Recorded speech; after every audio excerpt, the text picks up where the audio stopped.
Issei Hyodo was speechless at the flag event happening in front of him.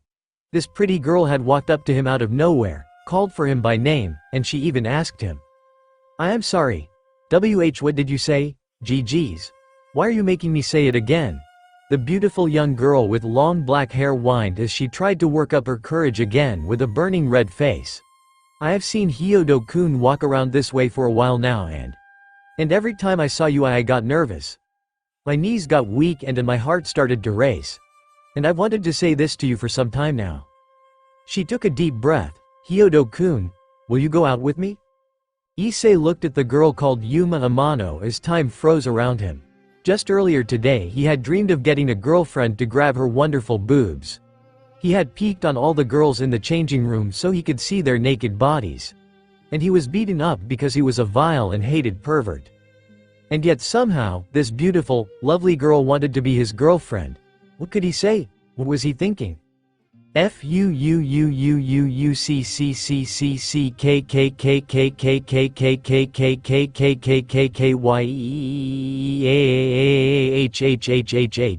Yes. Of course I'll go out with you. Devil, ha ha ha ha ha ha ha ha ha. Guess I need to thank you for. Run. Get away from JJ just. Oh, one last time. You don't have to, I'm doing this for BZZT asterisk BZZT asterisk BZZT asterisk BZZ. A hand came down and smacked the alarm clock silent, leaving him in silence while the man pushed himself up. His messy, unruly blonde hair parted slightly to reveal a blue eye hidden behind the bangs. He looked up at the only window in the room and had to close his eyes to not be blinded by the sunlight. He looked between the crummy cover, stained futon, dirty room, bug-infested floors and pile of old clothes. He just sighed and rubbed the back of his head. Guess I'll go today. Nothing better to do, devil. There she is, Himejima Onisama. You look so lovely today. Do you want us to carry your bags for you, Onisama? We love you, Akeno Onisama. Era. It's good to see you all today. The beautiful smiling, ponytailed senior woman responded cheerfully to all of her loving crowd. The boys and girls of Kuo always did this sort of ritual when they saw her walk through the halls.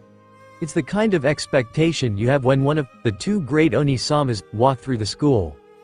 Akeno Himejima was about the average height of the girls her age. She had deep black hair, done up into a long ponytail that almost reached down to her feet. She had a marvelously curvaceous figure. Perfect mile-long legs, wide hips and a thin waist that lead up to the largest pair of breasts in the school.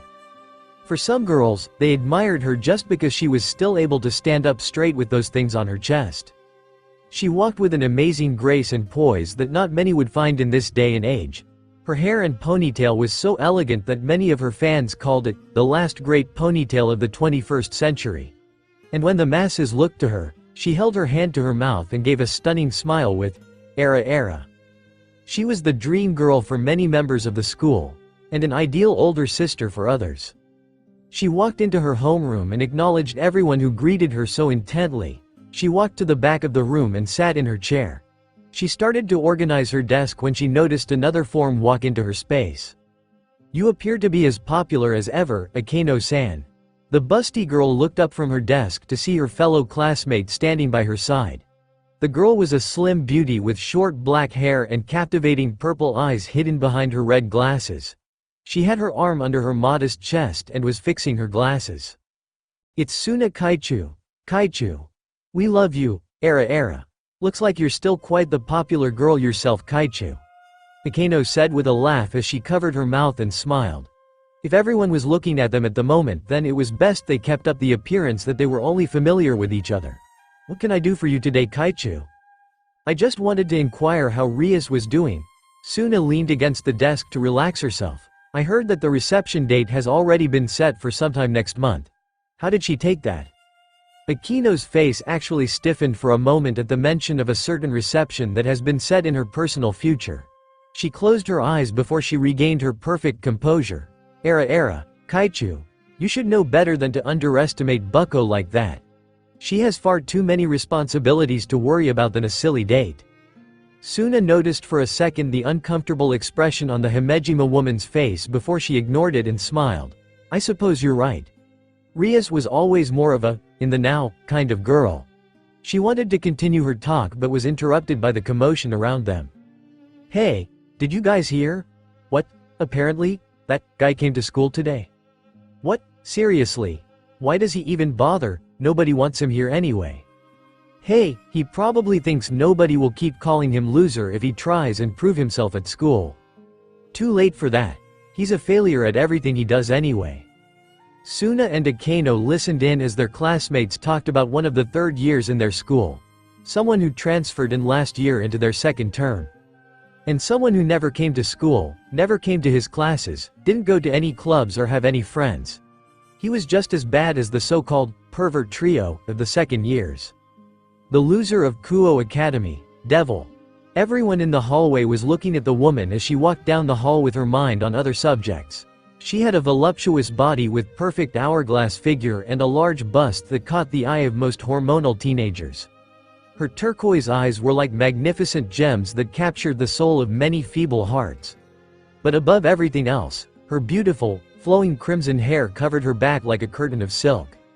Rias Gremory. The most beautiful girl in Kuo Academy. The most popular idol in the school. And the other half of the two great Oni-samas, the stunning foreigner in charge of the occult research club that spoke so fluently that you almost couldn't believe she hadn't spent her whole life in Japan. Despite most of the students in the hallway putting their full attention on the crimson-haired girl, she paid no mind to their stares. She was preoccupied with thinking about all the strange events and signs she was receiving over the last few weeks. Magical readings of possible holy elements in the town vicinity were putting her on edge. Not to mention that Oni-sama and Odo-sama had set a date to her to meet a certain vain immortal devil. She sighed and shook her head. She was not in the mood for a whole school day of work. Except with her eyes covered and her unfocused senses, she didn't see a taller, larger figure come around the corner. They walked into each other and the crimson beauty fell back on her butt. The moment she fell over, the entire hallway went silent in shock and anger. Rias moaned a little and rubbed her back. Sorry. A larger, calloused hand lowered down to help her up. Rias looked past the hand and up at the man it belonged to. He was taller than her, at least by several inches. He was wearing the Kuo Academy uniform with a light orange shirt underneath the black jacket. His clothes were wrinkly and disheveled, probably from not being properly attended to by the blonde man. And his shaggy blonde hair had pushed his bangs over his eyes to keep them out of sight from the red head, but left the strange marks on his face free for her to see. After a moment of silence to look over the blonde man, she realized she was still on the floor. She reached out to take his hand. Get out of here, you bastard. Some of Rias' fans kicked the blonde away and guarded their idol from his advances. Don't you dare touch Gremory Oni-sama with your filthy hands. Were you trying to steal something from her? Don't try to get Rias Oni-sama dirty, you Yankee. Rias was surrounded by both young boys and girls from the school that thought they needed to protect her from the supposed delinquent. She heard rumors about Naruto Uzumaki, a classmate in her year that came from overseas with bleached hair and a rough accent. She heard that he had ties to the underbelly of society, rarely ever came to school and always looked like he was ready to steal and become a charity case. Which was why most of the school tried to stay away from him. As Naruto was pushed away by the large barrier of students, his eyes briefly met with Rias. Just for an instant, just long enough for only Rias to fully see them. And everyone was wrong. His eyes didn't convey any form of deceit. They didn't show any anger or fear, no sadness or trickery. They were empty. He wasn't trying to keep up appearances or look good in front of other people. He simply didn't care who said what about him. He was just there. Rias watched him walk away, ignoring the sounds of the other students telling him to leave the third-year beauty alone. And she watched him walk away. Without even getting to say sorry to him. Devil. What the fuck do you mean you've got a girlfriend? One bald boy and one bespectacled boy screamed out in absolute dread as their stone-faced expression were aimed towards their mutual best friend. Issei currently had the biggest, most smug shit-eating grin on his face as he could muster. He rubbed his chin and chuckled haughtily, "Ahahaha. Come now, Motohama-kun, Matsuda-kun, don't be so crass. We are in the presence of a young lady right now. You two must control your language." He did an over-the-top turn and bowed respectfully to the young Bishoujo besides him. "I'm sorry about that. Yuma-chan, they usually aren't so rude. His new girlfriend shined a pretty smile at her new boyfriend. It's okay Hyodo-kun. I'm just happy that you want your friends to meet me already. She turned to the other two perverts and bowed to them. It's a pleasure to meet you too. I hope we can get along very well in the future. Issei bid Yuma goodbye as she had to get going back to her own school. After she was out of sight, Issei turned back to his two friends that were still pale and frozen. He walked between them and made an even bigger smile. Life is good, boys. Life is good, devil. Rias was sitting in her dimly lit clubroom, at her desk with her hand playing with a red chess piece. She was looking over some reports and papers that needed her immediate attention. A hot cup of fresh tea was placed by her hand. Here you go, bucko. Her dearest friend stood by her side after making one of her delicious cups of soothing tea for her leader. Thank you, Akeno. Akeno just smiled and politely bowed his head as Rias took a sip from her cup. The black-haired girl looked around the empty room. It's quite calm when we don't have any activities for the club to do, don't you think? Yes, well there isn't any work for us to do until tonight. And Kaneko and Yuto still have class work to worry about, so we can't expect this room to always be so lively. Rias noted with a sly smile, rolling the pawn piece in her hand. Akeno saw what Rias was doing with the red piece. Bucko, why do you have another spare piece? Rias finally took note of what she was playing with and looked down at her hand. Oh, this? It's supposed to be a little wedding gift Onisama gave to me before we started setting the work for the wedding. I've had it for a while now and I have nothing to use it for. She placed it on the table and spun it under her finger. Oh, a wedding gift? Akeno tried to sound excited but saw that Rias had a comically miffed pout on the sore subject matter. Well, that was very nice of Sirzek-sama. Rias just raised one eyebrow patronizingly. Right, nice. Devil, Onisama. Stop. I want you to face me now, Rias demanded from her older brother as they walked through the west wing of the castle. The taller, caped figure stopped his walk and turned to his younger sister. Ah, Rias, I didn't notice you were following me. I've been yelling at you for 5 minutes. What can I do for you today? Rias stopped and took a calming breath before she started her tirade against her brother. I wanted to get a straight answer from you as to why I have to marry into the Phoenix family. Why is there a need for me to be engaged to Riser Phoenix, of all people? Her older brother just smiled and motioned with his hands for her to calm down. Ma, don't worry. It's just one of those political or celebrity weddings, you know, just for show. Rias wasn't satisfied with that answer as a tick mark grew on her head. I understand that we need to keep up appearances with the showing of a pure-blooded wedding. What I don't understand is why I need to give up my future to such a megalomaniacal, egotistical braggart like him. Sirzek didn't know what to say with all those increasingly harsh words used to appropriately explain the Phoenix son. What about the Gremory family? Didn't we already go through all the worry with father about me being appointed as the next heir? You don't have to worry about things like that, Rias. If it really comes down to it, Milikas will have to take up the throne when he comes of age. Sirzek turned back around and started heading back to his quarters. Besides, this is all just a formality that we should be able to figure out soon enough. Onisama. Catch. Rias caught the item her brother threw over his shoulder and looked down at it. A white pawn piece that started to glow red in her hands. One of their evil pieces. What is this? An extra pawn piece Ajuka gave to me to hand over to someone I believed deserved it. Just think of it kind of like a gift from the Satans as a thank you for going along with this. He turned back to his sister and clapped his hands together in a begging form. I'm sorry, Rias, I really had to go now. Wait, Onisama, I don't need another piece for. Don't think of it like I'm pitying you like that, Rias. Sirzek just gave his dear little sister a calming smile. I think that no matter what happens, I'll always believe you will know the right thing to do. And I'm putting my faith in that you'll take in a wonderful family. Rias stayed quiet after her brother had said that and just looked down at the chess piece and thought. Sirzek's run back was stopped when he skidded across the floor and turned around on one foot. Oh, almost forgot. Serafal sends her regards as well. She wanted me to tell you. Cha. Congrats, Rias-chan. If that meanie does anything to hurt you, tell me and I kick his butt to Mars. Sirzek finished the message with Serafal's signature pose and his tongue peeking out of his lips. Rias just had a blank, flat look on her face and shook her head disappointedly. I'm leaving now. She left the hall, leaving Sierzek standing there in that awkward pose, looking like an idiot. A young boy saw his father frozen in place like that and walked over to him. Odo-sama, what are you doing? Failing son. I'm failing, devil. Rias looked at the pawn piece and flicked it over with her finger with a confident smile. Well, it doesn't matter what happens in the future. Let's just worry about what we've got to do today. She stood back up and started to undress herself. I'm gonna take a quick shower, then we can send out our familiars. Akeno just smiled sweetly as Rias stripped down to her nethers. Ufufu, do you want me to set out a clean set of clothes for you? Thank you. Rias threw away her underwear and started dashing to the shower. Akeno just couldn't help but giggle at her best friend's excitable behavior. Even with her respectable, well-mannered behavior, she couldn't help but act like a kid when she was excited for something again. Then again, they were both kind of like that sometimes. Devil, today was the best day of Issei's entire brief, ladyless life.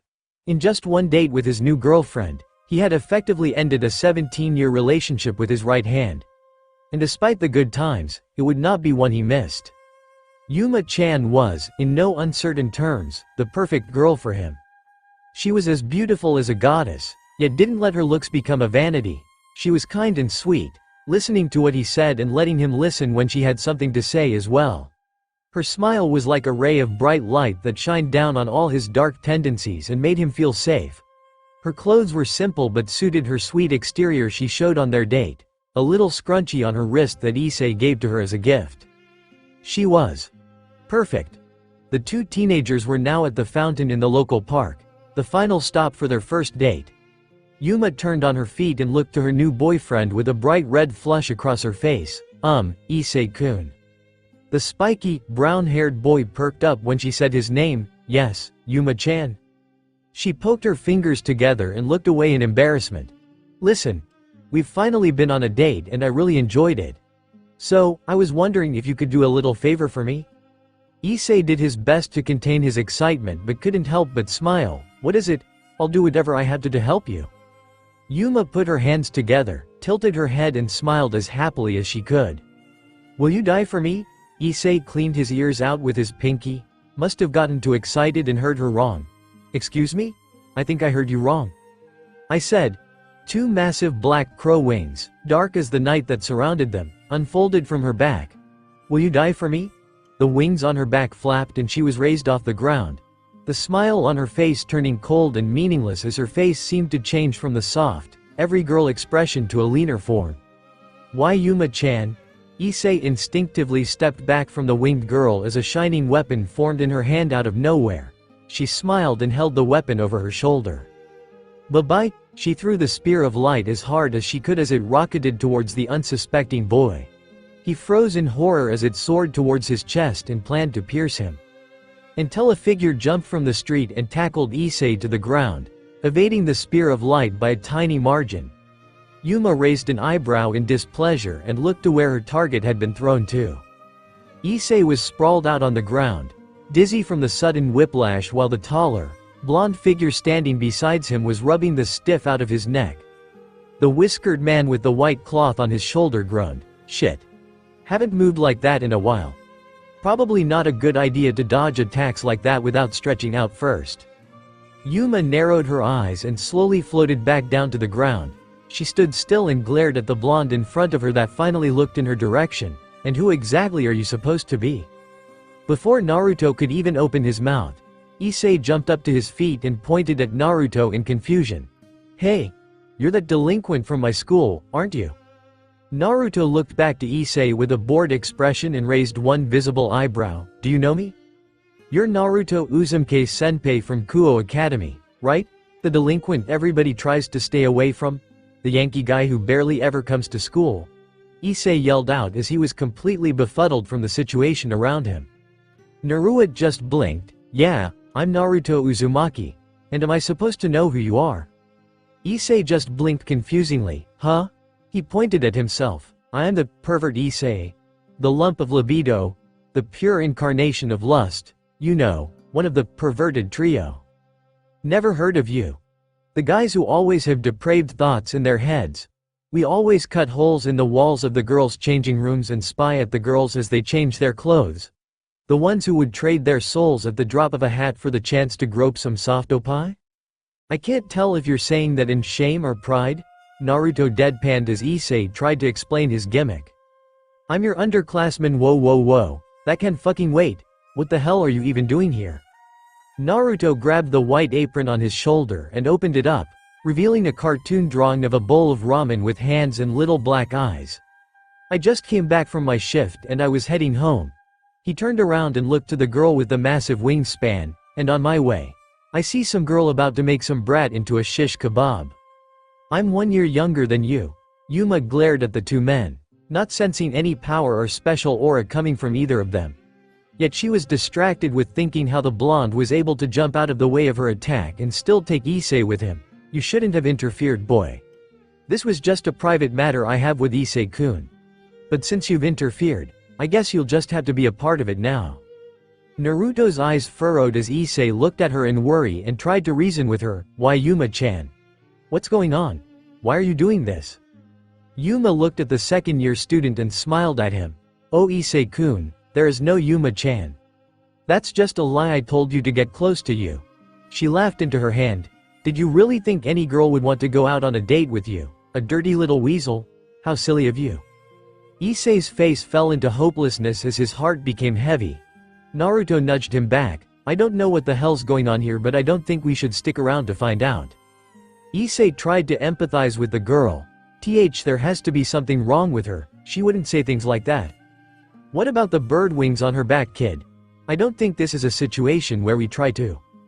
Naruto stopped speaking when he saw Yuma's smiling face directly behind Issei's dreaded expression. He panicked and tried to make space before he felt an unbelievably hot sensation burn his chest and heart. A spear of pure light had been shoved through Issei's back and pierced through Naruto's chest, leaving them both frozen in disbelief as the burning pain settled in their centers. The light weapon evaporated and two huge, gaping bloody holes were made through their bodies. Issei fell backwards, landing on the gravel and making a huge splash of crimson blood around him. Naruto fell to his knees, grasping the empty hole in his chest and vomiting massive globs of blood, coating his legs and the ground with his vital life. His vision blurred and he reached out to the smiling woman, trying to grab her even though she was at least a foot away from reach. His motor skills failed and Naruto fell sideways into a huge pool of crimson. Both of them were bleeding out, Issei and Naruto in shock as the agonizing pain faded and their whole bodies went numb and cold. Issei raised his blood-soaked hand as it trembled in front of his face, drops of his blood falling all over his face. Past the hand, he could see that Yuma walked over and stood over the bleeding-out boy with a sickeningly sweet smile still on her face. Sorry, Issei-kun, but I had to do this. Don't blame me, blame the one that gave you such a dangerous skill. She looks back up and pouted at the blonde who was heavily panting as his eyes shook in his head. But you can blame yourself for trying to play the hero part when you had no chance. Naruto just raised a shaky hand at her before coughing up more blood and falling back on the pebbles beneath him. She looked back down to Issei, knelt down by his frightened head and smiled. It was fun. Thanks for taking me out on that date, Issei-kun. She kissed her fingers and tapped his tear-covered cheeks as he tried to wheeze out a plea. She started to float again and waved at her dying ex-boyfriend. Bye. She disappeared from sight, leaving the two men to bleed out as the light faded from their eyes. Naruto couldn't help but curse what had happened. He said he didn't want to be a part of anything like this again, but the moment it arrives, he has to try and help people. But now he was dying, and this time there was no help from anyone else to make sure he makes it out of this alive. Issei was silently crying, feeling the contrast of his body going cold as he was bathing in the warmth of his own blood. He didn't want this to happen. He didn't want to die yet. He was still a virgin, damn it. There had to be some rule against this kind of shit. As the two men started to fade out, a bright red light started to shine from a blood-covered paper beside Issei's pants. A massive circle with dozens of symbols inside of it was projected from the soaked piece of parchment and the men were bathed in a warm red glow. A female figure formed above the red circle and she looked down at the dying men below her. I guess you were the one who called me. And it looks like I came just in time to clean up the mess. She looked down at the brown-haired boy as the light finally disappeared from his eyes and his head went slack. She looked up a little towards the blonde whose face was covered in his own blood yet still found enough strength left to look into her eyes. They stared for a moment before his eyes went hazy and slowly closed shut. They were dead. Both of them. Finally gone from this world. She just closed her eyes and smiled. Well, it looks like I found two little strays on their way home. Well, don't worry boys. I'll see you soon. Two large, crooked black wings sprouted out of her lower back and her hands started to glow the same kind of red as her hair. Devil, when Naruto slowly opened his eyes again, there was a bright white light and in blank space set out before him. Well, this was probably what was left for those that finally crossed the other side. It wasn't a burning pit of fire and there weren't any monsters or demons mutilating him. This probably wasn't hell. But there weren't any clouds and he was being greeted with a million-mile-long all-you-can-eat ramen extravaganza. This wasn't nirvana. After a moment the fatigue finally started to fade from his eyes and everything became clear. He was staring up at a fluorescent light and a beige tile ceiling. Naruto just blinked slowly. Well, that's disappointing. He pushed himself up and saw that he was on one of those white beds in what looked like an infirmary. He was alone in the room because all that he could see was a spare set of clothes set out on the table besides him. He slowly lowered his hand to where he thought he had been stabbed, feeling his normal chest and his heart beat steadily. He rubbed his face and sighed. Was all that just a dream? He put his hand back on the bed and was greeted with a soft sensation and a warm feeling covering his hand. Naruto slowly turned his head to look down at the girl that had softly moaned when his hand touched her breast while she was quietly napping. Her soft face was taking in light breaths while her long red hair covered her body like a blanket. And she might have been naked. Naruto lifted up the bedsheet they seemed to have been sharing. Yep, she was naked, and so was he. Naruto didn't know if this was a dream, real life or the afterlife, but this had never happened before. So Naruto pulled himself out of the bed and started to dress himself in the new clothes that had been set out at the side. He grabbed the black boxers and blue jeans to cover his bare privates. Your other pair was soaked in blood and had a hole through it, so I had to get you a new outfit. I hope you don't mind. Naruto pulled the unbuttoned shirt over his toned frame and looked over his shoulder to the girl in the bed that had finally woken up. Naruto started to button up the new shirt. It's fine. These look like better clothes anyway. He stayed silent for a moment before asking a question that was on his mind for the last few moments. Did we do anything? Rias smiled and giggled, shaking her head negatively. No, we didn't do anything like that. She sat up, exposing her large breasts for him to see if he just took a second look back. Why? Are you disappointed? Relieved actually. If I did actually do something like that, I would at least like to remember what it was like. Naruto finished buttoning the shirt and straightened it out. What happened exactly? I was summoned after you and the other boy had been stabbed by that woman. He nodded his head. What happened to that kid? I healed his wound and dropped him off in his room back at his house. Rias stretched out her stiff body before pulling the sheet up to cover his naked chest, out of courtesy for the man that looked like he was waiting for her to cover up before facing her. I couldn't find your address in the school registry, so I just brought you to the infirmary in the academy. Naruto just nodded his head and stood up. And you're naked, why exactly? Rias just looked down at her current clothing situation. Because I can heal other people better when I have closer contact to their bodies. After I healed Hyodo-kun's injuries I came back over here to heal yours, and after I was done I was so tired that I had to take a quick nap. It's a little fault of mine, but I find it more comfortable to sleep naked than to wear anything else when you sleep. Naruto stopped getting dressed, fully clothed in a new set of jeans and a white polo shirt. He turned towards the bed and leaned against the wall of the infirmary. He stared at the redhead. Rias Gremory-san, right? Yes, Naruto Uzumaki-san. Do you mind if I call you Naruto? Naruto just shrugged his shoulders indifferently. That didn't matter right now. Who exactly are you? I'm Rias Gremory. She threw her legs off the side of the bed and crossed them comfortably. Two large, black bat wings unfolding from her back, and I'm a devil. Naruto's eyes actually widened before he smiled in a condescending manner. Devil? Really? I've seen a lot of stuff before, but I draw the line at devil? You're a devil now too. The disbelief in Naruto's eyes suddenly faded when he realized she really wasn't joking. What do you mean? I couldn't bring you back to life as a human, so I brought you back as a devil. You should be lucky I had a spare piece to give you after I brought back Hyodo-kun. He took almost every other one I had. Rias informed the blonde, silently thanking her stupid Oni-sama for giving her that little gift. She pointed at his chest. As of now, you're a servant to the House of Gremory. Naruto placed his hand against his chest, looking down at it and thought, can you take it back? Rias shook her head. I'm sorry.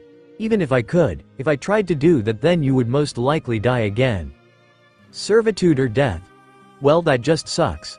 Naruto huffed as he looked up at the lights over his head, spreading the hair out of his eyes. Rias tilted her head. I promise it won't be as bad as you think. If you give it a chance, I'm sure you would find something to keep you here. Naruto closed his eyes. I'm sorry, Gremory-san, but it's because I'm here that I won't have anything to care about again. Naruto walked over to the door and opened it up. I won't abandon you. Me and my group won't leave you alone at school. Then I guess I don't need to go to school anymore. Whatever, I'm pretty sure I can learn what I need on the streets. He joked with a little smile as he prepared to walk out. Before he stopped and looked over at the redhead again, bowing his head slightly. Thank you. Rias watched as Naruto left the infirmary and made his way out of the school.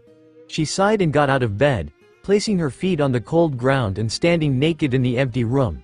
She walked over to her neatly piled clothes and pulled her underwear up her legs. I won't let you go so easily, Naruto, she said with a small smile and giggle.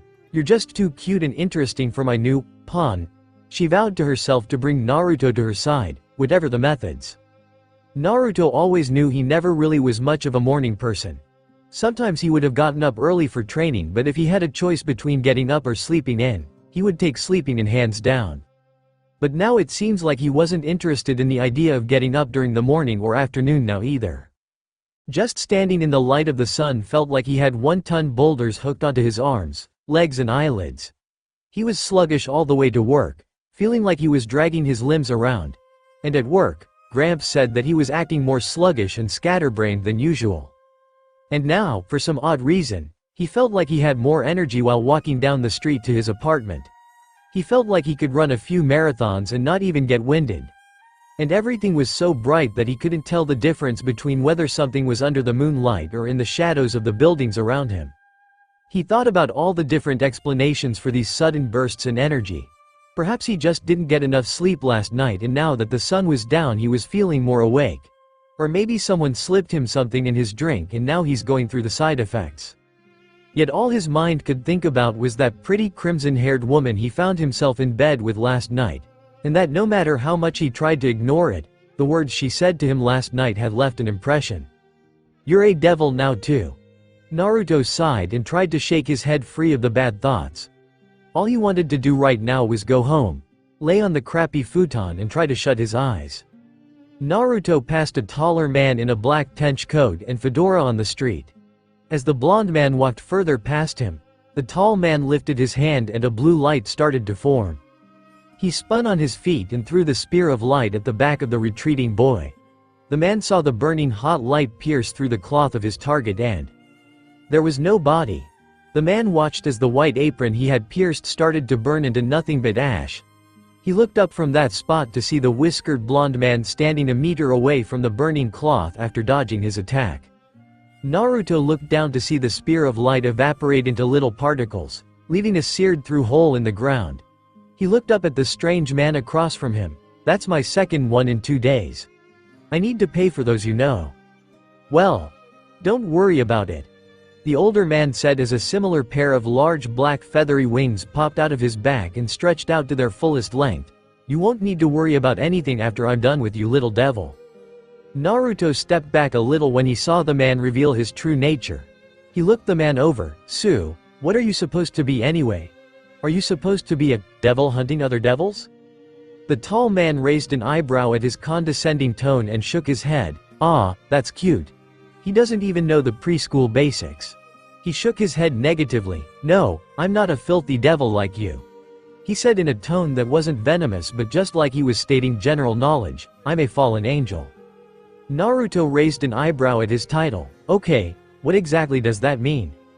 The large man just looked at him in confusion, and when he saw the completely serious look on the blonde's face, he realized that he really wasn't joking about this. Oh.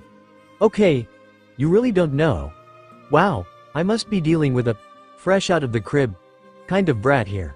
No matter. 2 large spears formed in his hands and he raised them over his head. I'll just have to finish this quicker than I thought. He threw the spears of light at the blonde and watched as he dove out of the way from its strike zone. Naruto landed on the ground and looked up to watch as the fallen angel created more and more of his spears. The fallen angel sent his spears of light soaring at the young blonde man as he sprinted through the streets.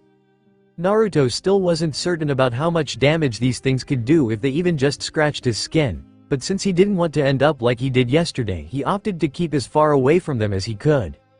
Naruto continued to evade the attacks before one of them impacted against the fire hydrant in front of him. He jumped back and guarded himself as the metal protection measure exploded and covered the area in a spray of steam and water. The large man smiled as he was certain that he had finally started to break the young man down. But in the large spray of water he saw a trash can being thrown at him with impeccable aim. He swiped upward and shattered the plastic container like it was nothing. But after he destroyed the can, all of the garbage contents inside of it scattered and pelted him in trash. He opened his eyes again and they widened when he saw the drenched blonde appear in front of him. He furrowed his eyes intensely and planted a solid fist into the older man's face. He stumbled back a bit and felt a drop of blood escape from his gums. He licked up the minuscule bit of blood and swallowed it before it escaped his lips. He smiled at the young man that now stood a foot away from him and looked down at the arm that punched him. He smiled at the blood dripping down it. Well, it looks as if you didn't come out as unharmed as you would have liked to, huh? Naruto looked down at the metal shrapnel that pierced his arms at different intervals. He kept the wound out of sight to try and ignore the settling pain in his limbs. He gave a cheeky grin and said in a playful tone, "Big talk from a guy with a banana peel on his head." The fallen angel's smile started to fade and he reached up for the peel on his fedora. He tossed it to the side and wiped his hand on his jacket with a laugh. He looked at the blonde. Okay. You're more fun than I anticipated. I should let you know my name is Donaseek. Naruto narrowed his eyes. Okay. Does that mean you want to know my name too? That's not needed. See, I told you my name out of courtesy. He had a wicked grin grow on his face as spears of light formed in both hands and he gripped them tightly. You should at least know the name of the last man you will ever see, don't you think? Naruto snarled his teeth and lowered into a fighting stance. The fallen angel lifted his spear up too. A column of black and red energy covered the back of the spear and reduced it to nothing. Donaseek and Naruto stared at it in surprise before they looked up towards the sound of approaching footsteps. A ball of the mysterious power illuminated the darkness and revealed to be in the palm of the oncoming person. I'd like it if you refrained from attacking my new servant. The gorgeous young woman with the deep red hair appeared with a calm and collected smile on her lovely face. She dispersed the black power in her hand and placed it to rest on her hip. I haven't even gotten the chance to break him in yet. Donaseek looked the young woman over before sighing and letting his light weapon dissipate in his hand. He fixed his fedora, and here I thought he was just a little stray walking around at night. I never would have thought he was a part of the esteemed Gremory family. Rias smiled and tilted her head with a mischievous look. He's new. Naruto narrowed his eyes and felt his brow twitch.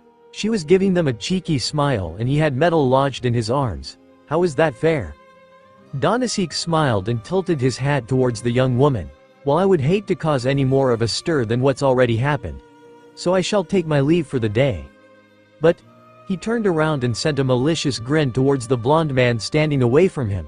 I'd suggest you keep your new toys on a short leash. Who knows what might happen to him if he was walking home alone at night. We wouldn't want any unfortunate events to occur, do we? Naruto took the threat he offered and gave a lopsided grin. I'll keep that in mind in case I have to look over my shoulder. Donaseek placed his fedora back on and he was shrouded in a blanket of feathers.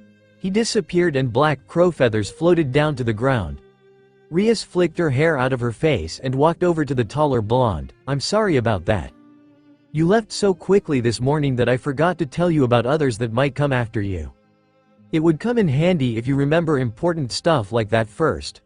Naruto mumbled as he ran his hands through his hair to throw off the water droplets. Yes, but it looks like you were able to hold firm even though a fallen angel stood in front of you. She finally walked up to him and tilted her head with a smile. It must come with being the #1 delinquent of Kuo Academy? Huh? She giggled a little when she saw him sigh tiredly at her joke, until she saw the injuries and blood seeping through the sleeves of his wet shirt. She gripped his arms and tried to look at them. Looks like you got a few scratches. We should take care of that before they get infected. Naruto lifted his arms out of her hands. It's nothing, all. Nonsense. Rias interrupted as she grabbed them roughly and used her destruction ability to degrade the metal shrapnel into nothing. Once the obscenities were gone, she deactivated the black energy and started using a low-level healing spell to help his arms. What kind of master would I be if I just left you alone in pain? Naruto stayed silent and just watched as she concentrated on his minor wounds. The light from her hands illuminated her face as he realized he was just staring at her. He looked off to the side. Thanks again. She looked up at him. Huh? For helping? I don't know what that guy's problem was, but if you hadn't jumped in, things would have gotten messier than they already were. Rias just smiled and hummed in understanding. Well, you'd be surprised how many times incidents like this happen if you don't take charge. I just had to make sure nothing happened to my two new pawns before I could officially bring you into our group. Naruto raised an eyebrow at her. Have you been spying on me the whole day? No, but I have a sense on you, and the moment that fallen angel arrived I thought something bad was going to happen. So I came running. She concentrated on the healing wounds again. Finding you was a bit harder than I thought though. I couldn't summon you or appear at your side. Must be something wrong with your piece. Fallen angel. Naruto looked over to where the black-winged man once stood and felt an aversion to wanting to be anywhere near him again. What exactly does that mean? Rias stopped healing him for a moment and looked at him with a confident expression. If you'd like, I can explain everything to you. All you have to do is come to school tomorrow and stay after classes to come to our club. The whiskered blonde looked rather displeased with that condition. You can't be serious. I am. She replied with a firm smile. In fact, I'm going to go visit Hyodo-kun's house after this to tell him the same thing. What do you think? Naruto thought for a moment, until he shook his head. No thank you. I want to know what's going on, but I'd rather not be sucked into this thing any more than I already am. All right then. Rias reluctantly agreed with a solemn nod of her head, before she looked up at him with a wry smile. Then I think I'll just cash in all these favors you owe me for healing you these last 2 days. Naruto froze for a moment as his shaggy hair covered his eyes in a shadow. He mechanically turned his head towards the redhead. Why, you can't be. Or maybe I'll just follow you every day after work and keep bothering you until you say yes. She smiled at him innocently. How does that sound? Naruto felt a tick grow in his face as he pulled his arms out of her grasp. She seemed unhappy with that response and glared lightly at him. I wasn't done. This is enough. I can fix the rest of it by myself. Naruto gingerly rubbed his arms. I'd rather not put myself further in your pocket than I already have. She pouted up at him before sighing and shaking her head. Rias put her hands on her hips. Sue. Naruto stayed silent for a minute before lowering his head in defeat. I'll think about it. Rias nodded her head and started walking away. I'll see you tomorrow then. My vice president and all will be busy with other matters, so I'll send someone to pick you up. She disappeared in a flash of red light and Naruto was left alone in the street.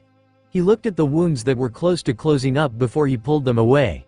He just kept looking at them like he was expecting something, but nothing changed. He let out a heavy breath and looked very tired. It used to be a whole lot easier. Devil. The entire room was quiet as all the students were nervous and jittery. Mostly because of the dark and heavy atmosphere revolving around the blonde delinquent that surprisingly came to class today. Although for the entire day he just had his face down in his desk and arms. Even the teachers gave up on trying to get him to pay attention during their classes. Hey, did Uzumaki seriously stay the whole day? 2 days. In a row? He actually came to class 2 days in a row? Has that ever happened before? Why is he doing it this time? Maybe it's an alibi. He's trying to establish somewhere everyone can see him so he can't be accused for a crime he committed? Seriously? Did these people sleep under tabloid articles or something? And all of these rumors started because of one woman and his shitty timing. Naruto was just glad his uniform sleeves were covering up the bandages all over his arms, or else he would never hear the end of it. So far he hadn't seen head or tail of the Gremory girl or any other member of her little group. Just when the day had started to end, it looked like he was in the clear. And now all he wanted to do was take a quick nap. Poke Naruto groaned and dug himself further into the desk. Pokey scratched his scalp and went back to trying to sleep. Poke poke poke poke. The blonde man realized he wasn't going to be able to ignore this little pointy thing poking his head. So he slowly lifted his head up to see who was trying to get his attention. He was looking a small, almost doll-like little girl with fluffy white hair all around her delicate face. She was wearing their school uniform, but she didn't look old enough to be out of middle school. She had a little kitten hair clip on her bang and her solid yellow eyes were completely focused on the blonde she was staring at. She didn't even have a proper expression on her face. She was just staring at Naruto blankly. And to be honest, he was so caught off guard by this girl's sudden appearance that he was just staying silent for a moment. Oh my god, it's Kaneko-chan, she's so cute. WWW, what's our darling little angel doing here? And why is she talking to that brute? Maybe he's blackmailing her or something. He turned Kaneko-chan into his little errand girl. Ah, bastard, making her his gopher like that. I want her to be my gopher too. He didn't even do anything yet and the accusations were already flying around. He blinked a few times and placed his head on his folded arms. Hi. Hello. She responded in a quiet little voice. Who are you supposed to be? I am Kaneko Taju. I am a first-year student here. She bowed her head towards the sitting blonde. It's a pleasure to meet you. Naruto bowed his head lightly in a return to her respectful gesture. What can I help you with? I'm here to show you to our clubhouse. Naruto was completely silent for a moment. He slowly blinked his eyes and rubbed the sand out of them. Wait, are you? I'm a part of Rias Gremory Buckhouse group. Kaneko stayed silent for a moment before leaning in to whisper to him. She said to use that exact terminology to convince you. And that if you tried to trick me or run away at any point, I should sweep your legs and drag you there by your feet. Naruto had a lazy look on his face before he planted his head into the desk. He grumbled some muffled obscenities before standing up and grabbing his bag. All right. Show me the way. The odd sight of the tall blonde senior and the petite white-haired freshman was talked about by everyone in the halls. Words were said. Rumors were spread. And whispers were hushed. After a few minutes of following the short girl around, they finally left the main building and were heading towards the large building outside that he knew as the old school building. He looked down at the girl in front of him. Is this it? Hi. She looked over her shoulder. This is the base of the Occult Research Club. Devil, Naruto and Kaneko stepped into the main room of the building and were met with an extravagant interior design. The room was dimly lit, purposefully giving it an eerie look that went well with the concept of the occult. There were two couches opposite of each other with a small coffee table in between, and in the corner, a bath. And it was currently being used. A door off to the side creaked open and a beautiful ponytail-wearing woman walked in through it. She was holding a silver tray with a tea kettle and an assortment of sweets over it. She looked over to the two people who had just walked in and gave them a lovely smile. Oh, hello Kaneko-chan. It wasn't too much trouble picking him up, right? Kaneko shook her head. No, it was fine Akeno-senpai. There wasn't any trouble at all. She took a seat on the couch and had an interested look at the snacks in front of her. She looked up to the senior student. May I? Of course you can. She watched as the little girl started to delicately eat the chocolate sweets and smiled at her. She looked up to see the blonde man looking at her with a dry, unpleasant expression. Hello Naruto Uzumaki-san. It's nice to see you again. Akeno Himejima. You're a part of this? He sighed as he placed his bag to the side and sat on the empty couch. He looked up at the lovely woman. We have a bunch of classes together and it wasn't you that decided to drag me along? If it was me, you would probably do whatever you could to escape before I reached you. She tilted her head with a closed-eyed smile like that of an angel. But if we sent someone adorable like Kaneko-chan, you wouldn't have been able to argue to her face. She's surprisingly convincing when she wants to be. The whiskered blonde looked over to the young girl that had barely spoken 20 words to him in one sentence and just sighed. Oh, Akeno. I heard someone else. Did Kaneko come back with Naruto? Or did Yuto arrive with Issei? The the woman in the shower asked loudly over the sound of rushing water. It's Kaneko-chan, bucko, did the plan work? Perfectly. Naruto just shook his head sadly and laid on the couch, hoping to catch some rest before whatever was going to happen started.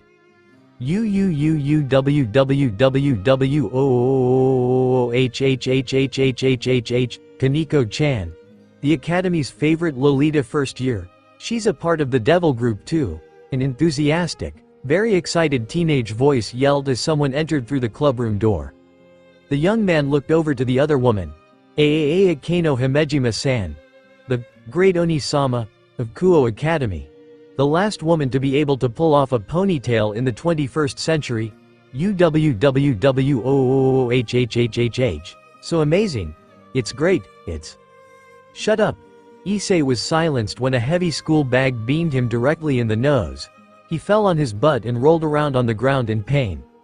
Naruto had stark white eye and a vein on his forehead in anger. I'm trying to sleep here but your yelling is pissing me off. Issei Hyodo wiped the teardrop forming in his eyes from the stinging pain before he looked at his attacker. He pointed in disbelief. Naruto-senpai? What are you doing here? Naruto shot up and stood on the couch. I'm here because of a certain idiot I thought I could help but instead I got killed because he wanted to get laid. Issei looked up with a righteous fury. Any man would waste his life to get a busty beauty like Yuma-chan in BED. Don't waste my life for your useless reasons, you prick, Naruto yelled angrily as he used all his willpower not to punch this brat into the ground. Although he had to hand it to him for having a sex drive rivaling that old pervert. Yuto Kiba, the prince of Kuo, gave his usual smile at the scene of their two newest members arguing so intently. He chuckled a little. Well, our club hasn't been this exciting in a while now, huh? Kaneko just absent-mindedly nodded her head in agreement as Kano placed a hand to her cheek and said, Era. All right boys, that's enough. The commotion in the room stopped as they all looked over towards the crimson-haired woman as she walked out in her school uniform. She flicked her hair and smiled at them. It's time for a history lesson. Devil, Issei was walking down the sidewalk back to his house. The lively young pervert's mind was currently filtering and filing through all the strange events that had happened over the last few days. The first thing he thought should be noted was the fact he had died, and then immediately resurrected as a devil. Up next, he was now an official member of the Occult Research Club, which in his personal opinion was somehow a black hole for all of the hottest and most attractive people in school to flock to. Rias Gremory was the president in charge of the club. He got her permission to call her bucko. Then there was the vice president, Akano Himejima. Akano-san was so pretty. And those sweater melons, and for regular members, there was Kaneko Taju, Kaneko-chan, and Kiba.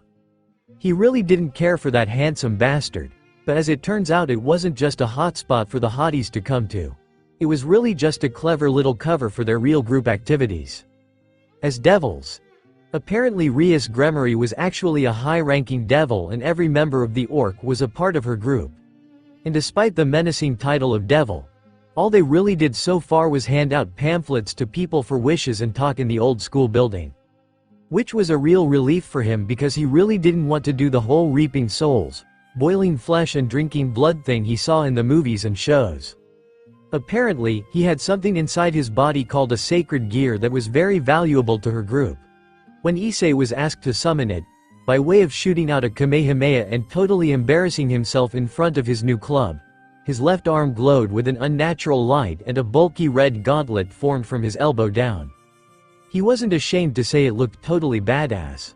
Also, the reason why he was attacked by the girl that he formerly knew as Yuma Amano was because she was part of an opposing group to the Devils. A member of the Fallen Angels. And they had killed him because they were frightened that his sacred gear could be used against them. Bucko warned him to stay away from fallen angels by any means necessary. And right beside him in the inauguration to the ORC was Naruto Uzumaki-senpai. And he didn't seem at all surprised or intrigued by the entire concept of devils and the supernatural. In fact, that was the last time Issei had seen Naruto at the club. Or even at school in general. He didn't want to be a part of their group in the slightest. And even when Bucko was calling to him to stay, he said, "I'm grateful for what you've done for me, really. But I don't want to be a part of a war that doesn't involve me. I promise if I meet any more of those fallen angel guys I won't say anything about your club. See ya. And he walked out the front door.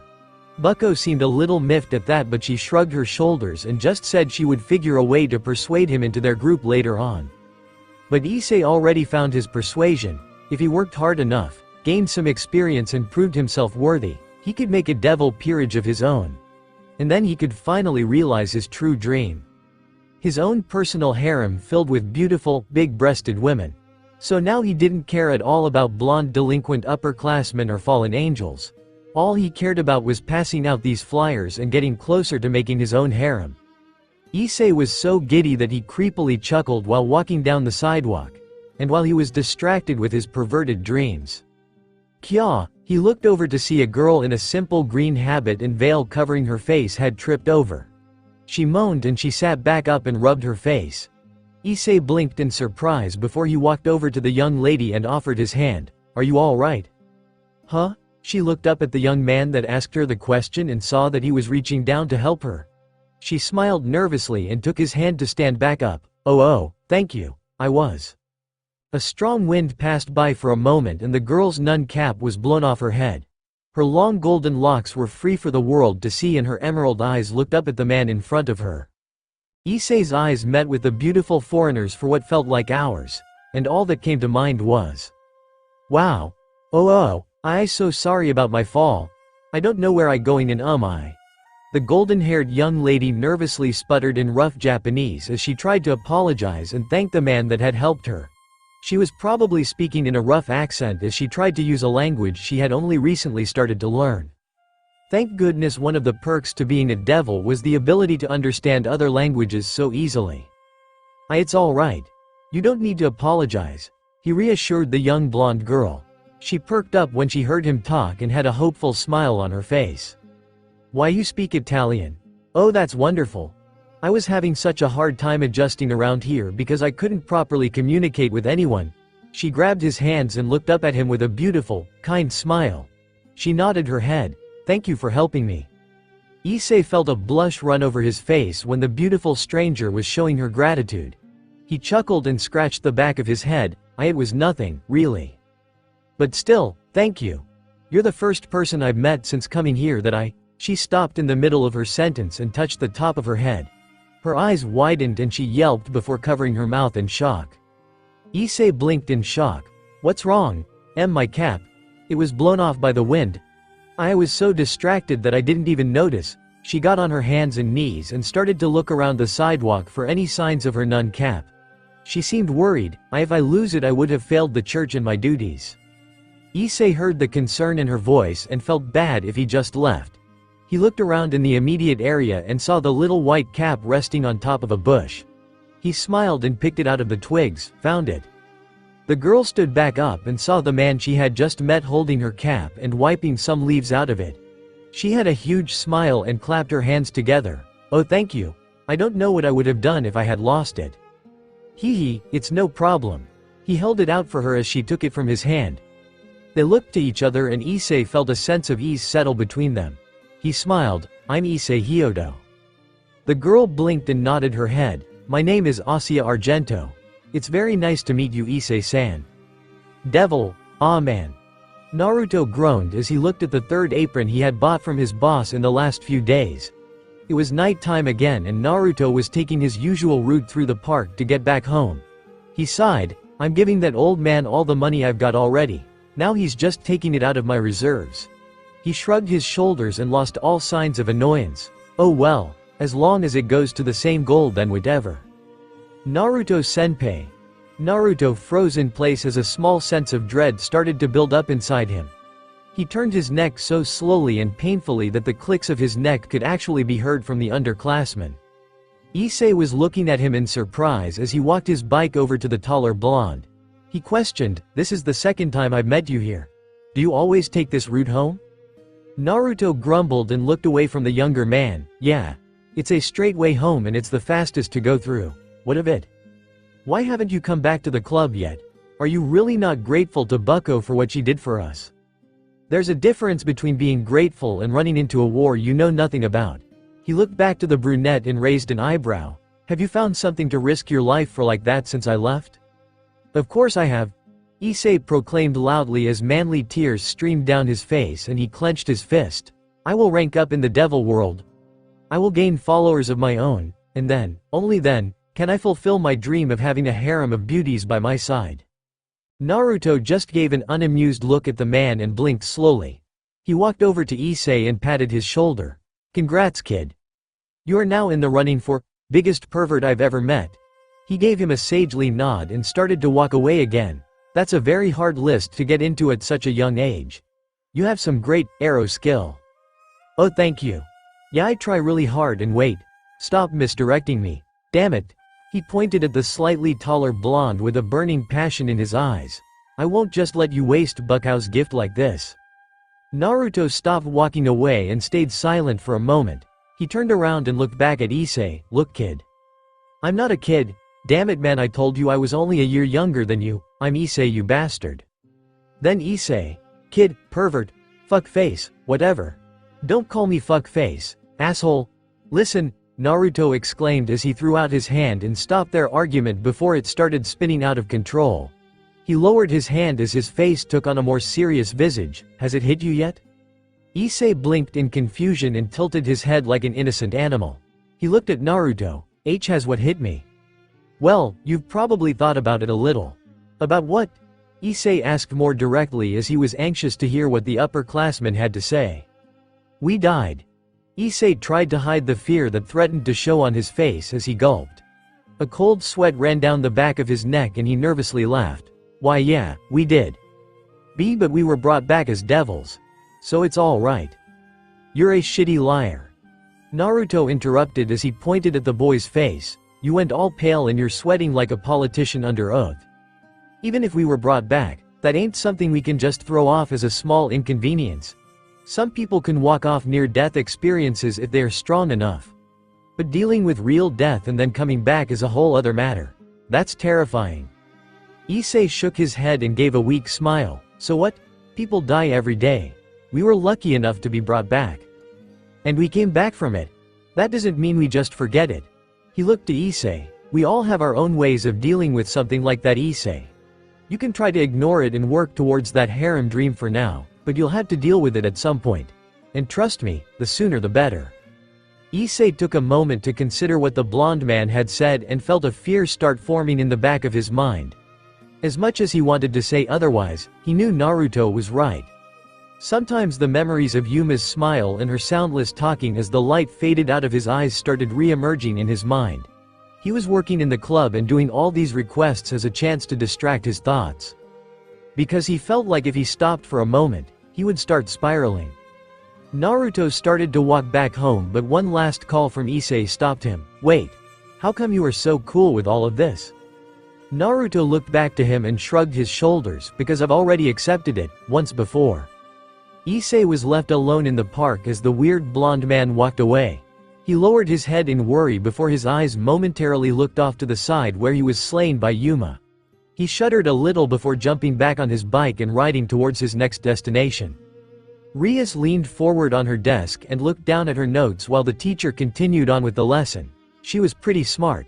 She could afford to have her mind wander for a moment. She was far more concerned about the fact that last night, her new pawn had stumbled upon a psychopathic and extremely vulgar exorcist that appeared to be working for the fallen angels that had been appearing around town. Issei had nearly been killed by the insane priest and would have died if it wasn't for her and everyone else arriving in the nick of time to save him. And it appeared that Issei had become enamored by a strange young nun that was at the center of this conflict. In the midst of their faction battle, the blonde-haired girl was desperately reaching out to Issei and trying to heal him before he succumbed to his wounds. And that priest, Fried Selzen, didn't seem to appreciate her act of mercy. If his rough treatment and threat of raping her was anything to go off of. But before she was taken away, that Asia girl had done some basic treatment to Issei's wounds. A sacred gear that could heal fallen angels and devils? That meant she was an invaluable asset for anyone that could get their hands on her. But Issei seemed interested in her for a different reason. Something that made him plead to Rias to let him chase after them. But that was just a death wish she could not grant for the new pawn. Trying to recklessly instigate a raid against an experienced exorcist and who knows how many fallen angels was not something she approved. Speaking of reckless pawns, she still hadn't persuaded Naruto to join their club yet. They had been so busy integrating Issei into the group that they hadn't tried to coax the whiskered man in a few days. He hadn't shown up at school and Rias didn't know where he lived because it wasn't recorded anywhere. And she couldn't teleport to his location either because the evil piece she used for him didn't seem to respond to her seal. She just knew something was up with that pawn piece her brother gave to her. She just didn't think it was defective. Could evil pieces be defective? And if they could, it shouldn't have worked on Naruto in the first place if it didn't function properly, right? TCH. Stupid Oni-sama. Achu, Gesundheit, Sirzek-sama. Well, whatever the circumstances, she had one dejected pawn and one runaway pawn. Rias just sighed and shook her head. At the moment, she kinda felt like her position as king of a peerage was teetering on the edge. Gremory-san seems kind of out of it, don't you think? I wonder what's on her mind. But you know, even when she looks worried, she's still so sexy. It's totally turning me on. Rias had a dry expression on when she heard her classmates whisper between themselves. And everyone wondered why she never showed interest in getting married. This was why she wasn't interested in having a romantic relationship with a man or woman. It was just too bothersome. Devil Issei leaned against the park bench. His head hung back sullenly as he thought about his failure. He closed his eyes and the scene just kept playing back over and over in his head. Issei-san. Hearing Asia scream his name as she was taken away by that bastard priest while this useless pawn just fell to the floor. The fear in her face while tears spilled out of her eyes was burnt into head. He rubbed his face with his hands and groaned. He felt so worthless. Bucko told him that in the group of evil pieces, he was a pawn, the lowest of the low, and he believed that now more than ever. Issei couldn't properly explain why he was so sad about Asia. She was a sister, a former member of the clergy from the church, and she was now a part of the fallen angel faction, the group that had actually ended his life. And yet, Issei just couldn't bring himself to hate her. But if he met her again, now that she knew he was a devil, would she hate him? Of course she would. Their factions had been at war for ages. She had probably been raised since she was just a child to hate their very existence. There was no point in him trying to save her from a group she trusted more than devils. Issei sighed and stood out of his seat. If he saw her again, it was probably going to be his enemies. That was their fate now. They couldn't change that. He was walking down the rocky path set in the park as he just needed to distract his mind from everything. A set of feet ruffled the pebbles behind him. Issei-san. The perverted teen's eyes widened in shock before he spun around to see who had called him. Standing there in the middle of the path, a surprised look on her face, was the golden-haired sister he was thinking about until just a moment ago. Issei prepared himself for whatever she had to say about his new life and the monstrosity he had become. Only to see a big smile and a small tear form in her eye at the sight of him. She cried happily, "Oh, thank goodness you were all right. I was so worried about you." Issei's eyes widened in shock again as she wiped the tears out of her eyes. She looked up at him. "I was so worried about your injury and I thought you may have suffered worse from them. So I came out here too." Asia was interrupted when Issei almost tackled her and wrapped his arms around her small body. She was caught off guard and looked to the side of his face. "Issei-san?" Thank God. He ignored the spike of pain that ran through his head at saying God's name and just tightened his hold on Asia's body. Small tears came out of his eyes as he tried to contain his joy at seeing her again. He sobbed, "I didn't think I would ever get to see again, Asia." Asia smiled and returned his hug. The two of them stood there silently in the park as they ignored the rules and expectations of their respective factions. The nun and the devil, and they couldn't be happier. "Devil, what are you doing here? Asia, isn't it dangerous for you to be out with me?" Issei questioned as he walked alongside the kind-hearted nun down the shopping district. He didn't mind spending time with her again, but if it meant she might get hurt in some way then he wanted to prevent that at all costs. Asia shook her head, and no, it's quite all right Issei-san. If I have to leave soon then She had a sad look on her face for a moment as she didn't want Issei to see her. "I want to spend it with someone I know." Issei stopped in the middle of his walk. letting Asia take a few steps forward until she noticed he was lagging. She turned around. "Issei-san? Come on, Asia." Issei took her hand and started to lead her through the street. He looked back to her. "We are going to have fun today. I know a bunch of fun places we can go to."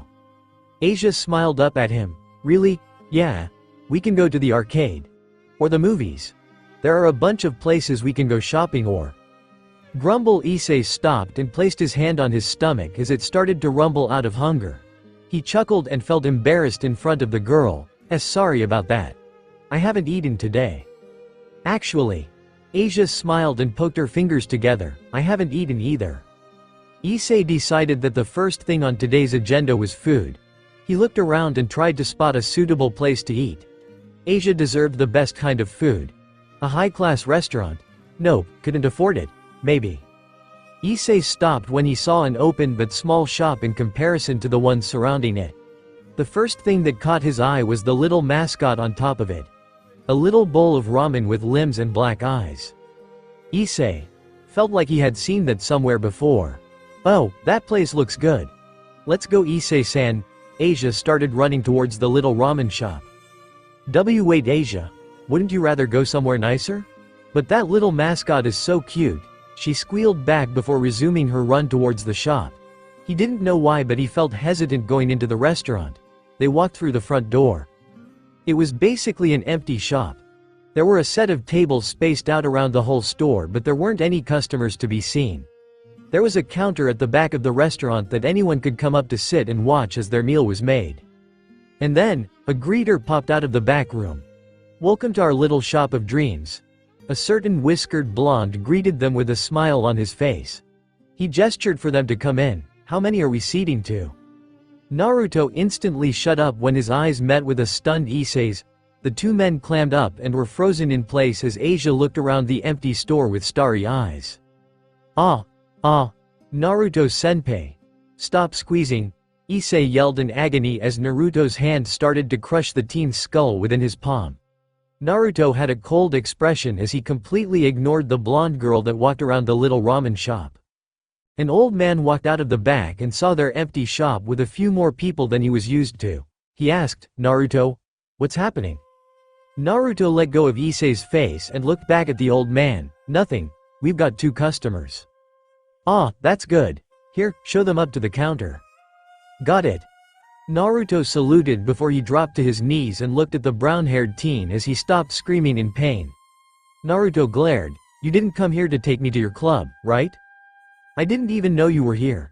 You psychopath," Issei snarled as he rubbed his face. "Oh, then why are you here?" "I'm here with Asia." "Asia?" Naruto looked over his shoulder to see a young blonde girl sitting on the swivel chair and laughing as she spun around. Naruto looked at Issei in surprise. "You're on a date? Really? What's wrong with that, you bastard?" Nothing. Nothing," Naruto said as he motioned with his hands for the younger man to calm down. Naruto stood back up and started walking to the counter. "Come on, don't leave your girlfriend behind." Issei wanted to argue that she wasn't his girlfriend, but the whiskered man was already gone. Issei sat beside Asia and looked over the menu. Issei ordered a miso ramen and Asia had the same because she couldn't read the menu. A minute later, their orders were placed in front of them by the blonde waiter. "You two enjoy that. I need to head to the back. Tell him when you're done," the old owner said as he headed into the back room again and left Naruto to wash the dishes. Asia looked at the bowl of noodles and soup. It smelled wonderful and she couldn't wait to dig in. But first, her prayer. She clasped her hands. "Bless us our Lord, and these thy gift." Naruto and Issei instantly cringed and grasped their heads in pain as what felt like a spike had been lodged in their heads. They were writhing in pain as Asia continued her innocent prayer. She finished up and broke apart the chopsticks. Naruto pulled himself back up to his feet with a look of horror on his face. He looked to the other devil. What the hell was that?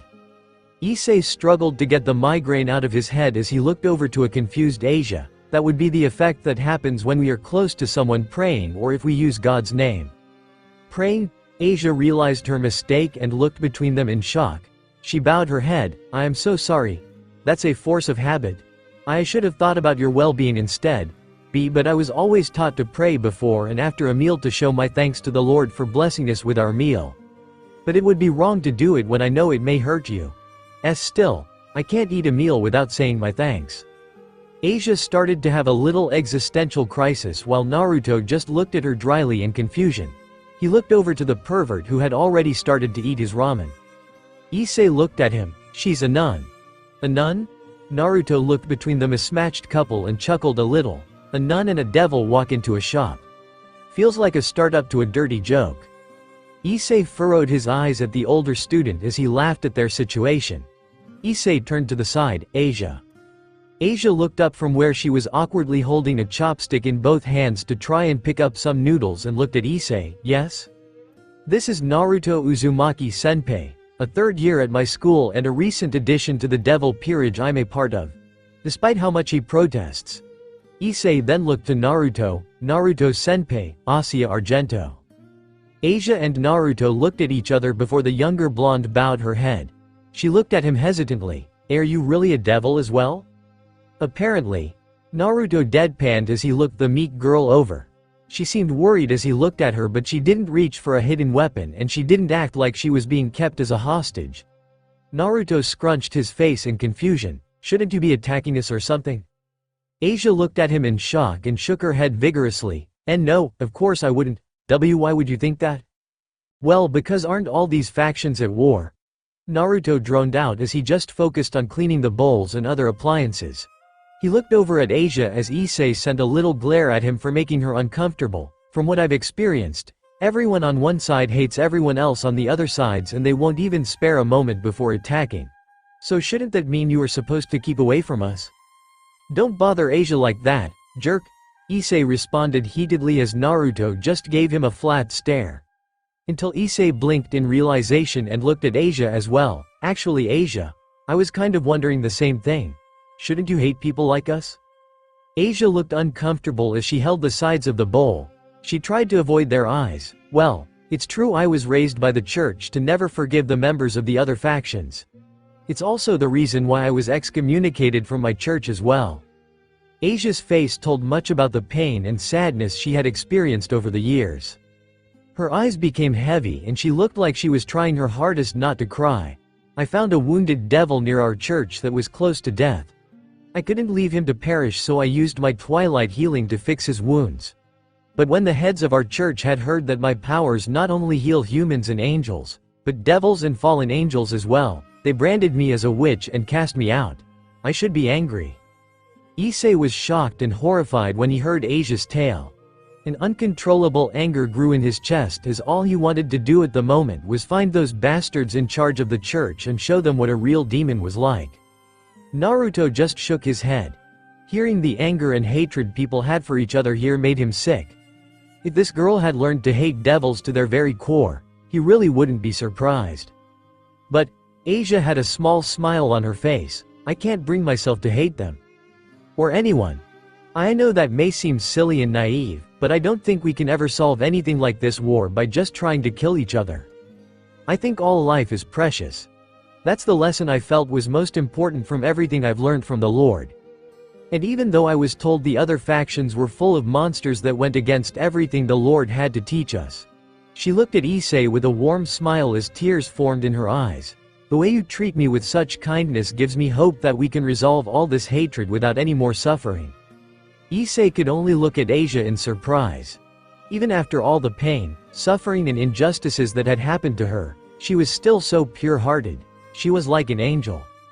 A rough palm landed on her head and patted her hair. She looked up and saw Naruto giving her a small but wise smile. He laughed a little. That really might be a pretty naive way of thinking during a war. But if the world had more people like you in it, I'd bet there would be a lot less suffering in it. Asia had an embarrassed blush on her face from Naruto's kind words and Issei's smile. She just held her chopsticks like she did before and struggled to pick up some more noodles. Naruto took the chopsticks out of her hands and placed them in her left hand properly. He walked back to do his chores. Make sure you blow on them. They're really hot. Issei couldn't help but smile at what he saw. The senior that always walked away from him just couldn't leave an awkward girl like Asia by herself like that. He wasn't so bad after all. Devil, Issei and Asia were walking through the park again as the sun started to set. They had spent the entire afternoon together. They had watched movies, played at the arcade. Issei even won her a stuffed animal to keep. Asia hugged the little rat plushie a little closer to her chest as she looked around the park. She smiled at Issei. "Thank you, Issei-san, for everything you've done today." Issei just chuckled. "Don't mention it. No, really. This is the most fun I've had in my life." Asia hugged the little toy in her arms tighter as she committed the wonderful memories today in her head. "I've never had any friends before. And I always wondered what it was like to play with someone like this. I'm glad I was able to at least once." It doesn't have to be just once. Asia looked over to Issei as he smiled at her. He walked over to her. "I'm your friend, Asia. And I always will be. We can do this again for as long as you like. Because I want us to be friends forever." Asia looked up at him as he smiled down at her. And tears started coming down her face as her nose started to sniffle. Issei worried and panicked. What's wrong? Did I say something I wasn't supposed to?" "And no, it isn't that, Issei-san. I would love to be your friend and do this again, but she can't. Not after today." Issei and Asia looked up in shock as a figure stood on the top of the fountain. A woman with large black wings coming out of her back and covering them in a setting shadow. Yuma Amano. She was even wearing the same clothes as before. Issei's eyes shrunk in horror. "Why Yuma-chan? Rainare-sama." Asia squeaked out as she hid behind Issei. Rainare sighed when she saw Issei's horror-stricken face. She looked down at him as she floated to the ground. "Wasn't it enough that I killed you once before? Now you have to stand in my way again?" She sighed and shook her head before looking him over. "Oh wait. Looks like you grew a set of horns since I last saw you, huh? Hee, naughty boy." Rainare looked past him and towards Asia. "Come along, Asia. I won't be mad at you if you be a good girl from here on out." Asia isn't going anywhere with you," Issei proclaimed as his face was full of anger and fury for the black-haired fallen angel. She just gave him an unamused look. "Shouldn't you know where this is heading? We've done this song and dance before. And that blonde boy won't be here this time to save you, Issei-kun." "I don't need him." Issei waved his left hand out. "Sacred gear." A brilliant light shined from his left arm before a large red gauntlet formed around it. He held it up and the gem at the center of the hand glowed. "Boost," Rainares whistled. "Wow, you really did have a sacred gear, I was right." "Yeah, I've got one. And now." Issei gripped his fists and prepared for battle. "I'm gonna use it too." ****, blood spewed out of Issei's mouth and coated his chin as he fell to his knees. He weakly lowered his head to see the spear of light that had pierced through his stomach. Just a few inches south of where he had been killed before. He really hated this fucking park.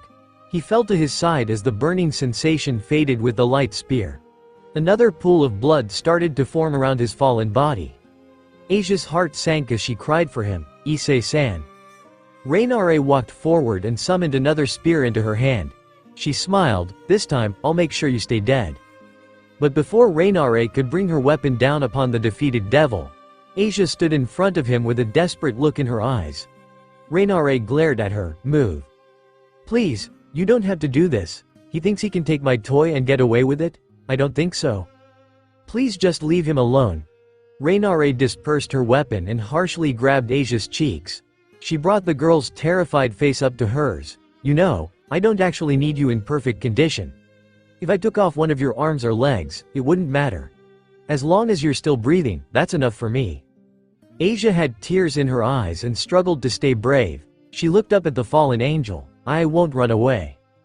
"Oh, I won't try to run and fight anymore. You can take my sacred gear if you want. Just," Asia couldn't contain her tears anymore as sadness filled her voice. "Just please, don't hurt Issei-san anymore." Rainare considered it for a moment before letting go of Asia and nodding her head. "All right, fine. I'll keep you to that." Asia nodded her head and turned to the boy before falling to her knees. She used her twilight healing to fix most of his wound before it became too severe. His skin started to reform and the blood loss started to weaken. Some color returned to Issei's face as he was barely even able to lift his head. Asia? "I'm sorry, Issei-san. You got hurt because of me again. And I'm so sorry. But it's all right now. Now I won't get you hurt anymore." Asia placed the stuffed rat he had won for her in front of him and started to walk over to Reinare's side. She looked back at him with a grateful smile. "Thank you for everything." Issei desperately tried to reach out for her but couldn't find the strength. Reinare grasped the girl's shoulder and they disappeared in a shower of black feathers. Issei was left there in a pool of blood as tears rolled down his face and merged with the red beneath. He had failed to save her. Devil. Naruto yawned as he walked back home with his apron over his shoulder as the moon hung in the sky. His boss was happy that Issei and Asia were so pleased with their noodles that he had given Naruto the day off tomorrow. Naruto wasn't surprised. Their shop was small and unpopular, but it definitely made some of the best ramen he had ever had. He stopped in his tracks when he saw what stood in front of him. Stand under a tree was that pretty blonde-haired boy from the club the other day. Sitting on the edge of the fountain and playing with the water was Kaneko as she waited patiently for their target. And standing in the middle of the area with his arms folded was Issei with a stern look on his face. He looked at Naruto. "I need your help." "Nope. Wait. Issei tried to catch Naruto before he ran out of his reach. All semblance of seriousness and control he had a moment ago was gone as Issei gripped his arm tightly. He looked at the blonde senior. "Don't just run like that immediately." "Of course I'm gonna run. Whenever I see your face it's like bells ringing in my head. I hear them saying, 'Get the fuck away. Get the fuck away. Shit's about to hit the fan. I mean goddamn man.'" All four devils took a moment to grab their heads when a wave of pain ran through it. Issei recovered. Asia was taken by the fallen angels. The same one that killed us. Naruto just sighed. Why wasn't he surprised that bitch with the wings wasn't done screwing with them? "I don't know what they're going to do, but they said something about using Asia's sacred gear. And I can guess that it isn't going to be for anything good." Naruto stood back up and rubbed his head. He looked between the three of them. "And you plan to do what, exactly?" Bucko said that she can't get involved with an affair like this without causing a big uproar. But she didn't say we couldn't do anything. Issei gripped his fist and gave a firm glare. "We're gonna attack the fallen angels base in the church." "All right then." Naruto finally got to his question. "So why are you coming to me?" "We can use all the help we could get." Naruto looked at him suspiciously. "What exactly do you think I can do in this fight?" "You are a pawn, the same as Hyodo-kun." Kiba added into the conversation as he walked over to them. "That means you can use the same base abilities that all pawns can use, promotion. That can help everyone in a fight." Kaneko added in softly as she walked over to them as well. She looked up at the blonde. "It should keep you safe." "I still haven't changed my mind, you know. I don't have any reason to be a part of this war." "Sorry but no." Naruto walked past the group of three and headed home. "Asia gave herself up for me," Issei yelled as he tried everything he could to convince the older blonde for help. He looked down in shame. "I know I have no right to ask you to risk your life for something like this. You only just met her today, and I haven't done anything remotely good enough to earn a favor from you in the short time we've talked. But she's gonna suffer if I can't do something." He looked at the blonde's back. "Despite how you act, I know you're a good guy. If you saved the life of a worthless pervert like me, then please, help me save Asia. Because she damn well deserves it more than I do. You can do whatever you want afterwards. You can leave town. I can try to get Bucko to leave you alone. You can even take your revenge against me if that's what you want. Just help me now. What that girl deserves, a freedom she's never had, that's something worth fighting for." Issei was huffing slightly after yelling out at Naruto. He looked at the blonde's back and desperately pleaded, "Please." The pawn, rook, and knight looked at the back of the older pawn as he just stood there silently. He spoke up. "You're really gonna charge the enemy base? Fighting an unknown amount of enemies with strength like the bitch who killed us and try to take that girl back before she gets hurt?" He shook his head. "You're an idiot. And you aren't going to stop until you do it. Even if everyone tells you it's impossible, you're still gonna charge in without thinking and just hope for the best. Just for the sake of girl. Hee."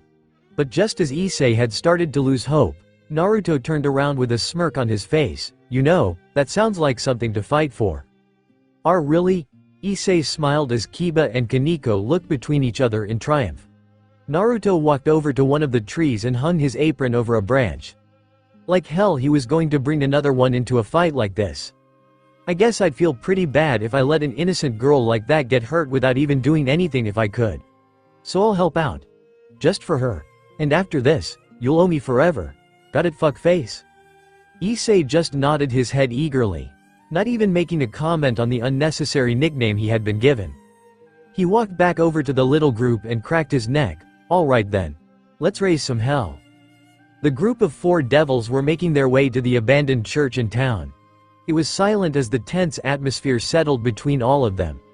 They were all walking side by side as they made their way down the street. Kaneko, then Naruto, then Issei, and at the end was Kiba. They had been walking in silence since they had left the park and were coming closer and closer to the edge of town. Just past the front of the forest would be the old abandoned church. And for the oncoming devils, the temporary base of the fallen angel faction that had snuck into town. They continued on quietly. Okay, I know this is a bit weird to ask when we are already making the march there, but do we have a plan? Naruto asked as he looked between the group. I mean, are we gonna sneak in and ambush them? Or are we just gonna play this by ear? Issei thought for a minute before they all stopped and looked at him. He panicked and kneeled down while holding his head in shock. Shit. I was so ready to charge in that I didn't even think of a plan. He looked back up at all of them. I guess we'll just improvise and hope for the best. Aw man. Naruto sighed as he shook his head. We're screwed, aren't we? Probably. Kaneko replied immediately in a monotone voice. Actually, in all honesty, we most likely will be meeting some opposition in the way of saving Hyodo-kun's nun friend. Kiba added as he started thinking. Besides the main fallen angel in charge, there might be some others that followed her along. As well as the exorcist we met the other night and possibly others. Naruto nodded. Yeah, you might want to get ready with that whole multiple fallen angel idea. I met this asshole the other night that tried to make a shish kebab out of me. He scowled while crossing his arms. Bet money there's gonna be more of them to jump us. Issei stood back up. Geez, you really know how people think while fighting, don't ya, Naruto-senpai? I guess it was a lucky break to have the #1 delinquent of Kuo Academy on our side, huh? You put way too much credit into a nickname some guys in school gave me.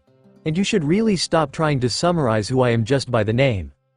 Issei gave him a light scowl. Well, sorry, but from my experience, the nicknames they pass around usually do a pretty good job. He pointed to himself. I mean, don't you think my nicknames as a depraved pervert suit me pretty well?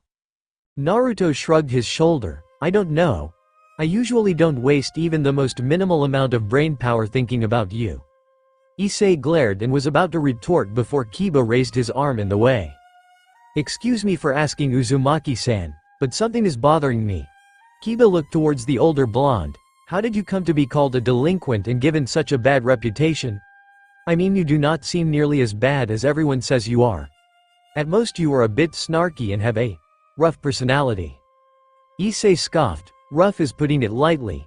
Naruto's hand instantly shot out and karate chopped Issei in the throat.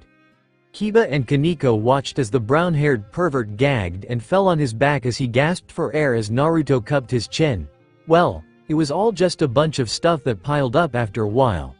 But if I had to say what started it all, it would have to be an unfortunate meeting I had with Akano Himejima. The small group of students all looked at the blonde in surprise at what he said. He nodded. Yeah, it all started a little bit after I first transferred here. Devil, it was gym time and class was close to ending. It was still in the first week of Naruto's transfer into Kuo Academy on a scholarship provided to him by the board of the school. It had quickly spread that there was a new kid who had moved here from parts unknown. And while some people had approached him for various reasons, no one had really gotten to know him yet. And of course, when you are not only a new kid but moved here from possibly a different country, what with the rather odd accent in his voice, you're susceptible to bullying from local jocks. Of course, they aren't always expecting someone to fight back. The door to the girls' locker room broke open as Naruto tackled one of the guys that tried to extort him. He tripped them up and planted them on their back before he stood back up to intercept the last man standing. The musclehead yelled as he tried to tackle Naruto with a judo move he had learned in his club. But Naruto just used a bench as a stepping platform before jumping over his head and landing behind him. The large punk tried to catch him again, but just as he turned around he received a kick to the face before passing out. Naruto stood back up and wiped his forehead as he looked at the unconscious guys at his feet and the two others lying in the dirt outside. He chuckled, maybe that will teach you guys to try a more subtle tactic than walking up to me and demanding money. Naruto took a moment to look around at the room he had fought his way into. Where the hell am I? Raw. Naruto was tackled into a locker by one of the guys he thought he had knocked out and banged his face into the metal. Before the punk could go for a second strike, Naruto spun around and jabbed him in the face, before grabbing his outstretched arm and slamming him into the locker and grabbing his head and slamming it into the same locker he had just hit. The muscle head slid down the locker door before it slowly creaked open from the continued stress. Naruto hissed in pain as he gently touched his aching face. He looked down at the drops of blood on his fingers and realized he had gotten a bloody nose from slamming his face. He groaned, damn it. Stupid pricks. Can this get any worse? Flop. Naruto looked down to see something had fallen out of the open locker. He tilted his head in confusion before he reached down and picked it up. He grabbed the straps with both hands and held it out to get a better look. It was a large black, frilly brasserie. And he was not kidding when he used the term large. If he was an immature little brat, he'd take the opportunity to put it on his head and run around making a fool out of himself. Or maybe go and see if he could carry 2 watermelons in the cups. Seriously, who in the school could possibly be this big? Naruto slowly lowered the bra out of his view and saw a beautiful woman about his age with black hair in a long ponytail. She had a sickeningly sweet smile that could ease the pain in any nervous soul, and she directed it solely at the blonde in front of her. The whiskered man looked around her and saw a dozen other girls at the door peeking around at them. And then Naruto somehow looked at their situation from a third-person view. The strange, foreign blonde exchange student standing in the middle of the girls' locker room after its door was broken down. He was surrounded by unconscious jocks. He had broken into the locker of Akeno Himejima, and it appeared he had been holding and looking at her bra long enough to get a nosebleed. Naruto stared at the ponytailed beauty and looked down at her assets as they stressed the fabric of her gym clothes. He looked down at the bra in his hands before he held it out to her. Here. I believe this is yours. Akeno just giggled lightly before she cracked her knuckles, which was then followed by each and every girl in her class that was standing outside of the room. Ayaya. Devil. After that, guys started trying to work me over for cash and girls sorta just stayed away from me. I mean, to be fair, I probably would have somehow screwed everything up anyway if I waited long enough, but breaking into the girls' locker room and raiding a bra had a strong hand in advancing that problem. The rest of the present Gremory group just stared at him with blank faces as they let his story sink in. Degenerate. Kaneko said with half-lidded eyes. Oh come on. I just told you my side of the story. Kiba chuckled. Well, I suppose that explains why Akeno-san treated you so coldly when you were in the clubhouse. But I have to be honest, I've heard so many different stories and rumors about you that I can't believe that's how everything began. He looked over to the brunette. It's actually quite funny, don't you think, Hyodo-kun? But he didn't get a reply as they saw Issei with his head lowered and his shoulders shaking. Kiba tried to touch his shoulder. Hyodo. Why did this bastard get to hold the casing for the biggest and most wanted pair of breasts in the school? I want to hold it too. Issei cried indignantly as he pointed at Naruto. He then realized what they were doing and tried to compose himself. Shit, no, not now. Asia comes first, must focus on saving Asia. He started repeating to himself, first Asia, then breasts, first Asia, then breasts. Naruto deadpanned, way to get your priorities straight, man. Kaneko followed, pervert. As Issei continued to psych himself up, Naruto let a small smile come over his face. He smiled and looked over to Issei. See, I told you your true character would start showing itself soon. Issei felt his concentration break and looked over to his blonde senior. He blinked in confusion. Huh? What do you mean? I mean trying to save that little nun girl even though it will be dangerous. Looks like you found something you actually can live for now, huh? He chuckled. I told you you'd get over that harem dream sooner or later. Ehehehe. Issei laughed evilly as a part of his face was shadowed and his eyes took on a menacing look.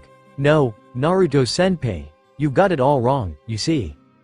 The harem plan has always been my dream, ever since I was a little child getting his first chubby. The pervert proclaimed proudly as manly tears ran down his face. Once I have saved Asia, I will go right back to my plan of being the harem king. Okay. I take back what I just said. Kaneko sent Issei a small scowl, super pervert. It doesn't matter what you call me, I proudly stand by what I am, so go ahead, call me what you want. Kaneko continued, filthy bottom-feeding scum of the earth that should just crawl under a rock and die. Issei looked down at the little rook in pained shock. Oh okay, that actually hurt my feelings a little. Oh, speaking of calling ourselves terrible names. Kiba looked over at Issei. Since we are walking into the unknown together, is it all right if I call you Issei-kun now? Issei just gave a small nod. Sure. I've got no problem with that. Great.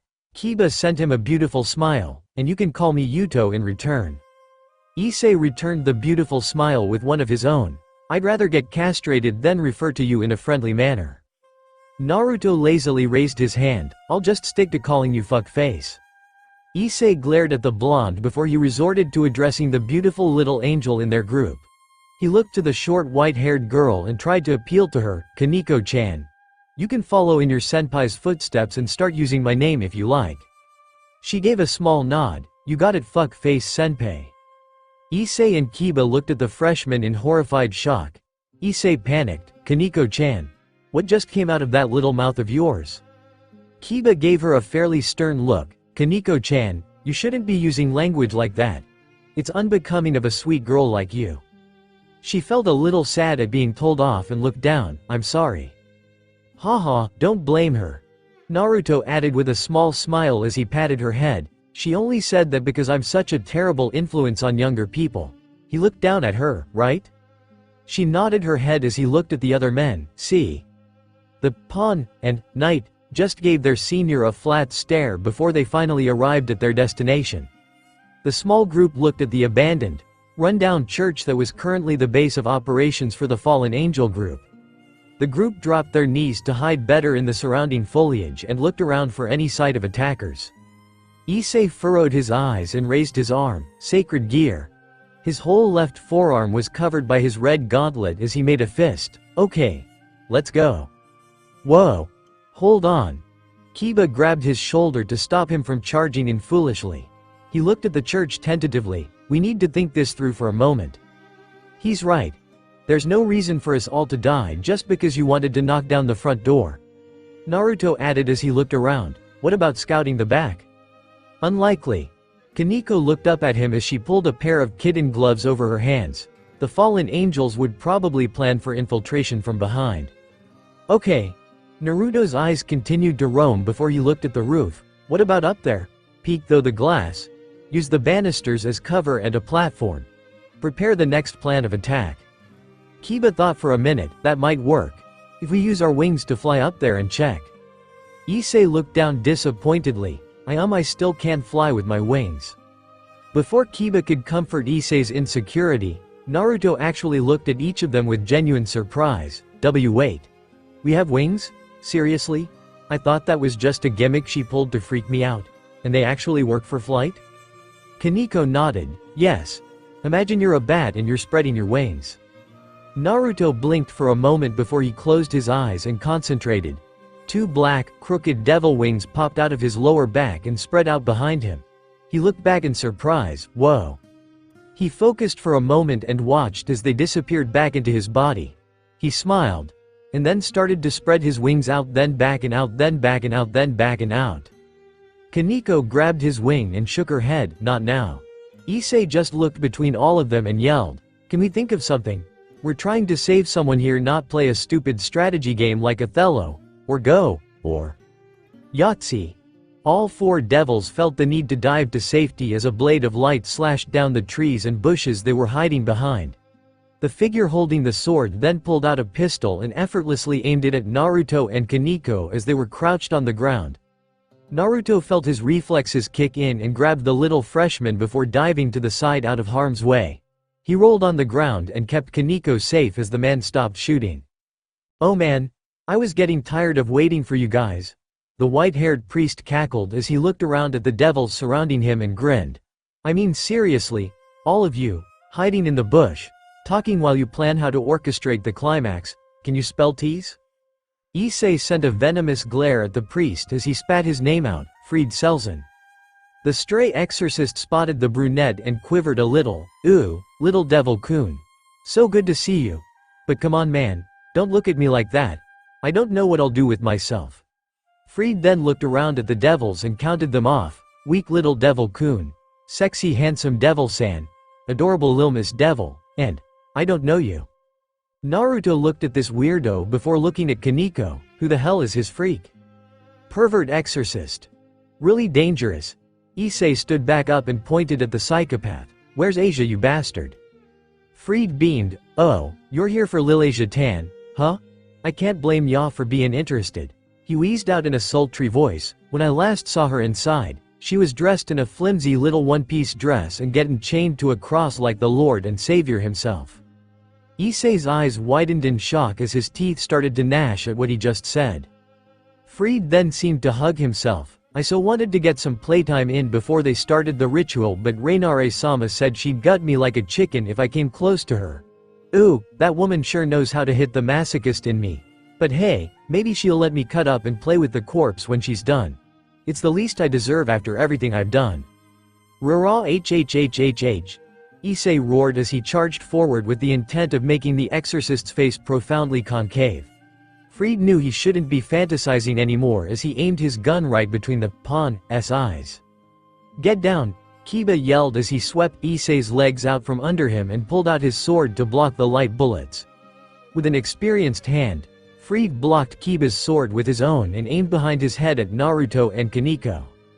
Naruto pushed Kaneko out of the way as he dove to the side and started running away as the bullets riddled the path behind him. Fried laughed crazily as he watched the other blonde dive away from his bullets as he swung his sword to intercept the knight's. Ha ha ha ha. Come on lil devils, at least try to stand your ground. I'm only at half-mast seeing you all squirm and run in terror. If you actually tried to fight back, I would be. Fried watched as Kiba jumped far away to give himself plenty of space as a large shadow started filling the area.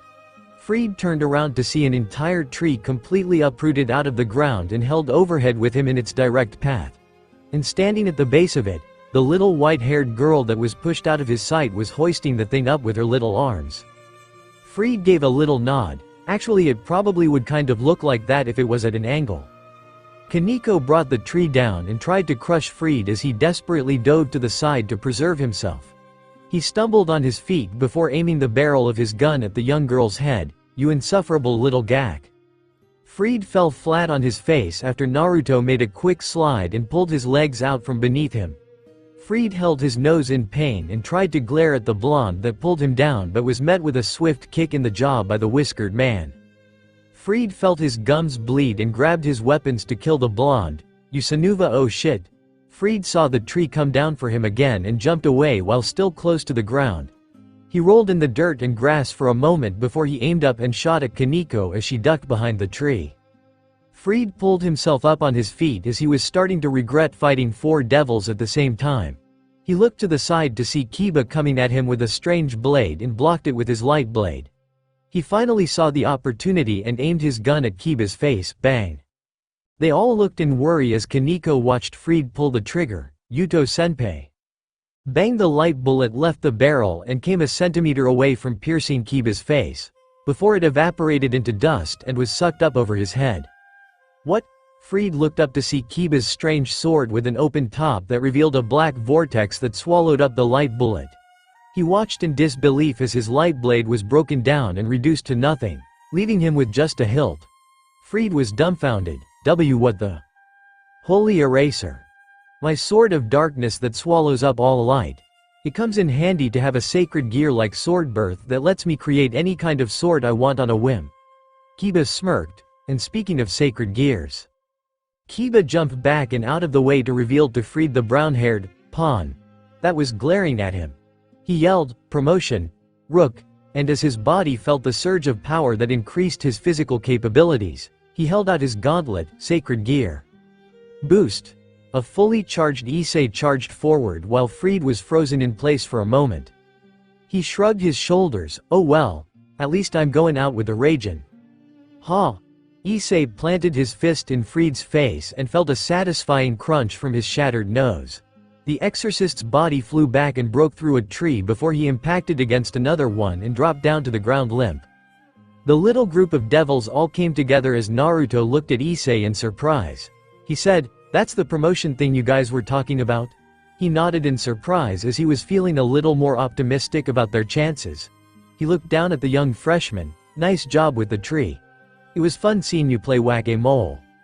Kaneko nodded. "Thank you for pushing me out of the way long enough for me to do that." "Don't mention it." Issei took a chance to breathe and calm down before he looked between them. "Now what?" Naruto didn't even wait before he started casually walking towards the front door of the church. The others devils called out, "Wait, what are you doing? What happened to sneaking in?" Naruto looked back at them and then gestured for them to turn around. They all glanced back to see the broken trees, burning bushes, bullet-riddled ground and generally destroyed landscape. They then realized that they couldn't have announced their presence any louder unless they did it on purpose. Naruto moved towards the door. "Let's go, devil." The bulk of the Gremory peerage ignored the unsettling feeling they had walking into a church and looked around at its rundown interior. The benches and walls were damp and splintered, covered in dust from no visitors in who knows how long. There was mold building up in the corners and edges of the walls and a musty stench had settled into the atmosphere. Issei was completely underwhelmed by the sight. This is their base of operations? Geez. You'd think a group of fallen angels would choose a little more glamorous place to work out of. Kaneko added while she looked around. "We operate from a room in an abandoned school building." "Oh, right." Kiba whistled, getting all of their attention, before he jerked his head towards a back door that led into a stairway towards the basement. He faced it. "I believe this might be what we are looking for." Issei ran up next to him. "Asia's down there? It would be our best bet." He looked around. That crazy exorcist said that they were holding a ceremony for her. And I can't see anywhere else that would give them ample space and time to do so. So now we're going down into the deep, dank, possibly dungeon-esque basement to stop some weird ceremony in a church. Naruto chided as he shook his head. "Fuck. And here I am thinking devils were the weird ones. Not just the weird ones. The vile abominations that should be wiped out from existence." The group of devils looked up in surprise to see three figures with large black wings standing on the banisters overhead. One of them looked like a young girl, no older than Kaneko. She had light blonde hair in two short ponytails and she was dressed in gothic Lolita attire. The next person was an adult woman that appeared several years older than them. She was wearing a partially open trench coat that revealed ample cleavage and her long navy blue hair coming down her back. And finally, in the center, was a tall man in a trench coat with a fedora on his head, also known as Donasek. Naruto lowly stated as he glared at the fallen angel that had attacked him several nights earlier. Calawarner, the tall woman, smiled smugly. "We were genuinely surprised to see a ragtag group of devils beat up Fried and march their way into our church." Middled, the young girl laughed haughtily. "I find it funny they think they can do anything to stop us. Once Rainare finishes the ceremony, we'll be set for life and we can exterminate all these pathetic devils. Some more pathetic than others."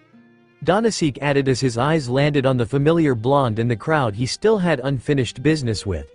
He grinned menacingly. "Hello, baby devil. Your arm's still aching?" "I don't know. Do you still stink like partially degraded wrappers and crap?"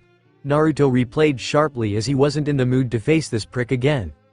Issei brought his fists up. "What do we do? You should go on ahead." "What? I can't do that." "Well, we've got 3 devils standing against 3 fallen angels and you need to save the girl from peril." Naruto looked back at him and gestured for him to move along. "Don't keep her waiting." "He's right, Issei-kun. It would be best for you to try and stop this ceremony before it begins." Kaneko pulled her gloves on tighter. "Don't screw up." Issei looked between the 3 of them before he nodded his head and ran down the stairs. The fallen angels just laughed. "Don't think that just because you send one inexperienced devil down there that anything is going to stop. Enough chat. I'm sick of looking at your smug faces." Naruto walked forward and raised his arms up the same way he saw Issei do earlier. He thought back at their explanations of the Pawn's special ability and decided to test it out. He yelled, "Promotion, Queen, It was silent in the main hall of the abandoned church as the fallen angels prepared for the pawn's increase in skill. Kaneko and Kiba got ready to fight with their own stances. It was silent and tense. Until Naruto looked back at his fellow devils. Okay, I don't feel any different. Kaneko and Kiba looked at him with wide eyes before looking at each other. Kiba took a step forward. Are you sure? Check again or something. I'm told you're supposed to feel a well of new power burning up inside you when you do that. Right. Well, I don't feel any different, Naruto said as he poked at his chest in an attempt to jump-start it. He looked at them. Is there something wrong with it or? A spear of light was embedded closely near Naruto's foot before it exploded and sent the devils stumbling back. Danasik came flying down until he hovered a few feet over the ground and laughed. Looks like I was right. You barely even qualify as a devil. Ha ha ha. The Gremory family must have been scraping the very bottom of the barrel if they resorted to accepting you. Naruto pushed himself up on his hands and knees and shook his head as the dust settled. He said in a low tone, "Figures I couldn't get a helping hand when I needed it. But you know what? That's fine." Naruto jumped up to his feet and pointed at the floating fallen angel in anger. "I don't need any help from this devil shit to kick your ass, you little chicken bitch. You won't be calling me bottom of the barrel when I'm clipping you wings, so come on." Danasik grinned menacingly as he started throwing more projectiles at Naruto as the whiskered blonde darted down the aisle of chairs and out the door. The fallen angel didn't waste a moment as he followed the senior Kuo student out of the church. Kiba was worried as he watched the blonde lead the man away. "Uzumaki-san, wait." Kiba pulled out his sword and blocked a spear of light from skewering him sideways as the other two fallen angels laughed. Calawarner looked down. "And where do you think you're going?" Middle held her weapon over her head before chucking it down. "We're just getting started." Kiba and Kaneko jumped around as they dodged the spears of light that started hailing down on them like summer rain. Kiba used his blade to parry the spears from piercing them as Kaneko grabbed a bench and spun around before throwing it through a window. The Gremory, Knight, and Rook used the shattered window as an escape route into the forest. The fallen angels followed closely behind as the devils darted around the trees. Kiba and Kaneko ran beside each other as the trees and ground around them exploded into gravel and dirt. The two devils looked between each other and nodded before Kiba darted forward in a burst of speed. He left Kaneko behind before he circled around the trees and charged past her to attack the fallen angels. Kiba jumped up and swiped his sword at the smaller fallen angel before he crossed weapons with Calawarner. His blade and her spear sent sparks around them before he summoned another blade and blocked Middle's spear as well. With his years of experienced swordplay, Kiba fought the two fallen angels off while they tried to pierce his body with light. The fallen angels clicked their tongues in anger as they realized they wouldn't be able to beat this impossibly fast swordsman in a challenge of blades. Kiba forced them back long enough for him to charge to the side and cut through a tree. He then bucked back and dove for another tree before running for another. He sliced through the base of 5 trees before they collapsed and converged on the spot the fallen angels were standing. The trees shook the ground as they all fell and Middle and Calawarner floated over them. The little gothic girl coughed. Cough, was he trying to crush us? I don't know. Calawarner looked around to try and spot the quick-footed blonde but found nothing. She narrowed her eyes. Damn it. Where did that measly little devil run off to? Middle looked around as well before something crossed her mind. She looked at her partner. Hey, speaking of devils running off, wasn't there another one we were chasing? Some little girl. Where did she? Here. The fallen angels looked up just in time to see the white-haired Rook over their head after jumping of an adjacent tree branch. She cupped her fist in her hand and brought it down in a hammer strike, knocking Calawarner into Middle and sending them both hurtling into the ground hard and fast enough to form a small crater. Middle was instantly knocked out from being smothered by Calawarner's larger and heavier body and taking the blunt of the harsh landing into the ground. Calawarner weakly pushed herself up on her elbows to try and stand up, but Kaneko landed beside her and punched her across the face. The short girl looked at the two fallen angels she had knocked unconscious and gave a small nod of accomplishment before she took off her gloves. She heard footsteps approach from behind and turned around to see her the blonde-haired Knight sheathing his sword. Kiba smiled and walked up to the shorter girl. I'm glad you caught the gist of my plan. It was much easier knowing the muscle in our group had my back. Don't mention it. Kiba held up his hand with palm facing out as Kaneko caught on to what he wanted and high-fived him. Kiba laughed a little before looking back at the church, so. I wonder how everyone else is doing, devil. Meanwhile, Issei was making his way into the basement of the church as quickly as he could as all light started to fade the further down he went. He started using the wall for support in case he tripped while making his way down. The new pawn couldn't help but feel a pig grow in the center of his stomach as fear started taking root. What was going to happen when he reached the bottom of the stairs? What was all this crap about a ceremony and what did it have to do with Asia? Were the rest of his team going to be okay? These thoughts raced through Issei's head over and over, until he spotted a faint shimmering light at the end of the staircase. Issei walked into the room and his eyes widened in shock.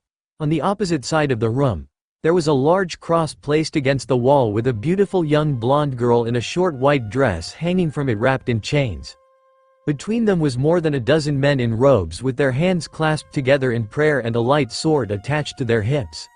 And standing right beside the cross, looking up at it as Asia let out a pained moan, was the girl he once called his girlfriend, in the same clothes she wore on their first and last day together. Rainare, the fallen angel. Issei yelled, "Asia!" Some of the priests went silent as Issei's yell reverberated through the room.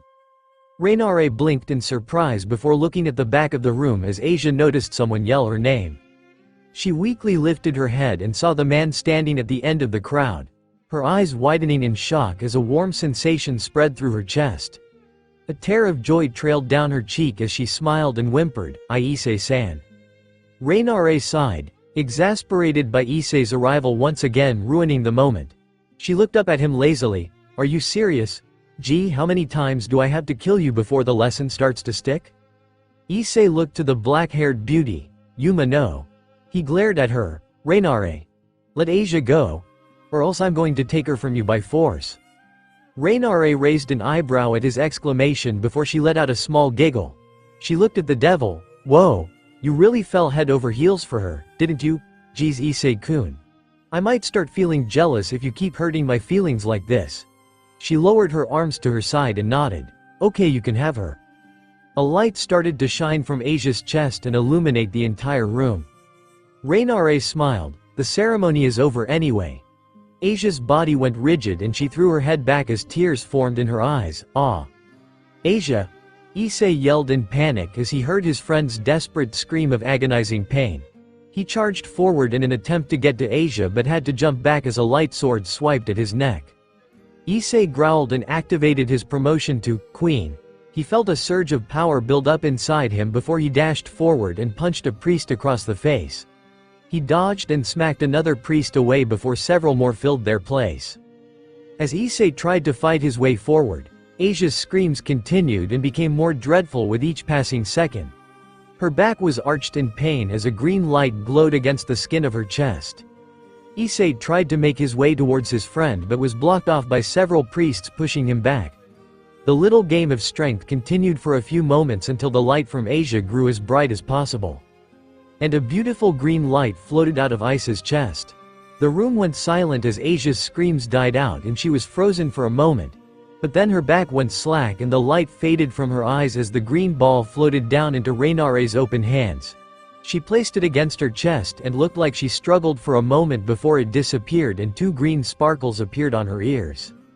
The fallen angel smiled at her success and gently touched her prize. She chuckled, "Finally, we can win." Issei looked on in horror as Rainare disappeared in a flurry of black feathers and Asia's eyes slowly started to close. He felt something snap as he gritted his teeth until he tasted blood. "Sia, devil." Meanwhile, Naruto dived forward and rolled against the ground before he started sprinting around the trees directly in front of the church. Donasek made quick pursuit and flew low to the ground as he threw spears at his blonde opponent as fast as he could. He laughed. "What's wrong? Now that you know you can't even use your devil abilities, are you realizing how weak you truly are?" He cackled. "Because this feels like I'm hunting for fish in a barrel." Donasek created a large spear and tossed it at Naruto back before he quickly ran to the side and out of the fallen angel's sight. He raised an eyebrow and looked around, on his guard for the devil that escaped. The man with the fedora smiled, "If you're trying to hide, it won't." Donasek was immediately knocked off his feet as Naruto came into his side with a flying sidekick. The fallen angel was rammed into the tree where he let out a pained groan and shook his head. He laughed, "Is that the best you've?" He was instantly struck in the face before grabbed by the collar and punched several times in the nose. Naruto grabbed Donasek's head and brought it down into his knee, shattering his nose and covering his pants in blood. He dug his fist into the fallen angel's gut, then kicked him in the shin, jabbed him in the side, elbowed him in the jaw and backfisted him in the eye. He then swept the man's knee out and barreled into his chest with his shoulder. Donasek was pushed against a tree before he coughed and spit up blood. He gasped for air as he was in complete disbelief that the blonde had done this much damage to him in so little time. He spit out some blood and glared up at the whiskered man as he marched forward. "How did you do that? When we fought the other night, you were not this strong." "Well, there are two reasons for that. 1. Naruto held up his arms and looked between them. When I actually tried to fight you, I was a bit handicapped because I had metal lodged in my arms and I couldn't punch you hard enough. And 2, every time one of you guys have tried to attack me, it's been by sneaking up, ambushing, or catching me off guard. But now that I'm actually fighting back." Donasek lunged at him with a spear in hand, but Naruto just leaned out of the way of its path. He then caught the fallen angel's arm and locked it up before he kicked his knee as hard as possible. The man hissed in pain before Naruto started to punch him all over the chest and finally in the face. The fallen angel fell back against the tree before he was pinned at the neck and his right arm was pinned with Naruto's left. Naruto tightened his grip around Donasek's throat and smirked. "You know, for a fallen angel that's supposedly infinitely stronger than me, you really suck at hand-to-hand fighting. And that's coming from me." Donasek tried to claw at Naruto's eyes, but the blonde man just knocked his hand back with his shoulder and kept the furious man pinned. "Now, you and I are just gonna wait here until the rest of my group show up. And after that, we'll figure out what to do with." Before Naruto could finish, Donasek's anger reached its boiling point and he formed a small spear of light in his hand. He brought it up and pierced through the back of Naruto's shoulder, the small spear's tip poking out the other end and searing the flesh of the blonde devil. "Ah!" Naruto screamed in pain as he felt the agonizing burning sensation spread through his shoulder. He felt the strength in his arm fade as he lost his pinhold against Donasek. The fallen angel took this chance to try and cut Naruto across the throat, but with the blonde jumping backwards to a safe distance, all he got was a burning cut across his cheek. The fallen angel breathed heavily as Naruto grasped the burning wound on his shoulder. He looked down to see a small hole on the front of his shoulder and a gaping hole big enough to fit several fingers on his back. Oh, and as blood continued to seep out of it, the effect of the light still lingered and he couldn't summon any strength to that arm. "Shit. This," Donasek growled, anger brimming his voice and blood dripping down his chin. His wings flapped violently as he started to ascend. "This is an outrage. I will not stand for this injustice. No more games. This ends now." The fallen angel summoned dozens of spears of light over his head as Naruto looked up in shock. He started running for cover as he held his injured arm to keep it from getting worse. "This is your end." Donasek sent the dozens of spears falling towards the earth as Naruto only kept ahead of them by mere inches. The ground, the earth, trees, bushes, and anything standing between the hail of light attacks and Naruto were reduced to scorched ash. Naruto dove behind a tree, but it did nothing to stop the attacks as the bark and wood were reduced to dust. Naruto leaned further down as he tried to hide long enough for the spears to stop falling. He closed his eyes and thought about what to do now. He couldn't fistfight anymore with such a glaring flaw in his defenses. And the fallen angel was too high up for him to reach while he kept throwing spears down. If he wasn't by himself, maybe there would still be a chance. Naruto's eyes widened before he looked down at his hands. He thought for a moment before he sighed, "Didn't think I would ever have to use that again. Shit. This is so going to hurt." Donasek created a dozen more spears and kept them floating by his head as he looked around for the blonde. He stayed alert, ready at any moment to end that miserable devil's life in excruciating agony. Naruto finally popped out of his hiding place and started dashing for another set of trees to hide behind. Donasek spotted him as he ran and smirked as he raised his hands. "No you don't." The The spears of light flew through the sky and down at Naruto before one of them pierced his chest. And then another severed his leg beneath the knee. One burnt through his arm and another took off a chunk of his head. All of the spears shredded through his body and destroyed the ground beneath him as dust rose up in the air. Danaseek grinned. He was so happy knowing he had finally killed that annoying bastard. He waited as the dust cleared and prepared to claim whatever was left as a prize. But there was nothing. No blood. No flesh. No guts. No clothes. Nothing was left of the blonde the fallen angel was fighting. That was impossible. He watched as the devil was riddled with spears and reduced to the human equivalent of Swiss cheese. But now it was like the body just disappeared. Danaseek looked around in an attempt to find something. Hey! Danaseek heard that yell directed from behind and spun around in the air. He looked up to see the blonde devil, clutching his injured shoulder and his black wings unfolded from his back. He had climbed to the top of the church and used his wings to help send him over the fallen angel. Naruto smirked as he looked down at Danaseek's shocked face. Hey, remember when you said it was a courtesy to say your name? The name's Naruto Uzumaki. Naruto closed his wings and slammed both feet into Danaseek's broken nose and beaten face. They fell 5 meters down into the ground before the back of Danaseek's head broke their fall. Naruto stumbled off the beaten man and used a tree to catch his balance. He was catching his breath before he looked back at the defeated fallen angel. His nose was even more crooked than it was before, blood spilling down his nostrils and mouth. He had 2 dirt marks from where Naruto's feet planted themselves in his face and a swollen face. Naruto stood over him. Hey, asshole, you dead? No rep sons. Naruto sent a swift quick into his shoulder. Gak! Danaseek gagged and coughed up some blood but stayed unconscious. Naruto just shrugged his shoulder before he hissed and resumed holding his injured one. He walked a few feet away before falling on his ass and grunting. He threw his head back. This sucks. Okay, once we're done with everything tonight, I'm out. He started coming up with a plan. Maybe I could drop out of school. I don't even know how I got that stupid scholarship in the first place. He looked up at the night sky. I could try getting a second job. It would probably help me pay back my debt to Gramps faster. But I would actually need to learn about having better social skills. Now that seems like an impossible task. Naruto's ears perked up at the new voice and he turned around to see who it was. Walking up behind him was a certain crimson-haired king, and her ponytailed queen, keeping her trademark smile. Naruto looked up at them with a dry glare. Great, thanks for showing up just as everything finished. Rias smiled. Well, sorry for showing up late. Unlike the rest of you, I actually have to deal with the fallout of these actions. She then walked up besides him and got his attention. I never would have believed they could convince you to join their mission. How exactly did they do that, huh? Naruto narrowed his eyes and avoided Rias' eager gaze to know how to control him. He grumbled, I sympathize with idiots. Plus I've met that nun girl before and I couldn't live with myself knowing I could do something to help but I didn't. Akeno titled her head. Ah, the Tin Man does have a heart. It's cold, withered, and possibly cracked, but it's still a heart. Naruto just sent a cold glare at the beautiful queen as Rias walked over to the fallen angel. She nodded in surprise. I have to say, I'm surprised you beat a fallen angel all by yourself. She looked over to the blonde. Did you use your promotion to win?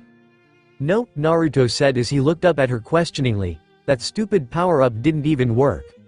I tried to use it and nothing happened. Your stupid devil trick was a total fluke. Rias and Akeno looked between each other in surprise before looking down at Naruto. You couldn't use promotion? Didn't need it as it turns out. Naruto decided to stroke his own ego. This stupid fedora bastard wasn't so tough. Akeno smiled, says the man with the gaping hole in his shoulder. Shut up. Naruto then threw a gesture over his shoulder. There's this crazy-ass exorcist we knocked out over there too. You should make sure he doesn't escape or anything. Where exactly? Rias asked as she looked around. Naruto looked behind him to see the unconscious priest had woken up and escaped while they weren't looking. TCH, damn it. Well, you still did a good job. Akeno. Rias looked to her best friend. Do you mind fixing our new pawn up a little? Of course, bucko. Akeno said as she walked over to Naruto's side and dropped to her knees before holding her hands over the cut on his cheek. After a few moments, it started to close and fix itself. Naruto sat there while the woman fixed him before he saw Rias standing over Donasek. He asked, "What are you going to do now?" "Well, it's not unusual to kill one of our foes while they are unconscious or asleep." She looked over to the blonde and shrugged her shoulders, "But it leaves a bad taste in my mouth to kill someone who can't fight back. So we'll probably just capture him and interrogate him for information." Naruto thought that was fine. If the poor bastard was going to be forced into interrogation by a bunch of devils, that might be worse than anything he could possibly imagine. Did this hurt? Naruto looked over to see Akano start concentrating on his shoulder wound. He looked at her in confusion before he gave an indifferent grunt. "Yeah, but I've had worse. I can't even imagine how it must have felt to get stabbed like that." Naruto was a little confused about why she was striking up this conversation. From his memory, they never really had much communication or a public relationship to build on. At most, there might have still been a little animosity from the bra incident a year ago and nothing else. He thought, well, that's a good thing. The pure, unrivaled pain coursing through your body and the blood-curdling scream you must have unleashed as you felt his attack pierce through your skin. Okay. That was just a weird thing to say as you healed someone's wound. Naruto looked over at Akano and was surprised to see the beauty with a deep blush and a heated look on her face. She looked up at him. "Ufufufu. Just thinking about the pained look on your face is making me excited. Era. I so wish I could continued form where you left off." Naruto had a horrified look on his face before he jumped up, interrupting his healing session and leaving with a slightly smaller wound on the back of his shoulder, and ran over to Rias for safety. He grabbed her arm. Please protect me. I think something's wrong with Akano Himejima. She's acting like she just wants to see me suffer like a fucking sadist." "What are you talking about? She's not acting like a sadist." Rias faced him with a leveled smile. "She is a sadist. The ultimate sadist, to be precise." She smiled pleasantly at the horrified blonde. "I thought I should at least let her have some fun while she fixed you up." Naruto stared at the shorter woman in horror before shaking his head. "You're a monster." "No, I'm a devil." Now, she walked forward and placed her hands on her hips before looking at the blonde. "Where's the rest of my peerage?" "Devil," Issei panted as he carried the unconscious, unresponsive blonde girl in his arms. He was beaten and a little bloody, but he had still come out of that crowd of priests with enough strength to carry Asia back upstairs. The pervert looked around and saw the scorched concrete and broken glass as he felt a sense of dread fill his belly with no sign of his friends. But he had to trust them. They were stronger than him. Issei stumbled over to one of the only benches that wasn't mostly destroyed and laid Asia down on it. He got down on his knees and nervously started to look her over to check if she was hurt anywhere. There were no physical wounds, but Asia's face was losing color, and her breathing was becoming sporadic. The green orb Rainare took out of her chest. It must have been her sacred gear, Twilight Healing. Issei didn't have any evidence, but when he saw that orb, it felt the same as when he used his sacred gear.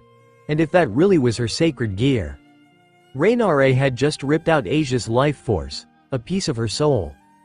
Asia submitted herself to such terrible pain and suffering just to save his miserable ass from getting killed. Issei swallowed the lump in his throat as he cupped Asia's cheek to try and get a response. He weakly muttered, "Asia?" The blonde nun heard the panicked voice call her name and weakly opened her eyes halfway. She saw the devil with brown hair and felt a sense of warmth fill in the cold feeling in her chest. She smiled as her hands slowly touched the hand on her cheek. "Issei-san. I knew it. I thought it was just a dream, but you really came." Issei gave a weak chuckle before he took her hand and squeezed. "Of course I did. I would never leave you just become some fallen angel pierced through my stomach like rice paper." He grinned. "That's what friends are for." Asia looked up at him with a warm expression. You really meant it, didn't you? I'm really your friend." "Of course you were stupid. How couldn't I be friends with someone as great as you?" He squeezed her hand a little tighter and tried to get her attention off the cold sensation running through her body. "When I get you out of here, you and I can do a bunch of fun stuff together. There's some really funny and sweet movies I know you'd like. Oh, and we can go and eat together again. I know a place that has the best hamburgers and fries." Asia smiled. Could we go back to that place with the noodles we went today? I'd like to try that with you again." Sure. I mean, I'm sure Naruto-senpai would hate seeing my face again, and I kinda already owe him a favor for coming here, but I'm sure we could work something out.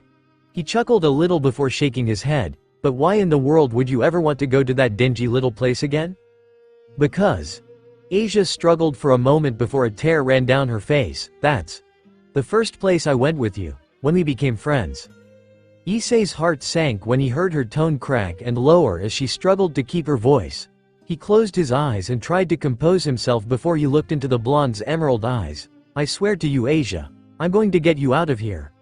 And when I do, you can make as many friends as you possibly want. I know you will. Asia looked at his firm and honest expression and felt a sense of relief wash over her. She nodded her head. Thank you, Issei-san. But I don't think I'll need to. She smiled at him as two small tears came down her eyes. I'm happy, knowing I was able to have someone like you as my first friend. Issei watched as Asia slowly closed her eyes and laid her head down. Her breathing slowly came to a stop and the strength returning Issei's grip faded until he was holding a limp hand. Issei's eyes widened and he just stared at the blonde silently. He squeezed her hand. Hey Asia? Don't close your eyes. Please wake up. He didn't receive a response from the kind-hearted nun. Issei felt his eyes start to water as he struggled to keep himself stable. He leaned in and placed his forehead against hers as tears streamed down his face. He whimpered out, "Don't go." After he let out some soft sobs and realized that Asia really was gone, he grabbed her soft hands and placed them together over her chest. It wasn't a pleasant trip, but at least she looked like she was in peace now in death. And that's when it fully hit Issei about what had happened. Asia was gone. She was dead. She was an innocent, kind little girl that never thought about herself. She cared more for a dumb, perverted, weak little devil she had met while he was staring at her panties in a park than she did her own life. She was called a witch, a heretic, a traitor to the church just because she was born with a power she didn't ask for. And because the moment she followed the kindness in her heart and did something for herself, she was deemed an enemy of the Lord and his followers. She was thrown out, tossed aside, and abandoned by everyone she had ever known. No one would accept her. But that never stopped her from doing what she thought was right. She still prayed to God. She still helped those in need. And she never held a grudge, even against those that had abandoned her. But no one cared. They took advantage of her like that. And now, a girl who had a heart bigger than a saint, was taken from this world because they didn't even need her anymore. Why? It is tragic, I must admit. Issei's ears perked up as he heard the familiar voice pierce the awful silence that had settled around him. A pair of large black wings flapped through the air as Rainare landed at the base of the altar, looking at the brown-haired devil as he kneeled by the deceased nun. Rainare looked around the church. She was just a poor little girl, abandoned by her church and home and forced to travel alone through the world. Blessed with a power that could heal any form of life she touched.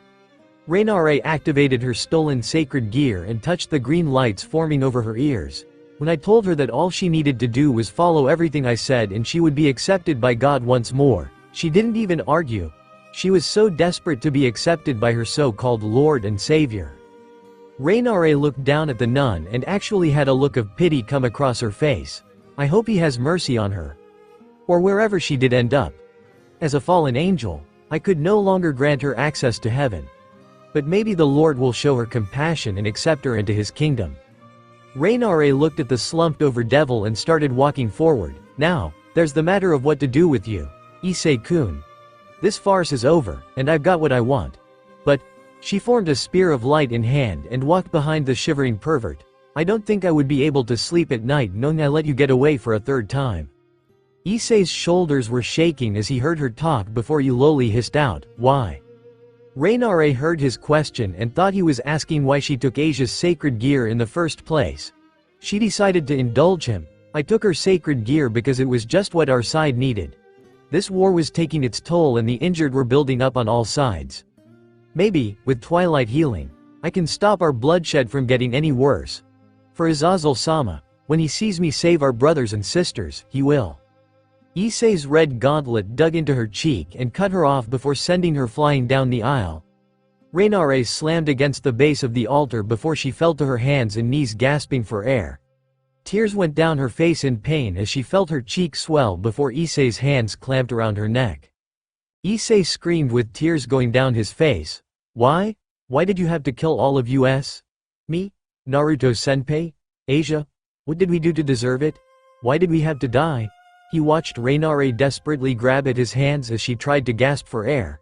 He continued, it wasn't enough that you killed me? That you destroyed my life? But you had to take Asia too? For what? Why did she have to die for your cause? Tell me, damn it, tell me. Rainare swiped at his face and left bloody scratches over him, causing Issei to let go of her neck and stumble back while holding his face and screaming. Rainare gasped for air and wheezed before standing up and rubbing her throat. Don't. She kicked him in the stomach hard enough to cause him to throw up before beating him in the back of the head. You ever touch me, you filthy mongrel. I don't need a reason to hate you devils. She kicked the downed man in the stomach as he groaned in pain. She flicked her hair back. I've been raised since I could flap my wings to do whatever I could to kill devils and angels. It's the effect of when your race has been in endless war for centuries at a time. She stood over the coughing pervert. I will do whatever I can for the benefit of my people. Then why us? Why me? Issei forced himself up and tripped Rainare's feet from under her. He then jumped her and pinned her shoulders to the ground as he looked directly into her startled eyes. When you asked if we could date, that was the happiest I had ever felt in my wild life. You were beautiful. You were kind. And even though I knew it would never last, I was happy at least knowing someone in the world believed in me. He then lifted her shoulders and slammed her head against the ground, causing her to gasp in pain. Issei continued, but you killed me. You took my life like it was nothing. Why did I have to die? Why did I have to suffer?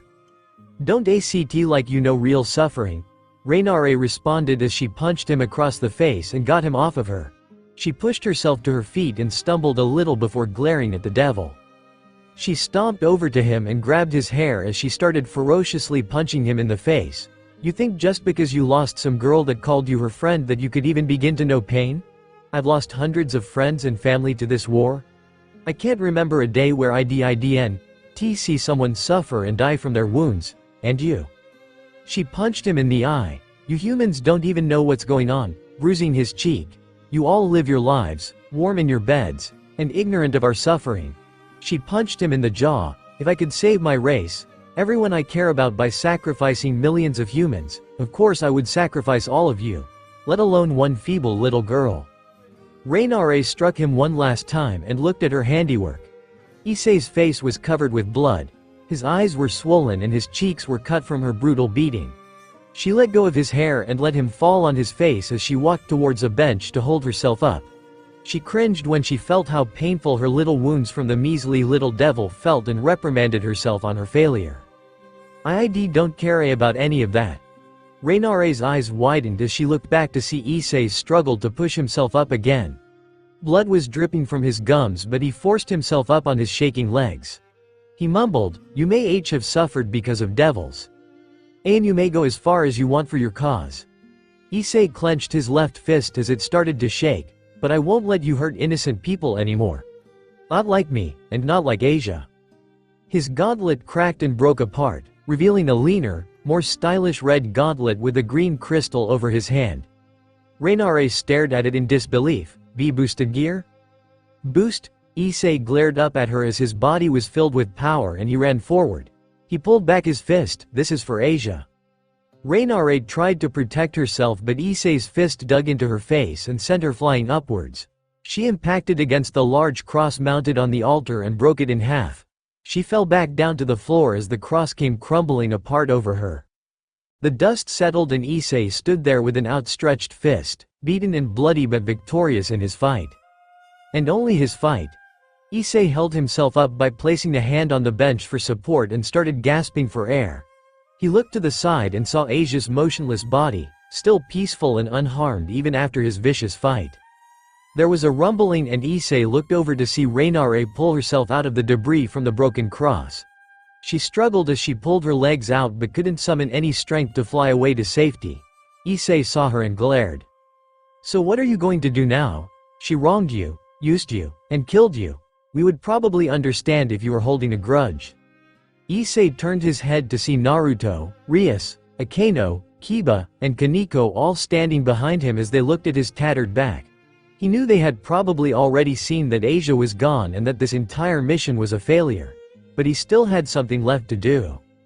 And it was currently trying to expand her fallen angel wings and escape. What are you talking about, Naruto-senpai? She killed you too, remember? Well, she killed me.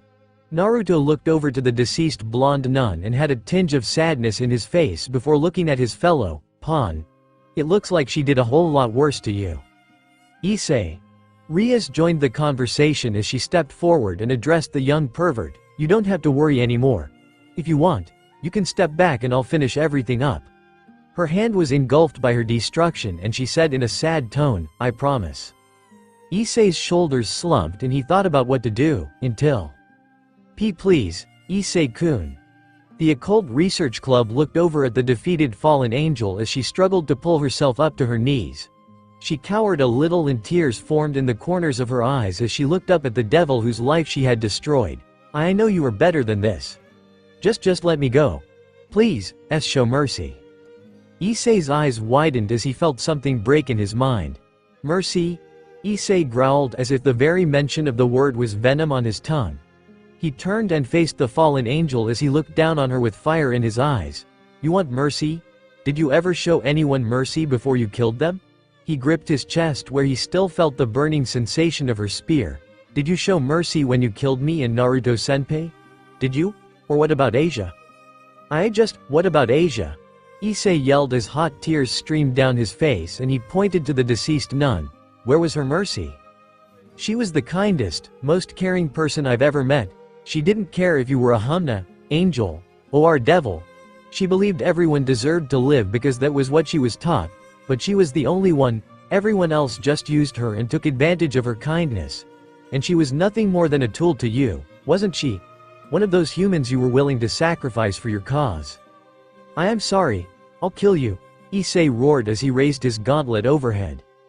Issei wait. Rias tired to intercept but was stopped when Naruto raised his arm in the way. She looked up to see Naruto completely focused on the crying pawn. Issei came up to Rainare as she cowered in fright at the vicious look in his eyes. He prepared to strike at her and the raven-haired woman raised her hands in front of her to protect herself. As he was about to strike her down. Oh thank you, I don't know what I would have done if I had lost it. Images of his time with Asia started to play out in his head. The way you treat me with such kindness gives me hope we can resolve all this hatred without any more suffering. This woman had killed the blonde nun. This woman had slain him without a single shred of remorse. So why? I'm happy. Knowing I was able to have someone like you as my first friend. Why did he feel like taking revenge would be against everything the kind nun stood for? Reluctantly, Issei slowly lowered his gauntlet and felt his shoulders shake. Rainare saw this moment of hesitation and used her new twilight healing to heal herself. As she raised her hands to activate it, Issei's hand swooped down and grasped at the green lights on her ears. Rainare looked up in shock as Issei said, I'm not going to let you keep the last piece of her that is still alive. Issei pulled and Rainare started to scream in agony. She smacked his hands and tired to push him away as she cried, stop. Don't, I need them. Issei started to yell and he pulled harder and harder as Rainare screamed with tears coming down her face. Her wings spread out as far as possible and pain showed in her eyes. Issei ripped the sacred gear out of her as a shockwave spread out through the entire church. It was silent for a moment as every member of the orc looked at the scene in surprise. Kiba leaned over to Kaneko. Did he just physically rip out a sacred gear? Kaneko nodded, yes. Rainare was silent with a stunned expression on her face, tears coming down from her eyes and a little drool out of the side of her mouth. Her wings started to dissipate into a storm of black feathers before her eyes rolled into the back of her head and she fell over unconscious. Issei held the scared gear of his deceased friend close to his chest like a lifeline and sobbed. I hate you with every fiber of my being. And I want to kill you so badly, but that isn't what Asia would want. Issei looked down at Twilight Healing, so I'll keep her memory alive. If no one wanted her then I'll keep her with me now and forever. The club looked at the bloody pawn as he had fallen into a deep state of depression. Naruto felt like Issei had finally accepted what had happened to him. He actually felt sorry for the poor pervert. Rias walked over to Issei's side and hugged him closely as he let out a few sobs. She rubbed his head to calm him down. Issei, do you truly believe that Nun would be happy if she was still alive? He controlled himself before he looked up at his king. Of course I do. I would never have let her get hurt again. If I was stronger, if I was better, I would have protected Asia with my life. He felt Buckow's hand grasp his shoulder and she smiled at him proudly. Then she sounds like someone I can trust. While Issei looked at her in confusion, she grabbed his hand and led him over to the peaceful nun. She took out a red chess piece and showed it to him. If she is really so important to you, then I can't let someone like that leave before their time. Rias gently took Asia's sacred gear from Issei's hands and held it with her bishop piece. She placed them down on Asia's chest and closed her eyes before a large magic circle was created around them. Rias spoke an incantation and the entire church was flooded with red light. When the light died down, the evil peace and twilight healing were gone. Issei looked at Rias in shock before she smiled and motioned to the motionless nun. Issei kept his eyes on Asia. The blonde nun's eyes fluttered a little before she woke up staring at the ceiling. She blinked in surprise before she lifted herself up and looked at her hands. She muttered, "What? I thought I was gone." She looked up and saw a horribly beaten Issei looking down at her. She gasped, "Issei-san, what happened to you? You look terrible." Asia then blinked in surprise and looked at everyone that appeared around her before looking at the brown-haired devil. "What happened?" "Asia!" Issei yelled as he enveloped her in a big hug and almost smothered her. Naruto walked over to Ria's side and was gobsmacked at what he had just seen. He looked at her. "Are you sure that was a good idea?" "I wouldn't use my last bishop piece if I didn't think she deserved it. A kind girl with a healing sacred gear that got most of my peerage, including a certain stubborn blonde, to come risk their lives to save her." She smirked. "How couldn't I have someone like that on my side?" Before they could celebrate a job well done, the club heard a groan and saw the fallen angel woman lift herself up while rubbing her head. Akeno saw her. "She's waking back up." "I'll handle this," Kiba assured as he pulled out his blade and started walking over to her. "This one has caused our family too much pain. I will not let her go." As Kiba approached, Rainare looked up at him and jumped back in fear. She screamed, "Who are you? What are you doing? I'm going to put an end to you, for what you've done to Issei-kun and Argento-san." "What do you mean? What did I do?" "You know what you do. You tried to kill them. You used them." "I don't know what you're talking about. Yuto, wait," Rias said as she ordered her knight to halt the execution. Rias looked at the raven-haired woman as she gazed up at the pure-blooded devil in fear and confusion. Rias shook her head. "Something's wrong. She's different from before." Kiba looked between the woman and his master. He asked, "What do you mean, Bucko?" "She doesn't feel the same as she did before. I felt it when Issei took back the sacred gear." She looked to her queen. "Akeno, can you sense something different?" Akeno closed her eyes and tried to sense something with her magical power. But among all the signatures she felt in the room, Rainare's was the smallest and most fragile. Almost like it was broken. She looked back at Rias. "You're right, Bucko. She isn't the same as before. Her magic power was destroyed. She doesn't even have as much compared to a normal human anymore." Issei asked, "What does that mean?" "Issei," Rias said as she looked at her pawn, "I think you completely destroyed the fallen angel Rainare. And now all that's left is this empty shell." Naruto looked back at her in confusion. What if she's just lying? Look at her. That's not an act anymore. That's real and honest confusion in her eyes. She's scared. Rias shook her head. "I don't think she is a real fallen angel anymore." Kiba looked at Bucko. "So what does that mean? Issei-kun turned her into a human?" "No, she's not human. But she's close. It's like..." Rias tired to explain the feeling she was getting from the frightened woman in front of her. It's like her wings were destroyed. What was left of Rainare the fallen angel is gone. Rias looked at them, like she'd been wiped clean of everything she was. A permanent case of amnesia. "Is that possible?" Kaneko asked. Rias thought, it could be. There's never been a recorded circumstance like this. When humans have their sacred gears taken from them, they start to die. Angels, fallen angels, and devils have stronger bodies than humans. So if a sacred gear was forcefully taken from them like that, it might be the same as dying for them. being reborn as something new. The group was silent as all that could be heard was the new, human's, whimpers of fear as she touched her injured body. Kiba had a dark look in his eyes, so what do we do with her now? What she did to Hyodo-kun and Uzumaki-san still hasn't changed. Akeno said with a stern look as electricity started crackling around her hand. I say we punish her for what she has done to them. Kaneko countered, but can we punish someone for a crime they can't remember committing? If she isn't a fallen angel anymore, would that mean we are killing someone who is innocent? It doesn't matter what we say. Naruto interrupted as he shook his head, it isn't our decision to make. The club members all looked towards Issei and Asia as they realized they were left with the decision of choosing the woman's fate. Issei looked up at Naruto for his opinion, but the blonde shook his head as he decided not to interject anymore. Issei thought for a moment before looking at Asia. Asia, what do you think we should do? Asia looked between everyone that was gazing at her before she spotted the frightened woman she was knew as a fallen angel. Asia saw the fear in her eyes before she slowly stood up out of the bench. She walked over to her and watched as she cowered in fear. Asia raised her hands. It's okay. I'm not going to hurt you. Asia kneeled by her side and pointed towards herself. Do you remember who I am? The black-haired woman shook her head. And no, Asia swallowed and thought for a moment about a question she could ask. She thought of one and looked at her. What's the last thing you remember? She thought for a moment before realization dawned on her. I don't know. I can't remember anything. She held her head and started to panic. What happened to me? My head hurts and I don't know who I am. Who are you? What happened? You had an accident and you were hurt. Asia said as she placed a calming hand on her shoulder. A lot of people were hurt. But it's okay. We're all fine now. Asia looked at her. Can you remember your name? The black-haired woman thought for a moment before she shook her head. She whimpered, no.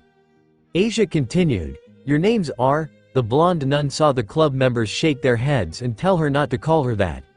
Asia sputtered, your name is Yuma. They all looked over to Issei as he stood back up with a painful grunt before looking at the woman that had changed his life. He stared, your name is Yuma Amano. That's all we know. The woman looked between all of them before looking at the blonde nun. She looked down at her hands. Yuma Amano. Devil. It was the evening after the Gremory peerage raid on the church. Well, that puts an end to one of the most eventful weeks we've ever had, Ria said to her, pawn, as she sipped on a cup of tea. She looked at Issei. Please don't make such a ruckus around the office anymore, okay? Yes ma'am. Issei sheepishly said as he scratched the back of his head. He looked at her, bucko, is everything settled now or? Well, as settled as an unauthorized mission to rescue a church nun from a group of Rouge fallen angels can be. Rias lowered her cup and looked at him sternly. We didn't catch the priest.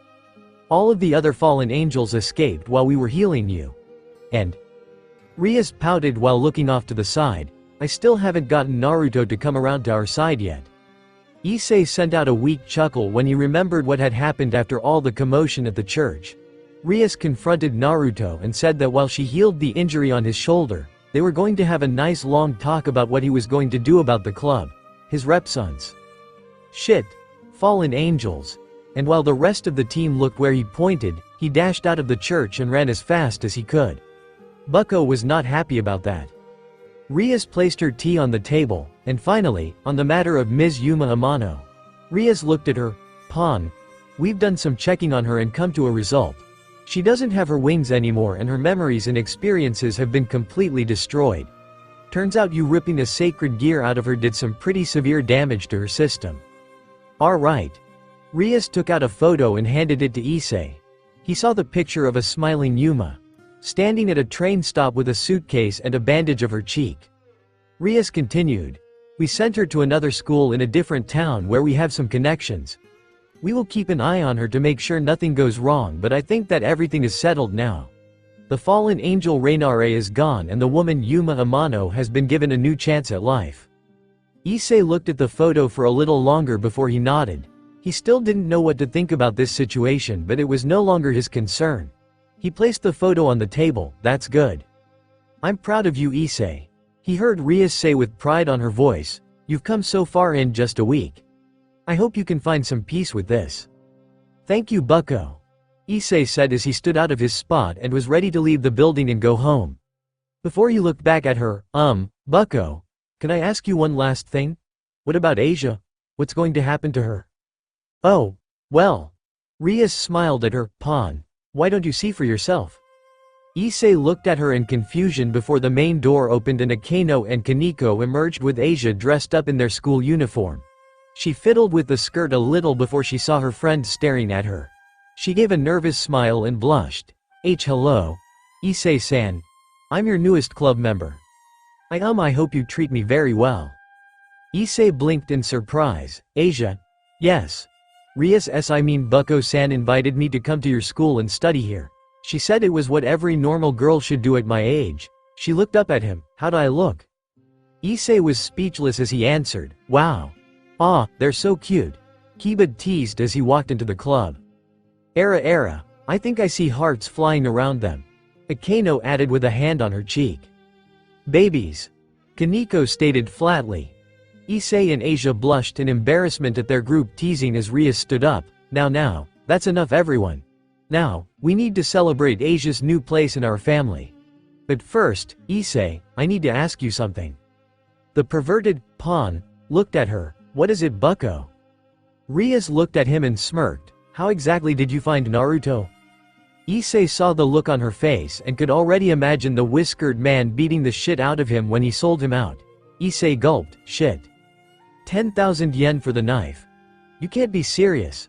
The pawn shop owner looked into the blonde's eyes and glared. Do I look like I'm kidding? I don't know. I walked into your store and you said, welcome good sir. How can I help you? And even when you said that, you still looked like you were going to take the first chance you could to shoot me in the face. Naruto said as he matched the older man's glare. The shop owner sighed. Look kid, I've told you already. He picked up a large knife with a yellow guard and showed it to Naruto. This knife is 10,000 yen and I'm not changing the ticket price. If you can't afford this, then look at the other knives I've got. And I already told you. Naruto held up some money. This is the most I can spend without screwing myself over until I get paid. I would try to get some more to spend, but I'm usually one bad purchase away from living in the alley. Then maybe you can try buying one of the cheaper knives? I will if you can scrap off just a little from the tag. Okay kid. The owner sighed exhaustedly as he shook his head. Why do you even need a knife anyway? You're like what, 15 years old? 18. Naruto replied pointedly, a little offended that the man would think he looked like a kid. He was even a little taller than the owner for Pete's sake. He was starting to shave. Okay, so why does an 18-year-old brat want a knife to begin with? Because. Naruto looked at the man. Over the last few days I've been getting into some rather unavoidable situations. Naruto had a bit of a scowl on his face, and honestly, I'm pretty sure a knife can help me get on top of them. Plus, I don't know how to use a gun, and I'm pretty sure swords are banned in this country. The shop owner pulled over a simple knife with no guard and a black grip. This is the cheapest knife I've got while still being sturdy enough to use. And it's 5,000 yen. But, in the interest of getting you out of my store at 8:30 in the goddamn morning, I'll cut it down to 4,000 yen. How's that? Naruto looked at the simple knife for a moment before asking again, no lower? No lower. Deal. Naruto shook the owner's hand before handing him the bulk of his cash and taking the knife along with a small sheath. The man started counting through his cash as the blonde student placed the knife and its sheath together in his bag. He warned him, now make sure you don't poke anyone's eye out with that thing. And never hold the sharp end towards you. And I know how to use a knife, damn it. I've been practicing with them since I was a kid. The man looked at him in surprise before he shook his head. Now that's just worrying. Naruto walked out of the pawn shop and made his way to the ramen shop for work. After spending his entire day off resting in bed and trying to fix up what was left of his right shoulder, Naruto was feeling a little cheated. But he was at least going to enjoy the peace and quiet at his job. Of course he was going to have to pay for another apron again. When he came back the next morning to the tree to pick up his apron, the damn thing was gone. Who the fuck steals a ramen apron hanging from a tree in the middle of a park? He turned the corner and saw the ramen shop he was employed at as the front door slid open. His boss, Miyamoto, an older middle-aged man, walked out laughing and started raising the flag to signal they were open for business. Naruto waved. Hey Gramps, what you laughing at? finally starting to go senile. The ramen owner looked at his sole employee and smiled. Hey, Naruto boy, about time you got here. We were just talking about you. Naruto chuckled. Yeah, He froze for a moment before he looked at his boss waringly. Wait. What do you mean, we? The door opened again and a second figure walked out behind Miyamoto. A curvier, girlier, school uniform wearing, school bag carrying, long crimson-haired figure to be exact. Rias poked her head out from behind the door with a smile and waved. Yoo-hoo, we've been waiting. Naruto instantly turned to stone and broke apart as his second-to-last sanctuary was taken from him. He pointed at her like he had seen a ghost. Why are you? I had a little extra time after I finished up some business and Issei told me about this lovely little ramen shop he went to the other day. Rias kept playing the innocent girl and blushed embarrassed singly. I should have realized that a restaurant wouldn't be open at such an early time, but I couldn't stop myself from coming. She smiled up at the shop owner, and when Miyamoto-san saw me standing outside, he invited me in for some tea. Naruto felt a vain throb in his head. This woman had some serious guts to be playing the ditzy damsel so well in front of him. Oh. And fuckface was dead when he got his hands on him. Miyamoto scratched his head and laughed. Well, when a pretty lady such as this actually comes to my crummy little shop, I can't just say no. I think I've only seen hair as beautiful as this once before in my whole life. He then looked at Naruto with pride in his eyes, and congratulations Naruto. Rias-san tells me you joined her club at school. That's great. I didn't even know you could make friends. Naruto glared. I didn't sign the papers just yet.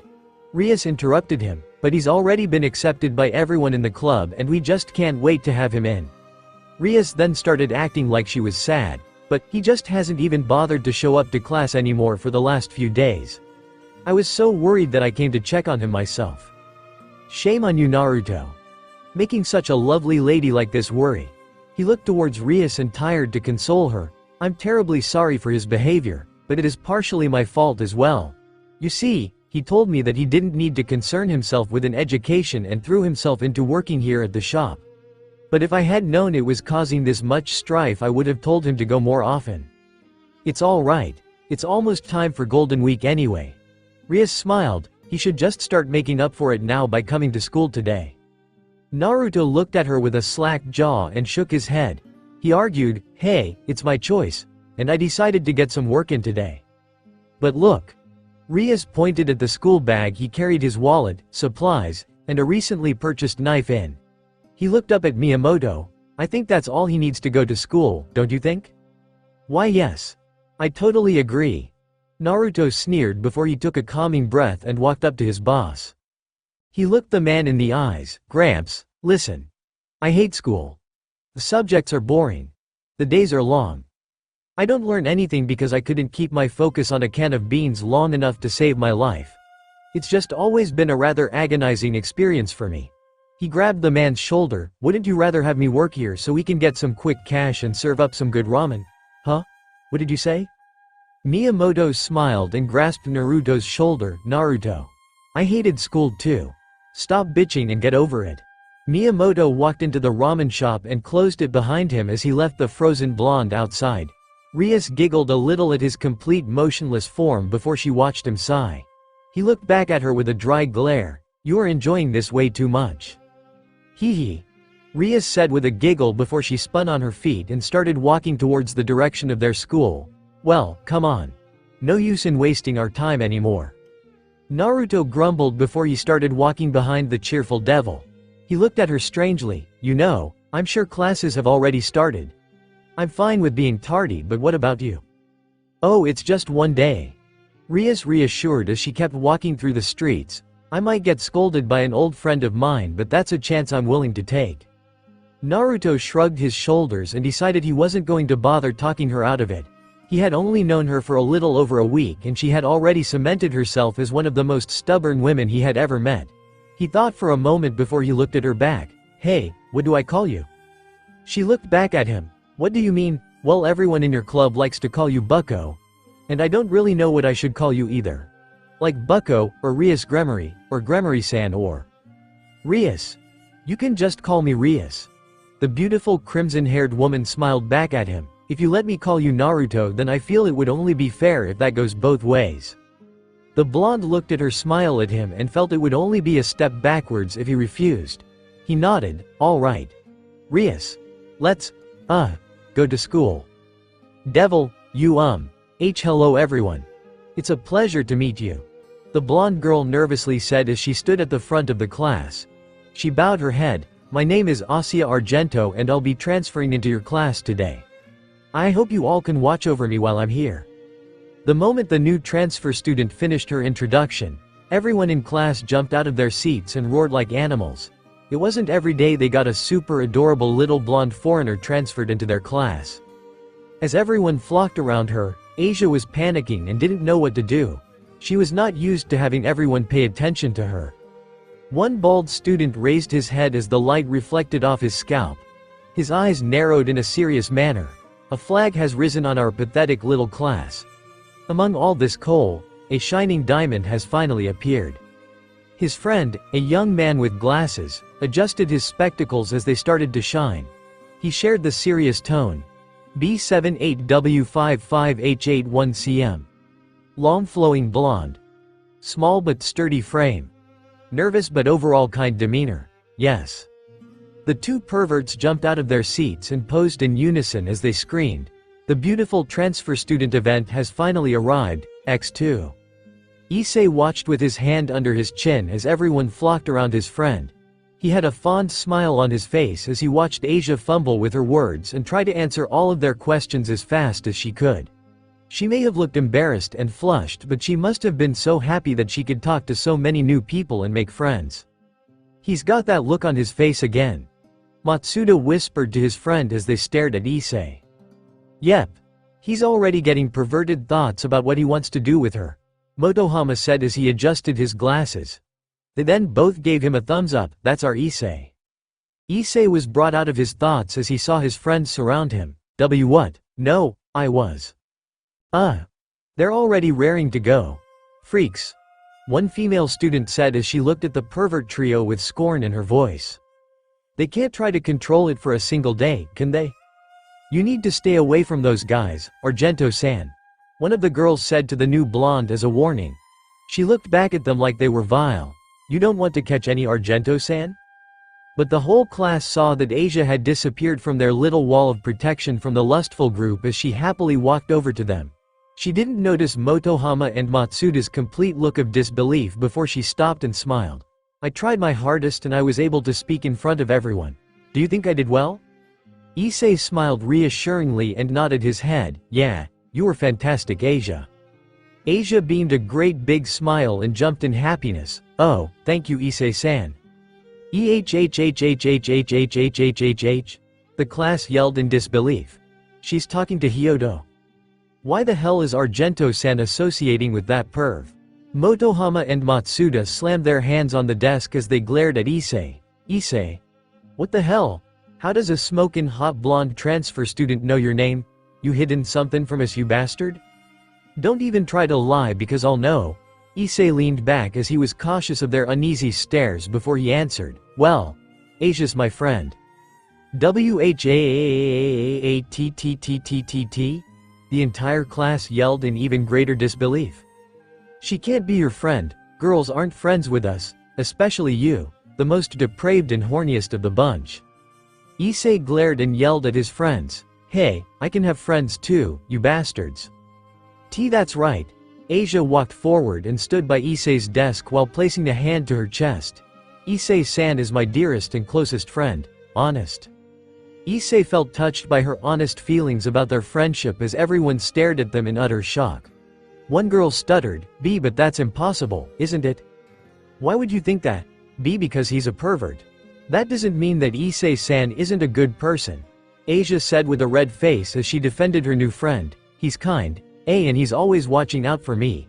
He wants me to make as many friends as possible, and he was nice enough to let me live in his house. Everyone in class was gobsmacked by that declaration before they mechanically turned their heads to look at the brown-haired pervert. Issei sighed and shook his head. Damn, he thought Asia was adorable and was happy to help her in any way, but she was a bit of an airhead when it came down to it. Devil, Naruto had a glum look on his face as he eyed the clock's slow tick away to their lunch break. His eyes wandered and he saw most of the students in his class doing the same thing as him as they just daydreamed until it was time to eat. The teacher finally dismissed the class for an hour and everyone started getting out of their seats to get some food. Some of them glanced in his direction but they didn't give him too much time as they had other things to do. Naruto reached into his bag and pulled out his wallet to go buy some bread from the shop. Era, it's quite a treat to see your miserable expression here at school with the rest of us. Naruto looked up to see Akano standing by his desk with her trademark smile. The students around them started to whisper when one of the two great Onisamas started talking to the blonde as Akano tilted her head. I'm actually amazed she was able to force you to come here. Naruto looked at the pleasant woman with a flat state before he sighed. Rias ordered you to keep an eye on me so I didn't sneak out, didn't she? Not so much an order as I volunteered to watch over you. Akano then held her hand to her cheek and smiled. I mean, we share most of our classes together, so it would make sense that I would be given the task of making sure you don't try to run away. Plus I find it kind of funny to see you grumble and meander your way through the class period. He looked up at her as she smiled and deadpanned. So this sadism stuff. Is that why you felt it was necessary to keep beating me to a pulp last year when I accidentally picked up your bra? No. That was just because I was embarrassed and didn't know how to act. That was the first time a boy had ever seen my underwear. I was blushing. From the hot and heavy feeling in your loins, no doubt. Naruto responded, not believing her words as Akano sent a menacing aura at him. He started packing up his bag to find a peaceful place to eat, now, if there are no other interruptions. As Naruto packed up his bag, he saw another girl from their class approach his desk. He looked up to see a young woman with a tidy mop of black hair and a few small bangs framing her face along with a pair of glasses. She had a slim, alluring figure as she stood in front of his desk quietly. Naruto looked up at the young woman as her piercing purple eyes looked back into his cerulean ones. She nodded her head with a small smile on her face. Hello, Naruto Uzumaki-kun. It's good to see you attending class a little more frequently nowadays. She placed a hand on her modest chest. Do you know who I am? Naruto thought for a moment. You're Suna Shitori, right? The student council president. I think? He shrugged his shoulders and said in an apologetic tone. Sorry, I'm not very good at remembering people I'm not familiar with. That's quite all right. Even ignoring the fact you do not come to school very often, I have never properly introduced myself to you, she said before she gave a small bow which Naruto instinctively returned to her. Everyone in class watched as the blonde delinquent not only socialized with Akano Himejima but with Suna Shitori as well. She gave a small smile, and I thought that since the change in circumstance, I should remedy that situation. Naruto looked at her in confusion. What change in circumstance? Well, due to the fact that we are now in the same field of business, and you are working with an old friend of mine. Naruto knew she was using specific terminology so that she didn't raise too many questions by the people eavesdropping around them. He thought for a moment about what she was saying before his eyes widened and he looked at Akano's smile at him. He looked back at Suna who had a similar smile before he sighed exhaustedly. Oh, you're not, are you? I am. Damn it. Hey, Akano. Do you want to have lunch together? Everyone looked at the classroom door as the #1 most popular girl in Kuo Academy, Rias Gremory, came walking into class with her bag. The whole class was in shock as the beautiful maiden walked over to them before noticing the continued appearance of the blonde student. She smiled and looked down at him. Glad to see you're still here. He grumbled, shut up. Rias just laughed before she saw one of her closest and oldest friends standing beside her. She faced her. Hello Suna. I see you've acquainted yourself with our new group member. Yes, I have Rias. And I must say, you picked quite a wild card to side with. Suna adjusted her glasses. I didn't know you were the kind of girl to pick up the rambunctious type. Naruto's eyebrow twitched. Rambunctious, what was he, a fucking toddler? Ufufufu, Bucko always was the kind of person that took reckless and unplanned decisions, don't you think? Akano said with a cheerful tone. Oh yes, I completely agree. Suna responded as the two girls laughed. Hey, you guys aren't actually talking about me right to my face, are you? That's terrible, Rias complained as she started talking more with the two girls as they just continued quietly conversing about her bad points. Naruto leaned back into his chair as he heard the people talk. Why are 3 of the most popular girls in school coming around Uzumaki's desk? Is he paying them or something? Or threatening them? How'd he even get Gremory-sama's attention in the first place? I heard he knocked into her in the hall the other day. Maybe he took something from her to get her attention. Scoundrel! That bastard, we need to teach him a lesson. We have to stop him before he starts using what he has over her to force himself on her. He seems like the type who would hold her nice, supple body in his arms and decide to. You know, Naruto said loud enough to get the attention of everyone in the room. An effective part of whispering and spreading rumors is actually whispering, you nosy assholes. Everyone jumped back in fright when the blonde man yelled as loud as he could before they swarmed out of the room. After they were all gone, only the blonde man and the 3 girls around his desk remained. As they looked at the door everyone ran out of. The girls turned in sync to look at the blonde calmly pack his bag before he noticed their stares. I never really cared what any of them said because I could give 2 shits what a bunch of nameless assholes say about me. But damn if they aren't loud about it. Rias crossed her arms under her chest and smiled. See, this is why he's in my group. I'm not in your group, Rias. Naruto said as he looked up at her and explained, when I helped that pervert save the nun girl, he promised that I would be done with this crap, and I am. Naruto, there's something you need to know about the workings of our peerage. Rias gave a cheeky smile. Issei is the one who made that promise, not me. Naruto was silent before he hung his head and shook it. He stood out of his chair with his bag and started walking away. I'm getting my lunch. Oh, that sounds great. Rias turned to Suna. Do you want to join us? We can have some tea I just purchased. Oh, that sounds lovely. Wonderful. Then we can all have it together. Rias picked up her bag and followed Naruto out the door. Naruto, we're all going to eat lunch together at the club. No, we aren't. We're going to take a left after you're done buying your bread. Leave me alone. You're not that lucky, damn it. Devil, we are never going to associate with you again. We can't ever be friends with a man who has such a beautiful girl sleeping in his home. Probably making him breakfast and cleaning his room.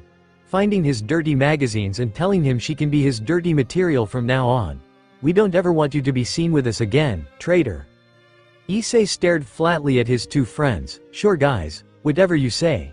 But you do understand that you 2 are the ones following us, right? Motohama and Matsuda had been following Issei and Asia around the school as Issei was giving her the tour. While Asia looked around with stars in her eyes at all the new locations in school, Issei was trying to ignore his friends' constant arguing and bickering. Asia excitedly pulled on Issei's sleeve. Issei-san, Issei-san, are these all classrooms? In the church I was raised in there was only one classroom where we were taught everything. Do each of these classrooms teach something different? Kinda. It sort of just depends on the teacher. Don't ignore us, you smug bastard. You think now that you've got some ass to tap that we aren't even here anymore. Issei growled and glared back at them. You guys just told me that I should never talk to you again. And you were just gonna do it, you fucker. What exactly is going on here? As the pervert trio argued between each other and Asia tried to mediate between them, a small crowd of people formed around them to watch the fight. And when the new voice made itself known, the crowd parted and the pervert trio and Asia looked to the man that had emerged. He was a young man about the same age and height as Issei and his friends. He had messy, dirty blonde hair and strong gray eyes. He was in his white school uniform and had his arms crossed in a commanding fashion in front of him. Asia watched as some students started to murmur between themselves as Issei and the others just sighed tiredly at his appearance. She gently pulled on Issei's hand. Who is that? Issei tiredly scratched his head. He's the new secretary of the student council, I think. His name is Saji something. Genshiro Saji. He replied as he looked over the 3 men in disgust. And you 3 are the perverts, I presume? I should have known it would be you idiots causing so much trouble. The 3 men in question pouted and grumbled annoyingly as Saji just shook his head, and also. He stayed silent when he saw the vision of beauty that was a blonde girl that looked at the scene in confusion. He blinked in surprise before he stepped over to her with a smile on his face. Hello. You're the new student that transferred into the school today, right? Asia blinked before she realized he was asking her. Oh, yes. She bowed her head lightly. I'm Asia Argento. It's a pleasure to meet you, Genshiro Saji. And it's an absolute delight to meet you, Asia-san. Saji said as he gently grabbed her hands and started shaking them. If you have any questions or concerns about this school, please, don't hesitate to ask me anything. It's my duty to make sure your experience in our little school is as memorable as possible. Asia was a little surprised by his eagerness to talk to her and felt a little embarrassed. Thank you, but... Asia felt someone grab her shoulders and softly pull her out of Saji's grip. After Issei placed her to the side, he stepped in and grabbed Saji's hands in her place. He then squeezed with as much strength as he could muster as a pawn, causing Saji to yelp and grind his teeth in pain. Issei smiled pleasantly as he tightened his grip. It's quite alright, Mr. Secretary. We don't need you. I'm more than enough to help Asia around the school, so you can just go away into a little corner and die. You've got a surprising amount of grip, Saji said as he started to squeeze back, surpassing Issei as he was starting to feel the pressure being put back on him. Saji groaned, but from a pervert. I'm guessing it's because of your wanking hand. Ah, my wanking hand. Issei screamed in pain before he and Saji started a little contest of strength to outdo the other. After a few moments, everyone watched as the two separated and started blowing on their aching hands. Of course, Issei would start showing his alpha tendencies around any other guy coming towards Asia-chan. Matsuda cried as Motohama consoled him. First he gets her to live in his house, now he's setting up a territory. Saji stopped blowing on his hand and raised his head in confusion. Wait, what's this about sharing a house? The crowd interjected. Argento said she was living with Hyodo in his house. And some of us are worried about Argento-san's choice of housing. It can't be safe for a girl like that to sleep in the same house as a pervert like that. Yeah, not to mention it ain't fair that he's so lucky. Lucky bastard. On any other day Issei would be smiling happily that the normal people in class were jealous of him. But right now was not that time because they were blabbing to a member of the student council.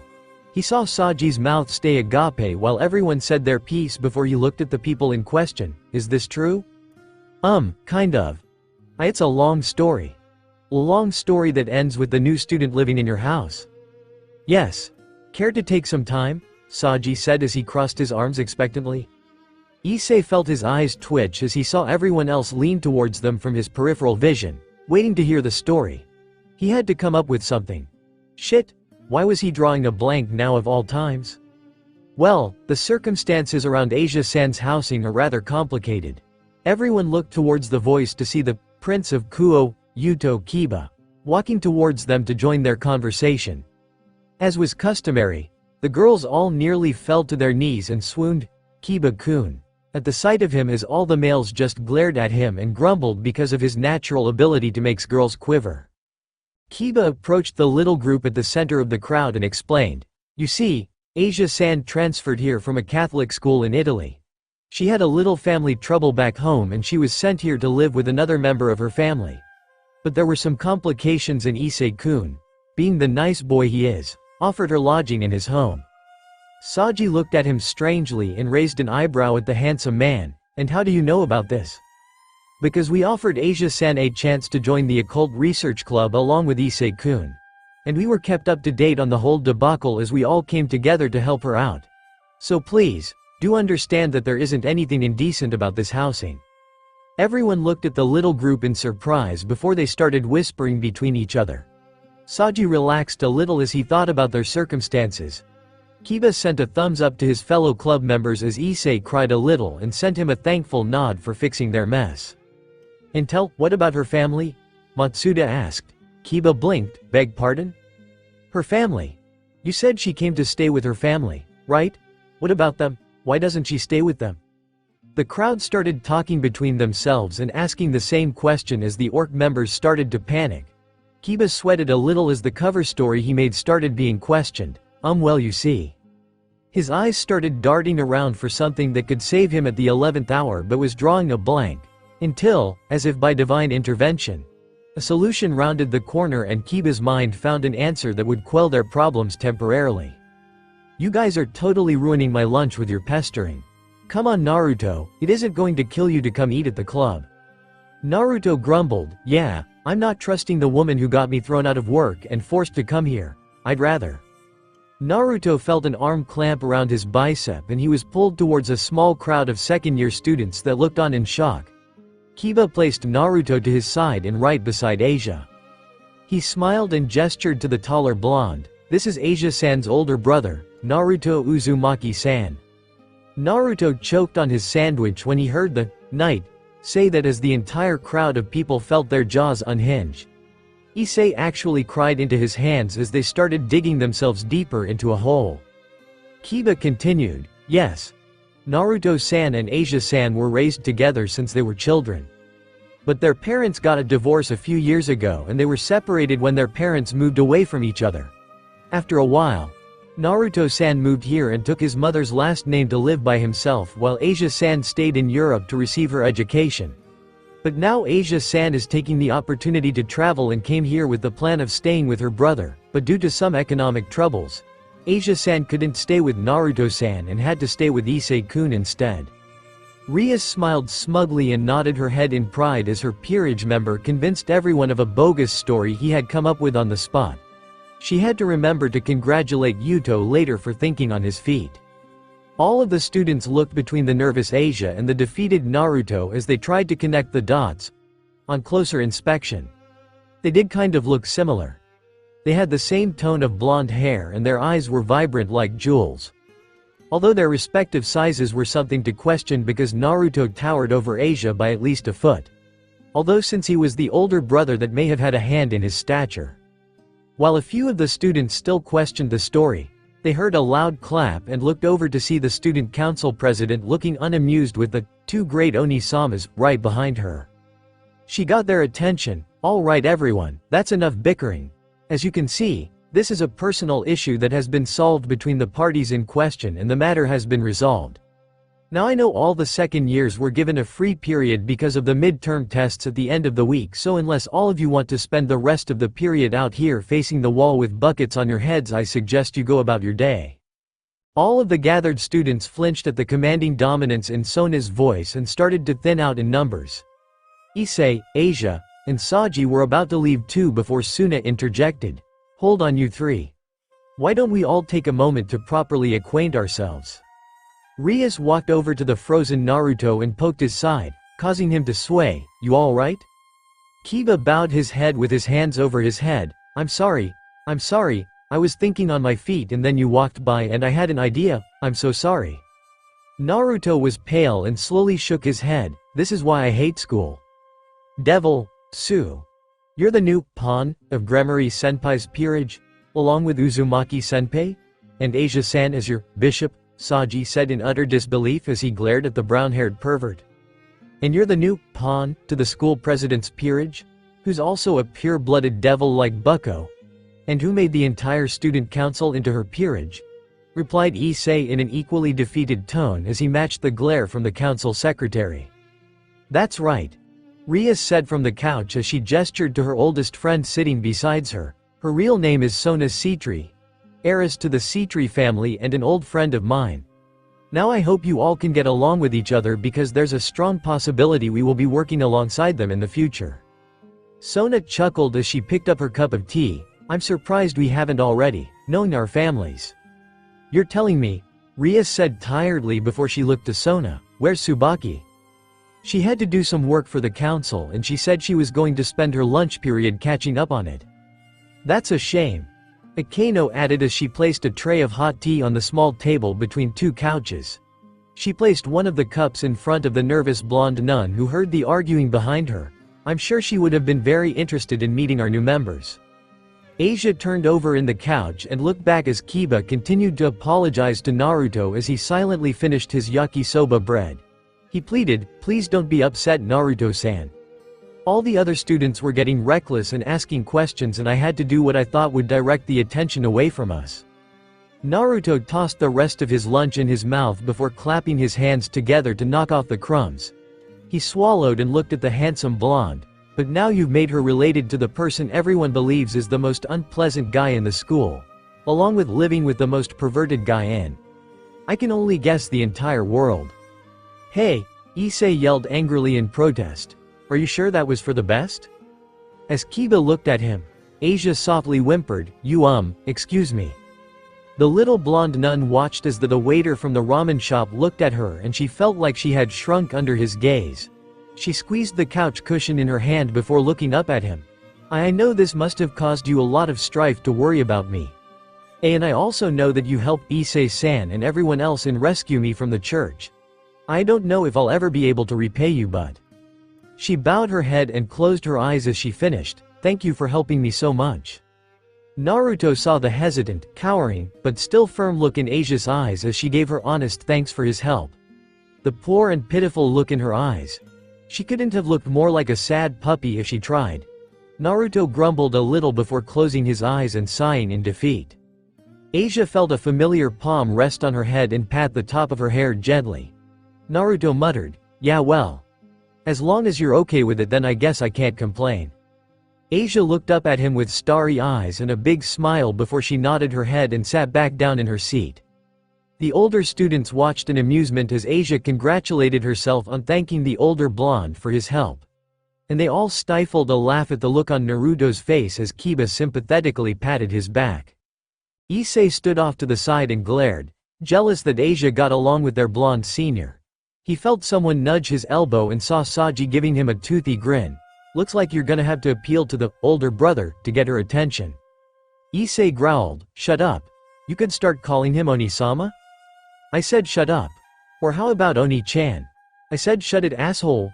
Issei tackled Saji to the ground and the two pawns started rolling on the floor while attacking each other.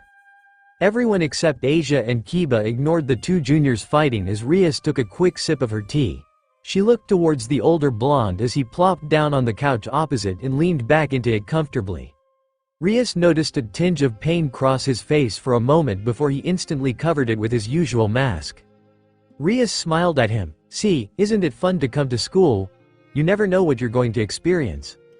Naruto let out a small scoff. Well, I can definitely say I've never met a second devil family or become an older brother before when I went to school. Great.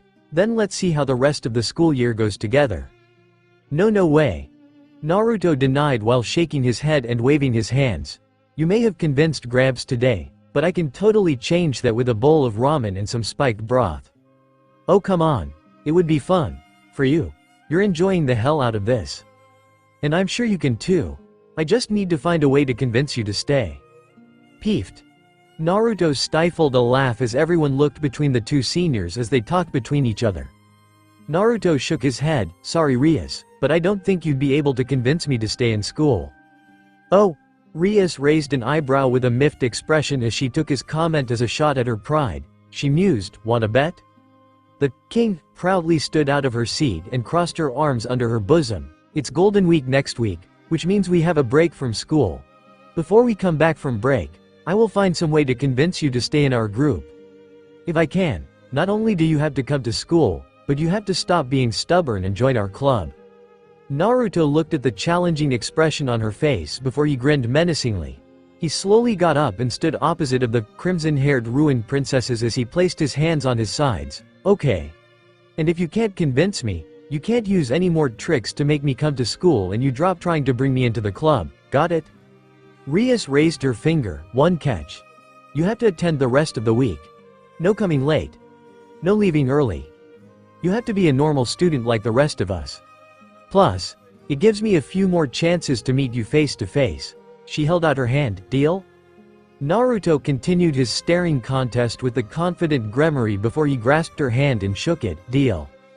The rest of the group in the room looked at the two after their strange deal and wondered what was wrong with the both of them.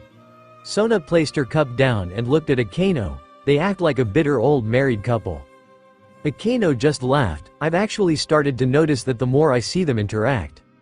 Rias and Naruto finished their handshake before she looked up at the slightly taller blonde. Well, if you are going to come to school for the week, we should at least take care of that shoulder for you. Naruto looked at her flatly before she smiled. Oh come now. Did you think I wouldn't notice? It's just the same as last time. She sat back down and looked up at him. No point in hiding it, we've got a healer now who can take care of it for you. While the rest of the room looked between the two in confusion, Naruto grumbled and removed his uniform. He was left in just an orange shirt before he grabbed at the bottom of it and pulled it over his head. When he took off his shirt, The sight of bandages wrapped around his shoulder and the top of his chest for support were revealed to everyone in the room. Rias looked to her new bishop, Asia. Do you mind fixing him up? Oh, of course not, Bucko-san. With the attention set on her, Asia clumsily fumbled out of her seat and ran around the couch until she was behind Naruto.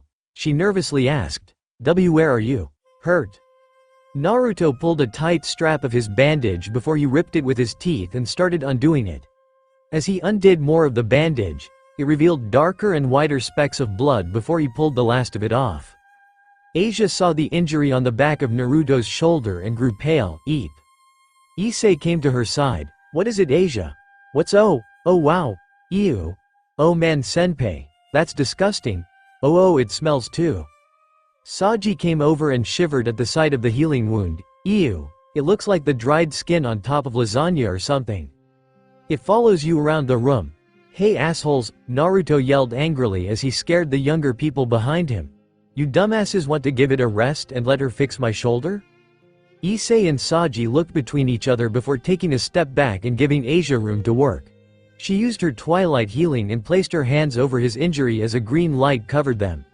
Sona and Saji watched in amazement as after a few moments, Asia lowered her hands and Naruto's eyes widened in surprise. He circled his shoulder around and felt no discomfort from his injury. He flexed his arm and smiled. Wow, that feels great, no pain or anything. He looked back at the young nun. Thanks Asia. Why you're welcome, Asia eagerly replied as she was glad she was able to help him out. Naruto grabbed his orange shirt and pulled it back over his head. Rias asked, so, how do you feel? Better I hope. I don't know. Only one way to find out. Naruto said as he fixed up his shirt and made sure it was on him properly. He grabbed the white shirt of his school uniform and then stood there silently. Hey fuckface. Issei flinched when he heard the kind tone in Naruto's voice when he used that nickname. Naruto held his uniform for a moment and spun it around. So Rias told me that she found out where I work because a little devil told her about it. He looked over to him and smiled kindly. You wouldn't have done such a thing after all the help I gave you, right? Issei dove for the door. Promotion. Nig. Naruto snagged Issei's feet in midair with his uniform shirt as the pervert fell flat on his face. Naruto stood over him and shook his head. That was actually kinda cute. You thought your little devil abilities were going to save you. Naruto grabbed Issei's collar and started pulling him into the hallway. Issei cried and looked at the people that were watching it happen. Help! Help! Someone! Anyone! He's a lunatic. He knows no mercy, not like this, not like. Slam! Everyone looked at the front door after Naruto had closed it behind them. Everything was silent. Bam! My face. Crash. My spine. Ah! Snap. Why is no one stopping this? Asia and Saji were cowering in place as they heard the hallway get destroyed and Issei's screams of agony following behind not long after. Kiba cringed when he heard Issei scream like a girl after getting kicked in the groin as he looked at his president. Should I stop them? No, it's all right, Yuto. Just give them a moment and I'm sure they'll stop. They're boys, it's in their nature to roughhouse. That doesn't bend that way. That doesn't bend that way. That doesn't bend that look at it go. Rias sweated a little, on second thought. Asia, be on standby in case there's an emergency. Sona shook her head and sipped her tea. There's always a party when I come over here. Devil. Naruto walked out of the school building as the final bell stopped ringing. He stretched out his back and let out a long moan as he was finally free from the cooped-up hell. The day was long, boring, and a pain in the ass. But he did get to beat the living shit out of Issei before he had to run to his next period, so that was worth it. Naruto stretched out his achy shoulders as he contemplated what to do next. Rias was going to spend the next few days trying to convince him to stay with her group. He wasn't going to be able to put off this decision for very much longer, but it wasn't just his part anymore. Rias was going to have to prove herself somehow. As Naruto's mind wandered, a small figure walked in front of him before stopping when she spotted him. Naruto looked down and saw Kaneko with her school bag in hand and the same stoic look on her face. She was walking out of school before she spotted him and stayed in place when they noticed each other. Naruto greeted her. Hey. Kaneko nodded. Hello. Are you heading home now? Yes. But I have to come back later for the club. That sounds like a pain in the ass. Kaneko just gave a small hum before looking up at the tall man. I didn't think you liked coming to school. Naruto grumbled. I don't, but Rias sorta forced my hand. She came to the place I work and basically coaxed my boss to make me come toady. Kaneko took note of how he used her name so casually. Sucks to be you. Naruto actually laughed at her comment. It was funny to talk with a girl that had such a sharp tongue and basically spoke in monotone. He continued, yeah, but now I have a bet going on with her for the rest of the week. Kaneko tilted her head in interest as Naruto continued. During the lunch break, she made a bet with me that she could convince me to stay at school and in the club before we come back from Golden Week. I said she couldn't, and so I'm gonna stick around for the rest of the week, so you're probably gonna be seeing me around a little more often.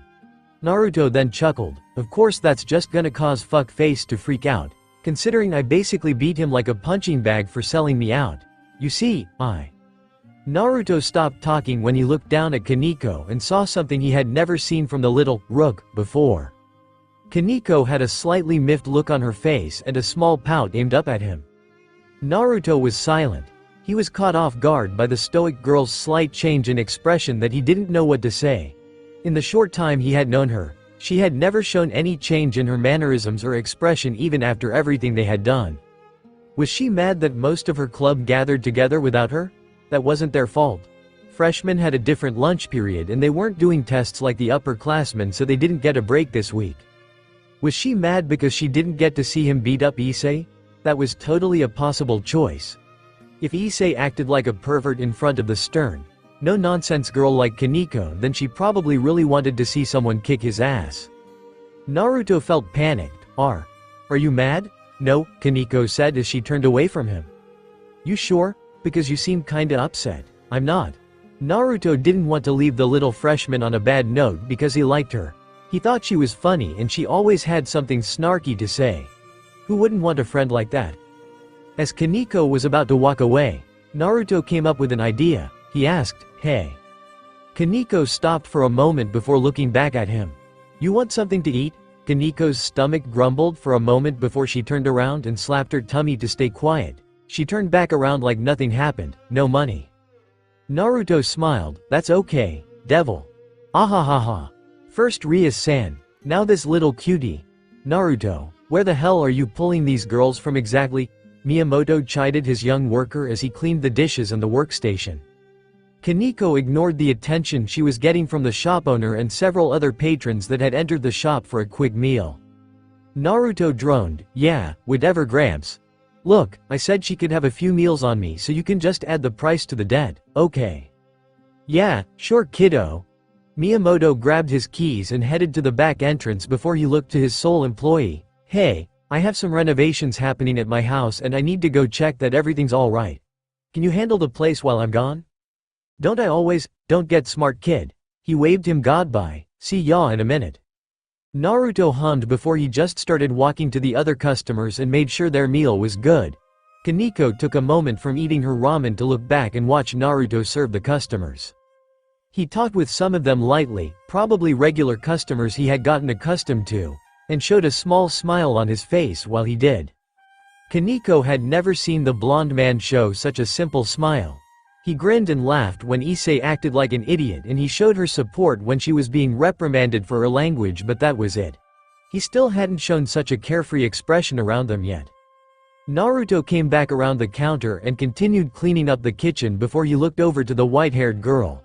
He asked, how's the ramen? Kaneko slurped up the noodles and gave an agreeable hum. He smiled, good. Gramps is gonna be happy to know he has another fan. Naruto decided to leave the girl to her meal as he started to clean up his station.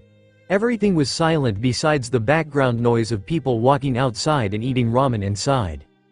I think you would like staying with us. Naruto stood up when he heard the small voice reach his ears and turned towards the freshman looking up at him. He asked, what? The Occult Research Club, and Buckhouse Peerage. I think you would like being with us.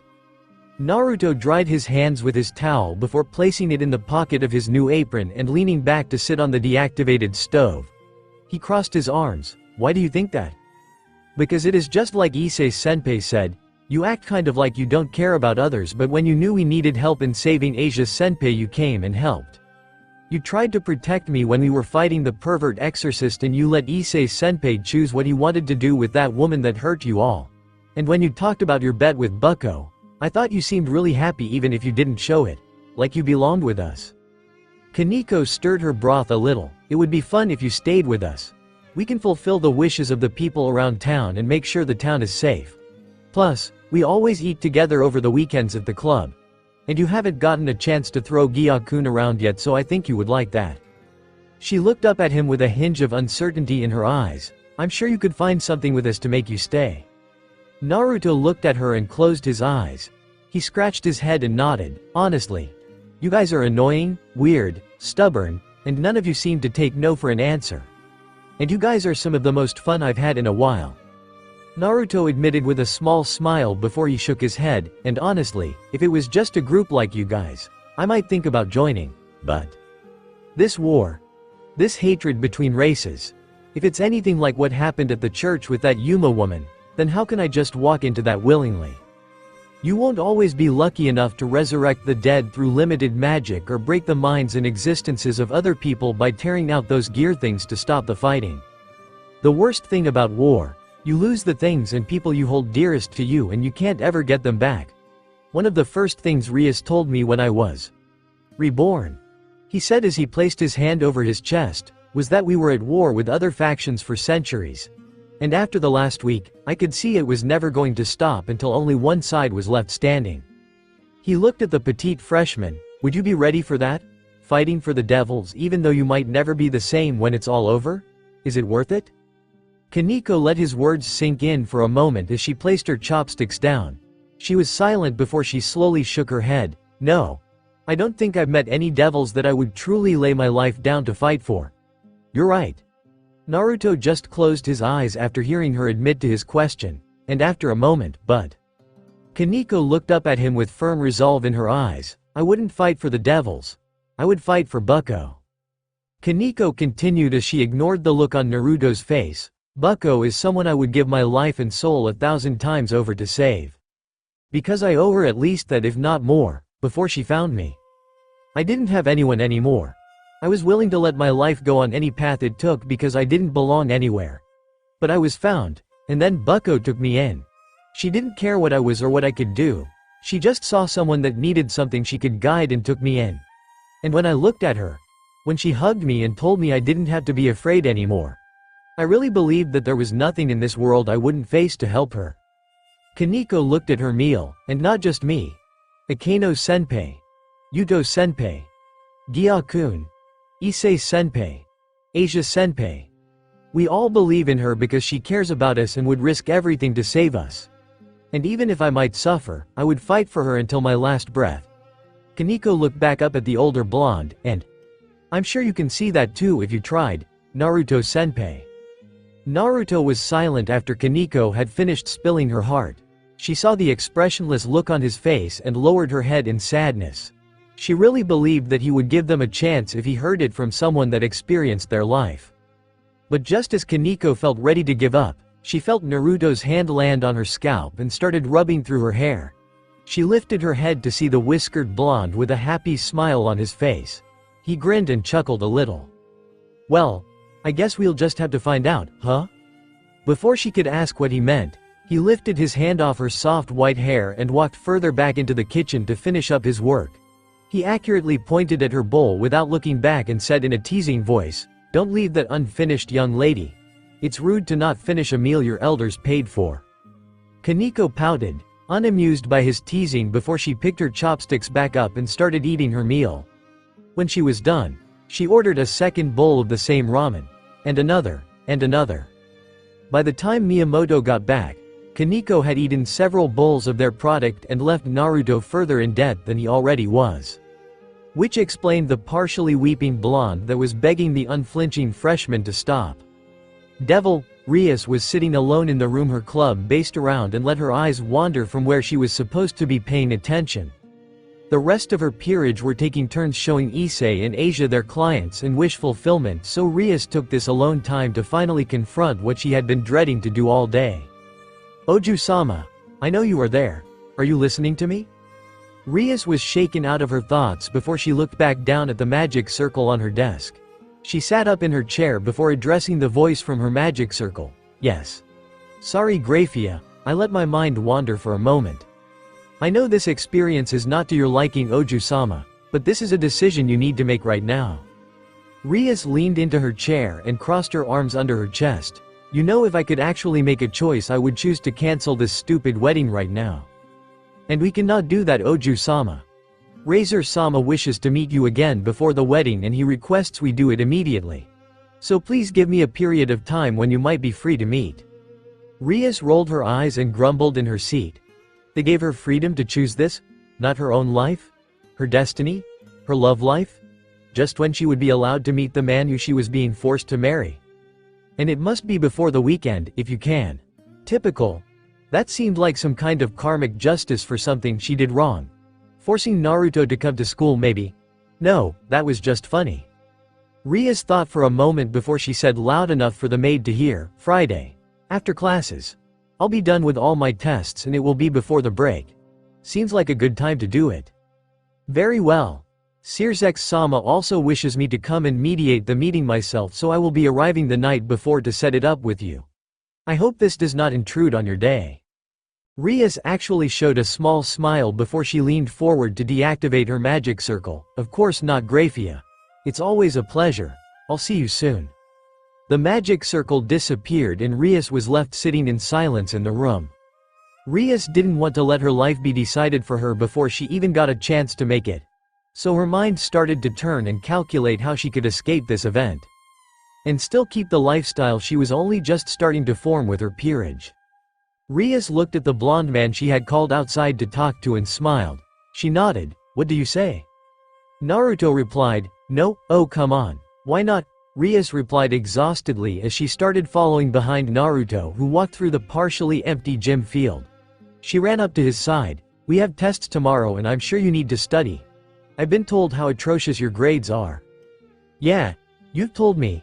Akeno Himejima has told me. Kaichu has told me. The teacher has told me. And I'm starting to get the message you all are trying to get across. Naruto deadpanned as he rolled his eyes. Then why are you disagreeing? Naruto looked at her. Because I don't want to have a study hall at my place. I kinda like to think that's my little place to unwind and leave all my worldly troubles behind, especially school. Rias was quiet as she just blinked. So you never study? Nope. Even though your grades suffer, and I couldn't be happier. Rias just scowled. You're a very stubborn man, you know that? He gave a cocky smile. It's been 2 weeks, Rias. I thought you would have realized that about me already. Rias had a stern look on her face before he turned around. But she was already in front of him and pointing at his face, and you should know just how stubborn I can be when I want to. So, I've prepared a compromise. Naruto raised his brow while Rias took on a stern and serious expression. She closed her eyes and concentrated before looking up at him. If you let me study with you at your place, I will pay for any food you might want delivered. Pizza? Yes. Ramen? Of course. Fast food? Yep. I might eat so much you could go bankrupt. I would love to see you try. Anything? Anything you can get your little mitts on. Rias smiled and held out her hand. Do we have a deal? Naruto looked between the girl and her hand. For one, he just knew if he did this something bad was going to happen. On the other hand, he could eat like a fat king and still not feel guilty about it. Damn it. Where do you learn to manipulate people over with such good deals? Hee, I grew up with my older brother. If I wanted anything in the world, I just had to promise him a smile, hug, or kiss on the cheek and he was putty in my hand. You're the devil. Thank you for the compliment. Devil. Okay everyone, class dismissed. Don't forget that we have exams tomorrow, so if you have to, spend some time tonight studying. If you miss the first bell then you will be locked out of class and unable to take the exams. The teacher packed up his supplies and started heading for the door. I will see you all tomorrow. Naruto let out a long sigh of relief that he was able to survive another day in this boring hell known as school. He started gathering up any papers or supplies in his desk and put them in his school bag. So, I really want to know. Naruto looked up just in time to see Akeno leaning over his desk. She looked at him. Is there a plan you have for the tests tomorrow? Or are you just going to hope for a miracle? Naruto sent a small glare at her. Is that any of your concern? Akeno shook her head, not concern, more of an innocent interest. Right. An innocent interest. Naruto snarked, and I'm a straight-A student. Akeno giggled at the obvious joke. Before they could continue, Sona walked out of her seat and came over to them. I'm actually quite interested as well. From what I've seen so far, you come up with different ways to sort out your problems. Uzumaki-kun. She crossed her arms. Will you actually attempt to work on the exams, or can you not be bothered? Oh, I wish I couldn't be bothered, but unfortunately, I have many different pains in my ass that constantly take time out of their schedules to remind me. Two of which I'm talking to right now. The two girls looked between each other indignantly as the blonde man leaned back, but if you have to know, then I found someone that's going to help me study. It just came at a terrible, terrible price. Sona and Akeno were intrigued.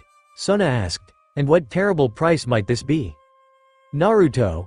Everyone in the classroom looked towards the door as the crimson-haired, most popular girl in school appeared just outside their room.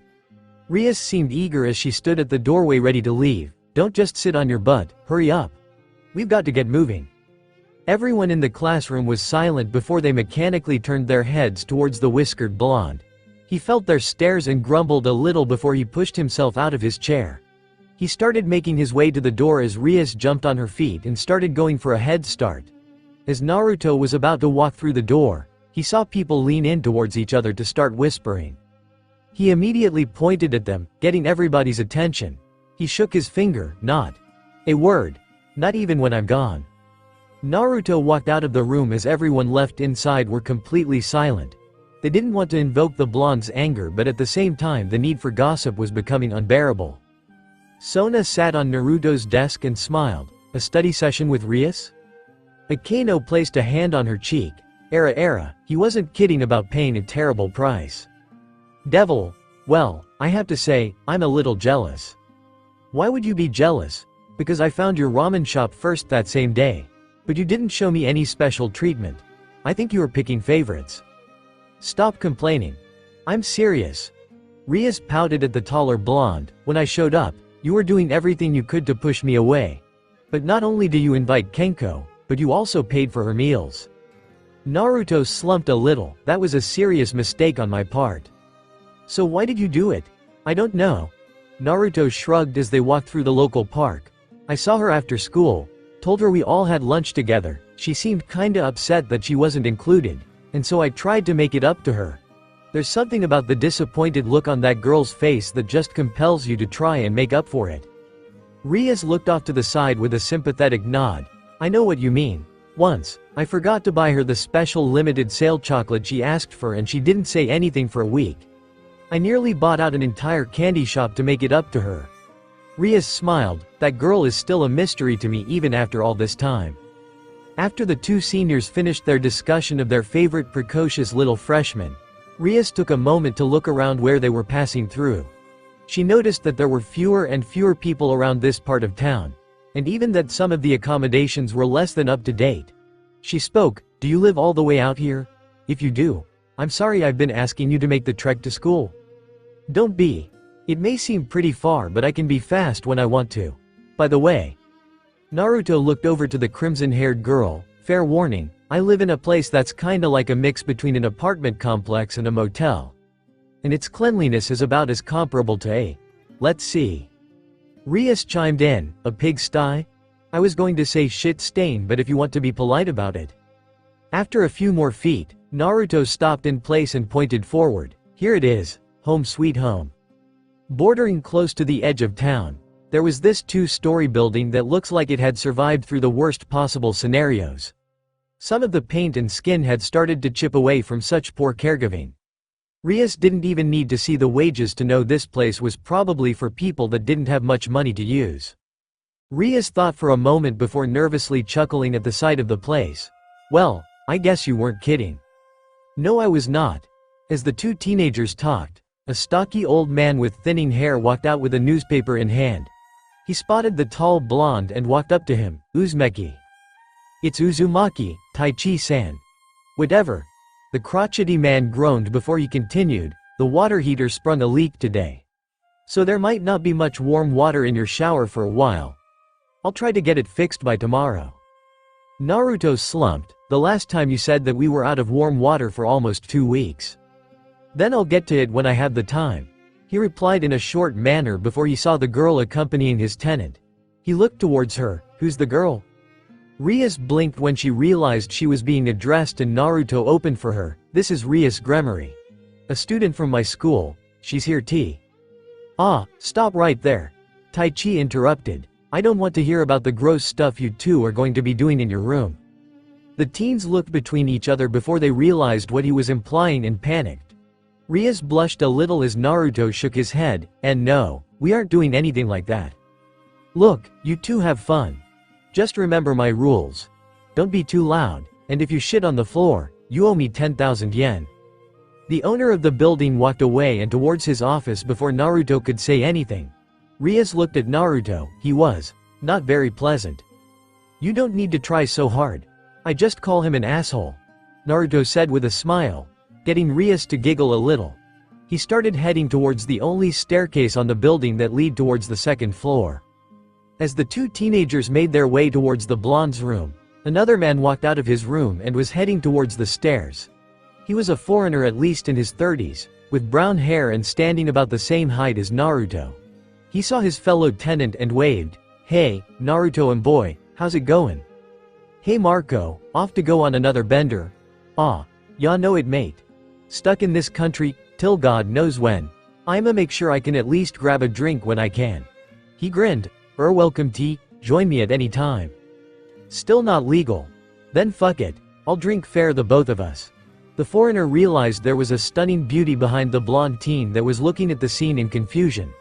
Marco pushed Naruto over like a log and looked the girl over. Why, hello there beautiful. And who might you be? Rias recognized he was European and nodded her head. Hello, I'm Rias Gremory. And I'm a friend of Naruto's. Nice to meet ya. He bowed in a showy manner. Name's Marco, lover from beyond the seas and lover of women aplenty. And tell me beautiful, what's a lovely lady like you doing in this neck of the woods? Before Rias answered, Naruto popped back up like a balloon and held the man back. Control yourself horndog, she came with me. Marco's eyes widened. She came with you, and Marco nudged the blonde with a grin. Wow mate, didn't know ya had so much game. Ya got teach me secret.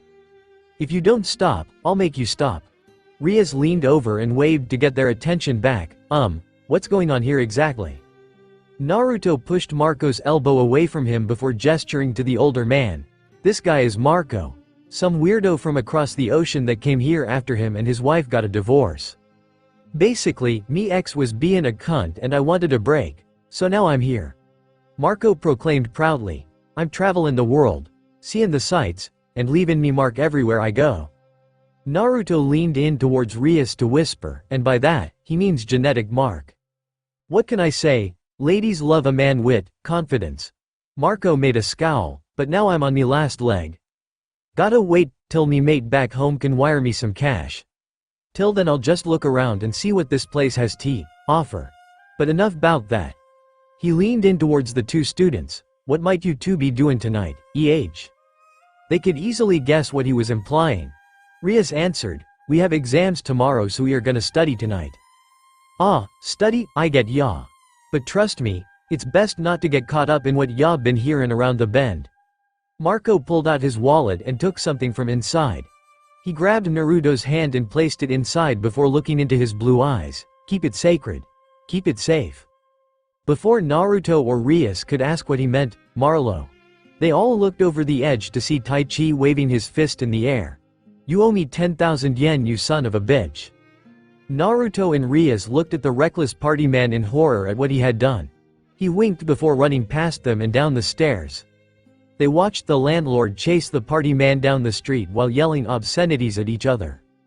Naruto took a moment and looked down at what he had been given by Marco. A condom. He threw it over the edge with as much force as he could muster. Rias caught the end of his action and wondered what he had thrown. She asked, did you just throw away the thing Mr. Marco gave you? What was it? Naruto didn't look at her. Nothing, come on. He pulled out his key and unlocked his apartment. walking in first before keeping it open for Rias to follow in. When Rias walked in, she looked the small apartment complex over. The room they had walked into had a small table in the center, Naruto's futon over near the corner, a window just above the bed, and a small sink and fridge off to the side. On the right wall were 2 doors, probably one a closet and the other a bathroom. Naruto walked in and placed his bag on the floor before heading to the small fridge. Make yourself at home. Kind of cramped, but as long as you don't freak out about small spaces, then it can be a pretty cozy place to stay. As Naruto looked in his fridge, he realized that the redhead hadn't said a single word since they had come in. He looked over to see her still looking around like she was trying to find something. He stood up, in case you're wondering. Yeah, this is all there is. I don't have a lot of income, so I've got to make sure I spare as much as possible. The rooms are small and the landlord's a total tool, but this place is cheap, so I can't complain. Rias shook her head. No, it's fine. I don't mind the size or condition of the room. It's just...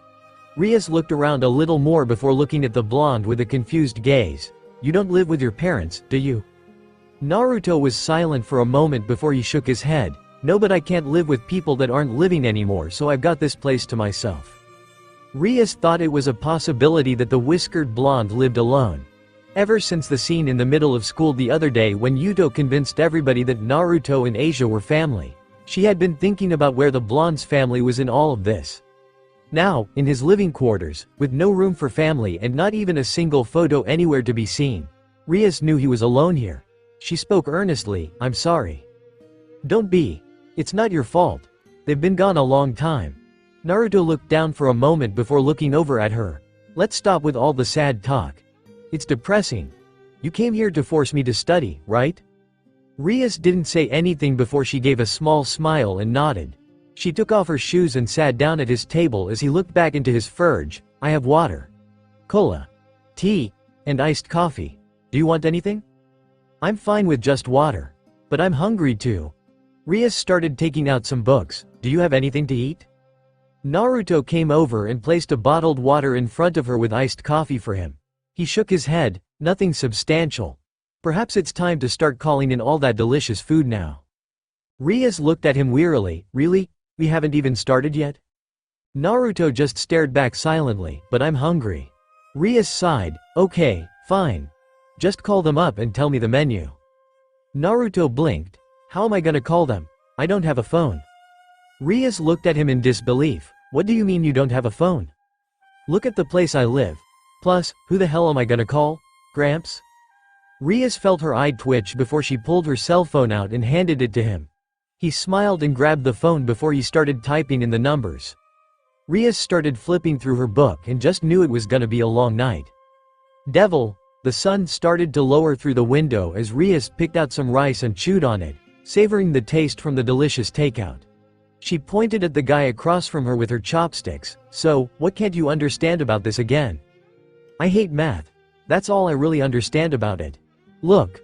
Rias stood up and walked to sit by his side as she leaned in. It isn't that hard. For this equation, you have to find the missing side of the right triangle.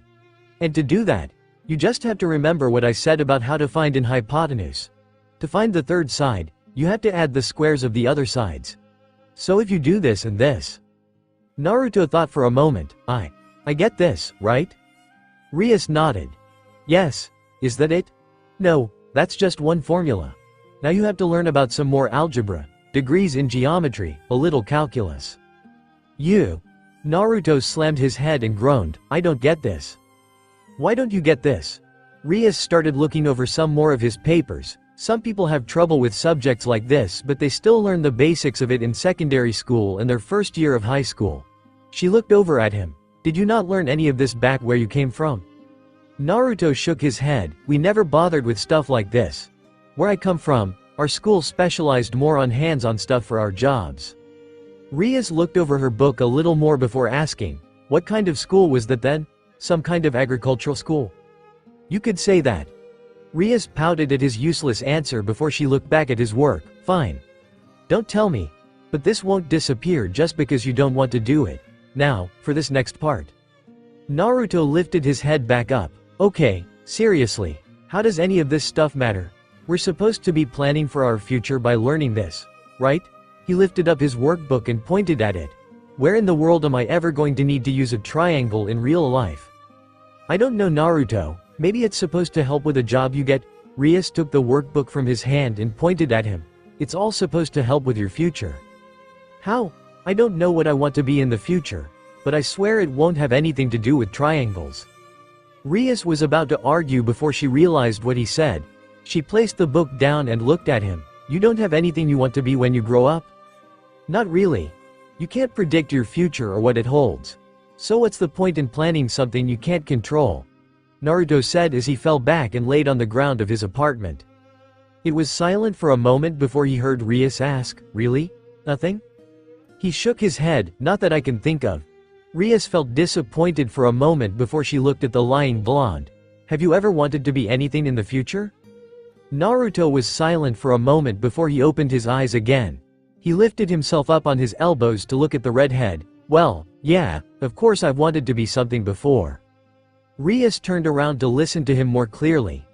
Naruto saw her eagerness to listen and sat up before continuing. "When I was a kid. And I mean a really little kid. I wanted to be the public leader of the place I grew up in. I didn't have any family and nobody really talked to me, so I thought, hey, maybe if I become the boss, people will notice and respect me. Then they'll have to like me. And for a really long time, I believed that." Naruto continued, "So I worked hard all the time and did everything I could to try and prove myself to everybody.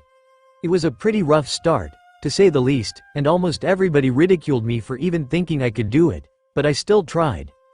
And after a while, I started making a difference. I made friends. I proved myself to people. I showed them I wasn't the complete and utter failure they thought I was. And everything was starting to change. Before I knew it, people were supporting me and telling me I was gonna reach that point someday soon. All those people that were bringing me down and telling me otherwise were starting to smile and cheer me on. I had never been so happy before. And even if I didn't become the leader, I knew these people were going to stay by my side forever.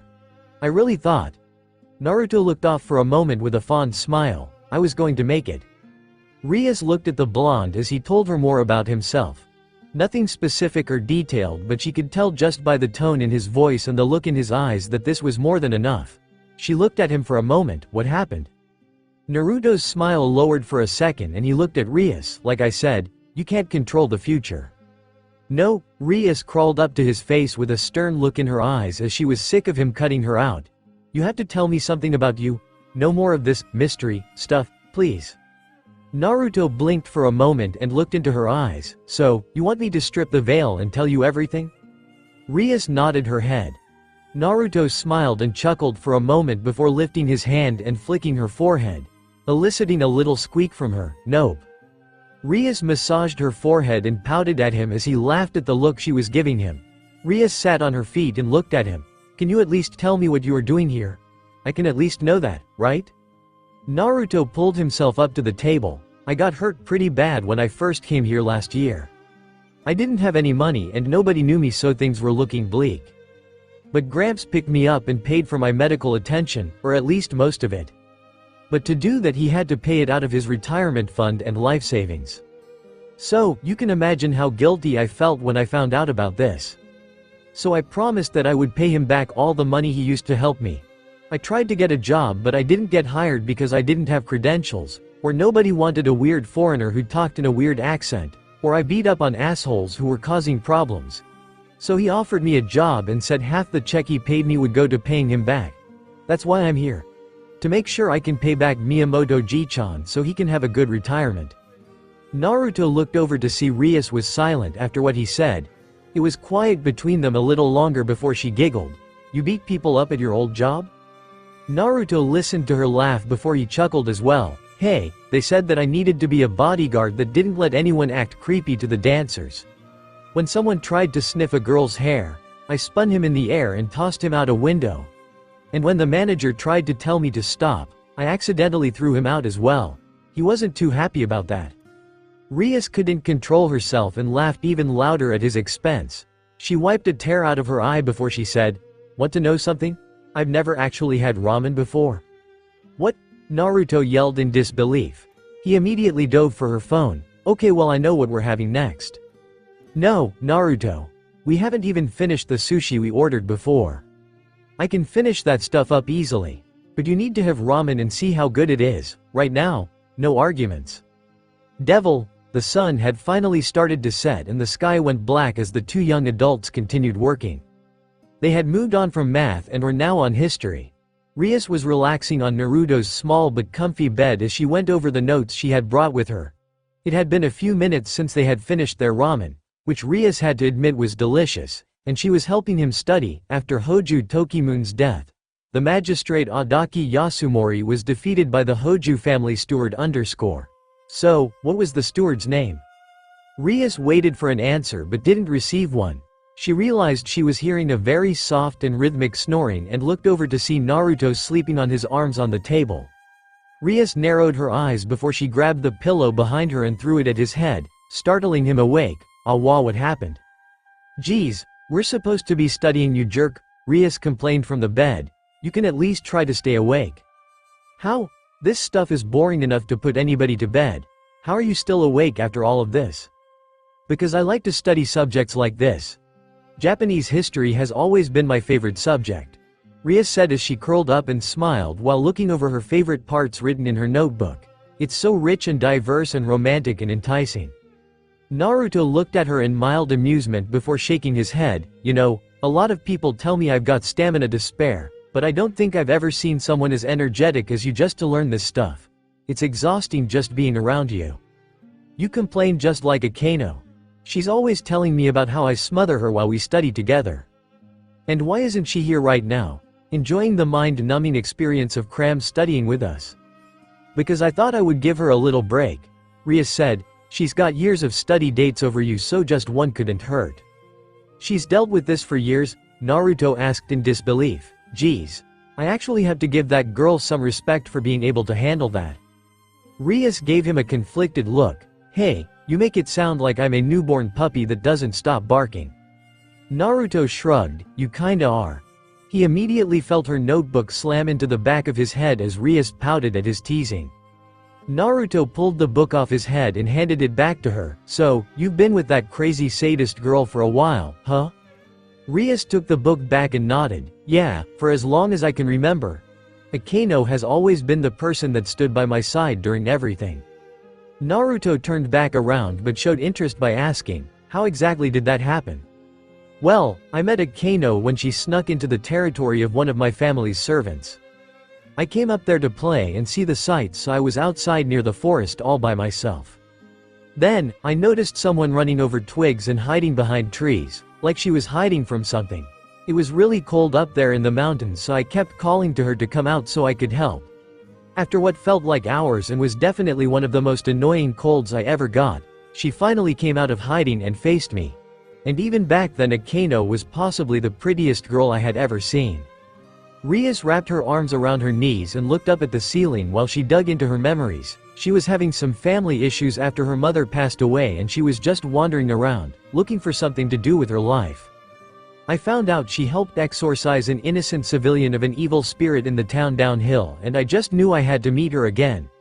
When I found her, the family made some changes and we were able to adopt her into our house. And since then she's basically been the closet thing I've had to an annoying sister ever since. Rias formed a small smile, although now that I think about it, she probably just took up my offer to come with me because I kept bugging her. Naruto shook his head. I don't think so. If that weird girl was anything like Kaneko, I'm sure she was earnest and completely honest about her choice to follow you. He turned around and saw Rias looking at him in mild surprise before he shrugged. She told me about how you picked her up and took her in as well. She kept saying that she would never be able to pay you back for all the kindness and love you showed her. Rias blinked a little before giggling a little. That silly girl. Why would she ever think she had to pay me back for being my friend? She shook her head. Her and Yuto have the same problem in thinking they have something to do for me. Naruto actually turned in place to face her and listened to her. Yuto has always acted like that. He tries to handle anything and everything by himself because he doesn't want anything forced on me. Even if he might get tired or hurt in the process, he still strives to fight on and win. That's something I've admired about him. About all of them. Yuto's bravery and calm in any situation. Kaneko's heart and kindness to those she meets. Akino's loyalty and courage to face what's new. That's why I always wanted to stay by their sides. Naruto heard the pride and almost envious tone when she talked about her friend's traits and strengths. Despite what he may have thought about a girl that said these people were her servants, they were closer than family to her. She did not show a single ounce of regret for bringing these people into her life, and she probably never would. Naruto had to ask, why did you resurrect Asia when you had never even met her before? Rias thought for a moment, because she was someone you all proved was worth fighting for. She was an innocent girl that was exposed to unfortunate circumstances. Someone with a heart like a saint that didn't see people because of their religion, class, race or even faction standing. She was a girl I thought would do anything in her power to help people in need. And as it turns out, I was right. What about Issei? You didn't just accept him for his perverted tendencies, did you? Rias laughed. No, of course not. It doesn't matter about his personality or even if it's a problem for him. He summoned me with the very last breath in his body and I came to the scene of his death. He's just an innocent boy, used by a woman he loved and then killed because of a gift he never asked for.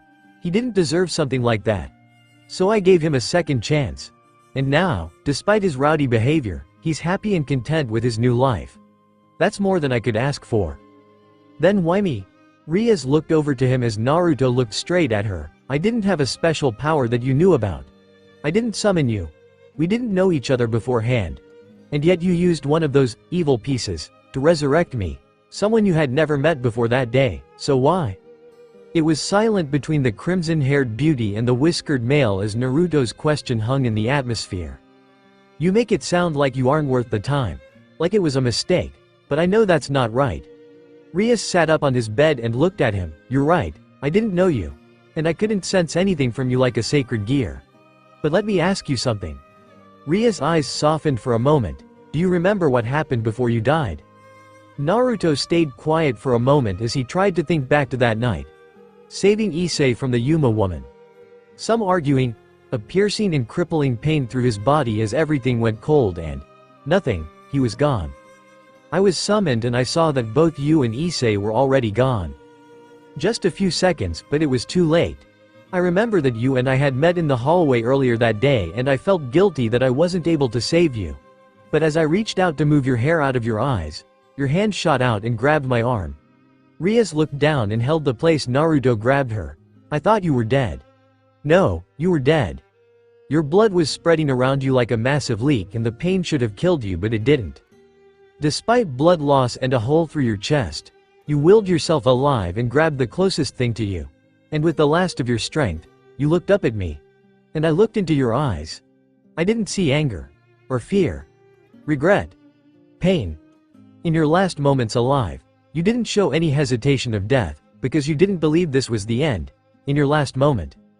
I saw a tenacity to live that was stronger than anyone else I had met before. A stubbornness to not give up so easily. She looked into Naruto's blue eyes. I tried to save you with a bishop, a rook, a knight, and any of my pawns, but nothing seemed to work. But, as if by chance, an extra piece I received that shouldn't have even been able to function resonated with you. Even if it's an irregular piece, with no functioning sense or promotion, you made it work and fought for your life. She leaned in a little closer. You act like you're no one or like you can't do anything, but I saw what you are, Naruto Uzumaki. What you think no one else can see? I know you're a survivor. And even if the whole world came tumbling down on you, you would still keep moving because that's who you are. Naruto and Rias were silent after the pure-blooded heiress had spoken her part with a firm strength in her voice. Naruto looked at the table for a moment before asking, "Did you come here tonight trying to convince me to join your peerage?" Rias sat back down after her little burst of spirit and just looked forward. She answered, "I don't know. My head was so jumbled up with everything that I wasn't thinking straight. I just came here because I thought I could step back from everything and take a moment to breathe." "Did you get what you wanted?" Rias looked back towards him for a moment before she grabbed her notebook and opened it up again. She sat there silently and read the lines of text as Naruto decided to do the same. And for the next hour or so, they were silent. Devil, Rias turned her phone on as she rested her head on the table. She looked at the screen and felt a sense of nervousness, apprehension, and worry build up in her stomach. Thursday 23:51. Okay. Naruto slammed the book close and rubbed his eyes before moving to his temples. He groaned, that's enough studying. For the rest of my life. Rias smiled and lifted her head while wiping some fatigue from her eyes. Even she had to admit that this was a long study session. She mused, do you think you'll be ready for the exams? I don't know anymore. I don't care anymore. I just want the week to end and the break to begin. Naruto said with a laugh before he looked up through his window to see that the lights had started going off and the moon was high in the sky. It's pretty late. Almost midnight. Seriously? Naruto scratched his head. I didn't think we would be doing this stuff for that long, sorry about that. Don't be. Rias said as she leaned against her hand for support on the table. I quite enjoyed today, whatever its ups and downs were. Yeah, but I bet you would have liked to study some in your place, where I bet there was a ton more space than here. Naruto waved his hand around the small room. It's got to be better in a big luxurious room than this cramped closet of an apartment. Rias just shrugged her shoulders, big, small, cramped or cozy. It's all the same if you don't have anyone to enjoy it with. It was silent between them before Naruto asked, do you want me to walk you home? Rias looked at him, mildly surprised by his genuine offer to guide her, and shook her head. No, don't worry. I can go back home anytime I want with my magic circle. Naruto remembered that little trick with the intricate circle under her feet that helped her teleport and decided to leave it at that. He stood up. Well, is there anything else you want before you go? Actually, could I have another cola, maybe with ice? Rias looked up at him. I think I need something to help keep up my energy. There's a machine for ice downstairs. I'll have to go get it. Naruto opened the door and spoke over his shoulder, be back in a minute. Rias was left sitting in the room with a conflicted look on her face. She struggled for a minute and looked back down at her phone. Thursday 23:54 Naruto grabbed some ice out of a machine by the side of the building and placed it in a small plastic bucket. He looked around, noticing there was no one anywhere to be seen as he closed the machine and made his way upstairs. He opened the door again and walked in. The ice is from a machine Tai-Chi-san monitors, so it might not be that great. You might want to check the taste and, Rias? Naruto noticed the lights had turned off and the room was empty. The room was noticeably darker and there was no sign of the busty young woman anywhere in sight. Naruto thought she had left early and closed the door, only to then notice that she was standing behind it.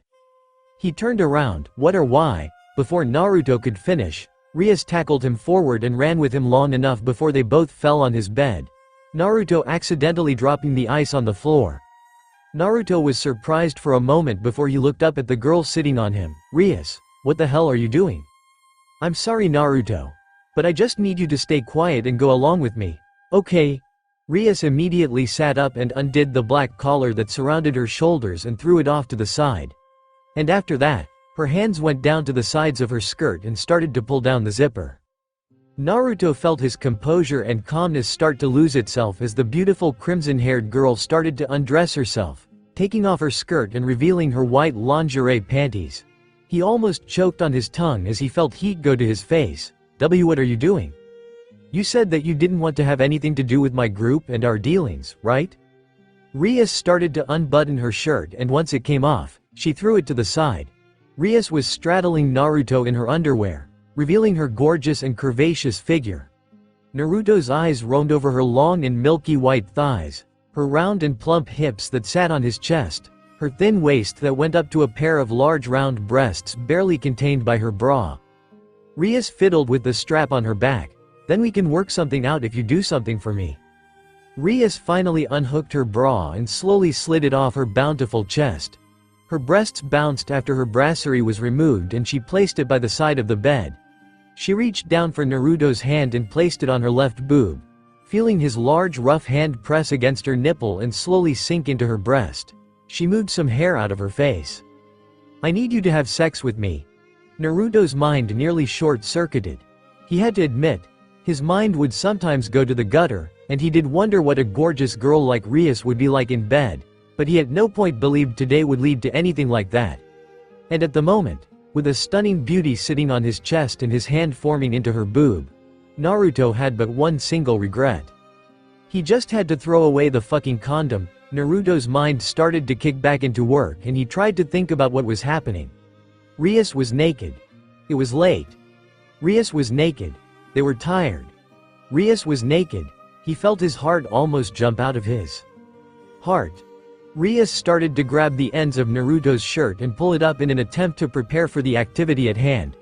But Naruto's free arm came up and grabbed his shirt before she could take it off. She blinked in surprise before looking at Naruto's stone-faced expression. "Naruto? What's wrong?" Naruto closed his eyes before a dry smile appeared on his face. "You know, I always wondered what my first time would be like. Would it be planned? Spontaneous? Would it be with someone I loved? Or would it be with the first person who offered? Would I remember it? Or would it be one of those next morning experiences you come to regret? I thought a lot about what could happen. But I always thought that whatever happened, we would both be excited about it. And the thing is, your heart isn't beating any faster." Naruto sat up and tensed his right hand a little, causing a small flinch in Ria's face from where her sensitive breast was squeezed. "You aren't doing this because you're horny. Or because you're experimenting or curious either.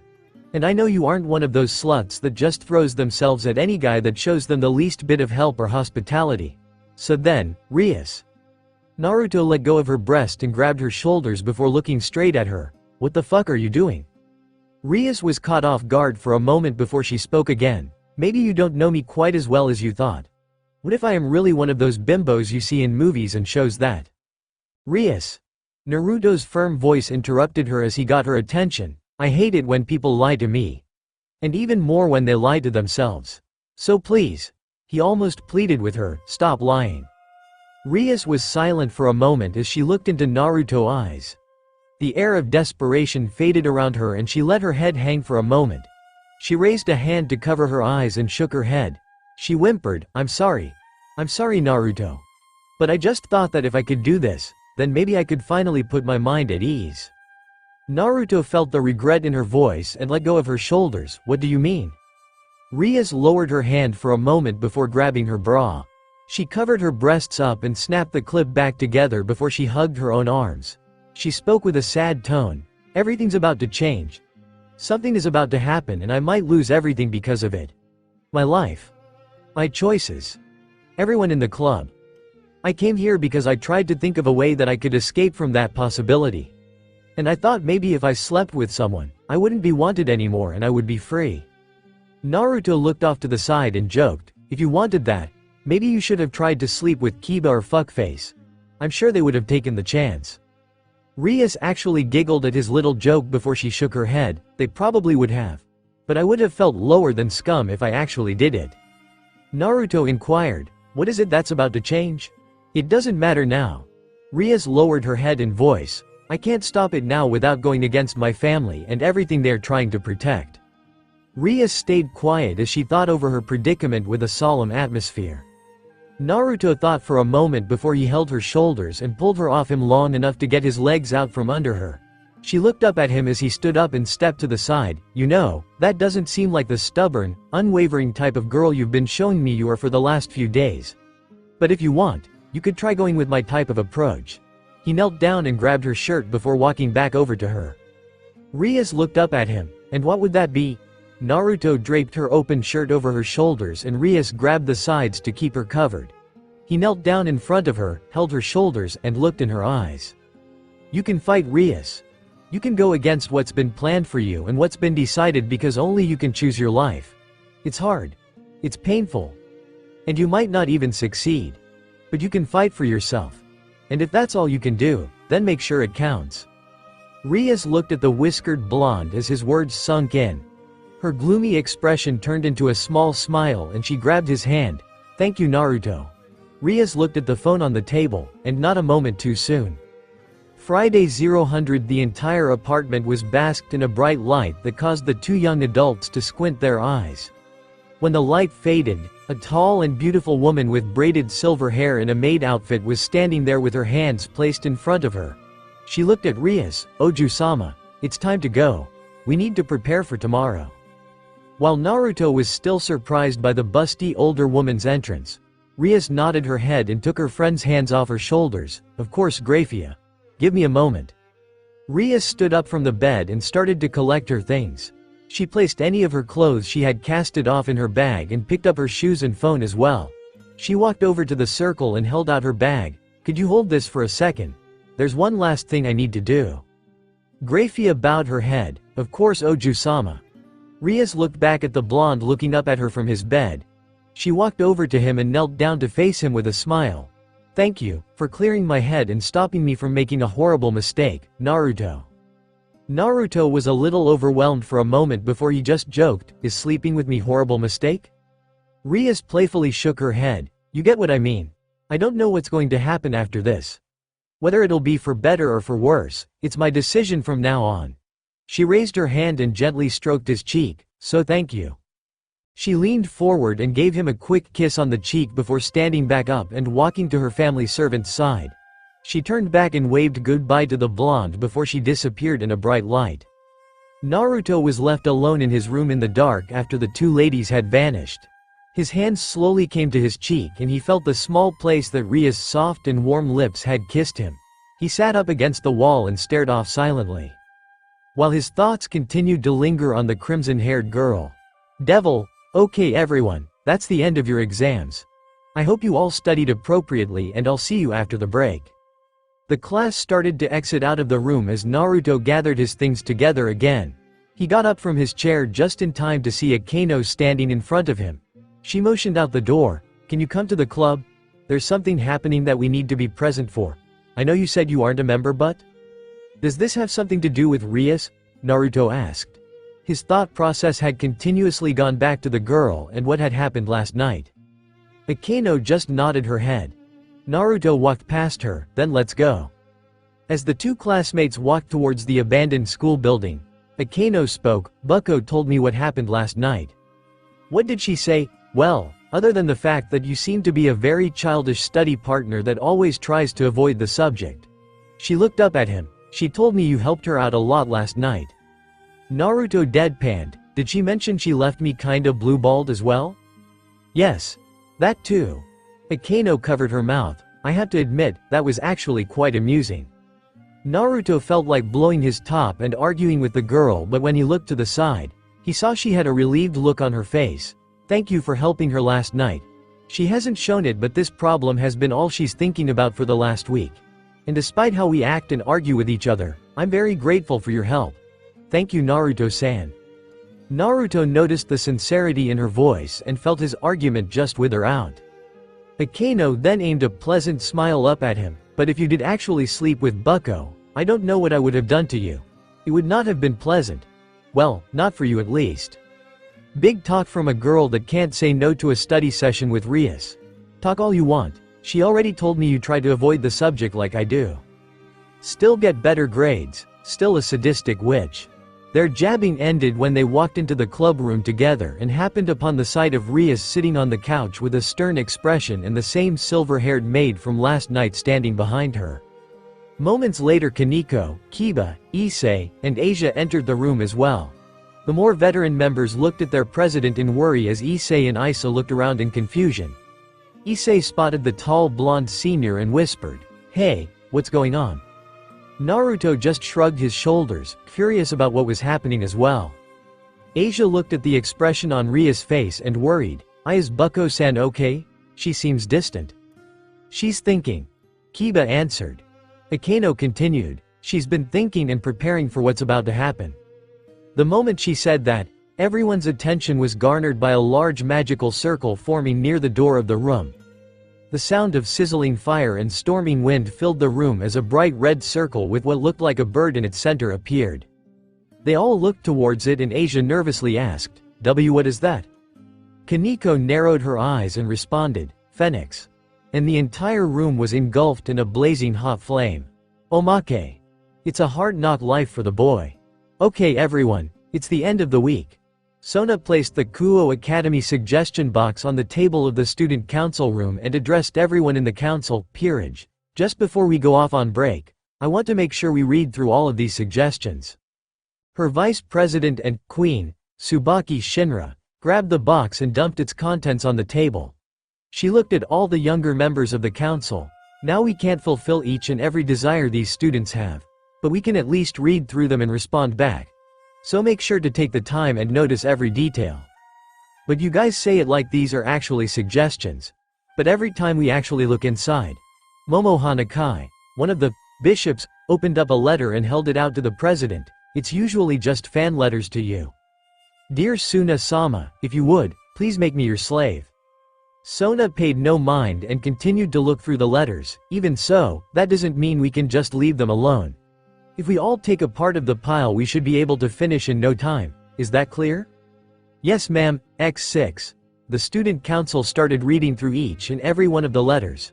Saji actually took a moment and looked at Sona in amazement. Whoa Kaichu. You have so many admirers.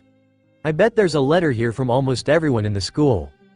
Sona smiled. Well, I hope they're content with the work I've done. But we still gave a lot left to do. Tsubasa Yura, the rook with dark blue hair, opened up one letter and was surprised to see it wasn't addressed to either the president or vice president. She looked to the only boy in the room. Genshiro, this one is addressed to you. Everyone looked in mild surprise as Saji was shocked to hear that. He had a big smile. Really? Let me see. Tsubasa handed the letter over and Saji immediately opened it. And everyone watched as all the color and life in his face instantly disappeared. Written over the paper, in what Saji could only hope was messy red ink, read as such. Hello you little fucking shit stain of a human being. If you touch any of the sweet little angels in the student council, I personally promise to come into your house at night and rip your asshole out through your throat. Saji shook in fear before he heard the girls address him. Hey, I found another one for Gen-chan. Me too. Here's another for Genshiro Senpai. All the notes laid open in front of him and his eyes picked up the keywords. Cunt blasting castrated in an open left bloody on a road. Squeeze your testicles fisted through the urethra. The most terrifying part was that Saji could easily see that some of these notes were written by girls. Sona smiled. Goodness Saji, you seem to be quite popular, don't you think, Saji? Saji was cowering in a corner and muttering to himself.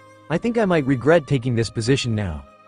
Naruto had to cover his eyes as the whole room shined like it was harboring a miniature sun. The light was damn near blinding and the heat felt like they went into a sauna. He tried to open his eyes and could see everyone else in the room wasn't faring any better than him, covering their eyes and coughing at the sensation of ash and steam filling their senses. Everyone except Graphia, who was used to situations like this happening on a daily basis. And Rias. The heat and smoke were affecting her as much as them, but she wasn't going to show weakness in front of her guest. The burning sensation started to dissipate and the light started to fade. When everything settled, the red magic circle had disappeared and left a tall figure standing in its place. The figure was of a tall and slim man wearing a blazer and dressed in a very proper manner. He had medium-length scraggly blonde hair with slight bangs reaching down around his blue eyes. His handsome face looked no older than 20 and he had a confident, relaxed smile. Naruto narrowed his eyes. There was something he just didn't like about this guy. Something fundamental. He opened his eyes again and looked around the room, not paying any mind to the members of the peerage that were glaring holes through him. He continued to look around until his gaze landed on the unamused expression of one Rias Gremory. Both her eyes closed as she felt his stare land on her. His confident smile grew and the man stepped forward. Rias, my dear, it's been much too long. He placed his elbows on the top of the opposite couch and relaxed his posture. I hope you've missed me just as much as I've missed you. Riser. Rias spoke with neither anger or distaste in her voice, only a stern edge that showed she was in no mood for pleasantries. She opened one eye to look at the pompous smile of her fellow devil. I'd be lying if I said I wouldn't have preferred going a little longer without seeing you again. Oh, there's that wicked tongue I've grown accustomed to. Riser stood up and kept a hand on the couch to lean against. There's no reason to be so spiteful, Rias. Considering our situation, I think it would be for the best if you and I tried to improve our relationship. Rias crossed her arms and legs. Better for you, not for me. Oh, you jest. Issei felt unnerved by this super confident handsome man that appeared from fire. He leaned in towards Yuto. Hey, what's with this guy? Does he know Bucko or something? Yuto leaned in closer. His name is Riser Phoenix. He's one of the sons to the Phoenix clan, a pure-blooded devil like Bucko and Kaichu-san. Asia titled her head in confusion. Phoenix? Like the bird of myth and legend. Akeno continued on. His family has a strong affinity to both flames and wind. But more than anything, their most amazing skill is their regenerative ability. They can heal most any fatal or crippling wound in just a matter of seconds, and their lifespans are so long that they're one of the closest things considered to be completely immortal. Issei and Asia looked between each other nervously before gulping. The brown-haired pervert asked, What does that mean? You can't kill these chickens, Kaneko stated with a slightly miffed tone as she narrowed her eyes at the man. Riser walked along the side of the couch before sitting on its arm. Now Rias, why can't you and I come to an agreement already? This matter was settled by our families. And even talked about between the mouths. Once it reaches levels like that, I think we are far past the point of arguing about the matter. You're right, our families already decided on this. Rias looked at the blonde devil facing her, but this isn't their decision to make. It's ours. And I've decided against it. Riser rolled his eyes and sighed. Really, Rias, are you that put off by the idea of marrying me? Rias narrowed her eyes. My biggest complaint with this marriage is that it's been decided that I have no say in it. I'm not happy with the idea of having everything decided for me. Being betrothed to you is just rubbing salt in an open wound. Issei and Asia's eyes widened in shock as they looked at the veteran members of the peerage, getting nods that the news was real. Naruto narrowed his eyes, understanding now what Rias meant last night when she said her decisions were being made for her. Riser sighed and shook his head patronizingly before looking at the crimson-haired beauty. Rias, you and I, we are pure-blooded devils. Some of the few left that can still do something to help our species. The devils, they're being overrun by low-class and resurrected peons, leaving us as the minority. He held a hand to his chest before looking at the young woman. Our nobility is going to go extinct soon if we don't do something about it. Rias just stayed composed. I know the issue, Riser. If you want to convince me, please stop talking to me like I'm a child. Riser placed himself in the couch and sat forward. If two of the remaining pillar households joined together like ours, it would be in the best interest of devils everywhere. Pure bloods could still hold influence and power over the lesser devils. We can still hold our standing if we marry together. Can't you imagine it? Yes, I can, Riser. Rias shook her head, but I have no interest in forcing people to follow me just because of my status. I'm not so invested in stroking my pride like you are. Riser sighed and shook his head before smiling. Rias, whatever your feelings are to the issue, we both know it's too late. Going back on this wedding would be like spitting in the face of both of our households and the four great Mao. And I'm sure you wouldn't want to disappoint them. Rias' peerage all had varying looks on their faces as Riser continued to speak in a haughty tone. But they all had the same feeling of displeasure and uneasiness from listening to this man talk so patronizingly to their king. Riser stood up out of his spot and sat beside his fiancée, Rias not showing any change in figure or emotion when he got so close. Riser spoke softly. Look, I know you may not like this situation, but I promise you that this will all be worth it. This world is full of dangerous things trying to kill us, but if you stay with me, then I will protect you from all of them. All the fallen angels and their devious little schemes at trying to dominate the world. All the angels and their silly, blind followers that jump at the chance to obey their orders.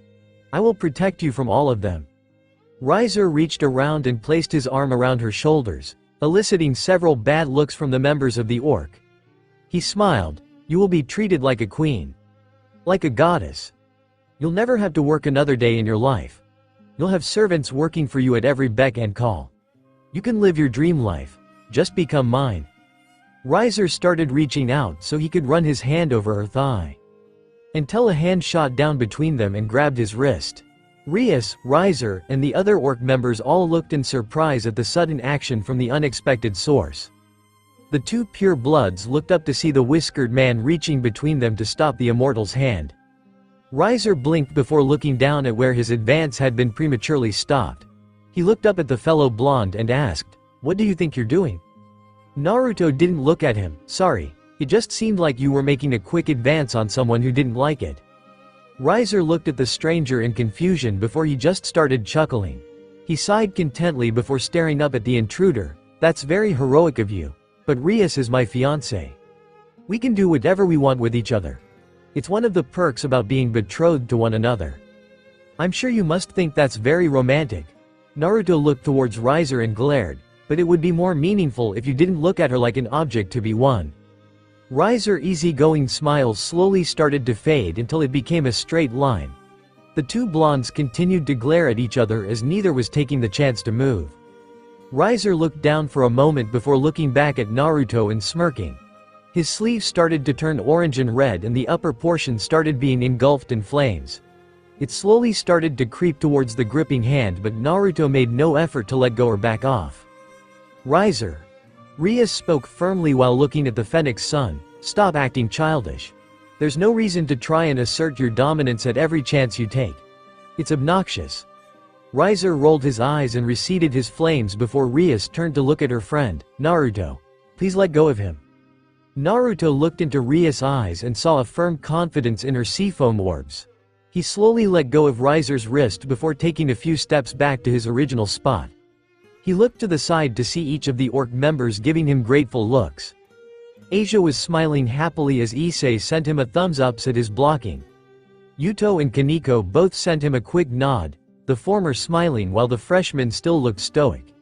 Even Akano had a softer smile while sent him a thankful nod. Riser stood out of his seat and walked over to sit on the other couch before his eyes fell on the people standing behind his fiancée. He smiled coyly. It seems like you added a few new people into your ranks since I last saw you. Of course, there's your lovely queen, your young knight, and little rook, but I don't remember that blonde girl or this angry boy glaring at me. And of course I'm sure that little hooligan by your side is a new addition as well. I've met some rather interesting people in the last few weeks. Riser hummed before smiling. Well, if you invited your peerage to our little meeting, it would only make sense if I do the same. Riser snapped his fingers and a large magic circle with the phoenix crest appeared behind his seat. A quick burst of fire and wind revealed a group of 14 different and diverse women. Some were younger. Some were older. Some were wearing clothes of a different period. Some were wearing fetish appeal outfits. One thing was for certain though. This guy had used his evil pieces to create a harem of beautiful women. Riser sat back and smiled. There. Now the gang's all here. Rias narrowed her eyes slightly. Sniff you. Rias' composed manner faltered when she heard the sniffles and sobbing happening behind her. She looked over her shoulder to see Issei with powerful streams of tears cascading down his cheeks. Everyone on her side except Asia were looking at him with blank and unamused stares. Asia was worried. Issei-san. What's wrong? Are you okay? He did it. Huh? Issei gripped the top of the couch to hold himself up. He's got a super shitty personality and I want to hit his stupid handsome face. But he made a harem of gorgeous women. He's fulfilled my dream. I want to be angry but I can only respect his tastes and cry that this is truly a reality we can achieve. Issei fell behind the couch and started wailing in both sadness and joy. Everyone on the Gremory side just staring down at him as he sobbed. Riser and his peerage were all confused by what was happening. Riser leaned forward. Is he okay? Rias just rubbed the bridge of her nose. Just forget it, it's not important. Riser decided to go back to the matter at hand. You're right, but this is just going to appear childish if you throw a tantrum like this, Rias. Our families have agreed unanimously on the matter. Trying to break it off now. He smiled challengingly, would incur the wrath of my family. And we wouldn't want that. Please. Riser looked up to see Asia beg with a sorrowful look in her eyes. Bucko-san wants to talk with you about this. Can't you find it in your heart to listen to her? Riser looked at the nun before cackling loudly. He continued and Asia shrunk back a bit before he wiped a tear from his eye. That's adorable that you want to try so hard to help your king. But this is not a matter a resurrected devil should stick their unwanted attention in. Asia cowered a little and Akano wrapped an arm around her to calm her down. Issei saw Asia whimpering and he popped back up with a furious scowl. You ass. Bucko obviously doesn't want to be with you. Can't you take a hint and piss off?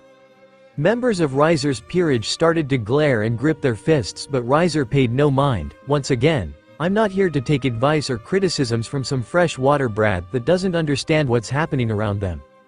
Issei snarled in anger. Don't bother. Issei stopped and looked behind him to see Naruto standing with narrowed eyes. He looked at Issei. You can try as much as you want to reason or threaten him, but it won't do shit. Guys like this, growing up entitled to privilege and with so much pride up their asses they're almost overflowing. Can't realize just how unwanted and disgusting they're to other people. Slam. Naruto's head was smashed into the wall behind them as a staff struck his face. The members of the orc looked on in shock as a young girl with blue twin tails glared at the taller blonde she attacked. She gripped her staff. Don't you dare talk so slanderously about Riser-sama, you filth. She felt some resistance against her staff and was shocked to see Naruto had grabbed the tip before it hit him. He gritted his teeth before tossing the strike aside and grabbing the girl's throat, causing her to gasp in fright. Immediately, a woman in a Chinese gown and another in knight's armor lunged forward to attack the blonde man. But Yuto dashed in front of them and blocked their attacks with two blades. Asia gasped before Issei stood up in front of her with his red gauntlet at the ready. Asia, stay behind me. Several members of Riser's peerage started summoning magic to attack with. Akeno smiled before her hands started to crackle with lighting running up her arms. Two sets of twins jumped onto the table between the couches, brandishing chainsaws and kitten gloves to fight with. Kaneko effortlessly lifted the mahogany desk over her head to attack with.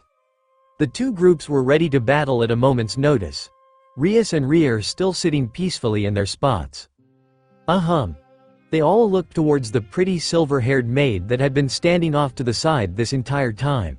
She held her hands together in front of her and spoke in a calm tone. Now that the pleasantries have been shared, I'd like it if you all calmed down and returned to your spots, please. There was a beat of silence before everyone started calming down and returning to their positions. The maid took a step forward. My name is Grafia. I am a servant of the Gremory household and I was asked here to be the moderator between Oju-sama and Riser-sama. The matter of engagement between the Gremory household and Phoenix household has been long discussed between both families. But the next head of the Gremory household, Rias Ojo-sama, has argued that this marriage agreement should be null and void. After much delegation, Grafia turned to her red-head mistress. Oju-sama has issued a challenge for the final decision on the matter. They all looked to the heiress as she stood out of her seat. Riser, I challenge you to a rating game. Riser and his peerage were shocked for a moment after Rias had challenged them to their society's best-known form of resolve. The Phoenix head stifled a laugh as the members of his peerage giggled. A rating game? Really? Are you sure? If I win, the marriage, ceremony, and all related discussions are out to rest. We will no longer be betrothed to each other and there will be no feuds between our houses. Rias rested a hand on her chest. If I lose, I will stop fighting. I will marry you without another argument. Riser's laugh started to die out. This is the way you want to handle this? Considering I've gone through several rating games and you haven't even preformed in one. I thought you would have chosen a more suitable challenge to give yourself a handicap. If you're so sure you won't lose, then stop stalling. A look of displeasure crossed his face for a moment before he smiled. Very well, Rias, if this is how you want to settle this matter then I'll agree to it. I accept your challenge. Grafia nodded her head. The challenge has been accepted. Rias Gremory-sama of the Gremory clan and Riser Phoenix-sama of the Phoenix clan shall participate in a rating game to determine the fate of this matter. The date and details for this rating game will be decided by a third party at the most available time. Riser stood out of his seat and walked back towards his peerage. I'm sure this will all be taken care of once your little group of misfits faces off against my peerage. I can't wait to see how that turns out for you. I regret to inform you but not everyone in Oju-sama's peerage will be able to attend the rating game. Riser and his peerage were intrigued by what the maid said, while Rias and the orc were confused by what she meant. Rias looked behind at her family servant. What do you mean? Grafia turned slightly and looked towards the whiskered blonde standing at the end of the group. This caught his attention while she looked directly at him. Due to extraneous circumstances, Naruto Uzumaki-sama may not be allowed to participate in the rating game, as he can be considered an illegal piece under Oju-sama's charge. The members of the orc looked at her in shock as Naruto blinked in confusion. While the rest of them were dumbfounded, Issei took a step forward. That's bullshit. Sure, he's stubborn as a mule about joining, but Naruto-senpai is still one of us. He should be allowed to participate too. Yuto nodded. I agree with Issei-kun. Naruto-san is one of us. He should be allowed to fight alongside us as well. Kaneko and Asia nodded their heads in agreement while Akeno looked over at the blonde in question as he stood there silently. Grafia gave a small nod. I understand your feelings, But this is a topic that would be under much debate. Let him join. They all looked towards Riser as he stood confidently with a hand on his side. If he's a part of Ria's peerage, then that's all that matters. Not like he'll be able to change the outcome any more than if he wasn't involved. Grafia stood there for a moment before bowing her head. Very well. We will discuss this decision as the rules are being made for the rating game. Anything else that should be addressed? Yes. Since I'm accepting the challenge, do you mind if I pick the location of the fight? Riser asked Grafia before sending a look towards Rias. The silver-haired maid turned to the club president as she nodded her head. I'm fine with that. Good. Then how about? Riser smiled. The city. Or at least a few blocks of it. I always enjoy viewing the tall buildings and infrastructure of the human world. It's quite the sight. Rias narrowed her eyes as Grafia turned to the Phoenix boy. Very well. The location has been chosen. I will contact both families when the rules and date for the rating game have been set up. Until then. A magic circle appeared under her and she disappeared in the light. Another magic circle appeared beneath Riser and his peerage and he sent a small wave to his fiancée. Until then. And like that, they vanished. The only people sitting in the room while the sun set outside were the resident Kuo students. Rias stayed seated while her brain processed everything that had been discussed just a few moments earlier. The members of the peerage were thinking intensely and bottling up their worry. And Naruto just stood there, staring forward with a glare and not moving an inch. Devil, ding! Naruto opened his eyes and sat up in his bed. With a grunt he stood back up and walked over to his little kitchen. He turned off the timer and opened up the cup of instant ramen he had made himself for dinner. He grabbed his meal, along with a small plate of veggies, and sat down at his table before digging in. He wasn't focused though. His thoughts always went back to what had happened in the club just a few hours ago. After the meeting was over, Rias stood out of her seat and told everyone that they would have to start training the next day, but that they were dismissed for now. When the rest of them left and Naruto was the last person to leave, the crimson-haired woman took a moment to thank him for coming there today. And when he asked if he was going to participate in this fight of theirs. It's your choice, Naruto. It's not my decision to force on you. You can come train if you want, but we won't know if you can even participate until Grafia returns. Naruto continued to eat his meal before he noticed something. He moved his arm and pulled his sleeve down. Faint scars along his forearm. From where Donazek's attack had destroyed a fire hydrant and the metal had pierced his arms. He had been injured because he hadn't fought a real opponent in so long. And then Riser's smug face flashed in front of him. Not like he'll be able to change the outcome any more than if he wasn't involved. Slam! Naruto hands slammed against his table and his bowl and plate shook. His hair covered his eyes before he snarled his teeth. He stood up out of his seat and opened the door before slamming it behind him. Naruto stomped down the stairs before standing in the middle of the street. He looked around him before facing towards the center of the city, taking note that no one was in sight. He rolled his shoulders and got down into a running stance and prepared for run. Naruto dashed off the concrete and sped down the street as fast as possible. Even at this speed, he was faster than most people. He stayed agile, vaulting over dumpsters and clearing any obstacles that obstructed his path. But it wasn't enough. He used to be more. He used to be able to do so much. But now he was different. He was impaired, yet that wasn't enough. He didn't care if he wasn't as strong as he used to be. It didn't matter to those fallen angels that attacked him what he used to be able to do, and it shouldn't matter to him now. He could do something. He knew it. All he had to do was find it and. Naruto stopped running and was panting madly. A faint gust of wind following after him. His eyes widened and he looked behind him to see the entirety of the town and city in his sights. How? How did he do that? Naruto had been thinking while he ran, but not too much time should have passed since he started. Yet he somehow reached the city limits from his shabby little apartment without even realizing it. Naruto looked down at his hand and body, realizing that he had already regained his breath and could still go on for more. Something was happening. Naruto looked back and exhaled before running back towards the city, becoming a blur that stirred up a gust behind him. Devil, order up! Naruto came rushing to the counter and picked up the 3 new bowls of ramen ready to serve. He balanced them on his arms before swiftly turning around and served the tables. It was halfway through Golden Week now, and with it being the holidays, the usually empty shop was filled with people looking for a tasty meal. Miyamoto continued working on the ramen as Naruto dropped off some empty bowls. The older man laughed, "Business is boomin', right?" Naruto groaned, "There's never this many people in one day. What the hell is going on?" "People are on break, kid. It's a holiday. They don't want to stay in their homes where they'll have to cook their own meals. They want to go out, celebrate, and probably grab some quick stuff before going out again." Naruto looked over at the cook. "So we're basically a pit stop so they can get some energy again?" Miyamoto nodded, "That's the short of it." Naruto rolled his eyes before curling his sleeves and starting to scrub the dishes. Miyamoto took a moment from cooking and looked back at his young employee. "What's Ria-san and her friends doing for Golden Week? They haven't contacted you or anything?" Naruto continued washing the dirty dishes. "They're busy with something important. I doubt they could spare any time even if they wanted to. Most people can't see it because they're distracted by how pretty she is. But that demon woman is crazy stubborn and way too energetic. But she ain't that bad to look at. Don't even think about it, Gramps.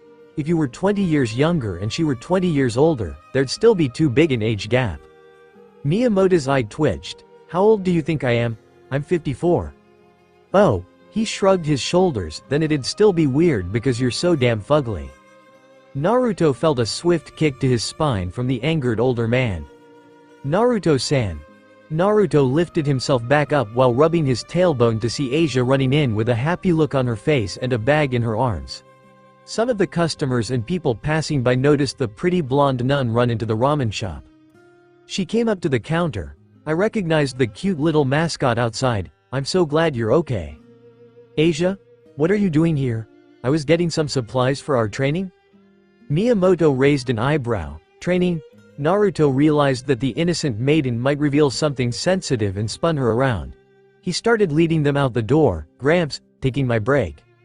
Naruto led Asia around the corner and into the alleyway. He walked in front of the younger girl and sighed.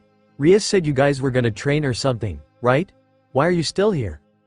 That's because we're going to be fighting in the city." Asia looked up at the taller blonde. "Bucko-san said that the best way for us to train is by growing accustomed to the battleground. We spend the day learning strategies and the nights with physical conditioning." Naruto looked off to the side and was actually pretty surprised by that way of thinking. Until it was determined how big the battleground would be, they had an entire city to learn and train in. Asia looked down at her feet embarrassingly. "Although I'm not really doing the physical training. Bucko-san said that it would be a better use of my time to train my magic and demonic power." She held her hands up and a ball of light formed between her palms.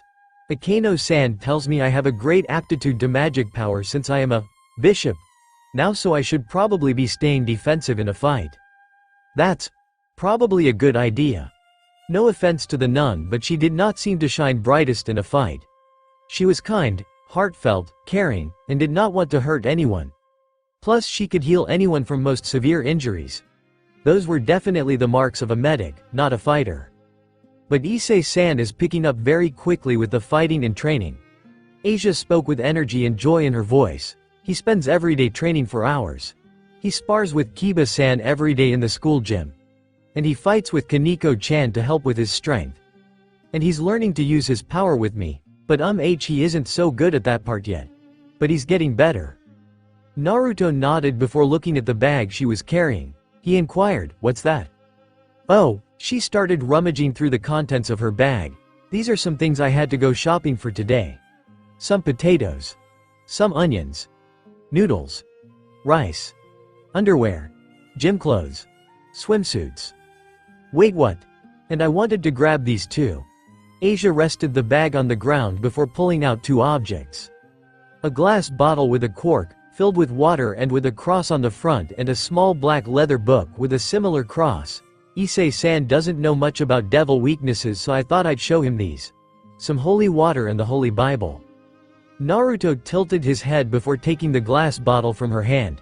He looked it over. "We're weak to water? Very special water. Water blessed and purified by a holy priest. It's harmless to humans, but to devils, it can be very painful." She looked up at him. "It's kind of like an acid made specifically for devils. And it's very dangerous." Naruto hummed before he looked at the book in her hands, and the book? This is the Holy Bible. The book that contains all of the teachings and trials the Lord and his apostles passed down to us. It is the book that teaches us how to care for each other, and how we can reach true salvation for our next life. Asia had a dreamy expression as she hugged the black book closer to her chest. I remember reading scripture every night before I went to bed. It was so beautiful and calming. Here, let me read you some. She opened the book in excitement before finding a passage she was very fond of, and we know that in all things God. Both blondes felt a spike of agony pierce through their heads. Asia struggled but continued to read, God works for the good of those who love him. Another spike. Another groan and moan of pain. Asia willed herself, who have been called. Naruto's hands flew forward and slammed the book shut. His eye twitched. Asia. Stop reading from the book of pain. Asia stuttered, sorry. Force of habit. Naruto stood up straight and rubbed his head to relieve the migraine settling in. Bucko-san's friends haven't come to a decision yet. Naruto looked back at Asia. Huh? The decision about if you can be in the game or not. Bucko-san has been called away a few times to address the matter, but there hasn't been any answer yet. Asia fiddled with her fingers, I'm sorry. I don't see why you're apologizing, it's not like it's your fault this is all happening. He ran his hand over his face and sighed. It'd probably hinder all your work if I was a part of it now anyway. Asia shook her head, I don't think so. Not at all. She smiled warmly at him. I think everyone would be very happy to have you by our side. I feel safe with you, Naruto-san. You can make people feel stronger by their side. Naruto was silent as Asia picking up the supplies in her bag. The whiskered blonde looked at the bottle in his hand and asked, Can I hold on to this? Asia nodded, Of course you can. She started running out the alley and back home before she turned around and bowed to the older man. I'll see you later, Naruto-san. Wish us luck. Asia ran around the corner and out of sight as Naruto stayed in place with a small smile before turning the bottle in his hand. This was lethal stuff, huh? Devil? It was Saturday night. Really late, almost midnight. He hadn't heard word from Rias or anyone from the Orc since Asia came to see him a few days earlier. Tomorrow was Sunday and the last day of Golden Week. Naruto was making his way back to his apartment. His white shirt stained with sweat and his hair matted after a long workout. And by long he meant an entire day, from rise to set, alone to test himself. He got a day off from working at the ramen shop and he didn't know what else to do with his time. So he decided to follow up on the trend he'd been following that week and spend some time pushing himself. He did the same from every night after he was done working at his job and would just test his abilities. Running, jumping, reaction, strength, speed, stamina, endurance. They had all gradually started to increase as Naruto trained. But they didn't change at a normal rate. They were changing into superhuman traits after just a few days of practice. Something that was impossible without years of intense and hellish training. He still got tired but not after a long period of training and work. He didn't know why this was happening, but he didn't care. Naruto walked up the stairs of the crummy apartment complex and started walking towards his room. He pulled out his key but stopped when he saw what was waiting outside his door. Sitting against the door with a file in her lap while she stared up at the sky was a certain crimson-haired devil. The glasses resting on her nose were reflecting the light from the moon above as she was completely distracted by the majestic beauty of the jewel in the sky. I've never seen you look so calm. Usually you're moving or trying to get something done. Rias looked over and saw Naruto standing over her. A calm smile grew over her face. What in the world could you possibly have been doing to get so sweaty? I was sitting around and realized that I felt bloated, so I went out for a little jog. He walked over before sliding against the door and sitting beside her. Have you been waiting long? Yes, actually, I have. She gave him a cute little scowl. I came here 2 hours ago to talk to you and you weren't even here. It's rude to not even be home when you have an important guest waiting. Naruto shrugged his shoulders. Well, you didn't tell me you were coming, so I couldn't be here to meet you. So if anything, we're both at fault. She pouted. You smell. What are you doing here, Rias? She patted the file in her lap. I've been reading this thing for several days now. Height of the buildings around us. Structural integrity. Weak points. Roots. All in hope of helping everyone else prepare for the worst tomorrow. Naruto took a deep breath. So it's all going down tomorrow? 6 in the morning. The intersection on the edge of the city. Rias sighed and grumbled while looking down at the file. I didn't give Riser enough credit. To those looking on the outside, his gesture of giving his time and choosing a location looks like he was being cocky. But in his own way it's a psychological strategy. Naruto tilted his head. How? The longer I have to stew in my thoughts, the more worried I feel about this game. And with such a large location, a first-time participant is going to have a harder time fighting against someone with experience. Naruto's eyes widened before he whistled. Wow. Gotta give that jackass credit, that's a pretty good idea. Yes, it was. Rias scratched her head, and you're right too, he is a jackass. Naruto patted her back sympathetically as she moaned in displeasure. He sat back into the door. So why did you come to see me? Rias brought her hands out of her hair and clasped them together. The committee finally made a ruling on your participation in the rating game. There was a lot of arguing because of your status as an illegal piece, but Riser got his family to pull some strings, and they decided to leave the decision to me. Fat lot of good that does when the game is tomorrow, but politics rarely get done in the favor of time. Naruto looked at her. So what's your decision? My decision. She looked towards him. Is that it's your choice, Naruto. This isn't your fight to suffer through. You did more than enough helping me find the courage to make it this far. I'm not going to force you to do anything if you don't want to. She smiled. That's something I've learned about you over the weeks.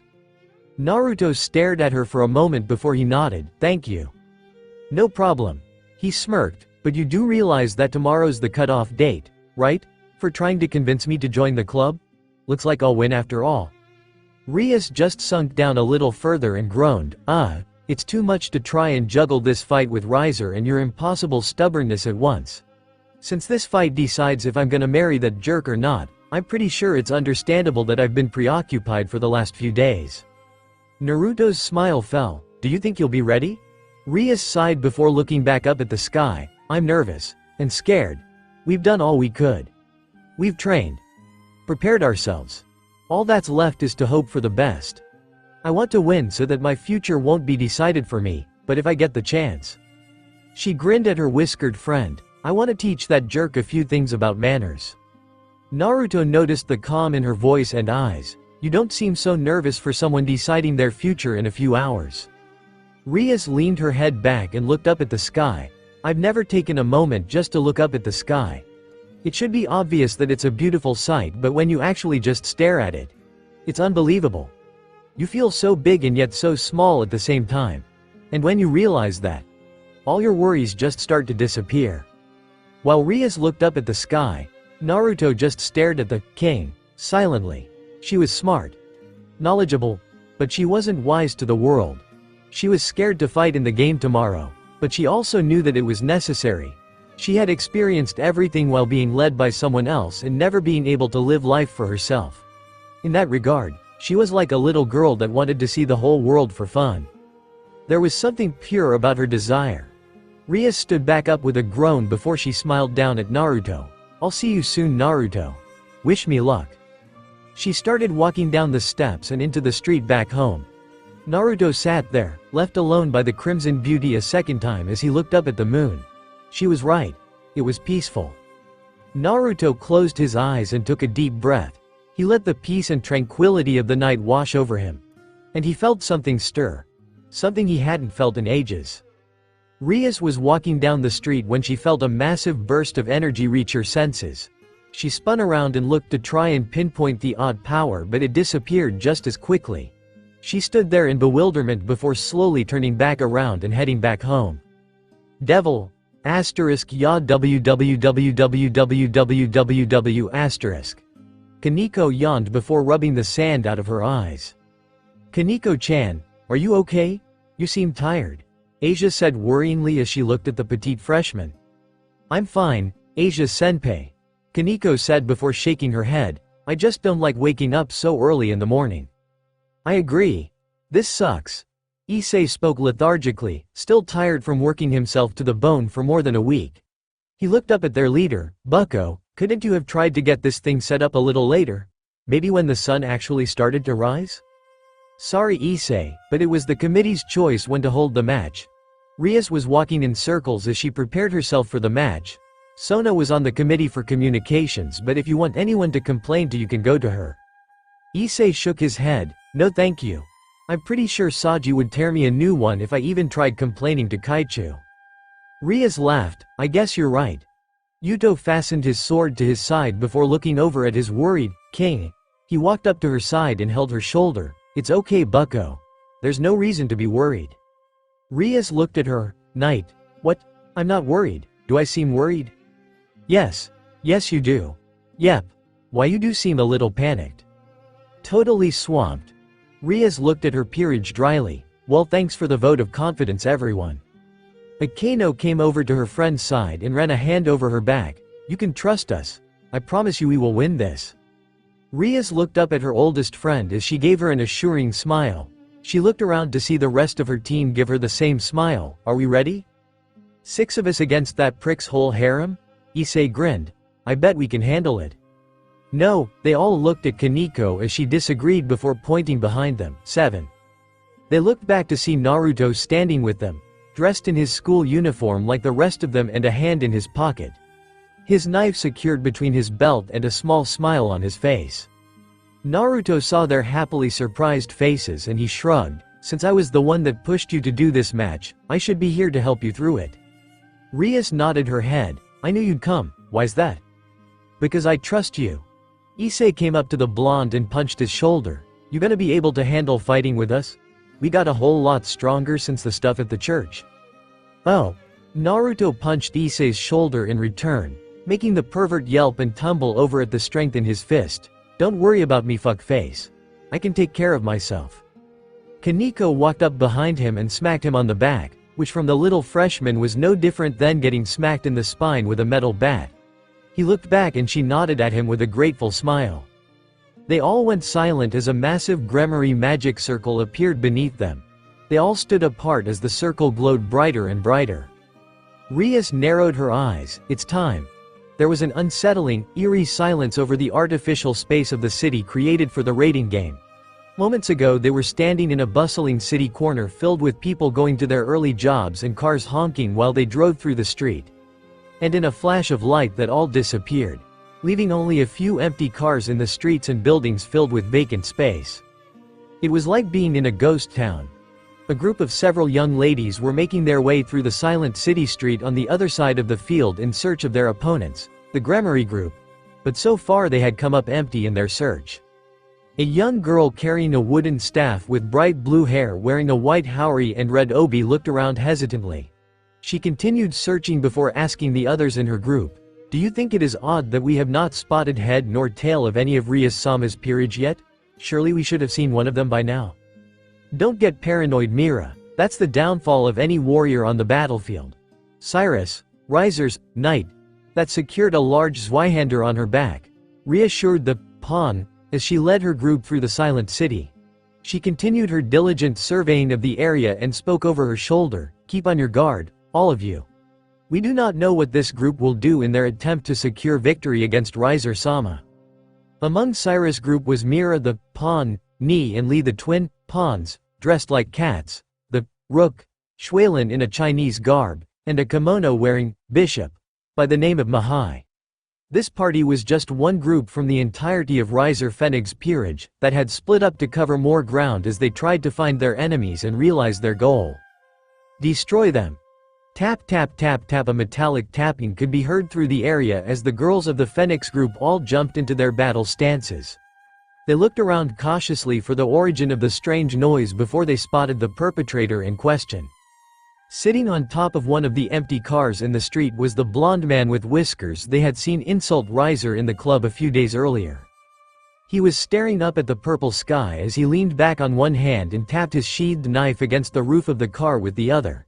He continued tapping his knife while inquiring to his opponents with honest surprise, so is this all really just a copy of the city made for this fight? It feels so real.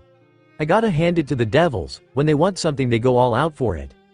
Cyrus lowered her weapon but kept her firm glare on the lackadaisical blonde. What are you doing just sitting around during a raiding game? Are you not the least bit threatened by the concept of fighting our group? It's not that. Naruto looked around a little while the sound of his knife against the roof continued right beside him. He shrugged his shoulders. I just wanted to get a moment of peace and silence from all the rambling and planning, so I came out here. I just sorta lost track of time and now you guys are here. Big mistake on my part, one guess. Despite his words, his tone and lack of interest in their group showed that he was not in the least bit pressed by the fact that his enemies had arrived in front of him and were ready to attack.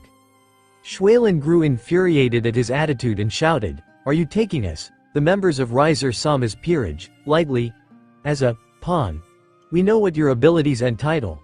We are in the other half of the city, which means that our pawns are capable of using promotion, while you have severely crippled your battle prowess by foolishly heading us off like this into your territory." Naruto looked up as he gave some thought to her words before clicking his teeth. Meh. I'm not so sure I want to get into another situation where I try using that upgrade thing and getting screwed by it. Whether you believe it or not, you are at a great disadvantage here. Cyrus lifted her massive blade as the others in her group got into their fighting forms and faced the resting blonde. Cyrus pointed her blade at him. Do you believe that you can beat 3 pawns, a rook, bishop, and a knight, all by yourself? Naruto looked towards them. No. He stopped tapping his knife against the hood and smiled. I just had to wait for the perfect moment. Gah. Ak. Ah. Cyrus looked back to see the girl with white hair from the Gremory group standing between the pawn, twins and bishop, as she had snuck up behind them and landed devastating strikes to their unguarded form. As the bishop fell over unconscious, Kaneko jumped over her and sent a hook kick into Schwalen's head that knocked her further down the street. As Kaneko landed into her battle stance, the bishop's body shined before she disappeared and a disembodied voice rang over the battle area. Combatant Riser Phoenix, bishop, retired. Cyrus' eyes widened and she pulled her blade up to attack the short girl before she heard another yelp of pain besides her. Naruto had dashed in from the side and slammed into Myra's side to knock her over before pulling out his knife and aiming for the knight's face. Cyrus blocked the knife with the hilt of her sword and swung it out at the blonde just as he fell backwards and used his hands to bounce off the ground and away from danger.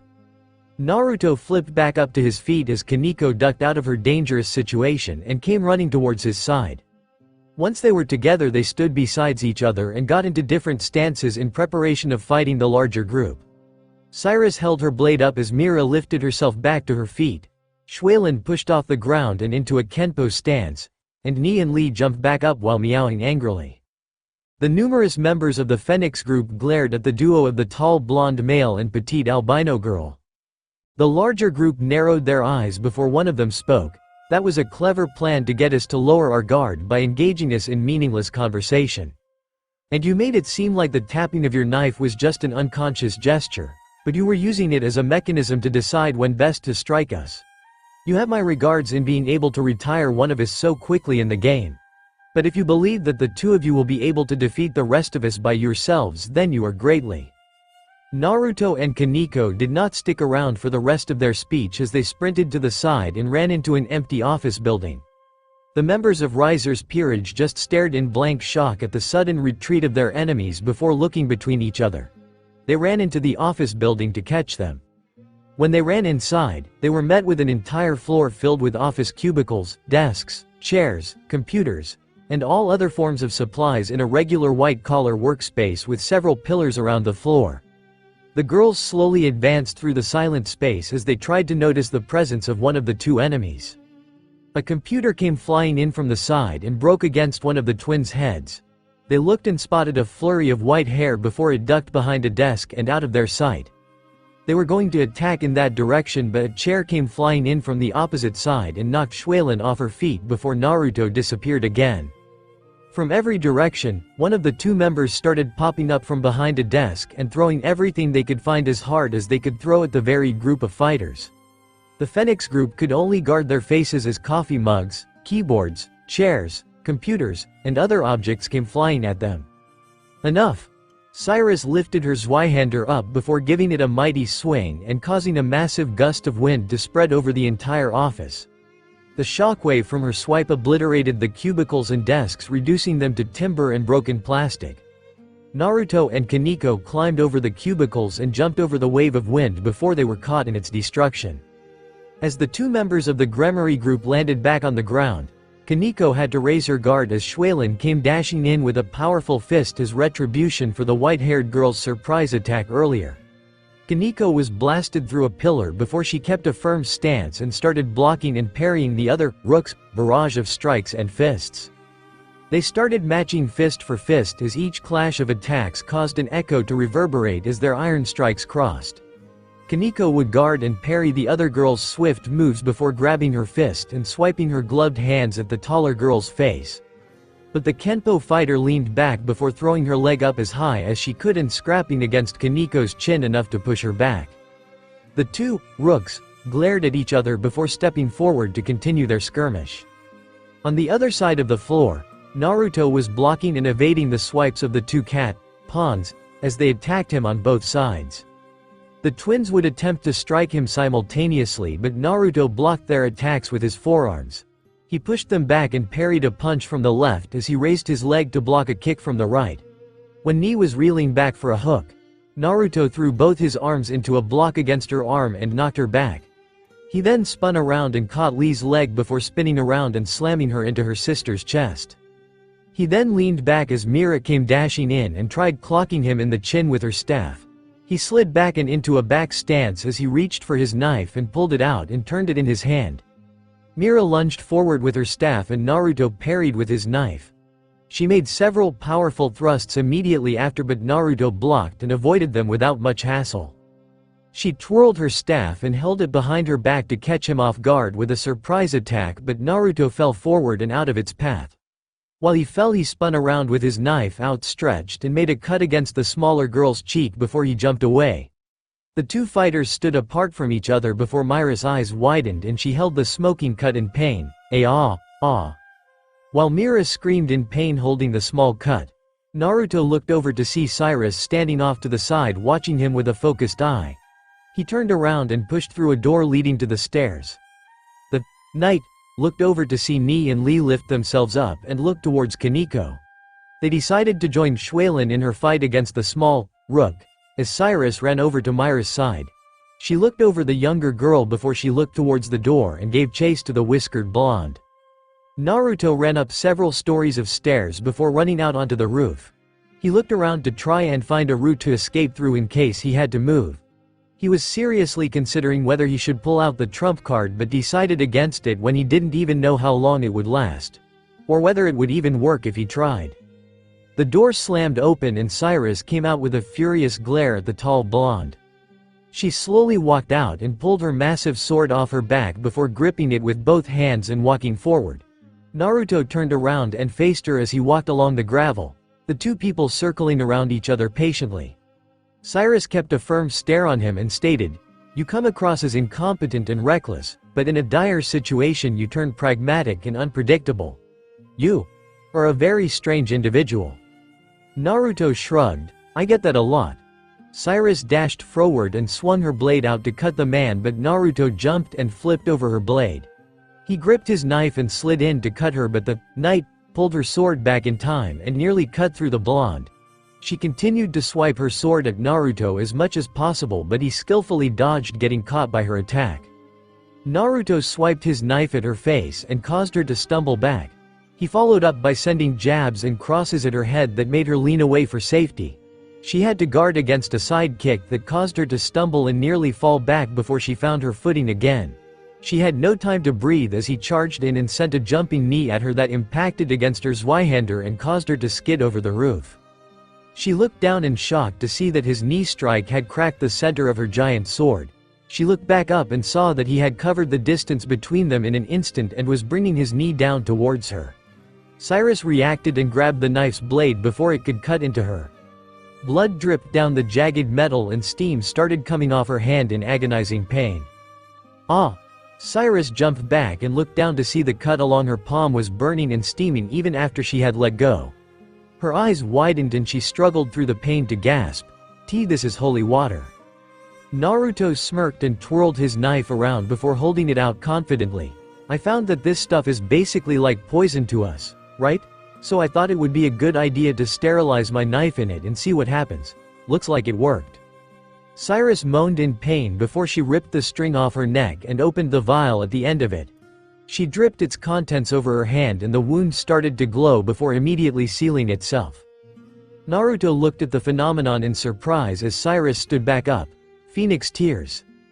Gifts provided by Riser-sama to everyone in his peerage.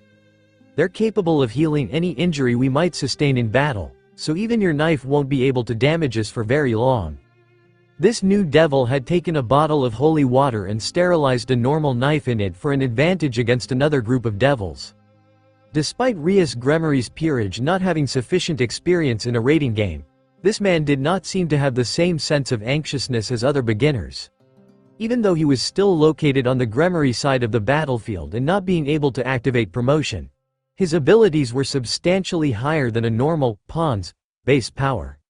His strength and speed were only slightly lower than a rook and knight at their furthest output. This anomaly. Cyrus spoke with a tone of regret in her voice. I'm starting to believe that Riser-sama made a mistake allowing you to participate in this match.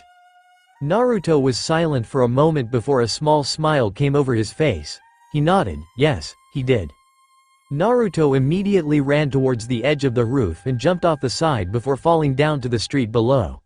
Cyrus looked over the edge in surprise as she saw his wings form out of his back and slow his descent before he landed and rolled against the concrete. The knight followed his move and jumped over the side to chase after him as he ran back into the office building.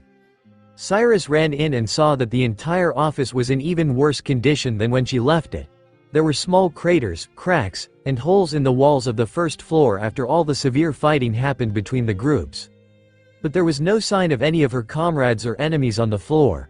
She looked around and stepped forward hesitantly while trying to keep an open eye to her surroundings. Crash! The ceiling behind her cracked and fell apart as two figures came falling down through the hole.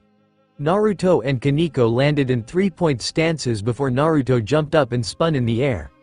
Kaneko held out her hand and he grabbed it before making a full rotation and tossing the short white-haired girl at their enemy with full force. Raw.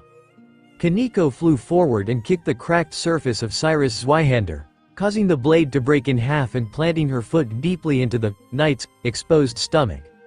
The Phoenix member was sent flying across the floor and through a wall before she rolled along the ground and struggled to pull herself back up.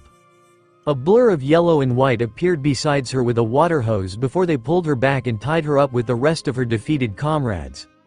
The duo made a few quick adjustments to the tie and were finished with their capture.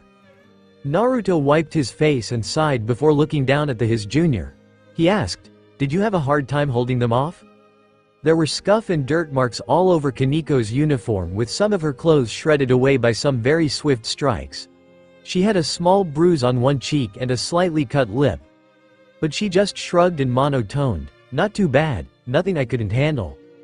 "You'll never win against Riser-sama," one of the girls said as the others nodded and resounded in agreement. They continued, "He isn't going to forfeit the match just because you hold us hostage. He won't give up until he has earned Rias-sama's love and affection." "Yeah, we already figured that out," Naruto said nonchalantly as Kaneko walked through the hole and out of sight. He continued, "We already guessed that we weren't gonna win against that guy unless we beat him, so we weren't even gonna try to negotiate with him." The girls of the Phoenix peerage looked between each other in confusion before looking up at their captor. Then why did you tie us up?" "Because it's easier to deal with all of you at the same time rather than chase you everywhere." Naruto threw a look back at the hole they created. "Did you guys know that this entire building is supported by a group of pillars going from the roof down to this level? And all but one of them was destroyed in the fighting you guys had while Kaneko held you off." Smash, and that was her breaking the last one. The ceiling and building over them started to shake and quiver as its support beams had fallen. Naruto jumped through the hole and ran towards the door as Kaneko held it open from the other side. The girls of the Phoenix peerage looked up at the building shaking over their heads and paled. "Oh no." Naruto and Kaneko ran down the street and watched from a safe distance as the building collapsed into rubble with a wave of dust and smoke spreading out everywhere. They stood there silently and watched before another chime rang over the area. Combatant Riser Phoenix 3, Pawns. Retired. Combatant Riser Phoenix, Rook, retired. Combatant Riser Phoenix, Knight, retired. After the report had finished, Naruto and Kaneko looked towards each other silently. Naruto had a small smile and raised his fist out towards her. "We did it." Kaneko looked at his fist for a moment before answering him with a fist bump, "Kick ass." He chuckled a little before stepping back down the street and looking at the destroyed building. He exhaled. "I guess we need to give Rias some credit. That was a pretty good idea to lure them into the building like that." "Bucko is bucko," Kaneko stated like it was a wide-known fact. "It's best never to underestimate what she can think up. And you're sure we didn't just kill them by dropping a building on their head, right? It's how the game works." Kaneko reassured him. "When someone is too injured to continue, they are teleported out of the fight and taken into a healing station outside of the battlefield. You still lose though." Naruto reached into the pocket of his jacket and pulled out 3 necklaces with an extravagant vial at the end of them. He twirled them around aimlessly. "I took these off a few of the girls after you tied them up. That swordsman said that these have a tear or something in them that is supposed to heal injuries. Sounded useful to have." Phoenix tears. "Very useful. Good idea." Kaneko looked at the blonde for a moment before she started circling around him with a focused gaze. Naruto saw her inspection and let her silently look over him. He inquired, "What are you doing? You're stronger. And faster." She looked up at him with her stoic expression still staying strong and asked, "How did you do that without training with us?" Naruto looked over himself for a moment before shrugging his shoulders. "Don't know. A few days ago I started running one night to start some training, but I suddenly started moving faster than I usually do. After that I noticed everything was changing. I was getting stronger. My stamina was better. It was kinda like it used to be." He looked down at his hands with a far-off expression before he came back to himself and reassured the younger girl, "You shouldn't have to worry about me anymore. I can hold my own against any of these guys now." Kaneko looked up at him and nodded. "Good." She then seemed to meekly pull her face away from his sight and muttered, "I don't want to worry about you getting hurt." "Huh?" Naruto leaned down to hear the shorter girl better. "What did you say?" Kaneko regained her stoic facade. "Nothing. Combatant Riser Phoenix 3, Pawns, retired." Naruto looked back up and around at the city. "Looks like the others are holding their own pretty well. We should still go help them," Kaneko said firmly before she started walking down the street towards the center of the city.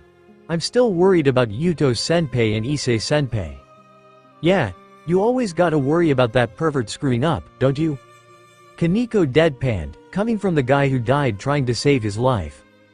"Okay, point taken." Naruto started following after Kaneko before the distance became too big. "So when we get there, who are we?" Boom Kaneko was covered by a massive explosion that blew Naruto off his feet and into a car hard enough to dent its doors. He fell to his knee and groaned in pain as he looked up to see the street had been cracked and warped by the power of the explosion. His eyes widened and he stumbled up on his feet before running. Kaneko. Naruto ran through the smoke and down the crater as he waved his hand in front of him to pass the smoke. He reached the center and saw the younger freshman was lying in the center of the blast crater. Her clothes were almost all completely blown away and she had burns and injuries all over her body. Naruto panicked and fell to his knees as he gingerly ran his arms under her back and shoulder to lift her up. He carefully placed her against his chest and tapped her cheek. Kaneko, stay with me. Keep your eyes open. Come on, stay with me." Kaneko's eyes barely moved a fraction before they slowly opened up to look at the blonde holding on to her. Her eyes hadn't registered the terrible pain she was in yet, but her voice weakly trembled. "Senpai."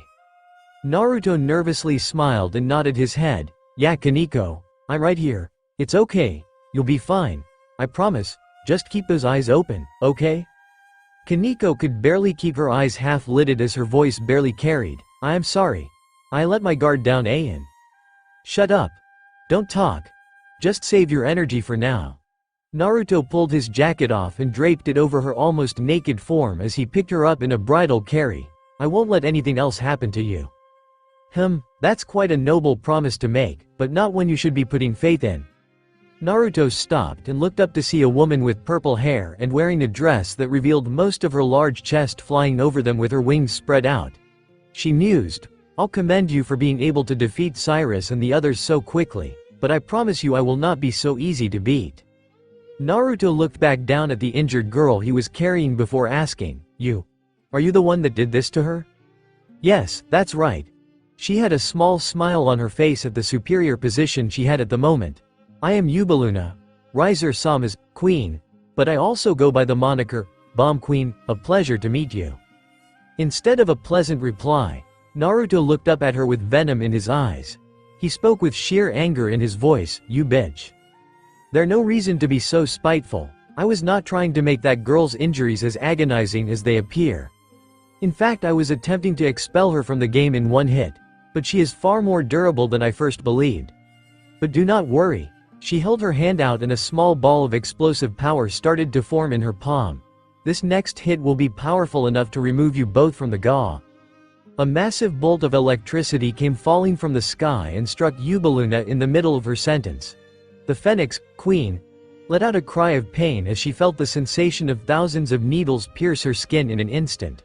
She was blasted into the street below and barreled through the concrete before finally stopping. Naruto didn't react as he saw a figure slowly descend in front of him after attacking the Bomb Queen. Akeno was wearing a strange priestess outfit with her devil wings behind her before they retracted back in. She turned back to look at Naruto and they stared silently before she asked with honest concern, Are you okay? He nodded, I'm fine, but Kaniko's hurt bad. Akeno turned around and looked over her precious junior with a pained expression. She shook her head, I can't heal her here. I don't think she'll be able to fight for the rest of the match. Yes, she can. I stole some of those Phoenix tier things from their group. I just need to give it to her and she should be fine. They heard a rumbling and looked back to see Yubaluna pull herself out of the trench she had been thrown into. Akeno turned to face her and spoke over her shoulder, You need to get out of here and go help Yuto-kun and Issei-kun. I'll handle her. Before Akeno could step away, she felt something tug on her sleeve. She looked back to see Kaniko barely staying conscious before she moaned out, Akeno-senpai. The ponytailed woman gave a comforting smile and held the white-haired girl's hand reassuringly. Naruto asked, You'll be all right, right? I'll be fine. Kick her ass, got it. Akeno turned around and started gather lighting around her hand, you didn't even have to say it. Naruto sprinted down the street and out of sight as the two queens slowly approached each other. Yubaluna smiled and started causing her explosion to gather around her hand. I've always wanted to meet the famous Priestess of Thunder in the flesh. Akeno gave a small smirk and laughed, Era, and I've always wanted to fight the Bomb Queen in person. Please. Her eyes gave a serious focus, go easy on me. Devil Riser was leaning against a car on the edge of the city limits and the end of the battlefield area. He had a stern expression over his usually carefree, confident face as he looked out at the pillar of smoke rising from the other side of the city. He was honestly very disappointed at the moment with the state of this fight. So far he had lost 9 members of his peerage and the rest were currently fighting against other members of Ria's group. Usually, this would be the part where the king would feel discouraged and anxious about the rest of the fight. But Riser was not concerned about the outcome of the raiding game. He had more experience. He had won every game he had fought in and he only lost because his older brother asked him to forfeit the matches. He was a proud member of the Phoenix family, the immortal family. He could not lose, not even to a member of the Gremory. A wave of black and red energy shot out from the side and reduced the car he was sitting on and his entire right arm into nothingness. Riser stumbled back and looked at his missing limb as the stump already started to get covered in fire and reform from flames. As his arm regenerated, a cocky smirk came over his face. You know, it's rather reckless to be taking the king versus king route. Especially considering you aren't so much of a fighter type. Standing further down the street from him with her trademark destruction emanating from her hands and a stern scowl on her face. She had taken the chance her servants were making while fighting the rest of his peerage to come and attack him. Asia was hiding behind a car as she looked at her master in worry, Bucko-san. Don't come out here, Asia. Riza stopped the innocent blonde nun from stepping out of her hiding spot. Ria's seafoam eyes revealed a strong and unyielding strength behind them that was not willing to fall to the man before her. She concentrated her destruction over her hands and threatened, I'm not going to lose to you, Riser. Of course you aren't. A torrent of violent fire and wind started pouring off the handsome man, you're going to realize that I'm the best choice you could have ever made. Devil, oh shit. Issei screamed in a panicked voice as he ran as fast as he could to save his life. Where y'all going? Don't just leave us, we wanted to talk. And play, and slice, and dice, and carve. And grind. Two adorable little twins with neon green hair chased after the pervert while waving chainsaws around haphazardly. We just want to disembowel you and cut off your junk, X2. Don't say creepy shit like that with such kind, innocent voices, you monsters. Standing off to the side and watching the fighting occur just a few meters from her was a blonde girl with her hair in a drill style. She was wearing a formal pink dress that showed her status as a member of a high-class family. She was standing off to the side and watched the fighting between her brothers Peerage and Rias. Is something bothering you, Revel-sama? Revel looked up at the taller woman dressed in a leather outfit and with a mask covering one side of her face. She answered the rook, and no, Isabella-san, I'm fine. Really? Because you seem worried. Revel looked down with a guilty expression before turning to the taller woman. Rias-sama's peerage is stronger than we believed. Yes, you are right. They certainly are.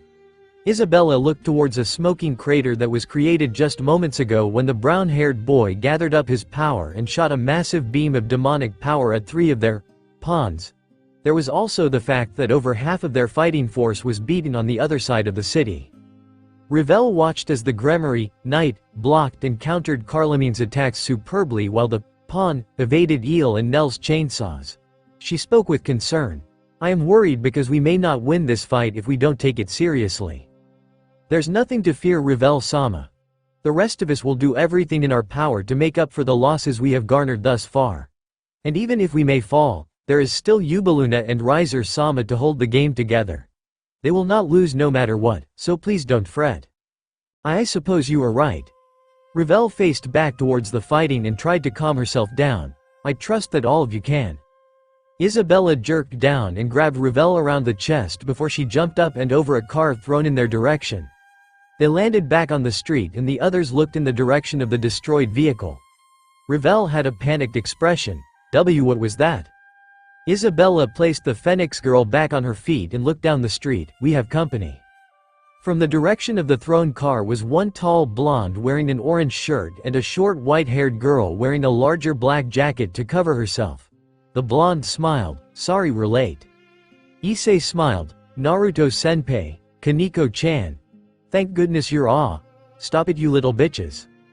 Yuto crossed swords with the Phoenix Knight and gave a strained smile. Glad to see you both made it out okay. That shouldn't be possible. Carlamine narrowed her eyes and kept her blade against her blonde opponent's sword. She shouted in disbelief. Yubaluna should have beaten anyone that had defeated a single member of us. How are you both still active in the game? Kaneko gave a small look of displeasure, because I'm tougher than I look. Still hurt though. She pulled on the collar of the black school jacket she received from her senior. Naruto-senpai was nice enough to let me borrow his jacket. The rest of my clothes were destroyed by the blast. Issei stopped running and the twins stopped chasing him in surprise. His shoulders and voice were shaking. Kaneko-chan isn't wearing anything underneath that jacket? And she's wearing Naruto-senpai's jacket over herself. He had tears streaming down his eyes and he pointed at the whiskered man in anger. You lucky bastard. Why? Why do you get in all these lucky situations? First Akeno-san's bra. Now Kaneko-chan naked? I wanna be in those situations rather than you. Naruto glared and deadpanned at him. You understand it wasn't a very favorable place for either of them, right? Doesn't matter. Still wanna? Isabella asked. And how did you recover? That would be thanks to the rest of your team.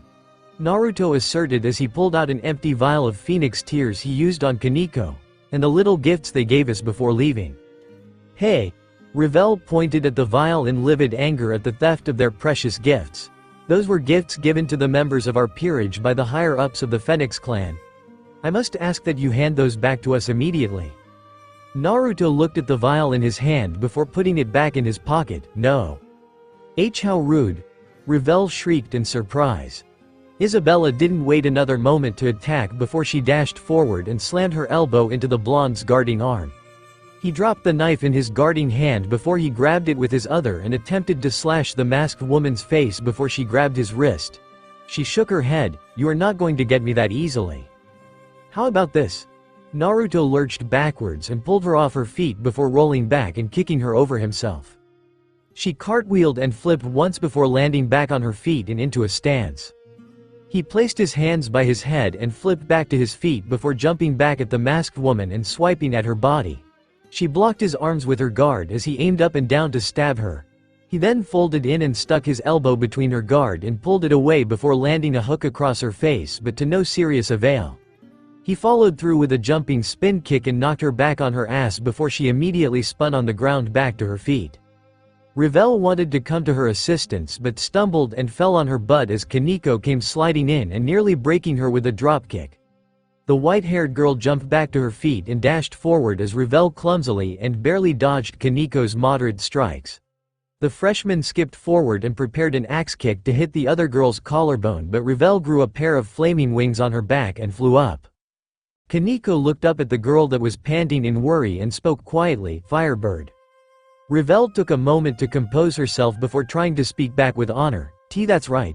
I am Revel Phoenix, proud daughter of the Phoenix clan and holder of the title of Immortal Bird. Kaneko deadpanned, "Fried chicken." A vein pulsed on Revel's head as she shrieked, how insolent, you rude girl."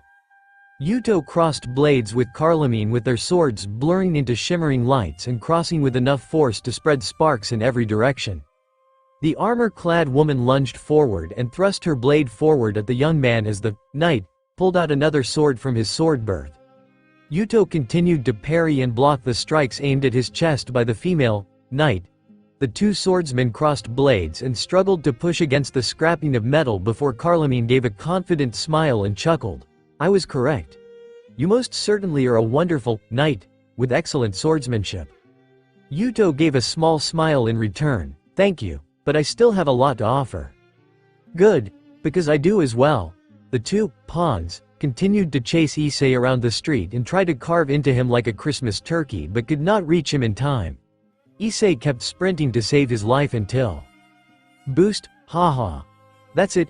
Issei jumped and skid against the street before he looked up at his pursuers and smirked. He let his crooked bat-like wings spread out from his back and he spoke confidently, "This fight is over." The twins looked at each other in confusion before looking back at him and tilting their heads. What are you talking about? We haven't even cut into you yet. Doesn't matter. My power has finally started building up and now I have a chance to use it. He held up his red gauntlet and let the jewel shine with a big smile. My ultimate technique. What are you talking about? There's no way you can end a fight with one technique. Yes, I can. Issei held out both his hands and spoke confidently. The moment I touch you, your part in this fight is over. Enough talk. They ran forward. Time to cut you up. They raised their chainsaws and brought it down on the pawn. But Issei bent down and ran past them as his hands ran over their stomachs. For just a moment, a magic circle appeared over where he touched them until it faded away again. The twins landed and looked over themselves before they questioned, what happened? What did you do? Like I said. Issei turned around and raised his hands with a lecherous smirk, this fight is over. Dress, break. Snap snap shrip asterisk across the entire street. All of the fighting halted as the sound of shredding clothes reached their ears. They looked in the same direction to see the twins were now stark naked. Their shirts, their shorts, even their shoes, socks, and panties had been ripped to small bits of fabric. Kya, X2. The twins fell to their knees and covered their privates in an attempt to keep their dignity intact. Issei pumped his fist and cheered, I did it, I finally did it. Righteous man tears started streaming down his face at finally being able to use his new technique in battle. He wiped his eyes and roared happily, my ultimate special. The one Asia had to suffer for in the dead of night every day for the last week. The one so effective that it makes up for my lack of demonic power with result. It rips, tears, and shreds all clothing worn by women until they are in nothing but their birthday suit. My dress break. Everyone in the immediate vicinity, Gremory and Phoenix, and everyone watching through the screens just stared at the strange pervert after he had stripped to girls with just a touch of his hands. The people around him in particular had their jaws agape. Pervert. You lecherous fiend, how vulgar. Truly the attack of a deviant. Why in the world would Rias-sama take in a degenerate like this? Issei-kun. We were in the middle of a fight, you realize that, right? Geez fuck face, can't you take this seriously at all? You need to go dig yourself under a rock in the deepest trench on earth in the blackest pit away from all forms of light and civilization. Issei lowered his head in shame after being reprimanded by both allies and enemies. Boost! The jewel on his gauntlet shined once more and he perked up again. He smiled, alright, Kiba, we're ready. Got it. Yuto jumped back and stood tall before yelling, do it Issei-kun. The others watched in slight anxiousness and fear as Issei came running and prepared to touch the handsome boy. And after they just watched him tear the clothes off of two other girls by touching them, they were apprehensive to see where this led. Transfer. Issei transferred his power into Yuto and the blonde boy's power exploded.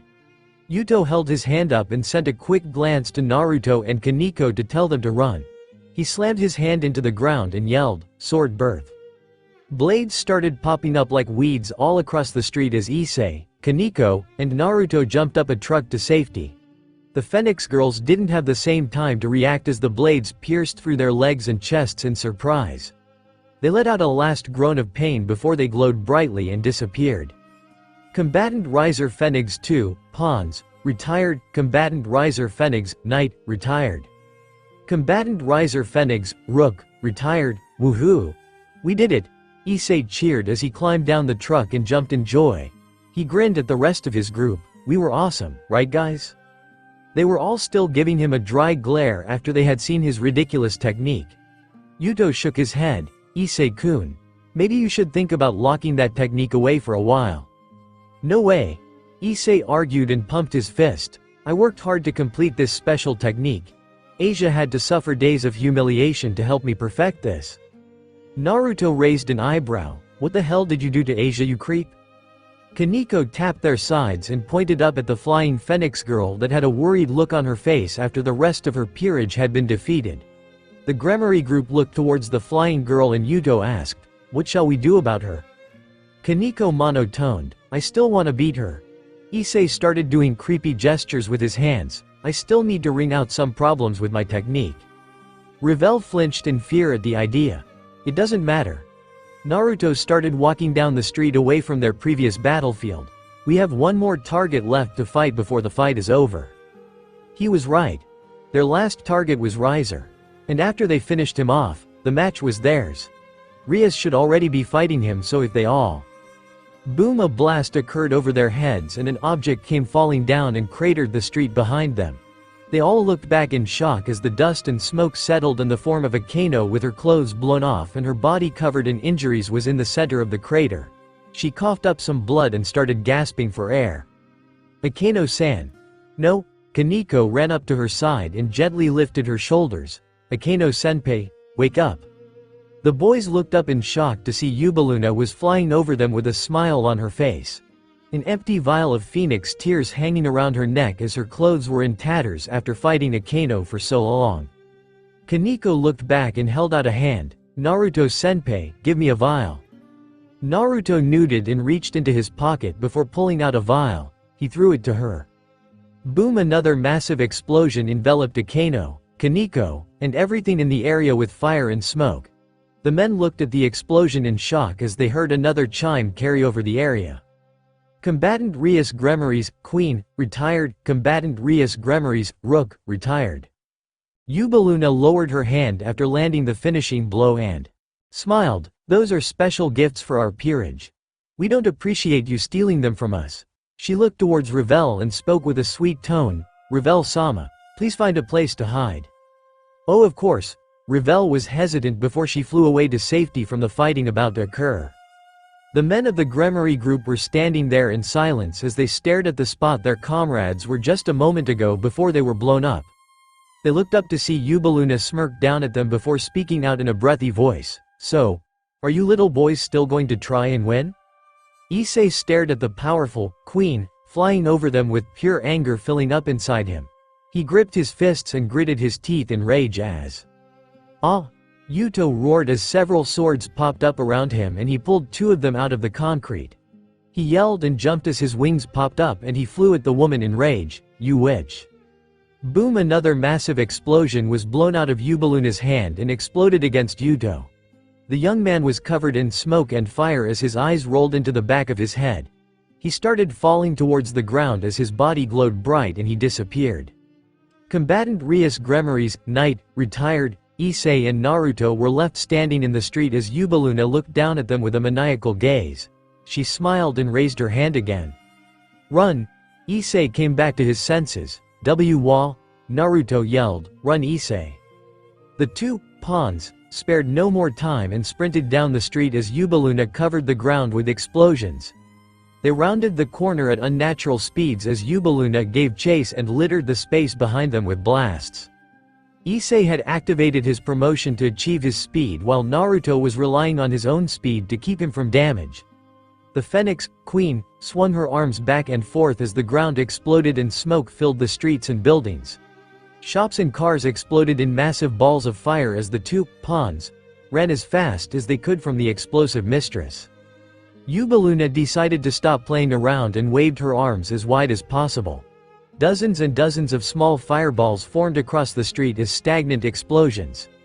Only a single instant away from activating and covering the entire block in a ball of fire. Issei watched it all happen in slow motion. There were several balls of fire formed around him that he could not escape from. There was one explosion about to hit Naruto in the back. Out of the two of them, only one could escape with minimal damage. Issei pushed as much power as he could into his legs. He dove forward with his arms outstretched and pushed Naruto forward from the blast field. Naruto gave one quick look back in surprise as Issei steeled his eyes and gave a small nod. Boom! The entire city block was covered in fire and smoke as an explosion rocked the area. The blast carried on and smoke filled the streets and lingered for a long time.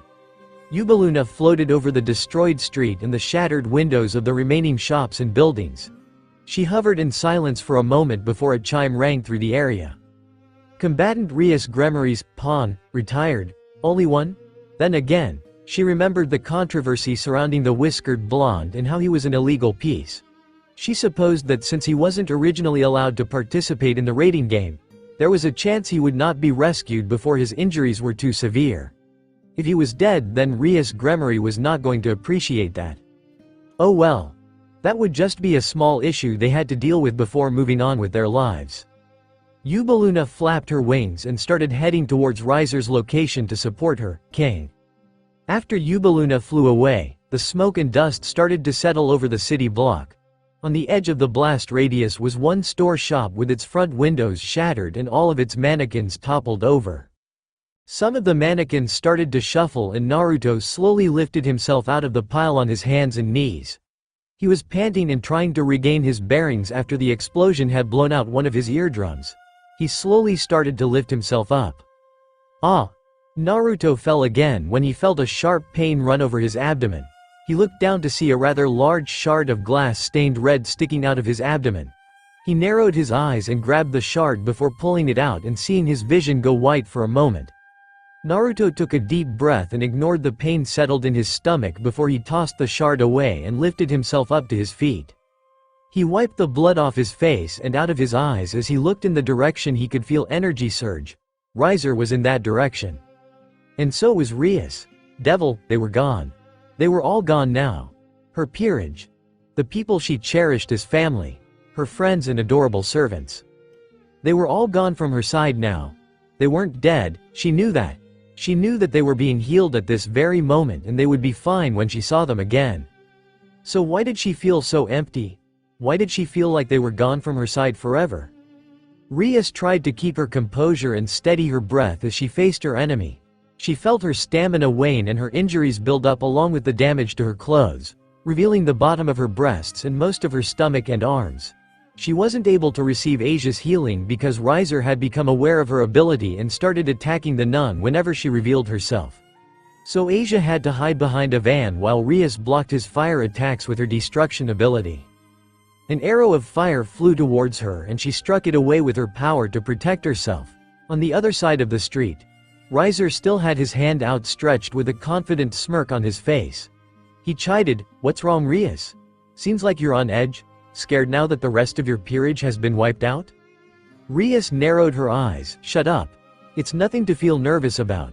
It was quite unnerving the first time one of my peerage was retired from the game as well. I'm sure you are handling it no better. Rias waved her hand and sent a wave of destruction towards him. Shut up. Before her attack could reach him, Ubaluna came flying in and blocked the worst of Rias' attack with her defense. She immediately countered and forced Rias to dive behind cover as a stream of explosions littered the street. Rias moaned in pain and had to lift herself back up before peeking around the corner of the wall she dove behind to see her enemy's converse. Riser looked back at his queen. So how was it dealing with the rest of them? Ubaluna bowed her head to her master. No troubles, Riser-sama. The Priestess of Thunder was more difficult to handle than I originally believed, but once I used the tier you gave me, there was no trouble in defeating an exhausted woman. After that, the rest of her peerage followed. She raised her head again. That one pawn with whiskers was among the last I defeated. Since he was an illegal piece, I'm not sure if he was transported away or if the damage he sustained was too severe. Riser scratched his head. Well, she won't like that. He covered his mouth and yelled down the street. Rias, I think I owe you a pawn. Rias gripped her fist tightly and gnashed her teeth. That couldn't be true. Issei-san. Everybody, it's not possible. Rias looked across the street to see Asia hiding behind a car and leaning against it with wide, horrified eyes. Her eyes started to quiver and water as she gripped against the car. How could they hurt Issei-san like that? Why would they hurt them like that? It's so cruel. Asia, it's okay. Rias tried to calm the panicking nun from her cover across the burning street. Issei's okay. All of them are still okay. Just breathe and calm down. Riser casually stepped forward before covering. Rias. You have no more warriors, no more people to fight for you. It's time to give up. Rias scowled and glared from around the corner as she considered her options and what she could do now. But she saw something move in the corner of her eye and Asia ran out of her cover into the street. Asia, no. Please stop, Asia yelled to Riser and his queen, as she shook but swallowed her fear and faced their enemy. She yelled with desperation. Just please stop this. There's been enough fighting. Your friends have been hurt. And so have ours. Tears started forming in the corners of her eyes and she stifled a sob before continuing. Why do we have to keep hurting each other for this fight? Why do we have to keep fighting? Rias looked at Asia's back as Riser just stared at the girl silently. Ubaluna prepared to attack the nun, but Riser raised his hand and stopped her from attacking before he spoke, because this is what we had to do. A reincarnated devil like you will never understand how important it is that people like Rias and I are married together. We have suffered through centuries of fighting and we will suffer through centuries more. And I will not have something I was promised taken away from me. I will beat and destroy anyone and anything in my way until I have what I want. Riser scowled and glared at the terrified nun. Your tears and cries won't be able to stop me, so don't even try. Asia looked at Riser in stunned shock as she realized that she would not be able to convince him to stop fighting. She lowered her head as Riser started to gather flames around his hand. He held his hand out to her and her voice carried out over the crackling flames. Someone like you doesn't deserve Bucko-san. A column of fire came towards her and covered everything around her in flames. Combatant Rias Gremory's bishop retired. Riser lowered his hand as the flames disappeared and the blonde nun's figure was nowhere to be seen. He smiled and shook his head. You retired her before she was even hit by the flames? Geez, Rias, you're such a bleeding heart. It's compassion like that that has so many people worried about your future. He stepped forward and announced, so what are you going to do now, Rias? You have no one left to fight for you and you won't be able to beat the both of us by yourself. I'm sure Searzek-sama and the rest of your family would not be happy if I actually hurt you to finish this match. So are you going to surrender? Or are we finishing this the hard way? Ubaluna looked at Riser's back. I believe she has chosen the hard way, Riser-sama. Yes, I suppose you are right. He gathered his flames around his arms and smirked. Well, maybe I'll be able to teach her just how capable I am to protect. A car door came flying from behind them and sliced through half of Riser's head as the Phoenix boy stumbled. Ubaluna looked back in shock as a foot landed against her guard and pushed her into the ground before he kept running. Rias looked around the corner before a rough, callous hand grabbed her hand and pulled her along. Naruto yelled, Run! Naruto led Rias around the corner as Riser's head started to regenerate.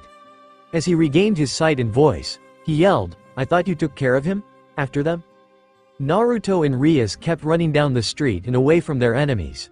Rias looked up at the blonde's back as he led them to a safe spot and stuttered, "And Naruto? What are you? Come on, in here." Naruto pushed the door open to a furniture shop and led her to the back before they hid behind a large bed. Rias was panting after the sudden run before she looked at the man sitting beside her. She looked over him to see his clothes were tattered and burnt, his skin was bloody and cut, and there was a spot in his abdominal that was severely bleeding. She crawled over to him and started to try and help. "You're hurt. Let me help."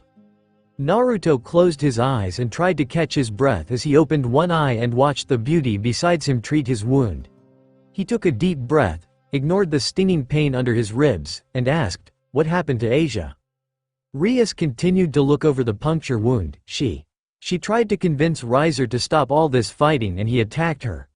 "I pulled her out of the game before she got hit." He nodded his head. "Good choice. If she's fine then maybe she can go and heal the others faster." "I need to surrender." Naruto's eyes widened and he looked at the crimson-haired girl beside him. "What?" "I'm going to surrender." She repeated herself as she tore a portion of her clothes off and wrapped them around his injured area. "We can't keep fighting. And I can't beat Riser by myself." She shook her head. "This fight is over." Naruto grabbed her hand and argued, "So, I can keep fighting Rias. I don't know how well this might work but everyone else gave themselves up for me. We're alone in this fight." She looked up at him with watery eyes. "And I don't know whether you'll be evacuated if you are hurt too badly." Her voice started to shake and she leaned her head into his chest. "I don't want anyone else to be hurt." Naruto sat there quietly as Rias leaned further into him and tried to keep herself composed in the tension of the battle. She closed her eyes for a moment and shook her head before inquiring, "Is this what you meant about how horrible it would be to fight in a war? Losing people you cherish, because I don't think I can handle it, Naruto pulled her close and covered her in a hug as a large explosion blew out a portion of the store. Rias yelped in shock and clung to Naruto desperately as Riser's and Yubaluna's fire and explosions started blowing up the entire store in an attempt to scare them out.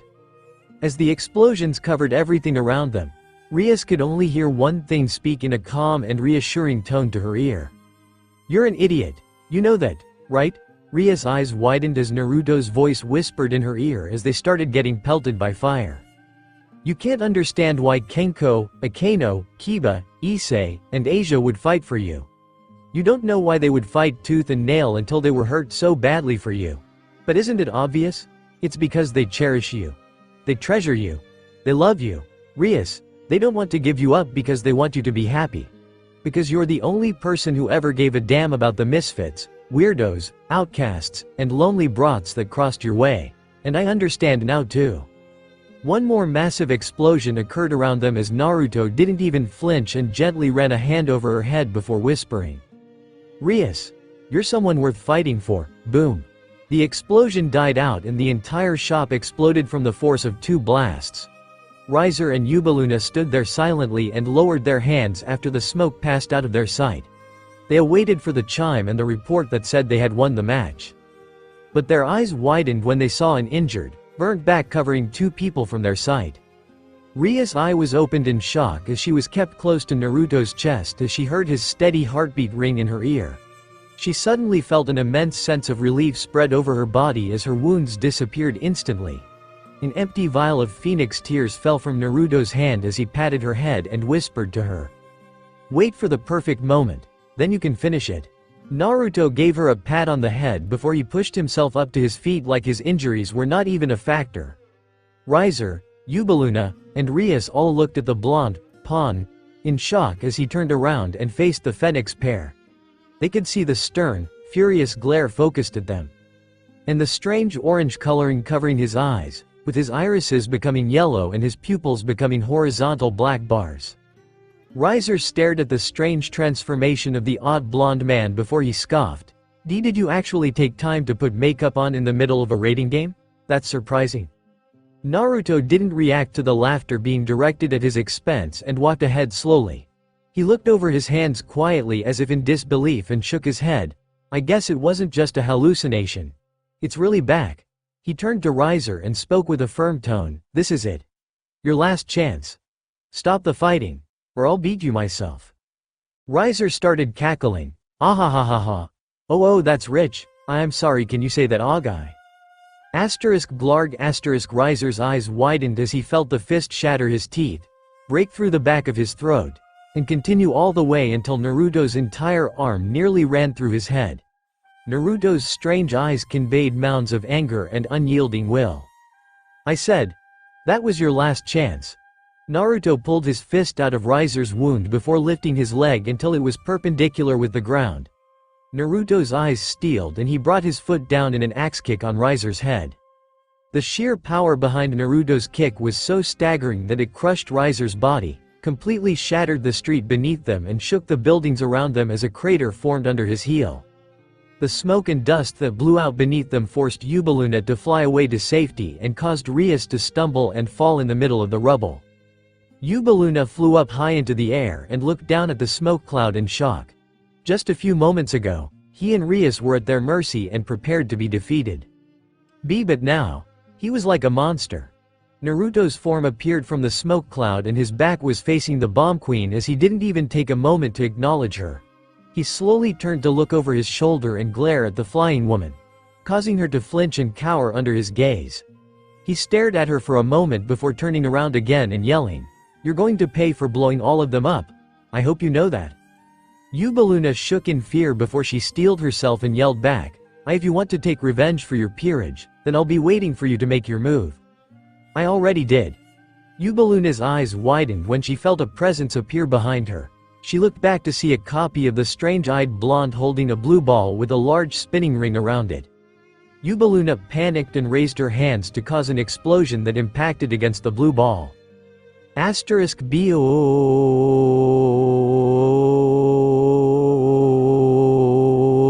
asterisk a red explosion was instantly devoured by a white explosion that blew away all the smoke and crumbled the top of the buildings around it. The white explosion continued occurring for several moments as a chime barely registered in their ears. Combatant Riser Phoenix, Queen, retired. After several more moments, the loud shrieking explosion died down and left the remaining fighters standing in the street in surprise. Naruto nodded his head, "That's one." "Why you bastard?" Naruto looked over to see Riser lift himself out of the crater while his body finished rebuilding itself. He struggled to stand up and yelled with anger in his voice, What the hell are you? I'm a mistake you never should have made." Naruto pulled his knife out with one hand and created another ball of blue energy in his other hand without the spinning ring. His hair parted to reveal his eyes once again as he droned, "What's wrong, Riser? Is the great immortal chicken feeling fear?" Riser gritted his teeth as veins started popping up all over his face. He yelled, "Raw HHHHHHH."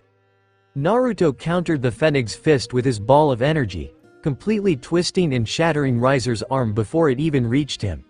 He then ducked down and stabbed his poisoned knife into the man's stomach before following through and nearly disemboweling him. Riser screamed in pain before the whiskered blonde spun on his foot and kicked the man in the side, shattering his bones and sending him flying with the force of his kick. Riser was sent flying through several buildings as his broken body started to repair itself. He spread his wings and stopped the force he was sent flying with and tried to prepare an attack. But Naruto appeared in front of him in a burst of speed and slammed his knife down into the other blonde's head, causing Riser to scream in terrible agony.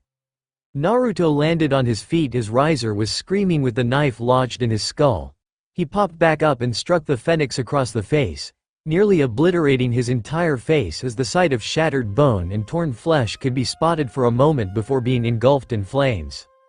Naruto continued with a barrage of fists that broke and shattered Riser's body, shredding his skin and causing his flames to reform them. Riser's senses were dulled from the immense and continuous pain he was suffering while not even being able to block. Naruto grabbed his knife and pulled it out before slashing Riser's throat, causing it to burst out in blood and smoke from the essence of holy water still lingering in his blade. Naruto landed a punch in Riser's belly that nearly popped out the other side before he was blasted through another building and sent flying into the sky. Riser was panting furiously as he tried to catch his breath out of the blonde monster's reach. Rasen Shuriken. Another ball surrounded by spinning blades came flying out of the remains of the destroyed building and sliced Riser in half through the waist before it kept flying and exploded behind him. Riser continued floating in the air with only half of his body as the lower portion started to regenerate through the flames. "You're going to start feeling fear soon, Riser," Naruto said from the ground as he looked up at the immortal Firebird. He continued, "I hope you are ready for it." Riser felt sweat drop down his face before he gritted his teeth and yelled, "Why you are not enough to scare me, you scum? I am Riser Phenex, the immortal Firebird." He gathered up his demonic power as his body shined like a sun in the smoky sky. He raised his hands and gathered his fire into a large ball of flames. Naruto just slowly raised his hand and made another Rasen Shuriken in his palm. He bent his knees and prepared to jump as his eyes narrowed at Riser. "Now burn under my flames."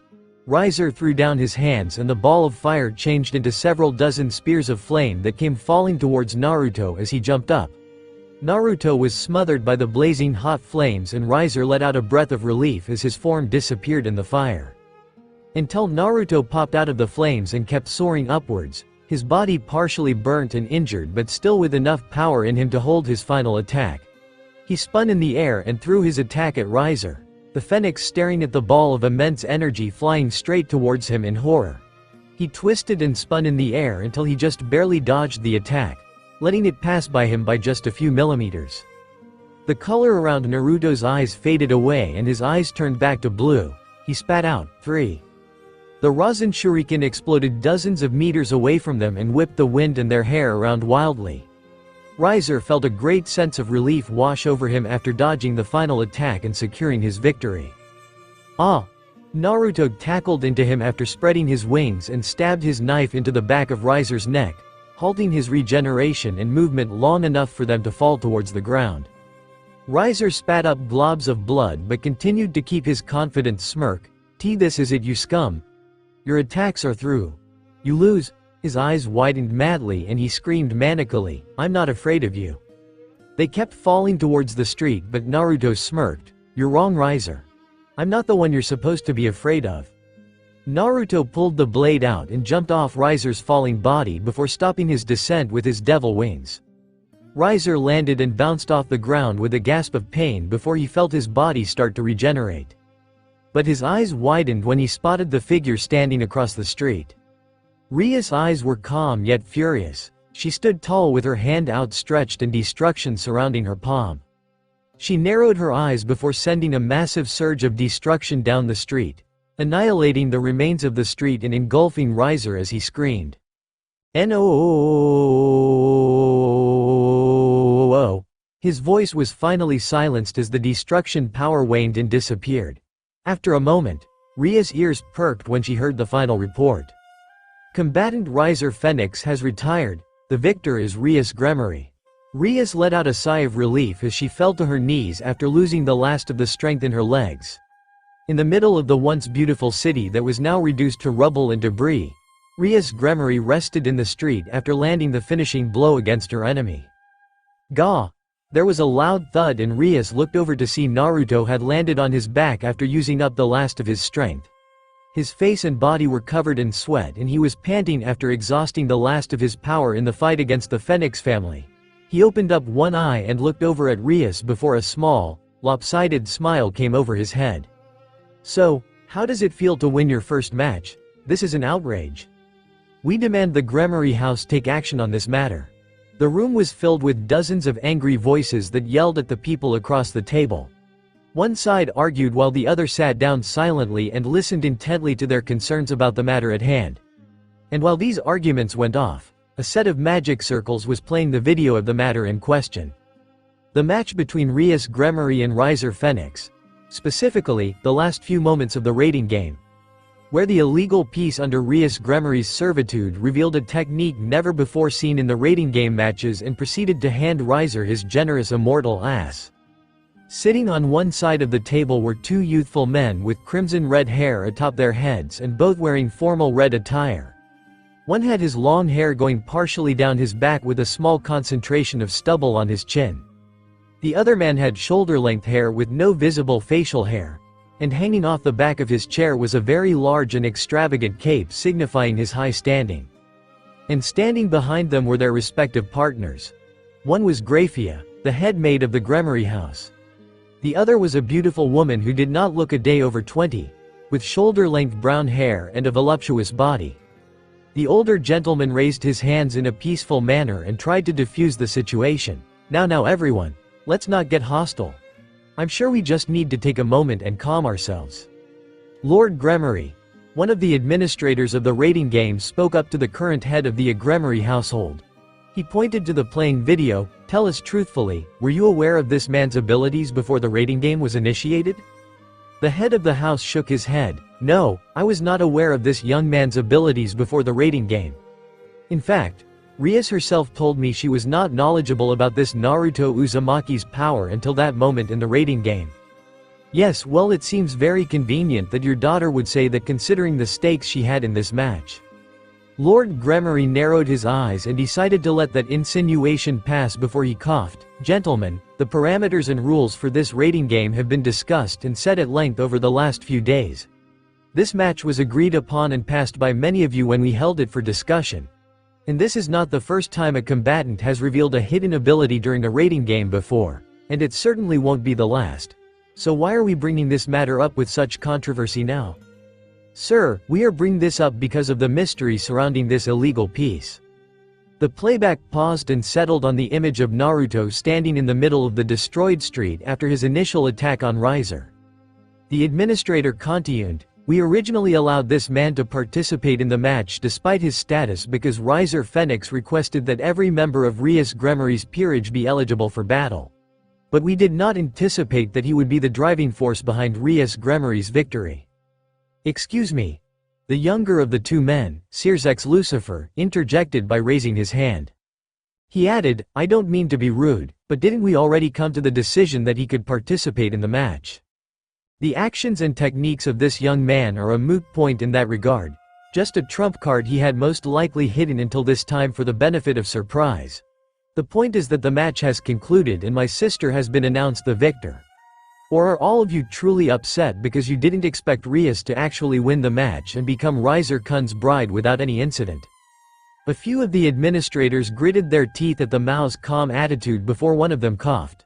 Lucifer-sama, you told the board that initially, it was you that gave your sister the additional piece that she used to resurrect this man, correct? He nodded, yes, but I was not aware of its continued function. It was originally given to me by Ajuka Beelzebub, stating that it was just a useless, ineffective piece that was cluttering his workplace and he had nowhere else to put it. I gave it to Rias as a gift, truthfully because it had also started to collect dust on my desk as well. I had no intention or awareness that it could still be used to bring someone back under their servitude. A convenient story, sir. What are you implying? The board is very aware of your longtime interactions with Ajuka Beelzebub-sama, the creator and founder of the evil piece system, going back all the way to when you were just boys. We are also aware that you care deeply for your younger sister and her safety.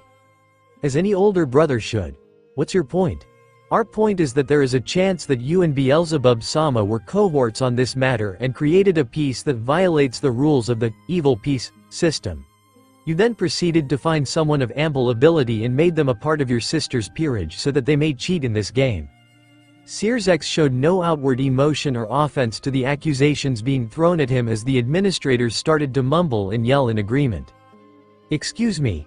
They all shut up when the brown-haired woman besides Lord Gremory's side finally spoke up during the meeting.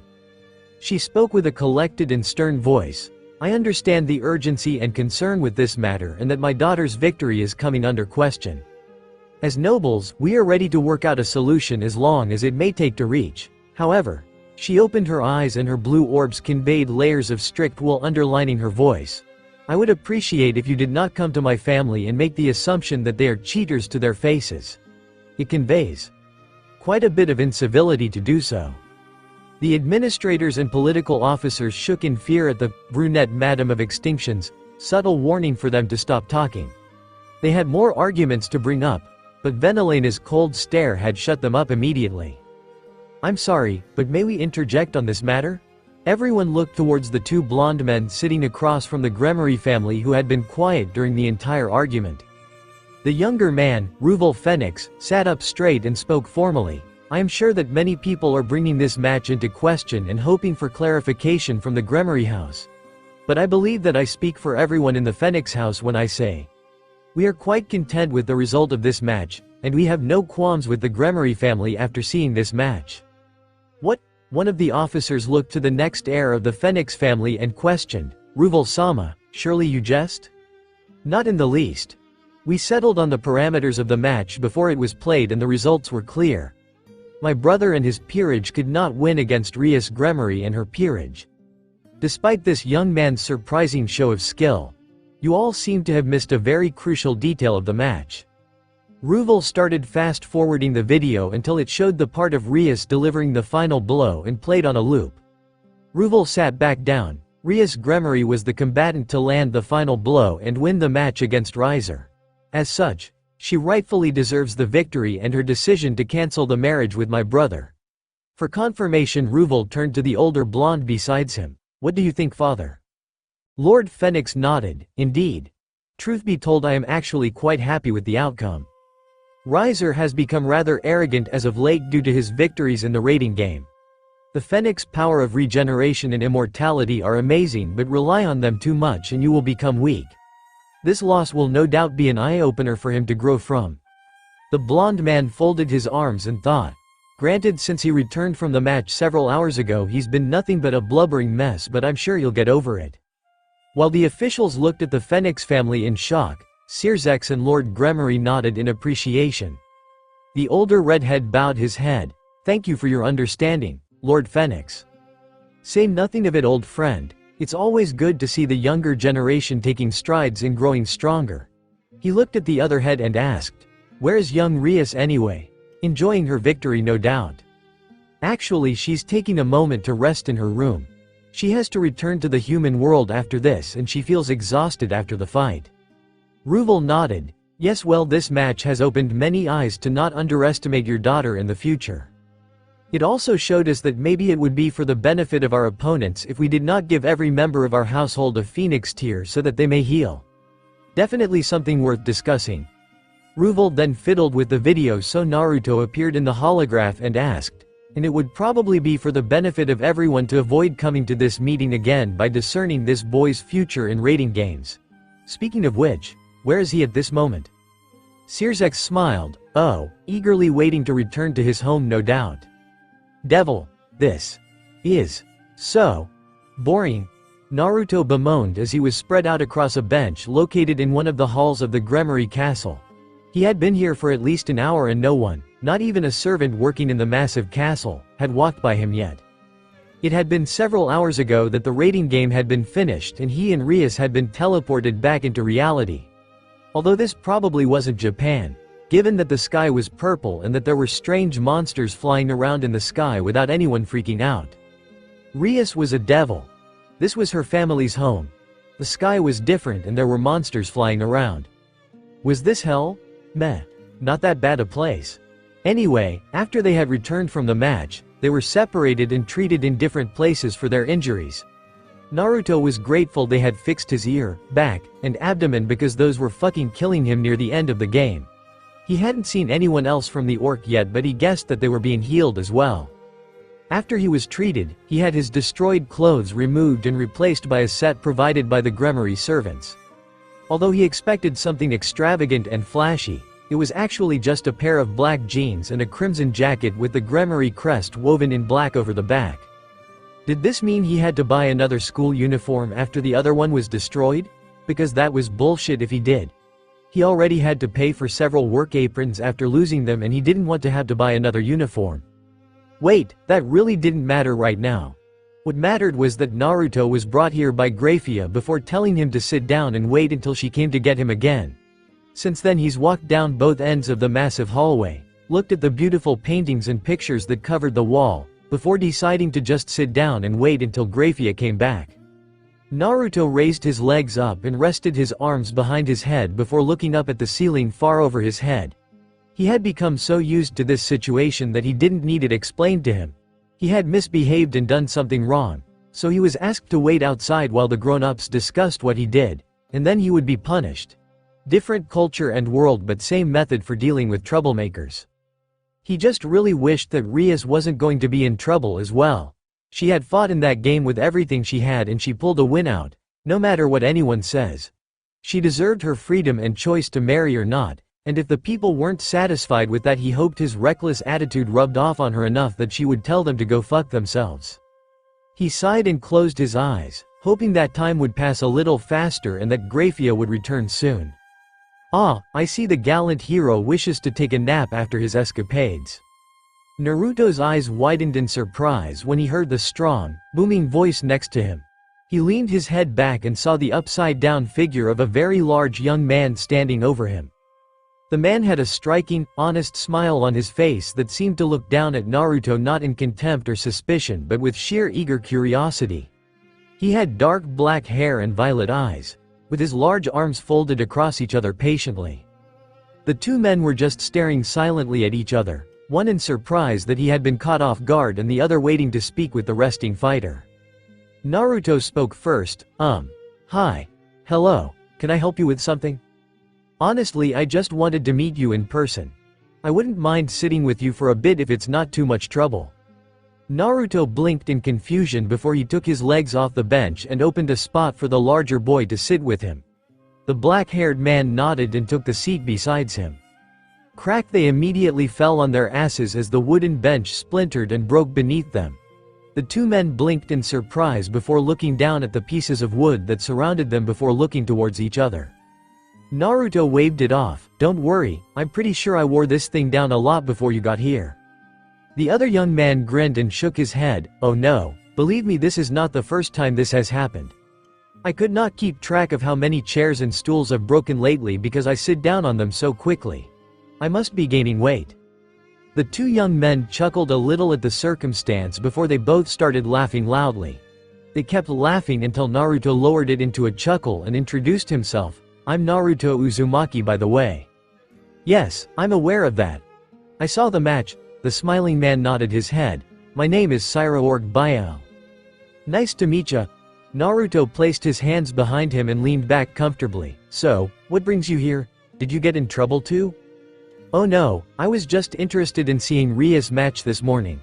Sairoorg corrected. This was her first time fighting in a raiding game and I wanted to cheer her on. Naruto looked at the taller man in surprise before raising an eyebrow. You know Rias?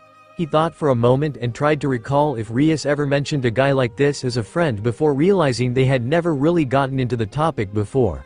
He looked towards Sairoorg. Are you a friend or something? I'm her cousin. Oh, Naruto was actually more surprised by that answer than what he was thinking. Rias was a girl with unbelievable looks and a delicate face that would probably make supermodels green with envy. And this guy looked like he ate a bear for breakfast. Naruto lamely continued. I never would have guessed that. Yes.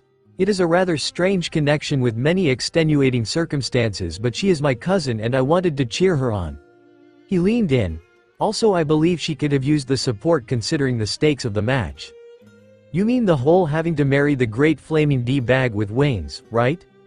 If you are referring to her marriage ceremony with Riser Phoenix, then yes. Sairoorg sat back as well and looked at the wall.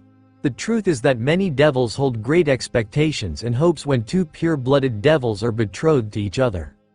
They hope that if two high-class devils can continue creating more pure-blooded devils, they'll be able to continue this hierarchy system where nobles and royalty stand at the top and those without households or special talents will stick to the bottoms of the caste system, trying to assert to their citizens that they stand on top as the head of the body, and the plebeians shall stay at the bottom as the feet.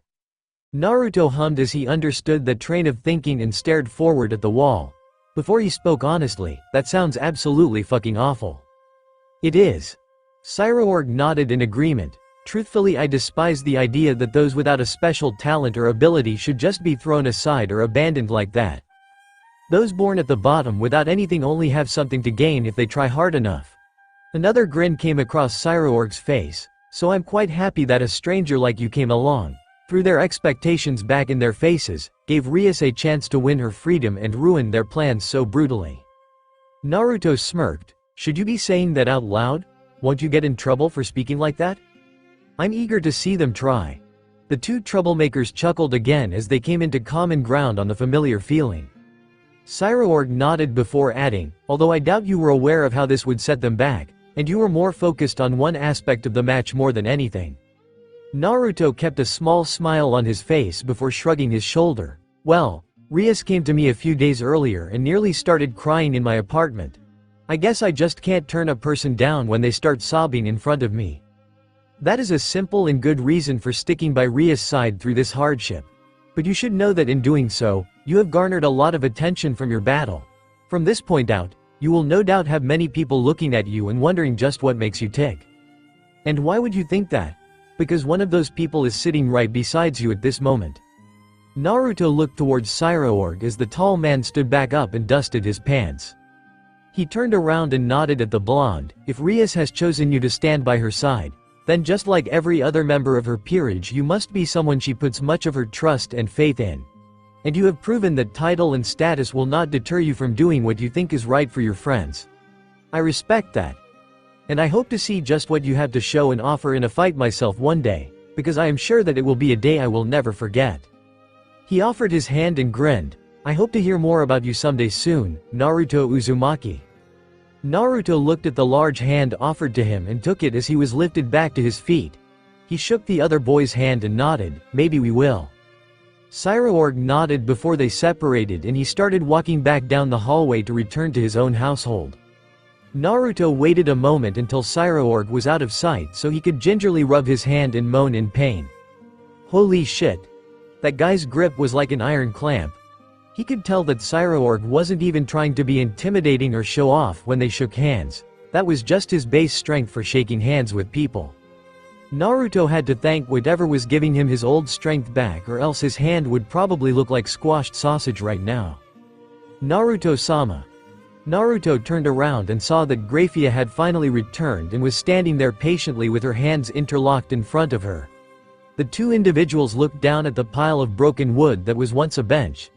Naruto blinked before looking at the maid with uncertainty. I don't have to pay for that, do I? Graphia shook her head before motioning him to follow. Please follow me, Naruto-sama. There is someone that wishes to meet you before you return home. Devil, Graphia had led them to a large, wooden door located in one wing of the castle. They had passed several maids and butlers along the way as they whispered between each other and looked at the blonde with interest. There were several voices conversing from the other side of the door as the silver-haired maid knocked on the door. Sirzek-sama, I have brought him to see you. The voices stopped immediately and a strange silence hung in the hallway as Naruto waited for some kind of response. The large wooden doors slowly opened up and four diverse men stepped out from the study. One was a man wearing a haori and hakama over his kimono and a sword strapped to his side. The man besides him had a mixture of long black and blonde hair down his back and was adorned with a red robe that unnerved Naruto to no end. Behind them was a younger man with brown hair, wearing a suit with a fluffy white collar jacket over it, holding himself proudly and without mistake. And finally, standing in the back of the group, was an absolutely massive man with a rough face and wild orange hair. They were strong. They weren't even consciously trying, and Naruto felt a wave of power and intimidation wash over him when they looked at him. He showed no emotion and steeled himself but silently wished that he still had his knife with him at the moment. But against his expectations, they all just had varying degrees of smiles directed towards the young man as they walked by him with congratulations before continuing down the hall. The swordsman walked by and nodded towards him. I know it may seem like a strange situation is playing out, but on behalf of the Gremory servants I want to thank you for helping him in that match. You are truly an amazing fighter for such a young man. Those techniques you used were both foreign and yet strangely familiar. The robed man said as he muttered more to himself than speaking to Naruto. I should probably take the time to watch the tapes and review what occurred. That was a splendid match. The brown-haired man patted Naruto's shoulder with a grin. I'll have to keep an eye on you to make sure you don't sneak up behind us and make us look bad by comparison. Ha ha ha. The large ginger man behind him laughed before correcting. I'm pretty sure he would only catch you by surprise, Bio. The shorter man looked back and whined indignantly. See, come on, second-san. I was just trying to make conversation with Hime-sama's pawn. You don't have to make fun of me at every turn. Then you shouldn't make it so easy. the large man said before he realized he had congratulated the whiskered blonde yet and slapped him on the back. Great work out there, kid. Crack. Naruto's mouth opened wide and he struggled to keep in a yelp of pain as he felt something in his back creak after the powerful pat on the back. Once again, another ridiculously strong guy that used way too much strength on accident. The four strange men continued walking and talking between each other as Grafia stood aside to allow Naruto inside the study. He stepped inside the large room and saw a young, crimson-haired man sitting on his desk with a pleasant smile on his face. He looked Naruto over a moment before speaking to the maid. Grafia, could you give us a moment? Maybe go check on Rias and see if she's up yet? Of course, Sirzex-sama. The maid complied and walked out before closing the doors behind her. An uncomfortable silence settled between the two men as they were left alone in the study. Sirzex reached back and picked up a sheathed knife. The healers passed this over to me while they were treating your injuries. They didn't know what to do with it and didn't want to touch it because it was covered in holy water. Clever tactic, by the way. Sirzex reached out to hand the knife back to its rightful owner. Naruto nodded and took it back, pulling it out and observing its blade before pushing it back in and pocketing it. Sirzex smiled and nodded to the young man. I'm Sirzex Lucifer, Ria's older brother. I'm sure she's told you a lot about me. Naruto blinked and looked around awkwardly before shaking his head. Actually, I think she only mentioned you once or twice. Oh, his smile fell and a look of displeasure passed before he hummed. Well, that's unfortunate. And a little mean of Rias. His smile returned. Nevertheless, it is a pleasure to finally meet you in person, Naruto Uzumaki-kun. Nice to meet you too.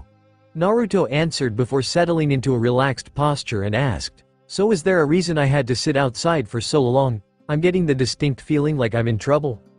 Oh, I can promise you that we were all in trouble after your performance in the raiding game.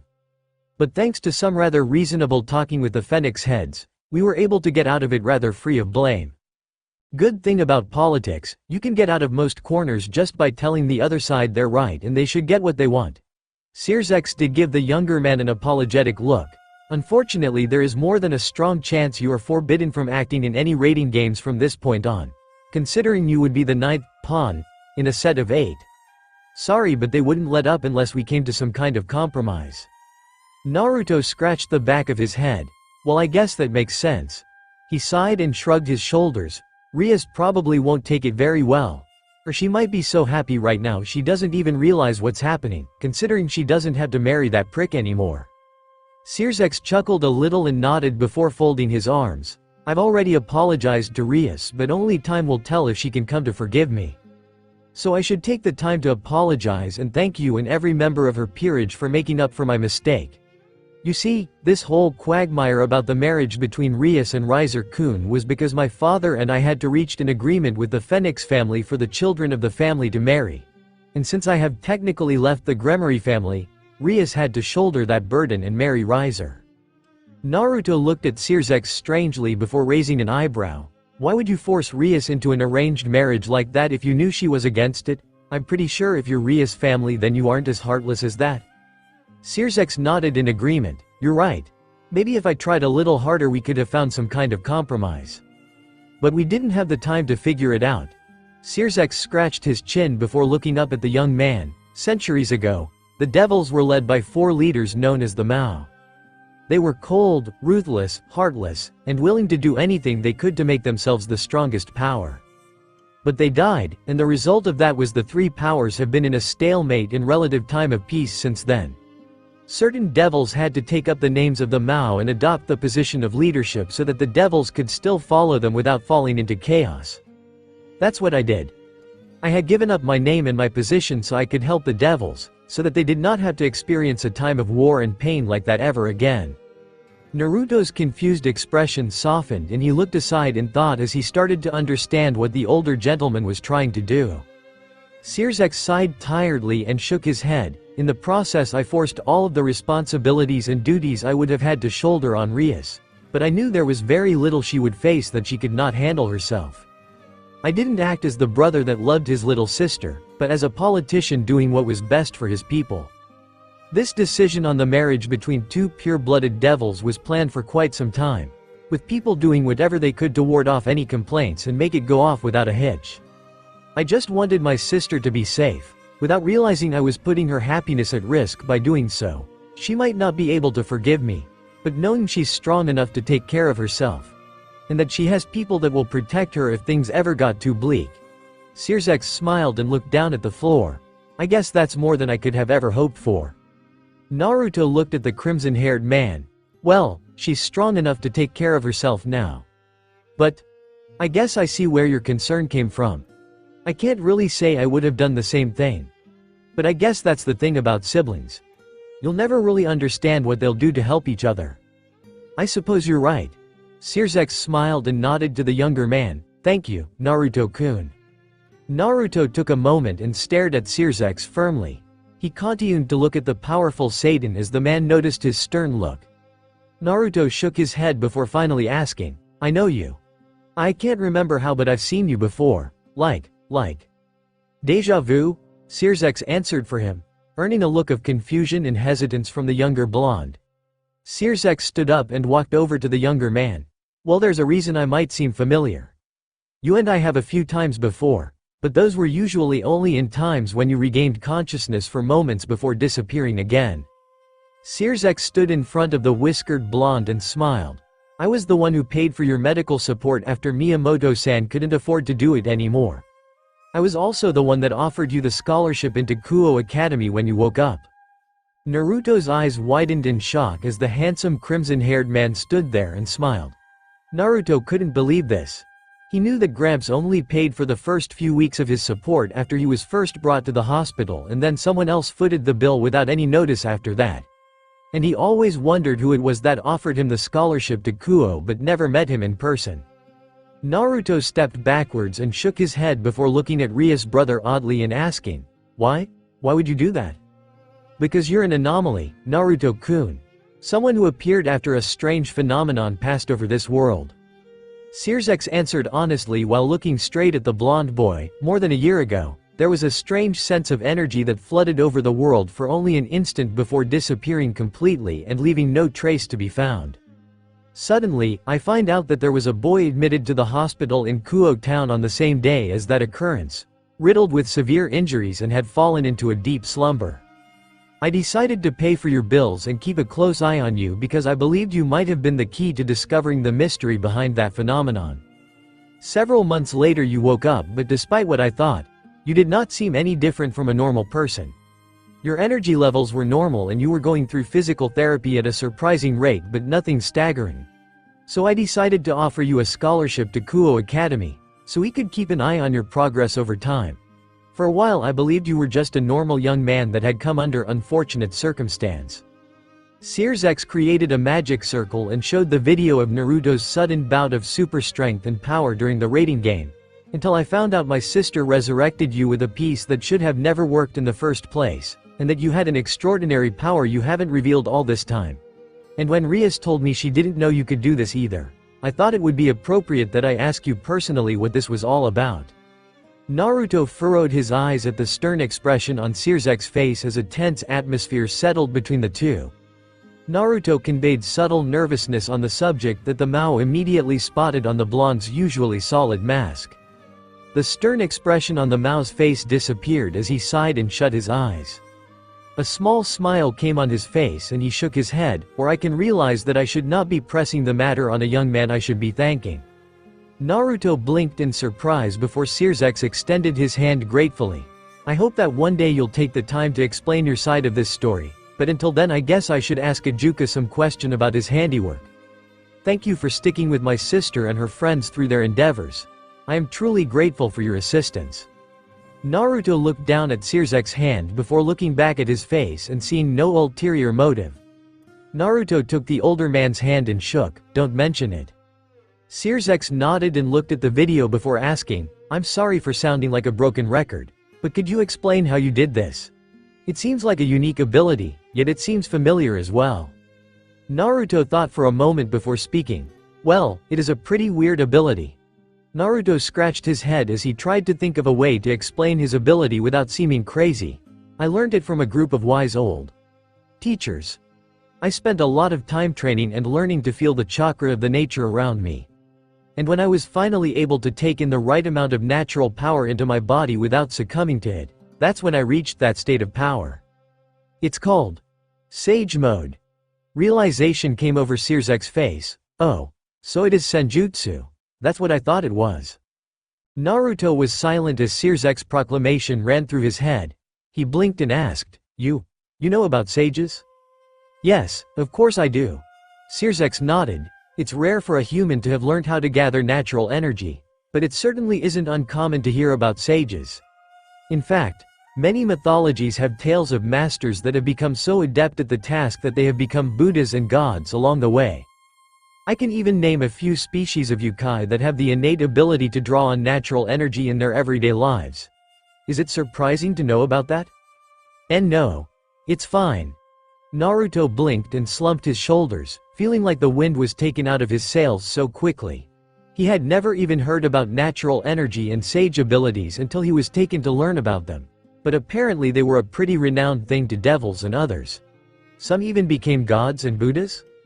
Seriously? Searzek then crossed his arms in thought before looking at the blonde.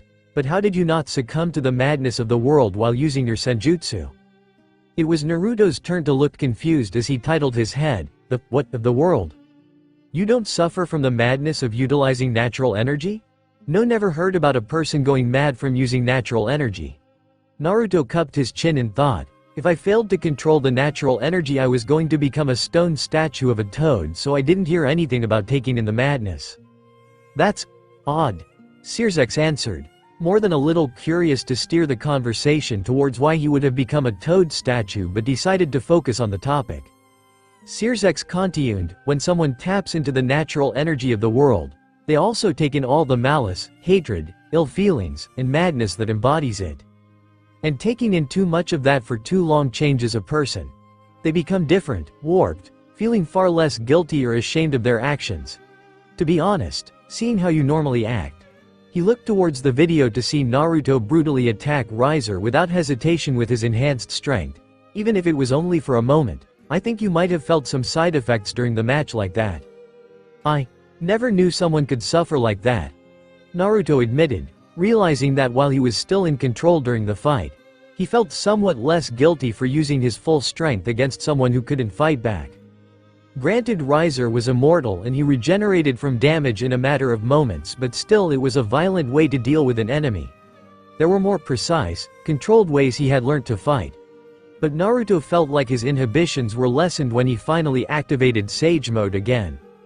Well, luckily for you, compared to how other sages act when they take in too much natural energy, you were rather tame and focused on an enemy that could handle it.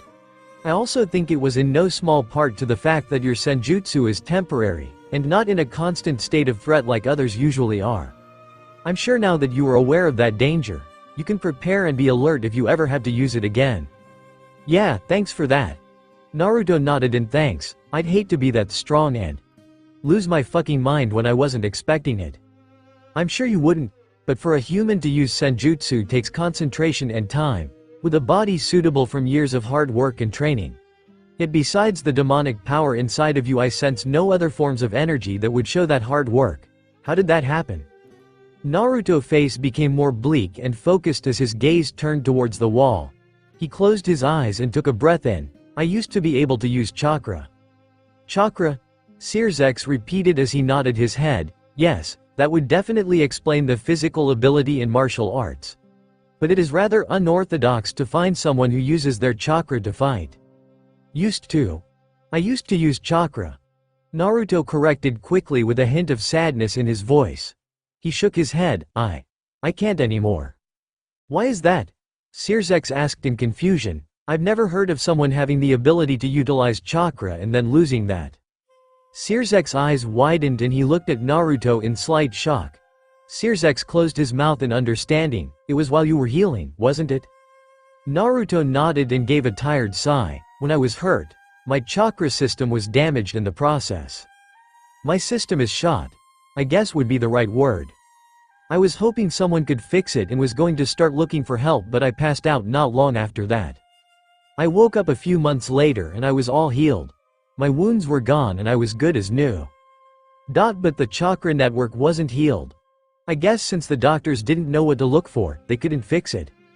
And leaving it broken like that for so long left permanent damages. Now, I can barely use my chakra before I feel like someone is stabbing every vital organ in my body with a small knife. I tried gathering natural energy again to make up for it, but no matter how long I tried or how much I concentrated, I couldn't focus it in on myself. And after that my strength just started gradually falling. I was broken. Naruto held his hand up to his chest, until Rias put this pawn in my chest. Lately, my strength and speed are starting to come back to me. I still can't use my chakra.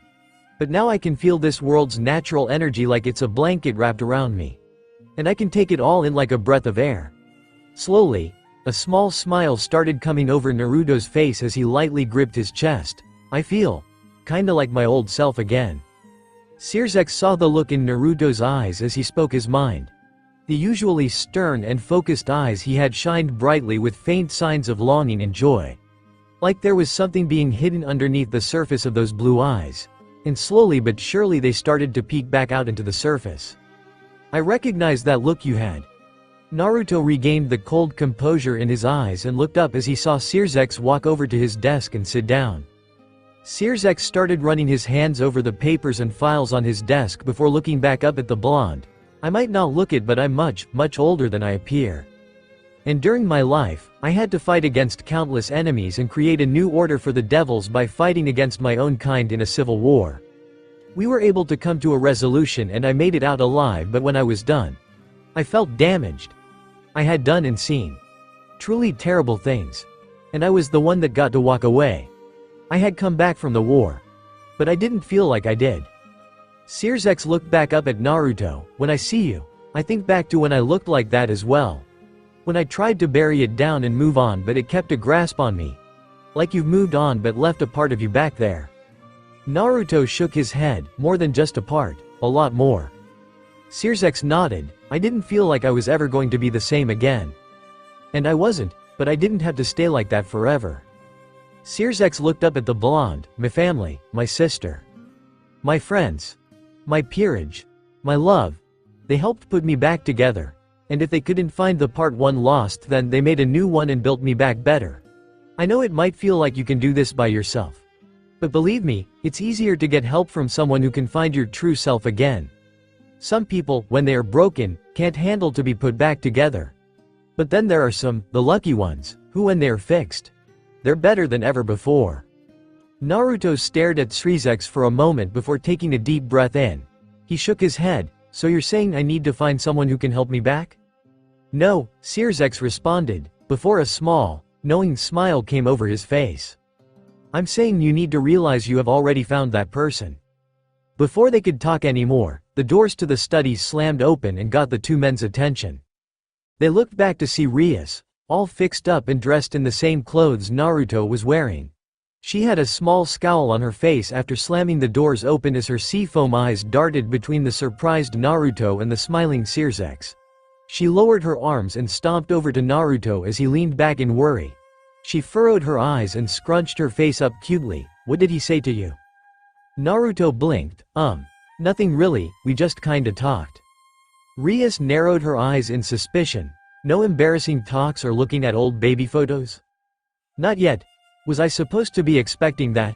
No, Rias answered immediately and pointedly, not wanting to stretch out the topic anymore. Rias, I'm glad to see you're up and moving again. Sirzex spoke with a smile and joy in his voice. I was worried you might oversleep and miss school tomorrow.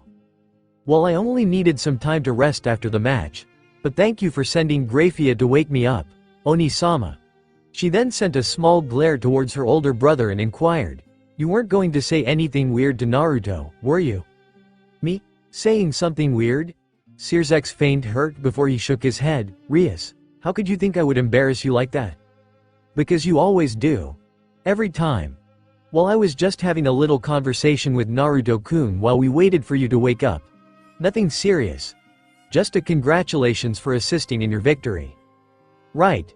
Rias said skeptically before she looked up at her blonde servant. Well, everyone else is awake and moving now and we're ready to head back home. So let's go meet up with them. Well, Rias, I guess this is goodbye for now. Searsek stood out of his seat and opened his arms up for her. Why don't you come over here and give your Oni-chan a goodbye hug? No, Rias pushed on Naruto's back and led them out of the room. Goodbye Oni-sama. Ah, come now Rias. Look, I'm not gonna lower my arms until you come and hug. Slam. Rias shut the door behind them and the blonde and redhead stood outside silently. Naruto raised an eyebrow. Is he still holding his arms up in there? Probably. Rias sighed before she started walking down the hallway without saying anything else. Naruto looked between the door and his crimson-haired mistress before following after her. They continued walking down the halls of the castle as butlers and maids gave their polite greetings to the heir. Rias returned their greetings with polite nods and thanks as Naruto followed behind her, wondering why she hadn't said anything to him since they left her brother. He tried to start a conversation. So your brother seems like a nice guy. This castle is huge. Do you have a map to figure out where you're going or did you just memorize it? Will we be getting new uniforms or am I going to have to buy a new one?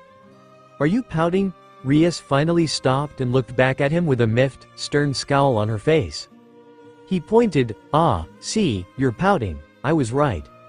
One of Rias' eyes started to twitch. Do you know why I'm pouting? Because you're angry? She nodded while still getting angrier by each second. And do you know why I'm angry? Because your beauty sleep was interrupted. Rias stepped towards him and started slapping his arm, getting grunts of discomfort and annoyance from the whiskered blonde. Hey. Stop it, would you stop? Okay, I get okay, this is getting annoying. Rias stopped slapping him and looked up at him sternly. What in the world happened to you during the match? Naruto held his hands up to try and calm her down. Look, yesterday when you left my apartment, I started concentrating and meditating. Rias raised her brow in mild surprise, shocked that the usually bored and unwilling blonde actually utilized the idea of meditation. And when I did, I suddenly found out that I could do that stuff again. Again, as in you've used this before? Rias asked before shaking her head and inquiring with honest intrigue. If you could have used that before, why didn't you use it against the fallen angels? Or to save yourself? Because I couldn't before. Naruto answered. I've tried, a lot, for a long time, but no matter how hard I tried it didn't work. Until it finally did last night. And I didn't know if it was going to work again if I tried, so I wanted to spare it as much as possible. Spare it for your match? Naruto thought for a moment before nodding. I thought it was worth it. Rias looked at him before avoiding her eyes. She took a deep breath before looking up at him. It's something you learned before you came here, to Kuo, didn't you? Naruto silently nodded. Rias lowered her eyes sadly before muttering, a part of your past you don't want to talk about, right? Naruto looked at the girl as she looked down at her feet before he stepped towards her. He leaned down enough to get her attention before standing back up. Rias, if you want to know, I'll tell you if you ask me. I owe you that much. Rias looked up and nodded. I want to know everything about you. Before he could say anything, she raised her hand and looked up at him. When you are ready to tell me. It doesn't mean anything if you aren't ready to tell us yourself. She looked up at him as her eyes softened. I'm your friend now, Naruto. We all are. And we'll be ready whenever you want to tell us. Naruto and Rias just stared at each other silently after sharing the moment of clarity. He took a deep breath in before nodding his head gratefully. Thank you. A small smile grew on her face before she turned back around and started leading them towards the front entrance of the castle. They were walking before she spoke up. Today's the last day of our bet. Guess it is time to call a winner. Yeah, I guess so. Naruto agreed before his eyes rolled around and felt an awkward silence fall between them. He droned, so, who wins? Oh, she looked back at him with a cheeky smile. I think we both know I win our bet. He raised an eyebrow critically. Oh really? He smirked and asked with a skeptical tone. The bet was to see if you could convince me to join the club before Golden Week was over. And how exactly do you think you did that? She spun around and started walking backwards while smiling knowingly. Did I force you to fight with us? Naruto's smile slightly lowered. No, but did you come and fight with us anyway, even though you knew it might be dangerous? Yeah, and did you fight using a technique you didn't know how many times you could utilize, yet still struggled on to help us win against Riser? Why yeah. Her smile grew as his had fallen. Then it sounds like you were already a part of the group. You're just too stubborn to admit it. Naruto scrunched up his face and looked away as Rias kept smiling at him. She grinned. I knew you would be coming to our side sooner or later. Just a matter of time. Naruto grumbled, you're a poor winner. And you're a sore loser. She looked up at him hopefully and smiled, so, how does that sound? Naruto felt his eyes twitch before he groaned, fine, I'll stick around with the orc, for now. And you'll start coming to school every day? Don't push it. She shook her head and wagged her finger. Ah, that was part of the bet. You can't argue it now, we shook on it, remember? Rias suddenly felt his hand push on her head and move her out of the way while he grumbled, you need to learn to take a victory when you get one. You're not gonna have a lot of them against me from now on. Rias rubbed her forehead before smiling and following after him as they had finally reached the main hall and were heading for the door. She walked up besides him before asking, so what made you change your mind? You're not gonna stop prying, are you? He asked, looking over to see the expectant look on Ria's face. He felt his opposition start to waver and fall with the intense look in her eyes before he folded, okay, fine. I feel easier with you guys around. Rias looked at him in confusion before he continued, sometimes you guys can be weird. Sometimes you guys are idiots. Sometimes you are really pushy and annoying. And sometimes, you guys are kind, compassionate, and caring people that are willing to accept others no matter what they are. And after the fight, I can see that you all care about each other enough to fight for them against any opponent. And I guess I admire that in people. Rias looked at him silently before adding, but we may have to fight people again in the future. People stronger than Riser or just a fallen angel. Are you ready to fight those battles? Naruto finally stopped in front of the door and stayed silent as Ria's question lingered between them. He answered, honestly, I hate the idea of fighting people like that out of hatred or revenge. But I guess now I have a reason to fight. Now that I have something to protect. Naruto turned towards Rias and gave her a true, happy smile. I can fight for you and the others, Rias. Because you're worth fighting for. Rias and Naruto kept looking at each other after his proclamation ran through her head. She realized what he said and felt a burning blush come over her face before she turned away to try and hide her bashful expression. He smiled and reached for the door before Rias grabbed his hand. Wait. I think I want one more thing from you for winning. Naruto frowned. Seriously, you're power hungry, you know. Naruto was silenced when Rias raised herself on her toes and caught his lips with hers. The blonde's eyes widened in shock as he felt her soft, warm lips press into his. Rias slowly opened her eyes again and pulled her lips off before lowering herself back to her feet and smiling up at her friend. Thank you, Naruto. Rias opened the door before walking ahead of him and out of sight. Naruto blinked in shock from the kiss before following. Wait, Rias, what was? Bastard. Issei came flying in and punched him across the face before yelling, what the hell? How long were you hiding this badass side, you Sanuva bitch? Naruto didn't respond and grabbed his arm and followed through before slamming him into the ground, grabbed his legs, and pulled up before slamming his foot into Issei's crotch. Issei screamed, ah. What was that, you little bastard? Naruto pulled and stomped down, speak up. Ah. Every member of the orc was standing outside of the castle doors and watched as Naruto tortured Issei. They were all wearing similar clothes after the fight, red jackets and black pants, except for Asia, who still had her nun outfit intact. The blonde nun was shaking and tried to stop the violence, and Naruto-san. Please stop. Issei-san, see crow underparts are being stressed. Kaneko deadpanned with half-lidded eyes, might be for the best. That stupid strip technique needs to be purged from existence. Kaneko-chan, don't try to justify the mauling of my COC, he screamed, Naruto-senpai, stop. I don't think he's going to make it. Yuto smiled before he gave some encouragement, hang in there Issei-kun, you can take it. Rias walked over to Akino's side and watched her peerage interact with each other. She looked over at her best friend, did you all see the results of the match? Yes, bucko. Akino responded with her beautiful smile on her face. We all saw yours and Naruto-san's victory. Congratulations. She looked towards the crimson-haired king. Did everything work out in the end? More than you'd believe. Rias clapped her hands and got everyone's attention before she folded her arms under her chest. She smiled, everyone, we have a new member to initiate to the Occult Research Club. She held her hand out. Let's greet our new friend, Naruto Uzumaki. They all looked towards the blonde as he turned towards all of them. He sent them a quick nod, nice to meet you. Gah. Not with the heel. Asia clapped her hands, that's great Naruto-san. Kaneko nodded with a very small smile on her face, about time.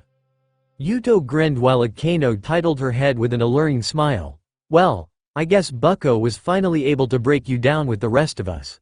Welcome to the club. Naruto narrowed his eyes at the buxom woman, shut up. Okay, all of you. We've had a very long day. And we need to head back home and get some rest. But first, she hesitated and blushed a little before bowing her head towards her peerage thankfully. Thank you for winning this game, for us. And for me as well.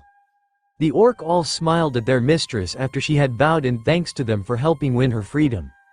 Oofufufu, I've never seen you so embarrassed, Rias. Hee hee, I'm always happy to help you Bucko, no matter what it takes. If Bucko is in danger, I'll beat anyone in the way. I'm so glad you're safe now Bucko-san, don't mention it. We'll always be there to help you be you Ga. Stop grinding it in you asshole. Rias blushed more and coughed before turning around. Anyway, that's enough of that. She smirked and headed back towards the city. Let's head back home. Yeah, X4, Rias and her peerage started making the journey back to Kuo town. The now complete occult research club needed to head back home. Naruto followed along at his own pace while thinking intently on what Issei had been explaining to him. He raised an eyebrow inquisitively. So what do we do if these clients ask us to do something we can't accomplish? I mean, if they need help moving or walking their dogs, then I can help, but if they want immortality or 1,000,000 yen, I can't really do much about that. Well, if it's something impossible like that, then you just have to tell them you can't grant impossible wishes. That being said, we have to at least try our best to fulfill wishes if they're in our power. Issei reassured Naruto as they walked up the apartment complex. Naruto shrugged. Yeah, I guess that makes sense.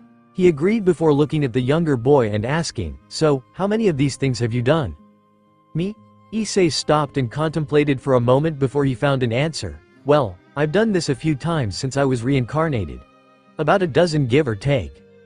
So what do these guys usually ask for? Issei rubbed his chin in thought.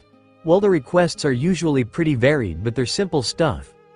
Kiba usually gets asked by pretty older ladies to make them dinner for the night.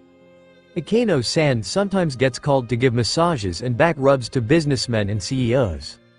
Naruto grimaced. That sounds like they're trying to get something else from her. Issei gave a complicated look. Believe me, Asia and I saw her do her work. If anything, she just toys with them in the palm of her hand. Issei dropped the weird expression and they came to the level of the complex they were called to. I really only have 2 regular customers. Actually, that's not totally true either, because Morisawa-san was Kaneko-chan's regular before I started taking his requests too. He's an otaku, but he's actually a pretty cool guy. Me and him play fighting games most of the time, and he's the only guy the first know that probably likes Dragon Ball more than me. Naruto raised an eyebrow. The dragon's what? Dragon Ball. Issei stated obviously before looking back to see Naruto's baffled expression. Issei looked at him in shock. Dragon Ball? Son Goku-san?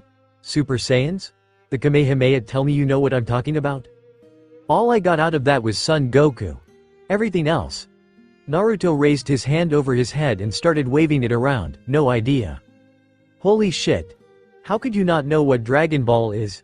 Issei was completely stunned by this revelation as Naruto just leaned back at the sudden energy the brown-haired boy showed for something other than boobs. Naruto questioned, why? Does it matter? Of course it matters. Issei refuted, catching Naruto by surprise before he continued. Every kid our age grew up watching Son Goku-san kick ass. That's like saying you've never even heard of One Piece, or Pokemon, or Doraemon, or Lupin, or Gundam, or Evangelion. Naruto blinked before he looked away. Oh, tell me you're fucking joking. I've heard of Gundam. Naruto defended himself before having to look away again. I mean, I only heard some guys at the ramen shop talk about it, but still. Holy shit. Issei said as he rubbed his face. Okay, it's stuff like this that makes people at school think you're a foreigner, senpai. Issei scratched his head before sighing. I might have to give you some stuff so you can see what I'm talking about. Is it really that important? Of course it's important. That stuff defined a generation. We bond and talked about it as children and it helped shape us into who we are now. Issei looked back at him, plus it's fun. Fine. Whatever shuts you up. Issei groaned before putting his hands behind his head and taking his time walking to their destination. Seriously senpai, now that you're part of the club, we're going to need to get you some hobbies. Naruto rolled his eyes. Whatever. They continued in silence before Issei stopped. Thank you. Naruto stopped and looked at the brown-haired boy in confusion. What was that? I said thanks. Issei looked back at Naruto and smiled. Thanks for helping us in the fight against that razor jerk, and for helping Bucko win her freedom from his touchy-grab harem having lucky bastard ass. Despite being an antisocial, stubborn, snarky jerk, you're actually a pretty cool guy. Naruto blinked in honest surprise that he was being thanked, albeit with some unnecessary jabs as well, from his underclassmen. Naruto was silent for a second before he chuckled with a small smile. I'm pretty sure you deserve some of the praise too. Issei blinked. Huh? When we were getting chased by that crazy lady with bombs, you pushed me out of the way just in time for that last big blast. I mean, you pushed me into a big window and I got glass in my gut, but with the alternative of being blown to hell, I'll go with the glass. You chose to protect me over yourself. Issei bashfully scratched the back of his head. Well, you were on the edge of the blast and I was already caught in it. Plus I felt like you could still help Bucko somehow if you tried. I mean, I didn't think you'd go all Hokuto no Ken on him, but I guess it worked out in the end. Issei gave Naruto a stern glare. I still want to know how the fuck you did that stuff at the end. Maybe when you're older. Naruto returned immediately before giving Issei some praise. You did everything you could in that fight to protect your friends and make sure Rias didn't lose. Despite the depraved pervertedness and the fact you'll probably get your right hand pregnant in the future, you're a pretty cool guy too, Issei. Issei didn't even mind the cheap shots as he felt sorta honored that the whiskered blonde gave him a compliment. Huh. Maybe that was just gonna be how they talked to each other. They sprinkled in a few simple thanks and compliments beneath all the shit they were talking. Issei just smiled. No problem. The two young men continued on until Issei finally stopped in front of an apartment door. He presented it. Here it is. Your first recommendation is a devil fulfilling a request. Naruto looked at the door with a focused gaze. So this is my first job request, huh? And you know this guy? He's one of my regulars. Issei said with an innocent smirk as he pressed the doorbell and they heard the ring from outside. You'll love him. They waited for several moments and thought that the resident might not have heard them before loud and large footsteps started clamoring the ground and shaking the scaffold. The door slammed open and a gruff, pitched voice spoke while trying to take on a girly tone. Devil-san, you've returned. It was a man. A big man. A big, muscular man. A big muscular man with pigtails wearing a girl's top and skirt in bright pink with a magical girl staff in his hand and a hat on his head. The clothes over his body looked like they were going to rip at a moment's notice and his face looked eerily familiar to an Easter Island head. He was so eager at the sight of the devils at his door. Finally, you've come to give Mild Tan her magical girl status, right? Right? Issei waved off the muscular magical girl's wish. Sorry Mild Tan. But that's still a total impossibility even for devils. But you'll make it happen someday, right? Someday? The large man pleaded, trying his best to let the little magical girl inside him out and do his best impression of a cute pleading girl as he could. Issei backed away with discomfort. Maybe one day, maybe. But actually I'm here on a very important job run. I'm introducing a new member of our club to the ropes of being a devil and I wanted you to be the first new client he has. Mild Tan beamed with joy. Really? Yep. Issei introduced his upperclassman, Mild Tan. This is Naruto Uzumaki-san, a senior at my school. Naruto-senpai, this is Mild Tan. He's going to be your first senpai? Naruto had vanished. He had disappeared while Issei hadn't noticed. He looked around in a panic for his senior but the whiskered blonde was nowhere to be seen. Issei yelled, where the hell did he go? Mild Tan peeked out of his apartment. Looks like your senpai has run away. He reached out and grabbed Issei's collar as the younger man suddenly yelped in fear. You'll just have to keep Mild Tan company for the night. Come on in. No wait, it was his turn to do this. I'm not. Slam. The door shut and Issei's voice was immediately cut off. After he had heard the door close, Naruto pulled himself up and looked between the railing to see no one else in sight. He climbed up and jumped back onto stable ground before shaking his head.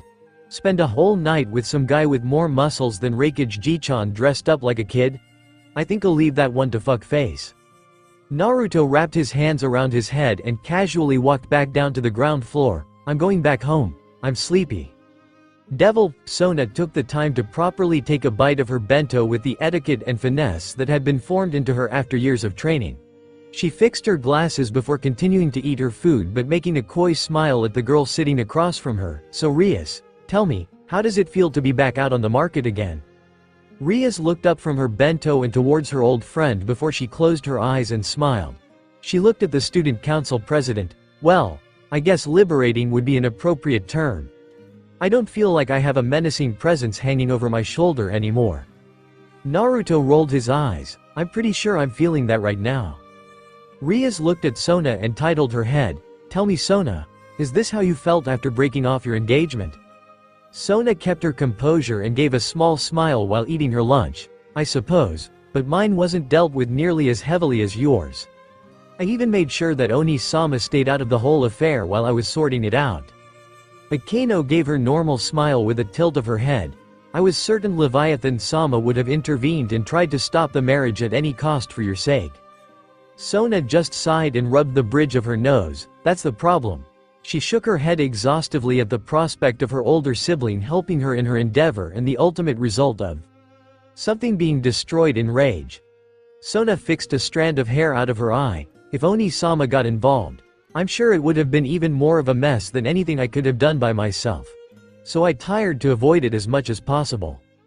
Sitting beside her was a beautiful young lady with long, well-kept black hair and glasses.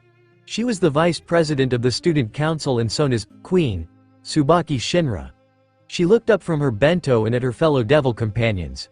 It was quite difficult to avoid Serafal-sama's attention so she wouldn't interfere long enough for Kaichu to do her work. But besides that, it was simple enough to hide it from the public considering it was just a game of chess that decided it all. I wouldn't even want to think about what would have happened if it had to be settled with a rating game.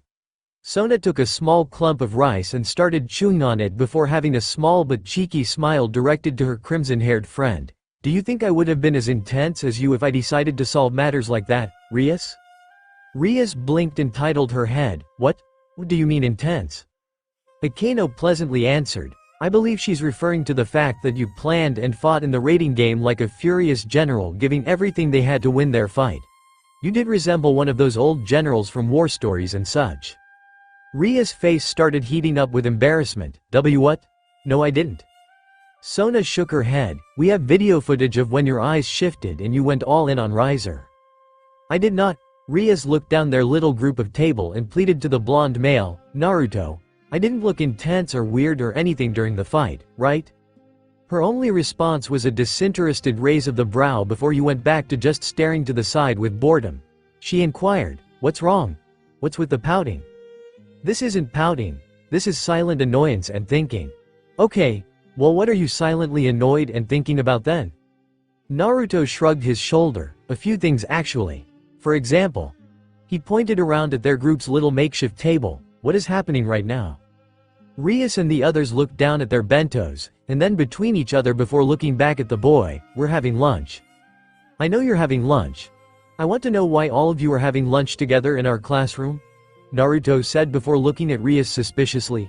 Kaichu and Akeno I can understand, but you're in a separate class altogether. He looked at Tsubaki. You too. Tsubaki fixed her glasses. Well, Uzumaki Kim, as the vice president of the student council and queen of the peerage, it's my job to stay by my master's side whenever she needs me. And that's why I'm here. Rias smiled, and I'm here because it's fun to eat with friends. Naruto just kept his stone-faced expression before continuing. Okay, and number 2. Why did we have to push the desks together to make a table? He was referring to the fact that when Rias and Tsubaki arrived in the classroom, Akeno and Sona pushed their desks together with Naruto's to create a small table to eat around. Naruto sat at his desk, with Rias and Akeno beside him eating around Akeno's desk and Sona and Tsubaki around Sona's desk. We did this because it's always better to eat with friends than it is to eat alone. That should be obvious. Akano gave her trademark smile before poking fun at the whiskered blonde. Is this making you uncomfortable to eat around so many girls at once? Naruto's eyes shifted to the side. That's not exactly the problem here. The real problem he had with this eating situation was the fact they were doing it in the middle of the classroom. And right now Naruto was the sole target of every last glare, scowl, and jealous look in the room. Hell, there were people peeking in the room from other classes outside with envy. If glares could kill, he would have been decimated into bloody chunks and then those bloody chunks destroyed into smoke and ash. Needless to say, the senior body wasn't too happy with the fact that the 4 most popular girls in school were eating with him. Naruto realized that it was useless to try and convince these 4 girls to notice the tension around the room. He sighed before pushing back and getting out of his seat. Whatever. You girls do what you want. I gotta go buy my lunch before the sandwiches sell out. Oh, wait, don't do that, Ria said as Naruto and the others looked at her oddly. She bent down to her bag and started searching through its contents. I almost forgot that I made this. Thank you for reminding me. When she sat back up, she placed a small rectangular box covered with a purple cloth on the table. She started unwrapping the cloth to reveal the box inside before opening to reveal a perfectly made bento box, tada. Naruto, the girls, and everyone in the class looked at the box with varying degrees of surprise. He sat back down in his chair and stared at the box with disbelief before asking the crimson-haired beauty, You made me a bento? Of course. Rias answered obviously with a joyful smile at his surprise. She took out the chopsticks she prepared for him. It's unhealthy to keep eating prepackaged food and microwaved meals like you usually do. It's always good to eat something nutritious and tasty. Naruto was still slightly confused by the unexpected gesture and asked, But why did you make it for me? Why not? Rias questioned back with confusion. You're my friend and I didn't want you to be hungry. Of course I would make you something to eat. Rias was too busy putting on the finishing touches of the bento that she didn't notice the astonished and amazed look on the blonde's face.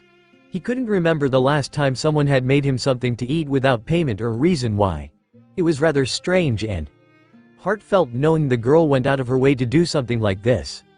A small smile came over Naruto's face. Thank you, Rias. No problem. She finished her preparations and grabbed a large chunk of rice with the chopsticks. She held it out carefully to his face and she eagerly announced, Say, ah. Good thing mental breakdowns weren't audible, otherwise the whole room would be sounding like a million windows were shattered in an instant. Naruto blinked, What? Well, I didn't take the time to taste it when I was making it, so I don't know how it turned out. I want you to try it and see if you like it. She seemed so eager for him to try out her homemade lunch and continued pressing it, so open up and say ah. Naruto was still so caught off guard by the demand that he couldn't even voice words. He looked at the other girls sitting with them and saw they all just had coy smiles aimed at him while waiting for his response. Naruto just shrugged his shoulders before opening his mouth and leaning forward as Rias fed him. His eyes widened in surprise at the delicious taste of the perfectly cooked rice. He swallowed, holy crap. Here, have another bite. Rias got some more ready and held it out for him, which he gratefully accepted as he seemed to just ignore all the nasty looks aimed at him. After taking another bite, Rias passed it over to him as he began to devour it quickly.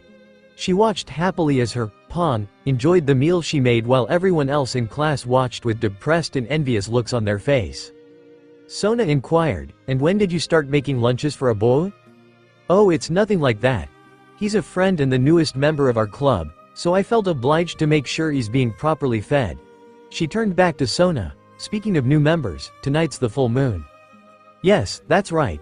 I almost forgot to bring it up. So, which one of us should get the honor to introduce our new members to their new friends? Rias and Sona stared at each other in a challenging manner before Sona fixed her glasses. I think I'll let you have it this time. Rias almost looked disappointed that the matter was resolved so quickly. What, that easily? You're usually stubborn and hard to convince about something like this. Consider it a present for your failed engagement. Sona gave one of her neutral smiles to her oldest friend. I think we'll just wait until next time to get a familiar. Naruto stopped scarfing down his bento and grumbled through the food. Murmilakar? Don't speak with your mouth full, devil. Familiars. That's right. Ria said from behind her desk in the club room with everyone else sitting or standing around the room. Rias nodded to her 3 newest members. As devils, it is customary for us to have contracts with creatures that we take care of in return for helping us with our jobs. Scouting. Reconnaissance. Even helping out around the house.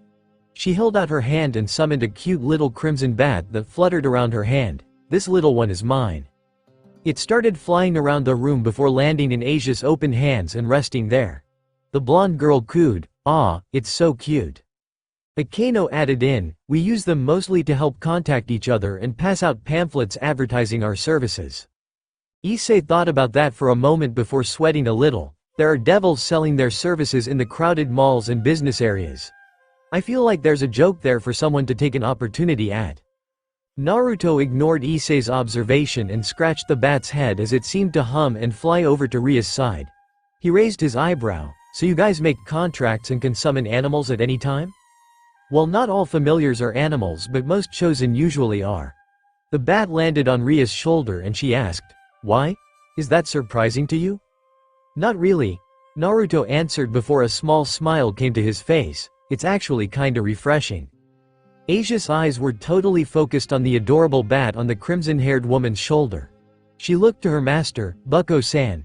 "Do you keep her in a little place in your home and do you have to feed her something?" "Well, I feed her when she wants, but she usually just feeds herself by eating whatever is around," Ria said as she looked at her little bat and rubbed its head gently before looking back at the blonde nun. "But we don't usually keep them with us. However, if we ever want to call them for help we can do it quite easily." There were a few bright lights around the room as the senior members of the club had summoned their respective familiars. Akano had a tiny, pudgy little oni that bounced around on her shoulder with extra energy. Yuto had a bird perched on his forearm that stretched its wings span before calmly sticking to its position. And Kaneko was gently petting the white kitten sitting in her lap with a sleepy expression. Kaneko had a tiny, gentle smile. "Good Shiro." "Ah, she's cute," Naruto said as he stepped over to Kaneko's side and admired the little creature jostling in her lap. The kitten noticed the tall man looking over it and meowed cutely as Naruto tried petting her. "What's her?" Kaneko flinched away from his reach and sighed as she seemed to tighten her hold on the kitten. Naruto looked surprised by her knee-jerk reaction and stood back up and away from her personal space. Kaneko realized her reaction and sat up calmly, seeming to avoid his eyes and whispering quieter than usual, "Her name is Shiro." Naruto was confused by Kaneko's reclusive position and quieter voice as some of the older members of the peerage looked at the youngest girl with sad eyes as they knew why she was acting like that. Rias decided to veer attention away from Kaneko's behavior and continue explaining to them. "This is a special opportunity because the only time you can tame a familiar and make a contract with it is on the night of a full moon. And it is usually left to one peerage to get their familiar due to time restraints. So today's the only chance we have in a month to do it. If we can't, we'll have to wait for another opportunity later." Rias sighed and sat further back into her chair, which brings me to the little snag in the plan. Usually, when a peerage is going out to choose its familiars, the new servants have had some time to complete a myriad of jobs and requests. Issei and Asia, while you both have only just started, you have completed the minimum requirement of jobs to qualify for a familiar. The only problem we have right now is the fact that one of our members only just started working and hasn't finished a job as of yet. Everyone was silent before they all turned their heads towards the blonde, whiskered man in the room. Naruto turned as well to look behind him and saw there was no one there. He turned back around and sighed, "In my defense, I don't know what the hell that thing was fuck face brought me to meet, but there was no way in hell I was gonna play with it for the entire night." Issei grimaced and felt a chill run through his back before he weakly groaned. "I guess it was my fault. I thought it would be funny to dump him on Miltan, but I was wrong. So wrong." "Serves you right." Naruto crossed his arms and settled back on his feet. "So if I didn't hit the mark, does that mean I should just sit this little out? Because having to come back to school is exhausting and I need to catch up on some sleep. It's dangerous to go from how lazy I was back to an upstanding, learned student so quickly." "I bet." Rias answered sarcastically before giving a small smile, "And this doesn't necessarily mean you are not eligible for a familiar. It just means it would look better if you had a job done. Well, how about you try making it up with one special request?" The others looked at Rias questioningly, with Naruto just giving one raised brow at what she meant. Her smile became a little more noticeable as she rested her cheek on her fist. We have a client who we have had some dealings with before. Doing this request will help solidify future partnerships a little better, and I'm willing to let you take care of it if you want. Now you would need one of us to make sure you actually. I'll do it. Issei jumped to his feet and volunteered without hesitation. He snarled at Naruto. Anything I can do to make sure this bastard actually does his work. Naruto just blinked slowly at the pervert's attitude and shrugged. Fuck it, sure. He scratched his chin. So who's the job for? Rias gave an innocent smile. A classmate, Devil.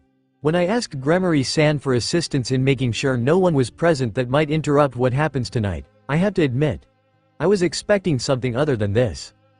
Her helpers for the evening, a junior with brown hair wearing a red shirt under the white school uniform, and a blonde wearing an orange shirt with his uniform removed, looked between each other. The whiskered blonde shrugged his shoulders. Meh, you get what you pay for. Well, I certainly hope you show more initiative during my request. The girl with the drill-like bangs of brown hair said as she crossed her arms under her bountiful chest and hummed at their attitude. Issei's eyes inadvertently lowered and admired the wonderful sight of her pushed-up breasts as Naruto looked around at their location in the sports area of the school. She resigned to trust these two men and nodded her head. I suppose I should be grateful Gremory-san accepted my request for help. She folded her hands in front of her skirt and bowed her head gratuitously. Thank you for the assistance today. Yeah, it's no problem.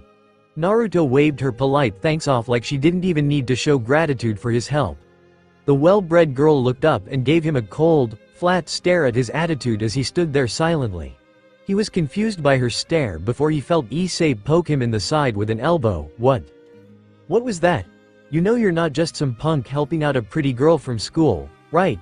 Issei whispered behind his hand to muffle the sound. You're here as a representative of the Gremory peerage. You have to act like it. Naruto seemed unamused by this information. And are you gonna poke me each time to make sure I do it? Yes. Yes, I will. Fine.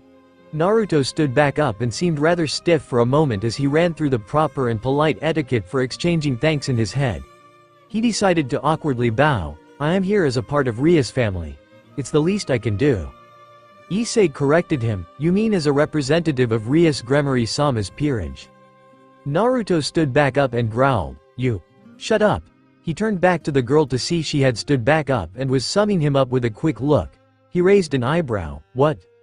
Nothing. It's just. I didn't expect Gremory-san to have actually been able to convince you to be a part of something. You have a bit of a reputation of being a loner, Uzumaki-kun. She stood up a little straighter and asked, do you know who I am? Yeah, you're a senior here like me. You're Kiyom Abe. You're the captain of the. Naruto was drawing a blank at where he recognized the prestigious girl from school. He scratched his head. Captain of the volleyball team. Kiyom just gave him a stoic, half-lidded stare. I'm captain of the tennis club. He shrugged his shoulders. I was close. No, you weren't. Kiyom shook her head. Tennis and volleyball are completely different. I don't think they're that different. Tennis is a refined sport where you use skill, accuracy, judgment, and intuition to defeat your opponent. Volleyball is just jumping around hitting balls at one another for other people's amusement. That sounds like every sport ever. Running around, throwing balls, and grunting. There, I just explained most sports in the world. I think volleyball and tennis are both amazing sports, Issei added in rather exuberantly at the subject. The two seniors looked at him with confusion. You do? Totally, Issei proclaimed as he started getting that look over his face and drifting into his imagination and memories. When I watch the volleyball team, my eyes just can't turn away from the beautiful displays of the girls dancing around like that. Their t-shirts clung to their bodies while their breasts bounce and sway with their movements.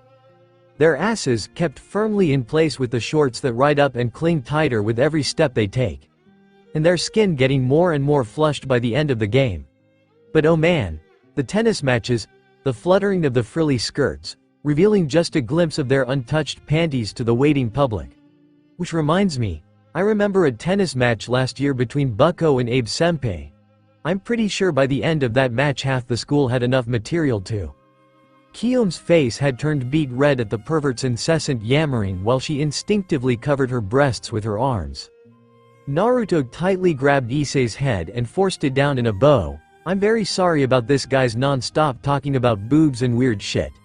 How about we move on so we can try and forget everything he just said? I agreed. Issei finally pulled out of Naruto's grip and rubbed his head tenderly to get some feeling back in it. Naruto asked, so what are we supposed to help you with exactly? I'm glad you asked. Kiyomi placed her hands on her hips. Do either of you know what a beast tamer is? Naruto just titled his head while Issei looked up in thought and cupped his chin. Aren't those the guys in circuses that hold lions back with stools and whips? Kiyomi deadpanned, that's a lion tamer. I said beast tamer. She reaffirmed herself. A beast tamer is a person who is capable of taking and forming relationships with all the monsters, beasts, and strange creatures that roam this world. We work with these creatures and in return for their companionship and services we provide homes, food, and more. Naruto's palmed his fist. Oh, so they're kinda like the familiars Rias is making us go get. Issei also seemed to understand that comparison. Oh. Kiyomi palmed her face and sighed. That's a bit of a simplified comparison, but in the interest of saving time. Yes it is. Okay, so you're a beast tamer. Naruto clapped his hands once and looked around. What does that mean for my job? I need you to watch out and make sure no one interrupts us for the next few hours. Well, we have something to do in a little while, so if we can get this job down before midnight, we'd appreciate it. That shouldn't be a problem, so what do you need? She turned back to the indoor swimming pool behind them. I'm letting one of my friends get some exercise and stretch out without anyone bothering her. I already got permission from Kaichu and now I just need a little security. Which is why I asked you to come watch over us. Naruto and Issei looked between each other before asking, so who's your friend that needs the pool? Her name is Esselina. She's a mermaid. Mermaid? Issei screeched joyful, making Naruto stumble aside as his ear nearly popped from the sheer volume of the pervert's scream. He raised himself to the tips of his toes and squealed happily. Mermaids? They're real? They're really real? Kiyomi seemed confused by his question and just nodded. Of course they're real. Thank you Satans. Thank you Buddha. Thank you God. Thank you whoever is looking down at us this very moment. Issei preached as he fell to his knees and thanked the various gods that might watch over them, completely ignoring the spike of agony piercing his brain because his euphoria was just too great. Naruto rubbed his headache and glared at the kneeling teen, cursing him out for his stupidity. He knew what a mermaid was, but he had no idea why he was so excited. Well, he knew what mermaids looked like and what they incited in people. Beautiful maidens with enchanting voices while they swim through the water. Okay, now he was kinda interested in seeing this mermaid. Kiyomi turned and opened the door to the pool. She stood aside. Here she is. The two men looked at the surface of the water and noticed something move under it so close to the top that a bump could be seen. It swam around at extraordinary speeds and the devils looked at the pool with their expectations rising. Their hearts were beating and something popped out of the water. Gayao, it was a giant, deformed fish head somehow attached to a pair of extremely burly, muscular legs wearing the bottom of a bikini swimsuit. Kiyomi introduced the creature. This is Esselina. She's my mermaid. What do you think? Naruto and Issei both had their eyes as wide and white as plates as their jaws had literally dropped so far they cracked the ground beneath them. The tennis captain inquired, "What's wrong? What the fuck is that thing?" The monstrosity seemed surprised by their exclamation and cuddled into Kiyomi's side as she consoled it. How rude. This is Esselina. My mermaid, I just told you that. That is not a mermaid, Issei yelled as he pointed at the freaky fish head. That is a monster. From the deepest and most foul recesses in the corners of our nightmares. That is like the beast from the Bible. That's ruining all of my hopes and dreams. Kiyomi scowled at the junior student before turning to her fellow senior. Would you control your junior? And no, I am sorry but the pervert is right, Naruto said while shaking with fright. That is not a mermaid. Mermaids are cute. Sexy. Alluring voices. That looks like you cut off a fish head and stuck it on a muscle man. Kiyomi clicked her teeth. Typical. Forcing your views of beauty and glamour onto others without any concerns for their feelings. I'm sorry if she doesn't match your standards, but Esselina is beautiful in her own way. Oh, I bet. There's gotta be someone out there willing to get a catch like that. I bet. A fisherman? Naruto yelled as he heard Issei curl into a ball and start to cry to himself. Naruto rubbed his face and sighed. Look, forget what we just said. You want us to watch the pool and make sure nothing happens tonight, right? Kiyom was quiet for a moment before nodding. Naruto helped a whimpering Issei reluctantly get back to his feet. Then let's get started. The sooner this is over, the sooner we can get on our way and we can get this guy into some seriously needed therapy. That seemed responsible. Devil, knock it back, Esselina. Gayao, nice pass. Kiyom cheered her friend on as she and the mermaid splashed around in the pool and passed a ball between each other. The tennis captain changed into her swimsuit and started playing with her beast about an hour in as Esselina started getting restless.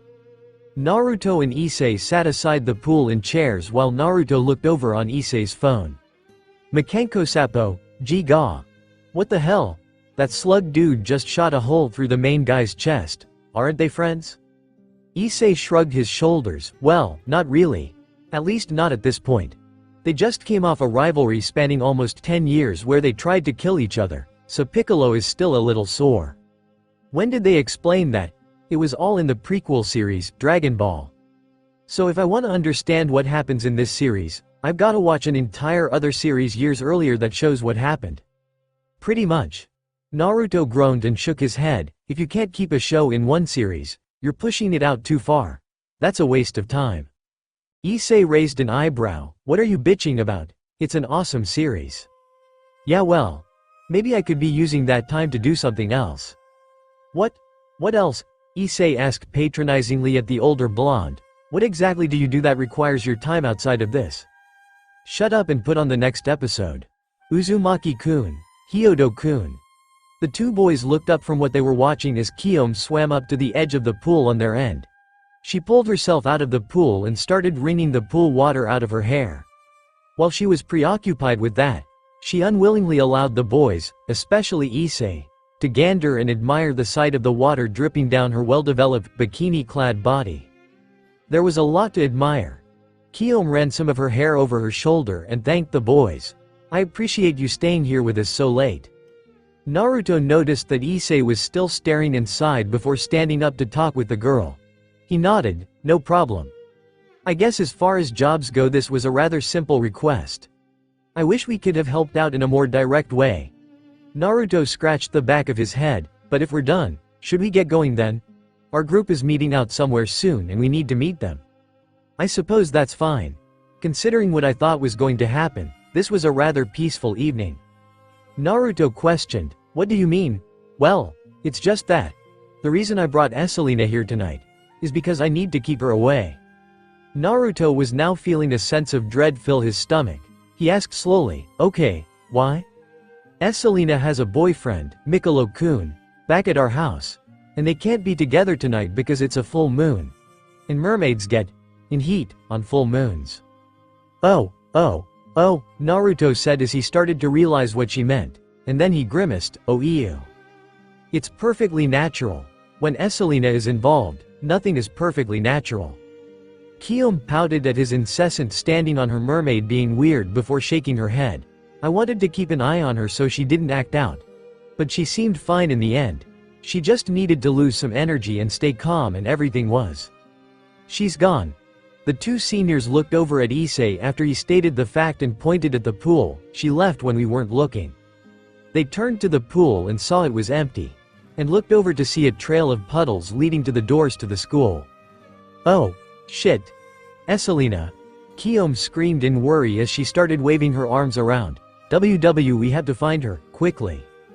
She went into the school, Naruto said as he opened the doors and followed after the mermaid with Issei and Kiyom following too. She won't get far. Devil, Asia sat on the couch and patiently fiddled with her skirt as she waited for her best friend and upperclassmen to return to the club. She looked up at the door and saw it still hadn't opened with them emerging behind it, so she looked back down at her lap. Are you okay, Asia-chan? Oh, yes, Akeno-san. I'm just a little worried about Issei-san and Naruto-san. The kind blonde nun stated as she poked her fingers together. They shouldn't be taking this long to do their job, should they? Akeno just smiled. Oh, I don't think you should worry too much. I'm sure Issei-kun is keeping a good eye on Naruto-san. Asia looked up at the pony-tailed woman with worry, but shouldn't they be back by now? Don't worry, Asia. They're big boys now. We have to trust they can handle this themselves. Rias stated while she sat back in her seat. We can wait for them a little longer, but then we will have to decide if we go on without them. Asia silently nodded before anxiously turning to the door and waiting for her friends to show up. Devil, Naruto and Kyome ran through the hallway after losing sight of the fish on legs. Naruto looked around vigilantly as Kyome shook with worry. Ah. Where are you, Esselina? Come back. We need to get you back in the pool. Naruto's eye twitched before he tried focusing on finding the fish. Can you stop yelling? We just need to keep looking and we'll find her soon enough. Not fast enough. Kyome stated as her arms started shaking. Mermaids can't stay out of land for long. If they don't find water then they'll dehydrate and die. Naruto's eyes widened and he looked around before nodding. Then she'll be somewhere with water. That should make it. Gayao. They turned around and saw Esselina charging through the hallway and towards them.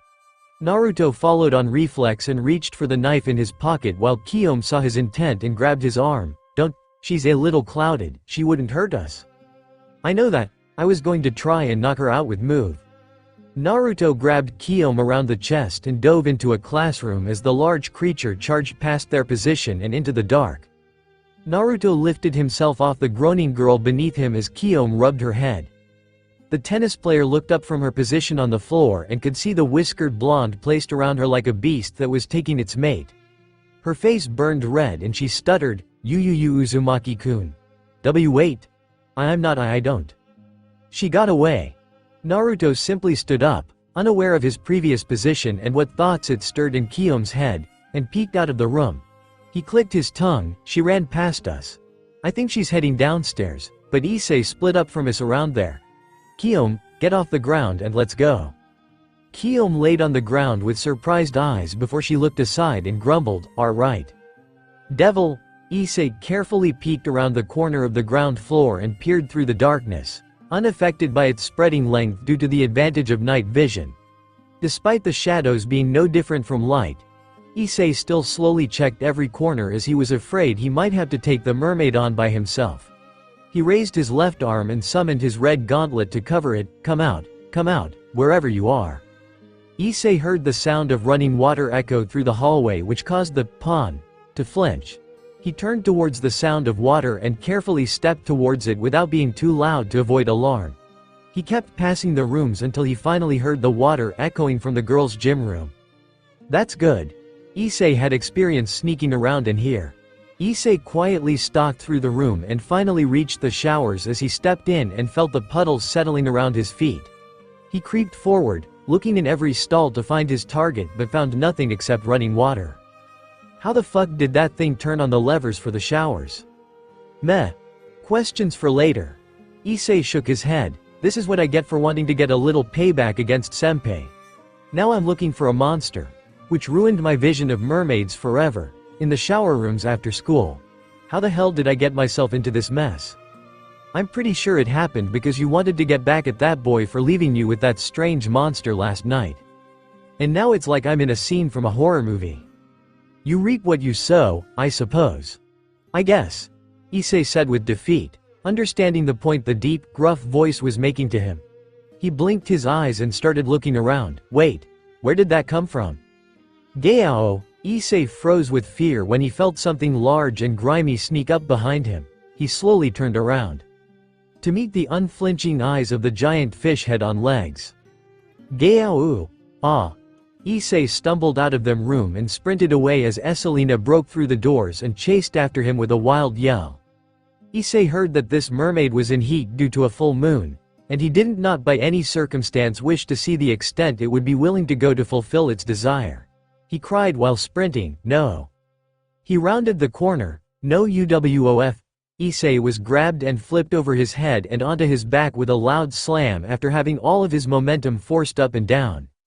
Issei laid on the ground groggily and looked up to see Naruto had easily flipped him with Kyome beside him. "What exactly are you doing?" "Senpai." Issei yelled as he pulled himself up to his knees to address the two upperclassmen. He pointed back where he just came. Esselina was chasing me. She was in the showers. She's coming, we had to catch her. Naruto looked back as Kiyom walked around the corner to see if anything was coming. She shook her head sadly, she's not there. What? Issei proclaimed in shock. She was right behind me. How does a fish on legs move that fast? Naruto shook his head, she's deceptively quick. Kiyom's back fell against the wall and she looked at the ground with despair. I don't want her to die. She just can't control herself. She was just short of tears, it's not fair. Naruto and Issei looked between each other before standing up to comfort the crying girl. Issei asked, you really love her, don't you? Kiyom sobbed for a little longer before nodding her head. I've been friends with Esselina for years now. She's one of my oldest friends. I've taken care of her so much that just the idea of her dying here. When I was just trying to help her, Does she love you too? Kiyom and Issei looked at Naruto after his strange question interrupted her sorrow. She was confused by his inquisition but gave a short nod. Why yes, at least I think so. Naruto gave a small smirk, then I think we have a way to get her back in our hands. Issei looked at the older blonde strangely. How? Think about it. You're a pervert. Naruto grinned. Even when you're horny, can you ignore the call of someone you love in peril? Devil, sex. Sex, need sex, she needs sex. Mate. Must find mate. Must find Miccolo, mate. Feeling a little parched. Water. Sex, mate. Esselina, help me. The giant fish-headed mermaid stopped her sprinting through the halls of the school and heard the cry of her dear beast tamer in distress. Her foggy mind full of lust for her own kind was pierced when she decided to follow the call and come to her friend's aid. She ran down to the bottom level and looked around rapidly for her friend. Esselina. She looked over and saw the two strange men standing beside her beast tamer. One with a knife in his hand while the other held Kiyom's shoulder with his red gauntlet. The whiskered blonde held his knife up at the mermaid.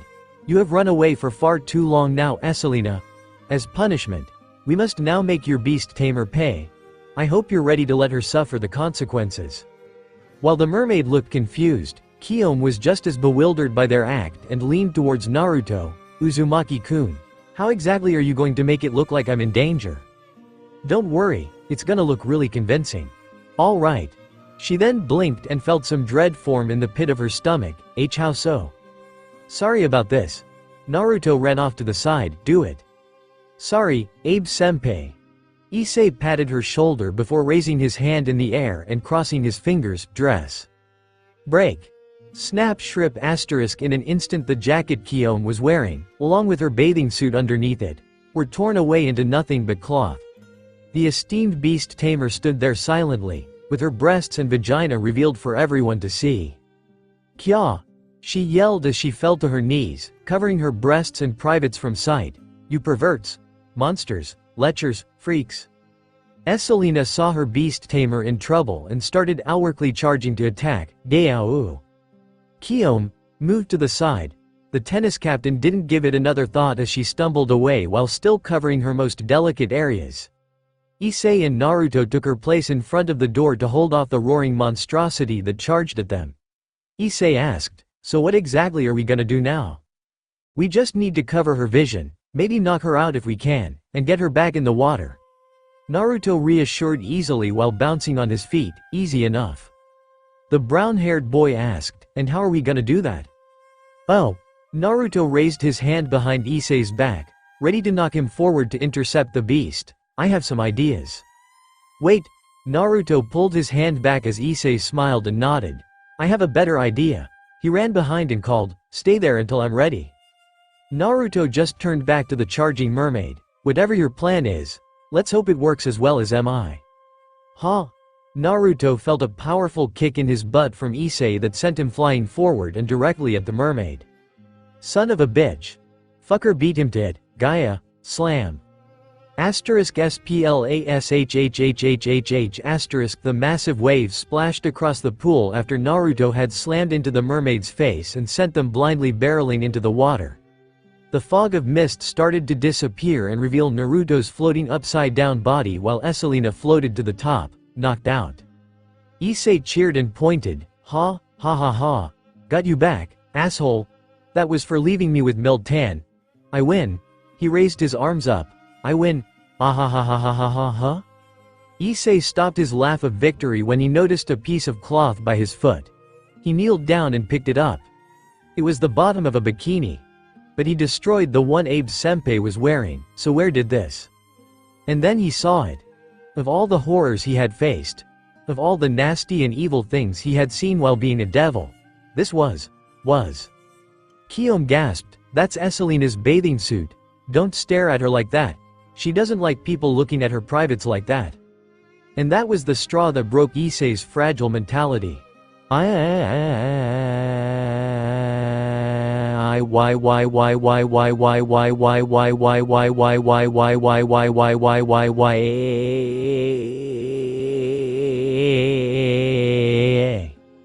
Devil.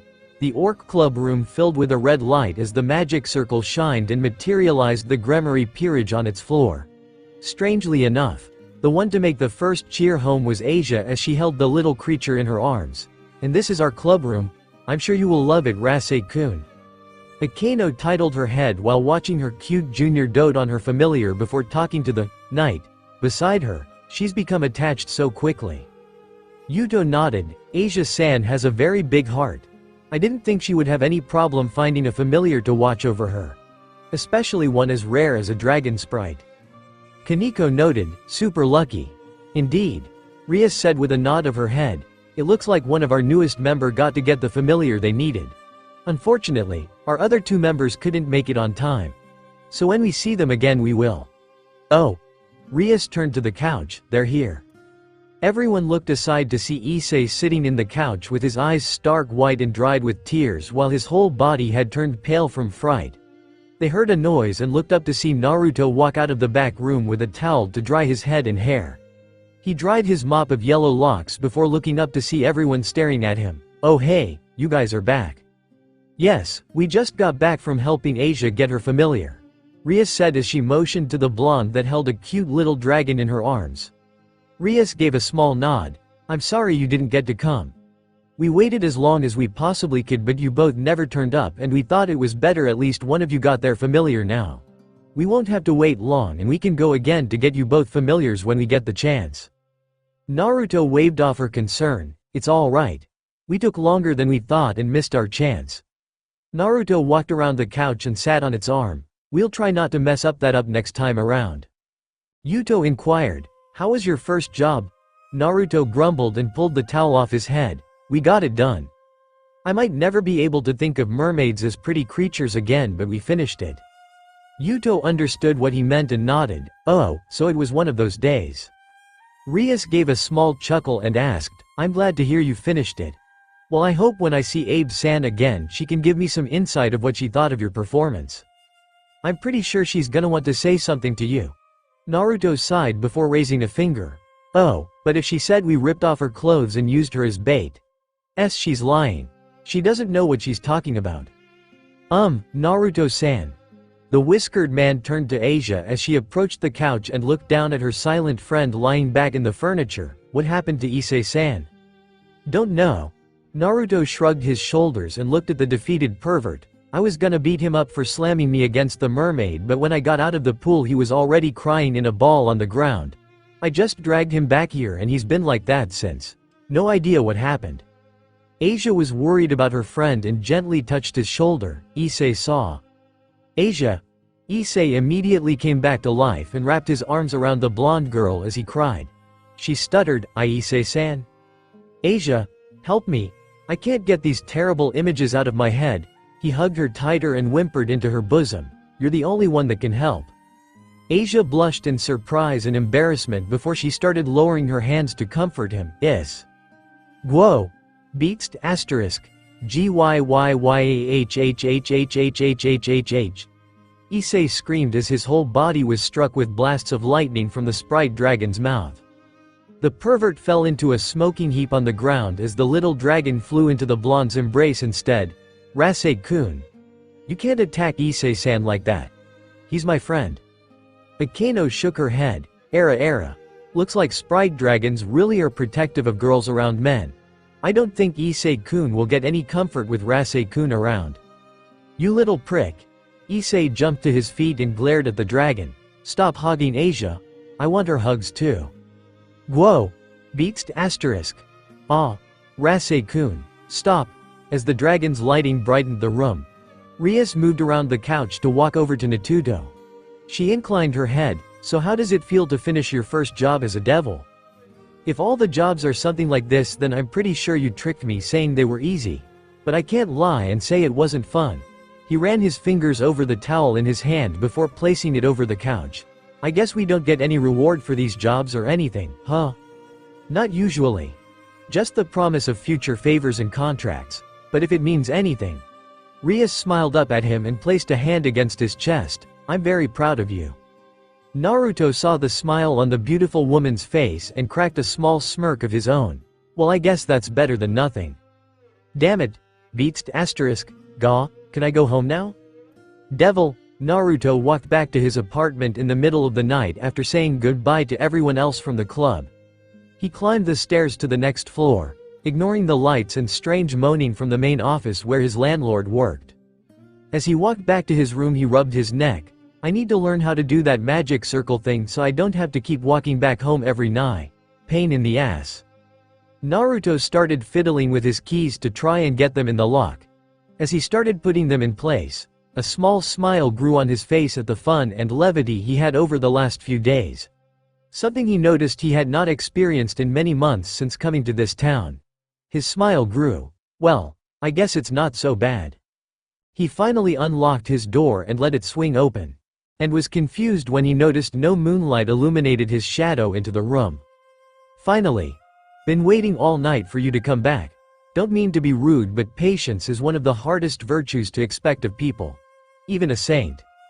Naruto's eyes widened, alarms going off in his head as he felt the extremely powerful presence suddenly appear behind him. He turned around. To see an older man with a mix of black and gold hair with 12 wings spreading from his back. Blacker than even the darkest corner of the night. He gave a confident smirk. So you're the weirdo that popped out of nowhere, right? Mind if I take some time to talk with you? Devil. Oh yeah. There? You like it there, you whore? Oh yeah. Fuck me there. Taichi watched the porn with growing interest as he felt a part of himself grow as well. He reached over and grabbed a box of tissues to assist him. Crash, boom boom boom slam. The whole room shook with a powerful earthquake as the TV fell over and smashed into the ground. The landlord jumped out of his seat. What the hell? He ran outside and gaped at the sight of one of the doors to the rooms ripped off its hinges and broken in the street. Multiple craters and a bent light post. And finally a dumpster to the side looking like a meteor struck down on it and crushed its center. He freaked out. What the hell happened to my property? He walked further out and looked over his entire shitty complex to finally see the room the door had been ripped off of. He snarled, Uzumaki, what did you do to my complex? If you had a hand in this, I'll make you pay for the whole damn thing. He waited for a reply. But got none. He waited impatiently before clicking his teeth and running up the stairs to meet the boy face to face. He peered in the room and found it completely empty. He looked around the area again and scratched his head with confusion. Where'd Uzumaki go?